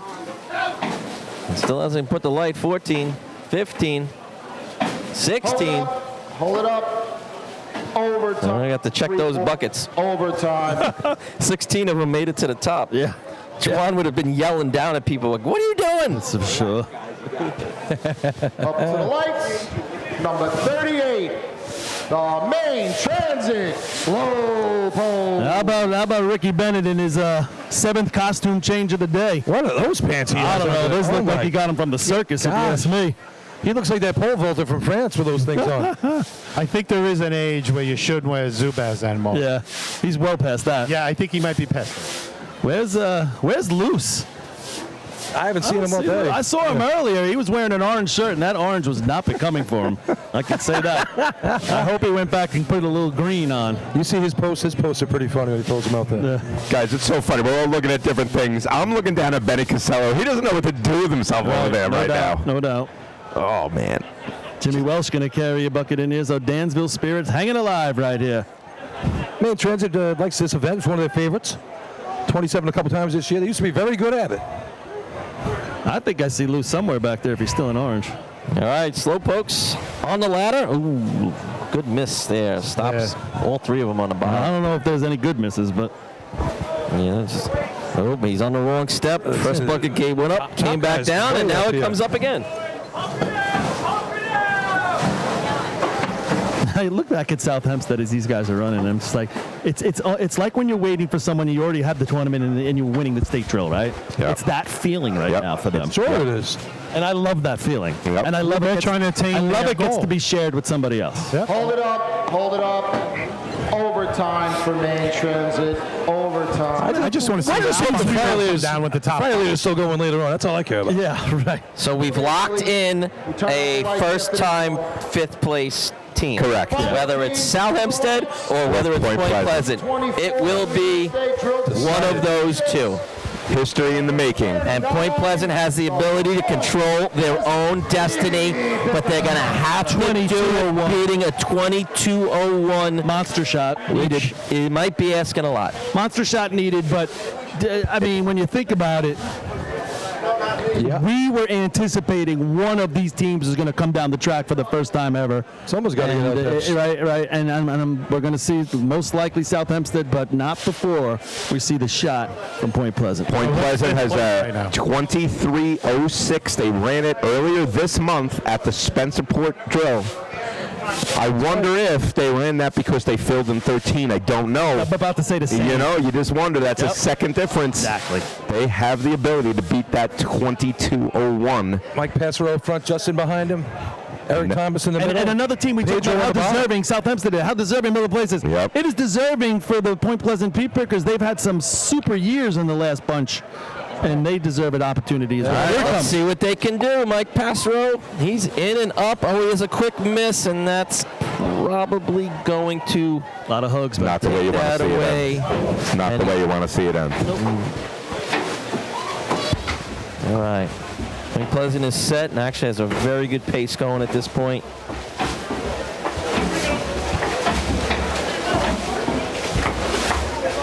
Hold up.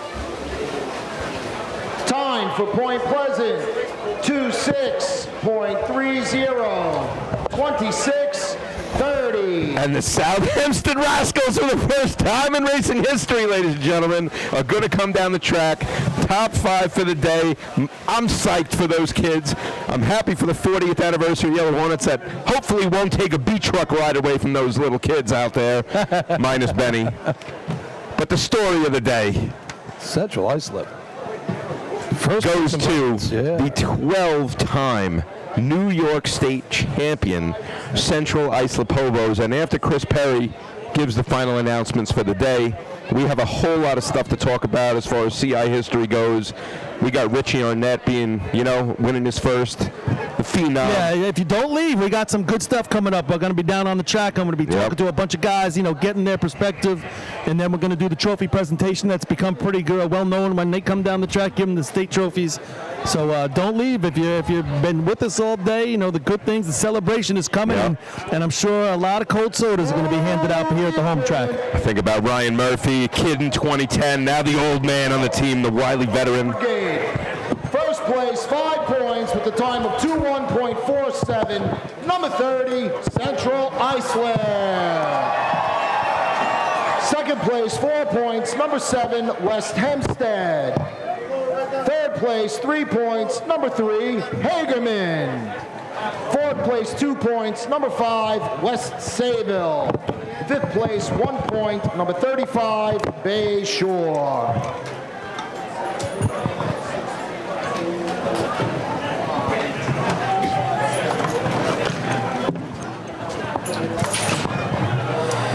All right, guys, I'm going to turn it over to you and let you guys go out there and talk to the crowd. Good day. A lot of fun. Thanks for the stats, 20. Nice job, Chris, and everybody in the truck. Yeah, good day for everybody. Thanks for giving me a microphone today, guys. I kind of bogarted my way in here after not talking at one tournament. It's hard. You know? I get it. It's hard. No, I appreciate you guys, though, man. Yeah, so again, overall, great day here in Central Islip. They're going to be partying at the shack all night. The 12th New York State Championship in the history of the Central Islip Hobos. They scored 30 points. Yeah, it's crazy. That is an unbelievable. I don't think you were with us this morning, Twan. I predicted 7 of 8 and high 20s. I mean, they're right there. Right there. You did. And, you know, at the hole they just took in leg trophies I don't think anybody's ever seen before because they're winning a lot of combo trophies. Never mind looking across the scorecard. I mean, how many wins did they get? About 4 today? 5? Well, what was it? Yeah. Hey, they won a lot of trophies today, Paul. Yeah. Well, you can say that to them. Yeah, what a day for the Hobos. Home track. We were, anticipated this early in the season. Then they got a little dicey for the middle of the track in the middle of the season there. And then today, home track, that rerun and B-Hose really helped set them on their way. And what a finish of the day for them. They win 3 contests today only, believe it or not. Sea Ladder, B-Hose on a rerun, and then buckets. Oh, it's only 3? Yeah, but then they get second because the combos just add right up. And 30 points with only 3 wins. 3 firsts, 3 seconds. Yep. And a third. Great day for and a miss in B ladder. Yeah, who would have thought? On the grab. I mean, we're talking like they could break their 31-point record. But again, if it would have. Well, again, we talked early today, Billy. I said if all the teams run their best runs, CI is probably going to win. And when they run 7 out of 8 like that, I mean, I don't know if the other teams ran their runs if they could have stayed with them. Going into the season, like you figured it was time for a change of the guard. The young studs were going to take over for Central Islip, and in the end, they did. I mean, the Dutch made it tough on them. The Wolves made it tough on them. North Lindy made it tough on them all season long, and today, they really came out shining. Last year, we talked about going in, all the teams, Billy, and CI still being a little on the young side, maybe a little bit unproven, a lot of talent, and now 1 year more mature on their home track, and here's your result. Here's the official announcement. In 5th place with 7 points, the South Hempstead Rascals. Rascals, man. That's awesome. Awesome. Benny Casella, a long time coming. 4th place with 16 points, the Hageman Gamblers. In 3rd place with 17.5 points, the Islip Wolves. In 2nd place with 18 points, the West Sayville Flying Dutchmen. I'm gonna wind it up here. Ready? And in 1st place with 30 points, and the winner of the 2024 New York State Drill Team Championships, the Central Islip Hobos. There it is. It's official. Talk about that stuff. It's really good stuff. An amazing day for the Central Islip Hobos. 30 points. They tie the Oyster Bay Rough Riders for the 2nd most points scored in the history of this great state drill. Please remember the parade tomorrow. 2nd place only to themselves from 2014. Thank you all for being here. Safe journeys until we meet again in Main Transit. Central Islip 30, West Sayville 18. That's 48 points combined by first place and second place. And when you look at the history of that stat, the most ever is 52.5, so only 4 points off of that number when you talk about first and second combined. Hey, these guys are all down here. Do you want me to start getting them? Might as well. Yeah, grab it. We'll try to hit you. Yeah. Try to stay in that central area right there. We'll try to get a camera on you guys, okay? Did we go through the stuff you just said? So who do you want to start with? I mean, how about I'm just going to grab as I see him. I can't. I'm just saying to talk about Chris. Who's the captain of the team this year? It's Jake. I got to. Jake Deegan, captain. Race. He was, 2010 to 2017, younger kid, probably.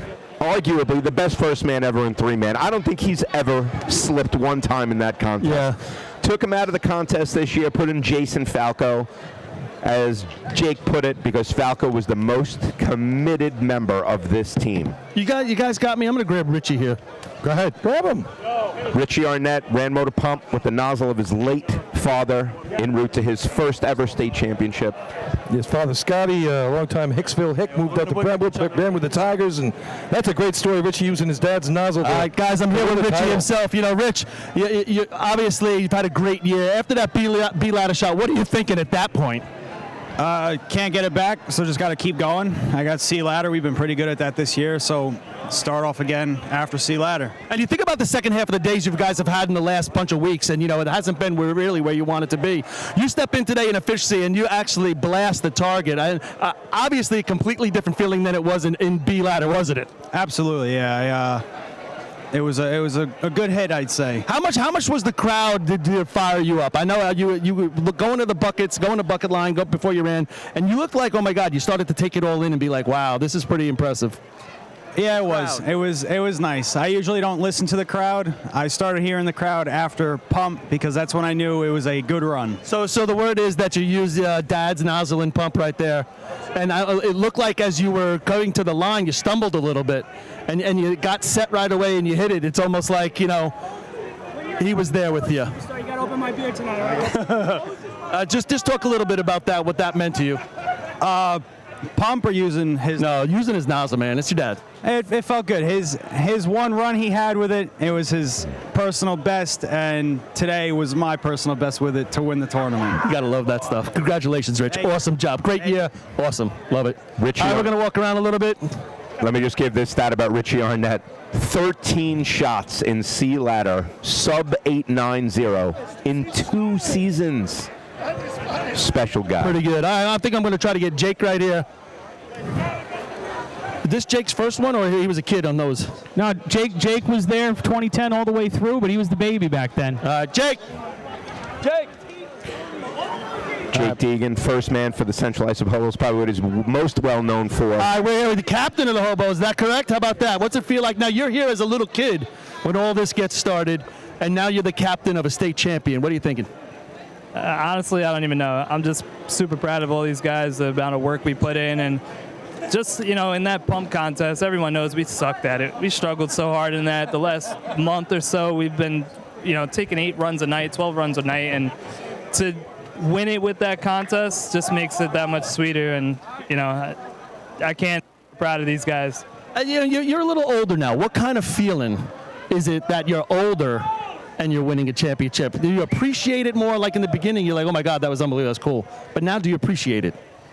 Yeah, I appreciate it a lot more just because I know more about like the behind the scenes stuff and what it takes to get these guys rolling and put the right guys in the right positions. So like, I definitely appreciate it a little bit more now than I did when I was younger, I mean, 2010 when we won, I slept through pump. I was sleeping in the van. I had no idea.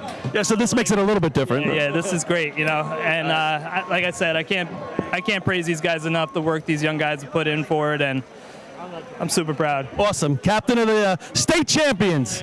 Great job. From sleeping in the van to state champ captain. Stan Dybers, our president, presenting I really Hobos with the championship T-shirts down there underneath the arch right now. I thought the takeaway from that interview was they run pump 8, 10, 12 times in a night. Did you hear that, Billy? Is that hyperbole? They get better at it. They were struggling at pump all year long. Couldn't hit the target. They were high. They were low. They were left. They were right. Listen, This is the first time they hit it. I've done 5, 6, and 7. I don't think I ever got to 10 and 12. Our strategy was put it away if we were struggling. They had Some of the best water out times of the year, faster than Hagerman even. All right, guys, still going to hit the target. Down here, Brian Kessler, Brian, you win this thing. You're a young guy on this team a long time. Now you're a veteran. How does that feel different? It's definitely much different watching all the younger guys that I even coached on the juniors come up and be able to do it with me now. Your second half of the days haven't really been where you wanted to be the second half of this year. Things have slumped off a little bit, and then you got hurt. So you're coming in today, you were taking yourself out of a race or two there. What is your thought process? Are you still going to get it done in the races you did, or how confident were you? Still just as confident, especially getting off the back of the truck. The only hesitation I had was sprinting and efficiency, but Richie took care of that Ask for him me. about Richie and efficiency. Yeah, so that's what he did. Richie going in there, and he just said Richie took care of it for him. And the last thing is, I know you guys run out of turn. You don't have to talk about it a lot, but you run out of turn. Something was going on with your daughter. She's okay? She's perfectly fine now, passed out, threw up on me a little bit. If anyone noticed, I actually wore the shirt with covered in puke for buckets just because she made it back. So. That's what you got to do. Yeah, and listen, it's all about family. I'm glad you guys got to run out of turn, and you were there. Congratulations on the state championship. Thank you very much. Yeah, man, it just keeps going. Lots of hobos out there on the track partying, friends, family joining them. They're going to be going at it for a long time here tonight, guys. And I'm sure there's a lot of partying going over there behind the training tower where the South Hempstead Rascals are camped out next to the Turtles back there. And that was the voice of Brian Kessler, hydrant man for the CI Hobos, correct? Yeah. Goes home with 9 out of 10 in motorized hoses today. 1246 in C hose for second, and a 784 for first in B hose. Had to leave during the tournament, take care of a couple things, and he makes it back here for the championship.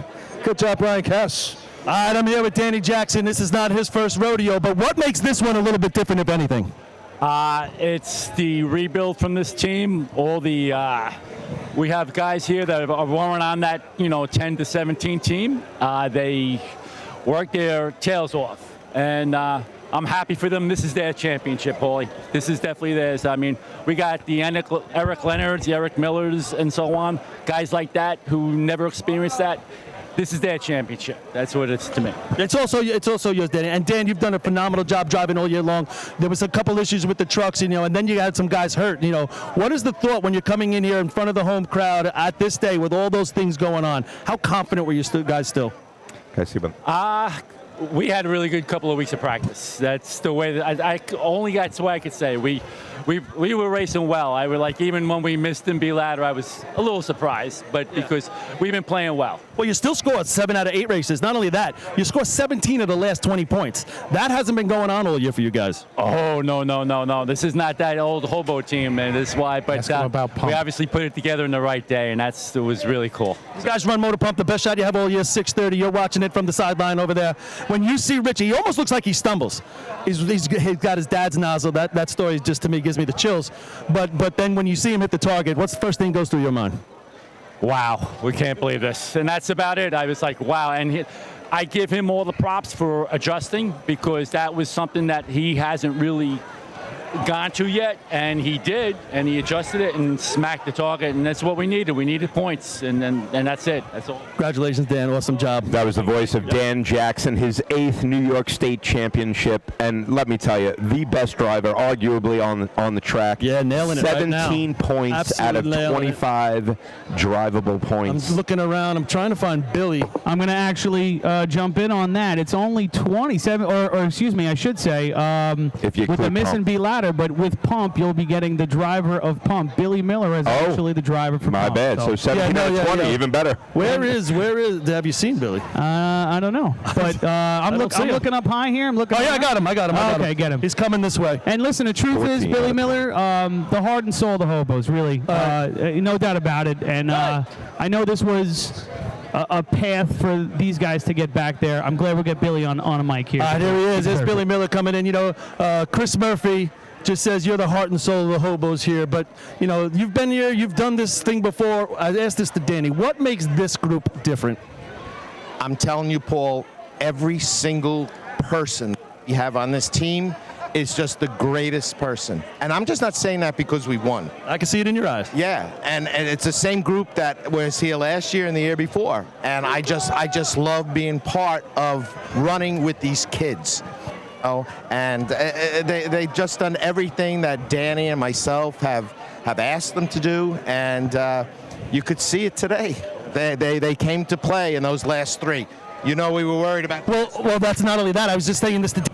I don't know if you know this, but you guys scored 17 of the last 20 points in this drill. So that is not what you guys have been doing all year, and definitely not in the second half of the year. So it was shocking to us. We were actually talking about Hageman, like Hageman scored 6, and then we looked at you guys, we were like, they scored 17. I mean, what was it leading up to this drill with all the issues you had? You had guys hurt. You had the trucks not working perfectly. What was it that got you guys in the mindset that you can end this tournament like that? Well, I think that we came together, you know, when we heard about Brian's daughter taken to the hospital after during B-Hose, and how Brian stuck with us, you know, and then ran directly to the Chiefs car after the run to get to the hospital, and then to see him return, and then our breaker, Evan, he pulled Amy in B-Hose, so he goes down. We got to replace someone in efficiency, and it's just we were able to just plug the holes, because that's what these kids are all about. It's like spoken like a father, right? You're like a father figure, but I'm not joking, right? Because you need that kind of stuff with teams this large. You have a large team, and you need somebody who's going to be the glue to it all, and you fill that role. Now, one more thing is you have a lot going on. You're in charge of the parade, so your day's not done, but your weekend's not done. But how do you then come down here and get focused for this, you personally? Because that's impressive, because this is a big monumental effort to put this together. I totally put the parade, yesterday's festivities, out of my mind this morning. It meant nothing to me tomorrow. This was about the tournament today, and even a lot of my committee is members of this team for the parade. And I told them, you don't even think about the parade. I said, we're going to focus on the tournament. So I put it right out of my mind. Last question. Hobo Nation, what does it mean to you, A, to do it here at home, B, that you have such support sitting over there that is cheering so loudly? I told them, and I've experienced this, fortunately, a number of times running motor pump, but tonight, out of all the times that we've run pump in the state tournament, that crowd was insane. Absolutely insane, and it was just incredible. They're just incredible people, and I'm proud of them, because we bring them to every tournament. Yeah.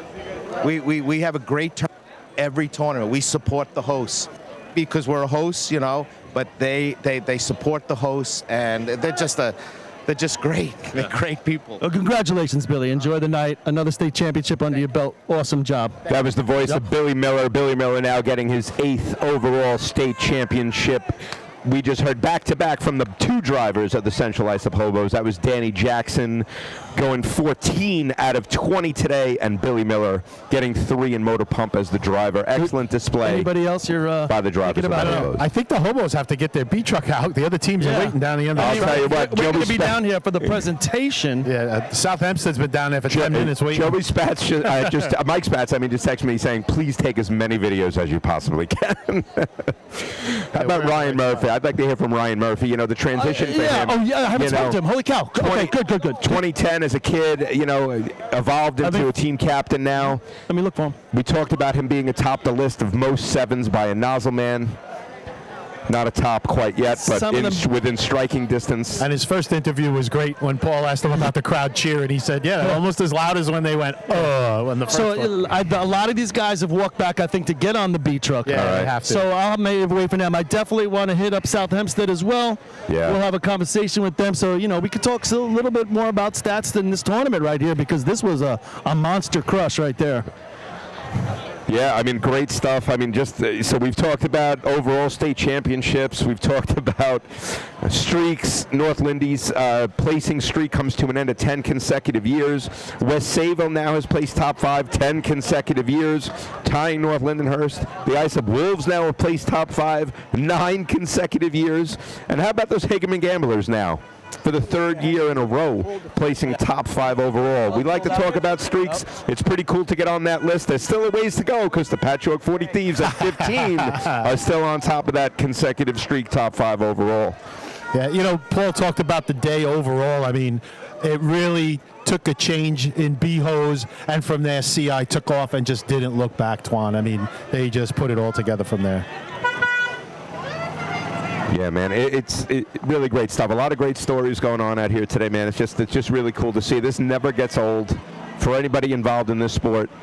You know, we just gave the hobos their due. They're going to be coming down the track. We'll get more info from them. But I'm looking at the end of the track, and I'm seeing a nice yellow B truck, the first B truck out there, waiting. You know that the 40th anniversary Hempstead Yellow Hornets are out there. Hopefully Ralph's on there with him. Ralph's actually right here. Ralph's actually coming down. He was walking down with his cane right here. If you want me to get a word with him, I can. I know he said a bunch of words already. He already had I some tell you what airtime. you guys can't see from up there is the unbelievable amount of trophies that man. Central Islip has won because of winning the contest and winning the combo trophies. It's just unbelievable picture of it. For anyone who hasn't been to a state championship in the past decade or so, the amount of leg trophies has probably doubled over the past 10 to 15 years. It is really quite unbelievable. Lenny's going to take a picture. Maybe Lenny, you can post it on the group me. You have the combination trophies, the hose trophies, a ladder trophies, B truck trophies. It's really something I don't else. have to worry about it. Because normally it's Great pile of trophies down here. You know, just thinking if we had the MVP of the day, I'd have to give it to Richie Arnett. Doing a great job climbing, motor pump, efficiency, dumping in buckets. What a great day for Richie Arnett. That's a great call. Who's that, Billy? Is that your voice? Yeah. We were talking earlier in the day. You know, before we reran B-Hose, I was giving MVP to Billy Hothen. I know they didn't come out and win, but listen, he runs his personal best 5:08 in B ladder. They go 10 out of 15. He saved the shot in C ladder. After a miss in C-hose, they come back and run a 7-8 in B-hose, only to have that time taken off due to rerunning the contest, which will be a subplot for the day. Sure will. But, Paulie, I see you down there with Ralph Frail, former driver of the Hempstead Yellow Hornets. Take it away. Yeah, I'm here with Ralph. Ralph, South Hempstead, you know, we were talking about before this drill started, who's going to be that new team that's never come down in the top 5. You got a bunch of vets on that team that you've known your entire life. You're not a rascal, but you know those guys very well, and I know how much the Hempstead family has coalesced around the Rascals. Give us a little feeling and thoughts. You've already been to the high mountaintop, but just coming down the track for the Rascals. I haven't climbed a lot of mountains recently, but I'm very proud. Matt and Tommy Ma, it's very, very moving. I'm very happy. There's a lot of young kids on that team. It's a good thing. You know, they're going to be around a little while if they can keep it together. That's the whole issue with any team. You got to run with the same guys, and, you know, the best to him. I'm very, very happy for him. Yeah, no doubt about it. And something about you guys, 40 years, this track, you had a good turnout of guys there today. What was the talk back there about the day as it went on? Anything racing? Oh, a lot of stuff I don't want to put on the air, but it was fun. You know, it's like our second home CI. Probably the second best course, you know. Maybe third out to Deerfield and Hempstead, but I appreciate everything the Hobo Nation did for us. We set us up out there, and nice. Not as strong as it was, but it's still strong, and hopefully it's still going on for a while. All right, Ralph Farrell, Hempstead Yellow Hornets. I'm going to get run over by this big fire truck. Get the fire truck off the track. He moves, but he doesn't move as fast as he used to. Nobody moves as fast as you, Paulie. You think of Nobody moves. You think of Tommy Marr, longtime member of the South Hempstead Rascals. These guys rarely place top 5 in a drill. They've done it a handful of times, but to do it in a state drill, this is going to be a moment for those guys riding down the track, a moment of pride. Benny Casello, racing over 30 years, never came down top 5 in a state drill. Mikey Spatz, longtime Ray Spatz, sticking around all these years for the South Hempstead Rascals. And it'll be an enjoyable moment as they get ready. As I look over to my right, over out by the firehouse over here at the CI facility, the CI Hobos B truck is making a way around the return road right now. Be ready for the Parade of Champions in a couple minutes. I was having a problem posting that photo, Twan. I sent it to you of the trophies. Maybe you can get it posted. I couldn't get through on the group me. Okay. So, yeah, we're still high atop the arch. Twan and Lenny Gombert here overseeing the party that is starting now with the CI Hobos and their fans. And really all the drill teams get involved here. I mean, I really want to hit Ryan. You're right. The metamorphosis from being the kid to everything he does for this team. Yeah. You know, when they come around, we want to hit that. We're going to do the trophy presentation. And then hopefully we'll get a couple of comments in with those Rascals and maybe a couple other teams. Hagerman, I don't know if everybody wants to talk to us, but we'll see. It was kind of cool how you got a couple interviews already. Usually we have to wait about a half hour for everyone to change and come down, but a lot of hobos hanging out. And you're still dry. At the foot of the arch, still right? dry. That's the other thing. Yeah, that's He's true. usually soaked by now. A lot of members of Hobo Nation out here. Jimmy Miller, Bobby Miller. Yeah, we didn't do See Chucky Doyle out there. We didn't do the regular presentation on the Survivor Pool, but congratulations again, Andrew Etzel, on the 2024 Survivor Pool winner. $1,250, and I believe it was $1,300 going to Kenny Gass Jr. There was some cash donations in there, so he gets a little bit extra. Very nice. There's quite a few people, Twan, that just throw money at us and say, just donate. I'm not filling out a sheet. I'm superstitious. Whatever it is, they don't want to touch it. Kevin Connell gave me $20. I said, I'll fill out 2 sheets for you. There you go. He said, do not put my name on it. So I filled out, I put Kenny's name on it just to keep it clean. That's how superstitious Kev is. Go ahead. That's good. No, I'm the stat guy, right? I love stats. You are. So most top 5 finishes by area. Suffolk County has 178 top 5 finishes in 76 state drills. That number goes up to 182. Now get ready for this for Nassau County. On a day that we celebrate the 84 champion Yellow Hornets, Nassau County goes from 84 top 5 finishes. With the South Hempstead Rascals today, they go to 85. Hey, how about that? Top 5 finishes let's not forget, from 84 to 85. And now you got the Ice Up Town one, I'm sure. And let's not forget, we're also celebrating Oyster Bay Teddy's Boys, a Nassau team, their 50th year. So. Yep. Islip Town has quite a few. Yeah, so the Islip Town, so Suffolk County by area, so 55 state championships now to Nassau's 22. The town of Islip goes from 33 to 34 of the 76 state championships. How about that? Yeah, and 3 of your top 5 are going to be, right, is it 3? Yeah, 3 of your top 5 will be racing next Friday night. Yeah, right here at this track. What about Town of Smithtown? You got anything for Town of Smithtown? Not in your lifetime. I think you have the most. Oh, no, you don't. You do have the most 7s in Smithtown, Lenny. No, he doesn't. His father does. I love you guys. I really do. We have a lot of fun in the summer, and it's a lot of fun for the whole season. And looking forward to the last couple of drills doing them with you. We don't know which side they're going to No, they're coming this way. Where are you doing the cup? They're coming this way. They're going to do it right there by the... Second place today was the Flying Dutchman, right? They came in second with 18. They will now take over. I don't know if this is a list you want to lead or not. I guess it's debatable. They have the most second place. They have the most first place finishes, and now they have the most second place finishes. That's impressive in itself. They have 9 second place finishes now to go with their 13 state championships. So 13 and 9 is 22.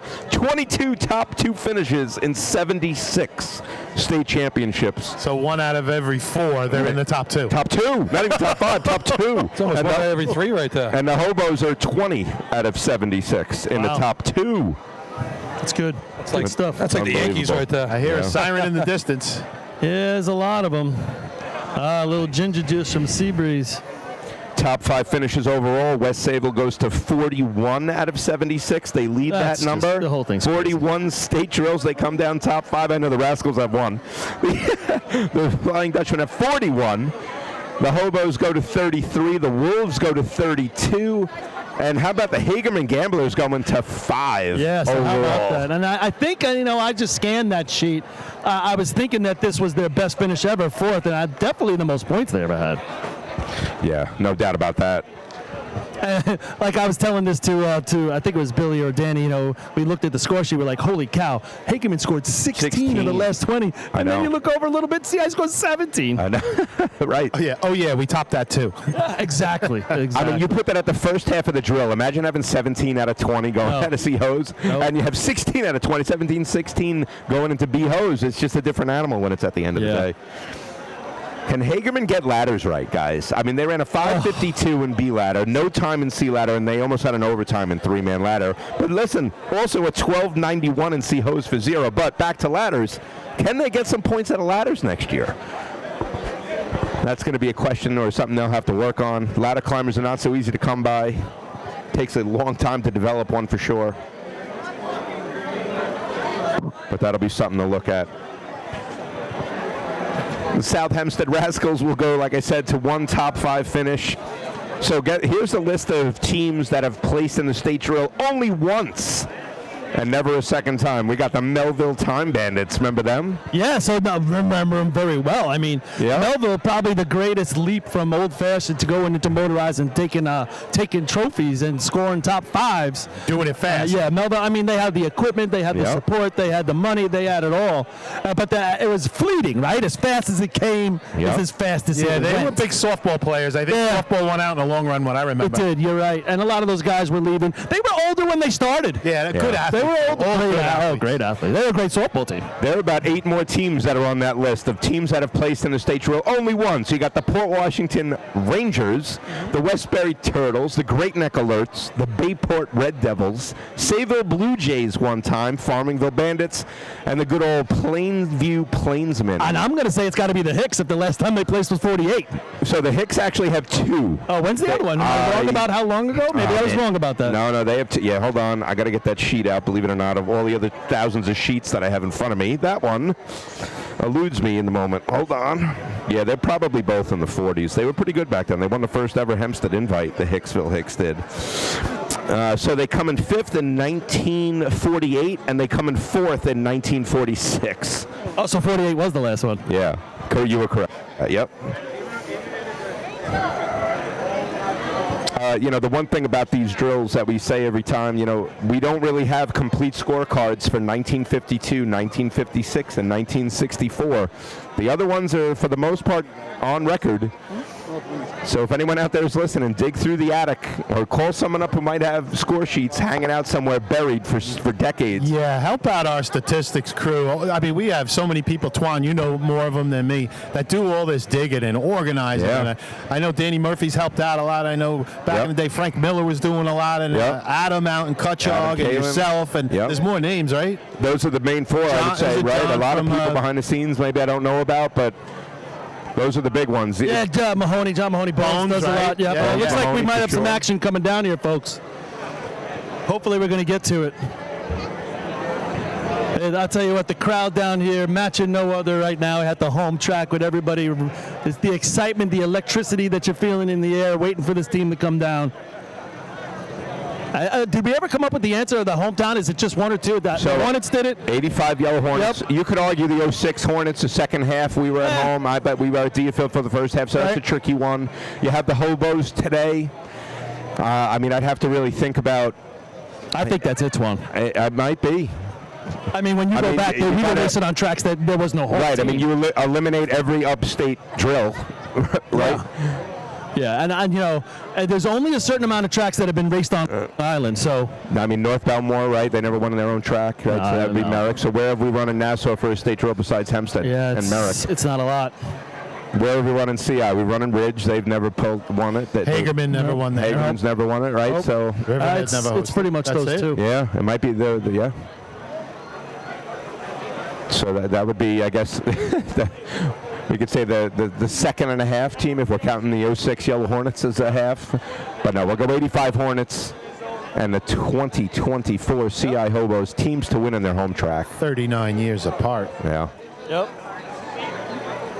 I was still waiting for someone to come down here. So while we're waiting, again, next year, going up to Maine Transit again. Always fun. See if the Slowpokes can put their stuff together. Who knows? Maybe they'll win on their own track. I'm going to, if I was I'll wait to put the odds out for that right before the drill. How about that? We always like going up to Maine Transit. Appreciate all the hospitality up there. We're looking forward to it. If you were going to do the betting odds, looking to next year right now, I'm going to put Maine Transit in the field.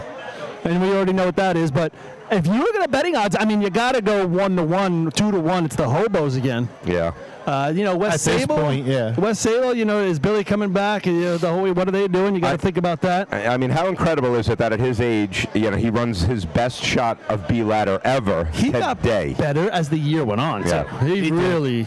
Like you were saying before, he was MVP right there at the start. He was the guy. Who'd you end up with your MVP? I don't know. See, Billy made the case for Richie Arnett. I haven't really studied all that much. I mean, it's such a team effort with the Hobos. Yeah, right? But Richie, the climb and see. How about and the 2 target hits? The target hits, dumping in first place. And then yeah. I mean, so six. Sorry to cut you off, Lenny. 624 is a third man. 875 in C ladder. He doesn't run B and C hose. Well, no, he wasn't the third man either. Is he? No. No, he's third man. He switched with Eric Miller that's right, 2 that's years right, ago. But he doesn't run any motorized hoses, so that could be, you could argue for Brian, you could argue for Ryan, but he hits a target in efficiency and pump, and he dumps. Yeah, I mean, I'm gonna rescind my statement and say he's the no questioned MVP of this state championship. We just have a slight problem right now. Are we going to be hosts? No, we don't have the cup. That's interesting. Yeah. That's something I've never heard anyone ever say. Yep. Is it like not at the facility at all? Well, somebody saw it. I haven't seen it. Saw it yesterday. Uh-oh. That sounded like the hobos starting up. Yeah, somebody better find it. It's not over here. Do the Wolves still have it? Are they wondering if they're bringing it gonna down? present it? And that's a possibility. I mean, as is That I'm tradition. crossing my fingers for? As is tradition, the team who won it in the previous Yeah, but it's usually year. down here. I know, true. We'll present it. Okay. Look at that hole. That's going to be a 3-van hole right there. It's pretty You're not impressive, getting right? that in 2 vans. That's the truth. Well, at least when they bring them back next year, we know who to call right away for most of them. Then again, if we can't find the cup, we're going to have bigger problems. Nice job in buckets. All right, so here's the traditional champions parade. Top 5 and CI leading the way. I'm going to step off for a second. Why don't we just let everyone enjoy and listen? I'm going to film. I'm going to try to grab Ryan right away before we do the presentation. When's the last time the Hobos win? Just give me the number so I have it on top of my head here. 2017. 2017. 19 points that day. Yep. Was it him that won? And Paulie, that was in Hempstead. Should be a matter of time before we see the CO2 extinguishers going off. CI trademark. Just enjoy the sights and the sounds of the champions, ladies and gentlemen. What's up, ladies? How far did it go? They all got it wrong, and then it went to, well, they got it all right, but they had it. So you all have a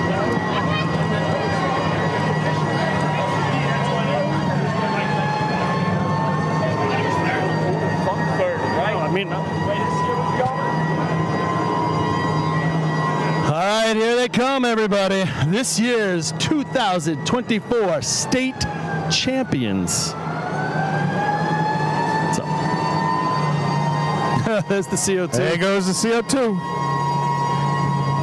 CI doing it in style. I'm going to try to stop them right here at the line at the arch. If we can get them this far, I'm going to try to get them this far in if I can get in front of everybody. My back of my head's going to be on a lot of people's cameras.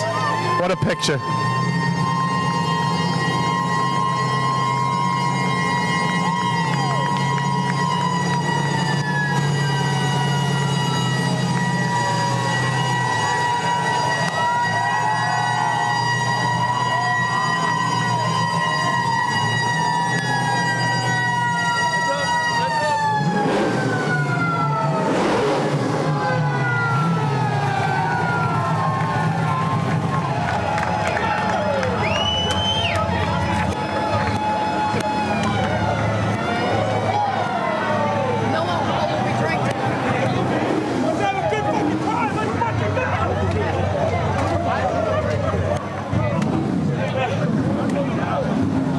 All right, guys, I got Ryan Murphy. All right, guys, I'm here with Ryan Murphy. We didn't get to talk to you before. You know, you win these things in the past, but you're a young guy at that point. What does it feel like to be the veteran here? Weird. You know, I got lucky. I started running in 08. We started winning a bunch. I was the young guy contributing, and 18 years go by in a blink of an eye. And, you know, me, Brian, Jake, we've been doing this for a while. Doesn't look like we're that old. Well, I might look old, but those two guys don't look that old. Just to see these young guys buy into the Hobos, who we are, what we do, the hard work.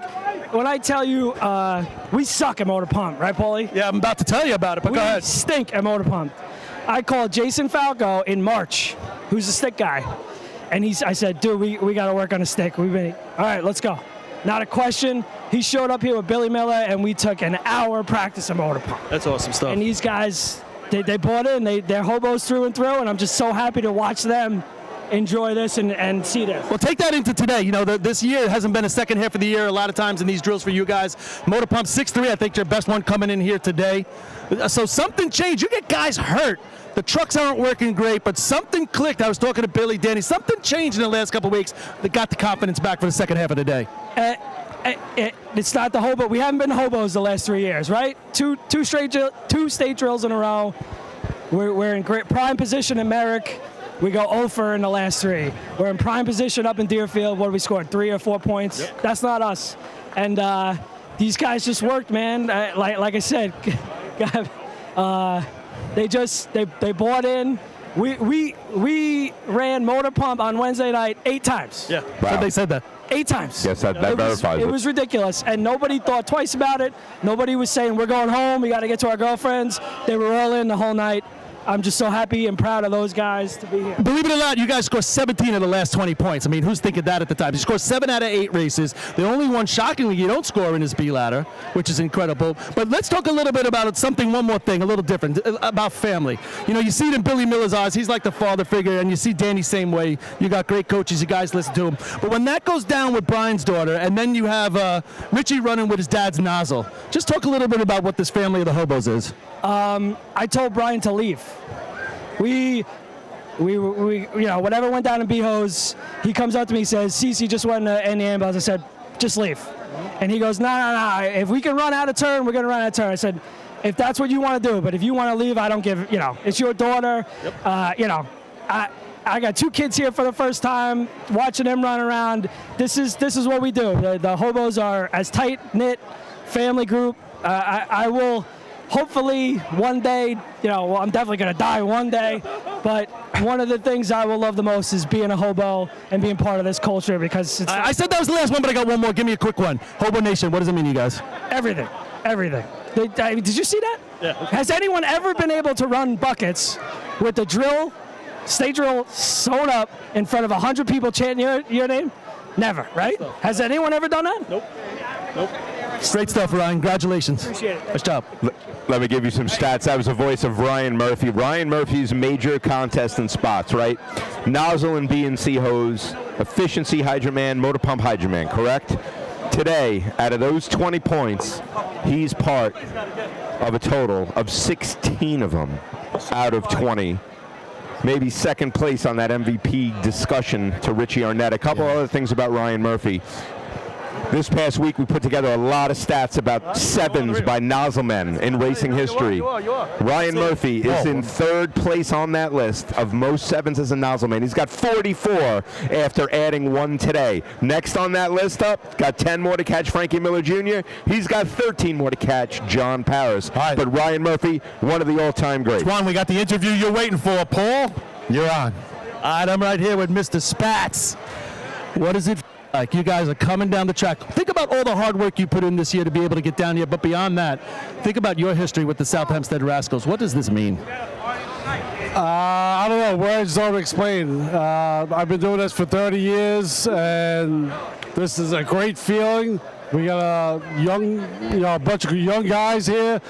They want to do it every day, and they've been putting up times left and right, and this is a little taste for them. Next year, it's on. Yeah. Well, no doubt. You guys are going in that direction. You got the young group to be able to do it. You're out here with your dad for all of those years. What does this mean to him or your family overall? To him, it's 53 years of racing. The first time ever going down the track. He's speechless, you know, and that's what it's all about. It's all about family, how close we are, South Hempstead, small little town, and we're out there every year, and finally it pays off.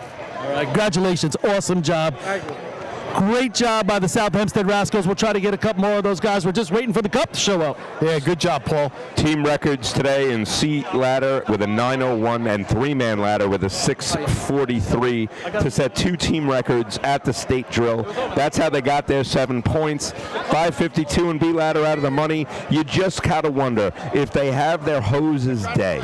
do they get into that fourth place slot? You're Can going to they always wonder argue about for that third place You're job? always going to wonder. That's what we do. But, you know, the thing I want to see with the South Hempstead Rascals moving forward, let's get a little more consistent motor pump, and let's figure out buckets again, because in Hempstead, we run buckets. And that's going to be the next level to get these guys to take another turn around that corner next season. So top 5 is wonderful, and you're right. And Spat said it. They're going next year. It's game on. Talking about the top 5 here, Twan. So we've got 2 or 3 relatively happy teams in CI. I think Hagerman's happy to be in the top 5. Wanted to be further up. And of course, South Hempstead. I know. You've got a couple of big disappointments, or they're disappointed. Excuse me. Is West Sable and Islip, who had their eyes on the prize. No doubt about it, right? When you don't win the state drill and you're a favorite, you're disappointed. So, you know, you take solace maybe a little bit in the fact that you come in second or third, but it doesn't do the trick.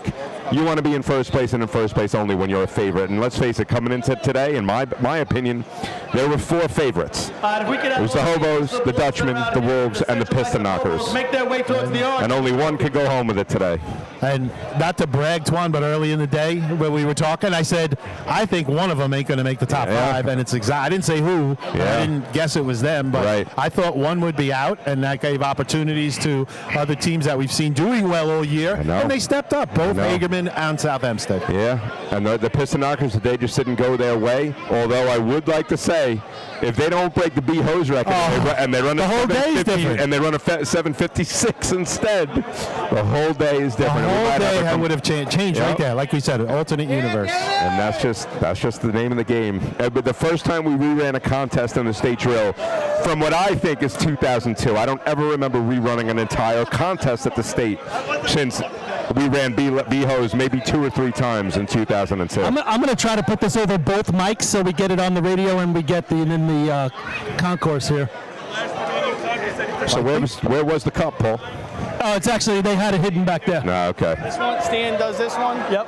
And then where do we have Stan? So what's going to happen in a few minutes, you'll see a member or several members of the Islip Wolves, the 2022 and 23 back-to-back defending champions, present the cup to the Central Islip Hobos, who turned the Islip Wolves away from becoming a team to win it in a three-peat fashion.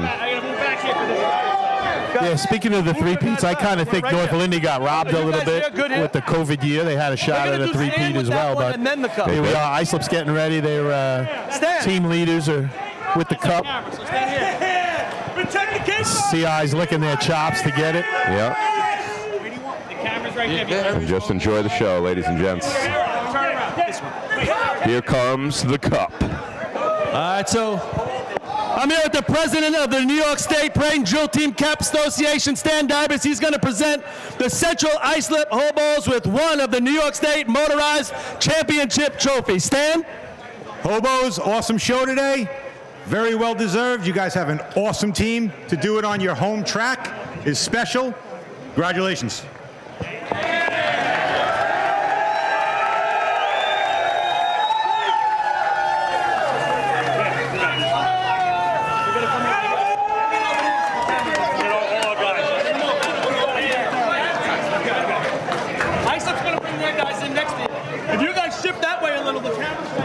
So Paul's working his way through the hobos down there. I'm sure he's going to keep his nose right in there and get us a few more interviews. All right, here's the moment we've all been waiting for, the transfer of the cup from last year's state champions to the new 2024 state champions, the Central Islip Hobos. Mike, what do you have to say? Guys, congratulations. It's an honor to give it to you guys. We know how hard you guys work and also how dedicated you guys are to the team and actually to the sport. Letting people practice here all year, come down and run, take the dusters, do what you got to do, but you beat us, and that's how it's all about. For 2 years, we love this thing. It went everywhere. We can't say where, but because I'll get in trouble. But you guys enjoy this thing for the year. That's what it's all about. Congratulations to all you guys. There's a ton of you, so we'll see you tomorrow and enjoy every moment. Like I tell my guys, you never know when it's ever going to happen again. So enjoy every second. All right, there it is, everybody. The transfer of the cup. Jake Deegan, captain of the Central Islip Hobos, accepting the cup for the 2024 state champion Hobos. His knees buckled a little bit when he first got it, Twan. It was heavier than he thought. As Stephen McCallum grabbing it. And just passing it around NHL style. Everybody wants to hoist it and get the picture. All about the photos now. Captain's going to take his first sip out of the cup here. A little champagne. Jake gets it started, and it's just going to continue now. It's just going to keep going and going and going.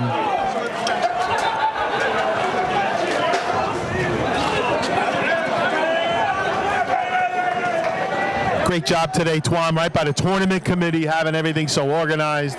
We know tomorrow is going to go smooth. CI doing a great job. And you know, Twan, hosting a drill and running in the drill. Now the state championship, that's a challenge in itself. It's a lot of work, but you know what? It's a labor of love for anybody who hosts it. And honestly, right now, it's easy. The hard part's over for the Hobos. Tomorrow's parade will be fine. They'll be happy. It'll all go well. And you got to give it off to the CI Hobos. Just the facility today, I don't think I've seen it look better. The CI track looks amazing. The track looked good. The stands were packed. You got the shade all across. American flags. Even like the parking areas in the back where the teams go. They leveled off some land. They took down some trees. It's a really beautiful facility. If I had to nitpick a little more parking for the fans, I'm joking about that. Because in Hempstead we got the room. As we sit in the best seat in that house. I know. Great parking and everything else. But really a tremendous facility here in Central Islip, and a great job by the host as always. Phil Falco getting in there. His son racing today. Phil's been with the team a long time. Phil's son, one of the recipients of the funds from one of the Wildcat Survivor pools, was sick when he was a kid. Got healthy, got on the team. He was a recipient from the Survivor pool when he was young. Didn't know that. Yeah. So full yeah, guys, I'm back circle. here. Chris is over here. And I take a second just to talk about Jay Falco. Jay Falco ran first man today for the Hobos. Jake Deegan, I mentioned, took himself out of the race. He took himself out for Jay Falco, who's a survivor and totally cured of childhood cancer, was a Make-A-Wish kid. Wow. All right? And got to where he wanted to be. He loves this sport. And they took a chance. They definitely did. You had Jake, like I said before. Jake was probably the best first man who's ever done it. He's got 15 years of never slipping in the contest, and they said, no, Jay, we want you to do it. He ran pump stick to at the hydrant, putting the water on as well. And he ran first man all year, right? He ran first man all year. He had a great year, and listen.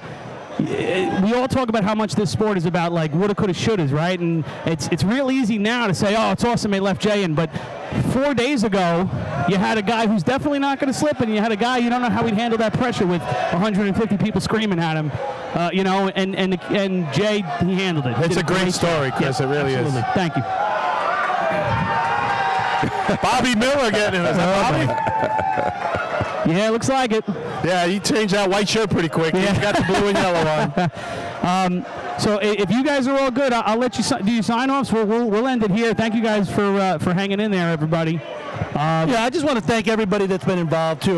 Just personally, and I know Lenny and Billy and everybody feel the same way, but everybody out there watching, you guys make it happen. Everybody out there listening, but you guys that are in the truck, let us do what we want to do and have a lot of fun. And Twan, the amount of time you've put in on these stats and everything that you've done, and Chris, hate to say it like you had to say it at the meeting, but you do a good job down there as well. So, Chris, you want to give a shout out to some of your help? You want to give a shout out to some of your help? Yeah. If you guys don't mind, I'd like to take the privilege of doing the final sign off, and I'll do my thanks. Chris, before you do that, one quick thing, and then I'll sign out. I just want to say thank you to you guys. I haven't been on the radio one time all year. I came up and kind of bogarted my way in here. I appreciate you letting me get some words in. The stats are a labor of love for me. I'll try to come around a little more often. Been busy at a camp driving my Dodge Stratus. But thank you.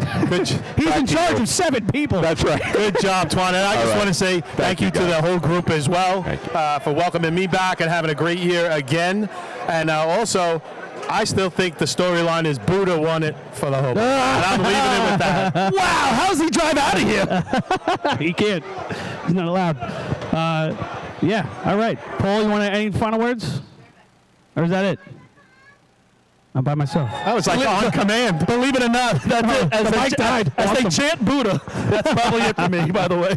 All right, fair enough. We'll leave it with that. You guys are all good? All right. I'll do my thank yous real quick, and then we're going to sign off, all right? I just want to thank the guys who have made this all possible. Phil Falco, Dan Murphy, Bill Callanan, John Mahoney, Adam Kalin, Matty Mara, Artie, Amy, Matt, Connor Murray, Steve Walsh, Michael and Brandon Kraft, Lucas Newhoff, Lenny, Rob, Paulie, Billy, Twan, Artie, taking care of us today. I finish each New York State Championship broadcast with the same words. They're words that are near and dear to this sport. And it's from Teddy Roosevelt, April 23rd, 1910. It's called The Man in the Arena. It's not the critic who counts, not the man who points out how the strong man stumbles or where the doer of deeds could have done them better.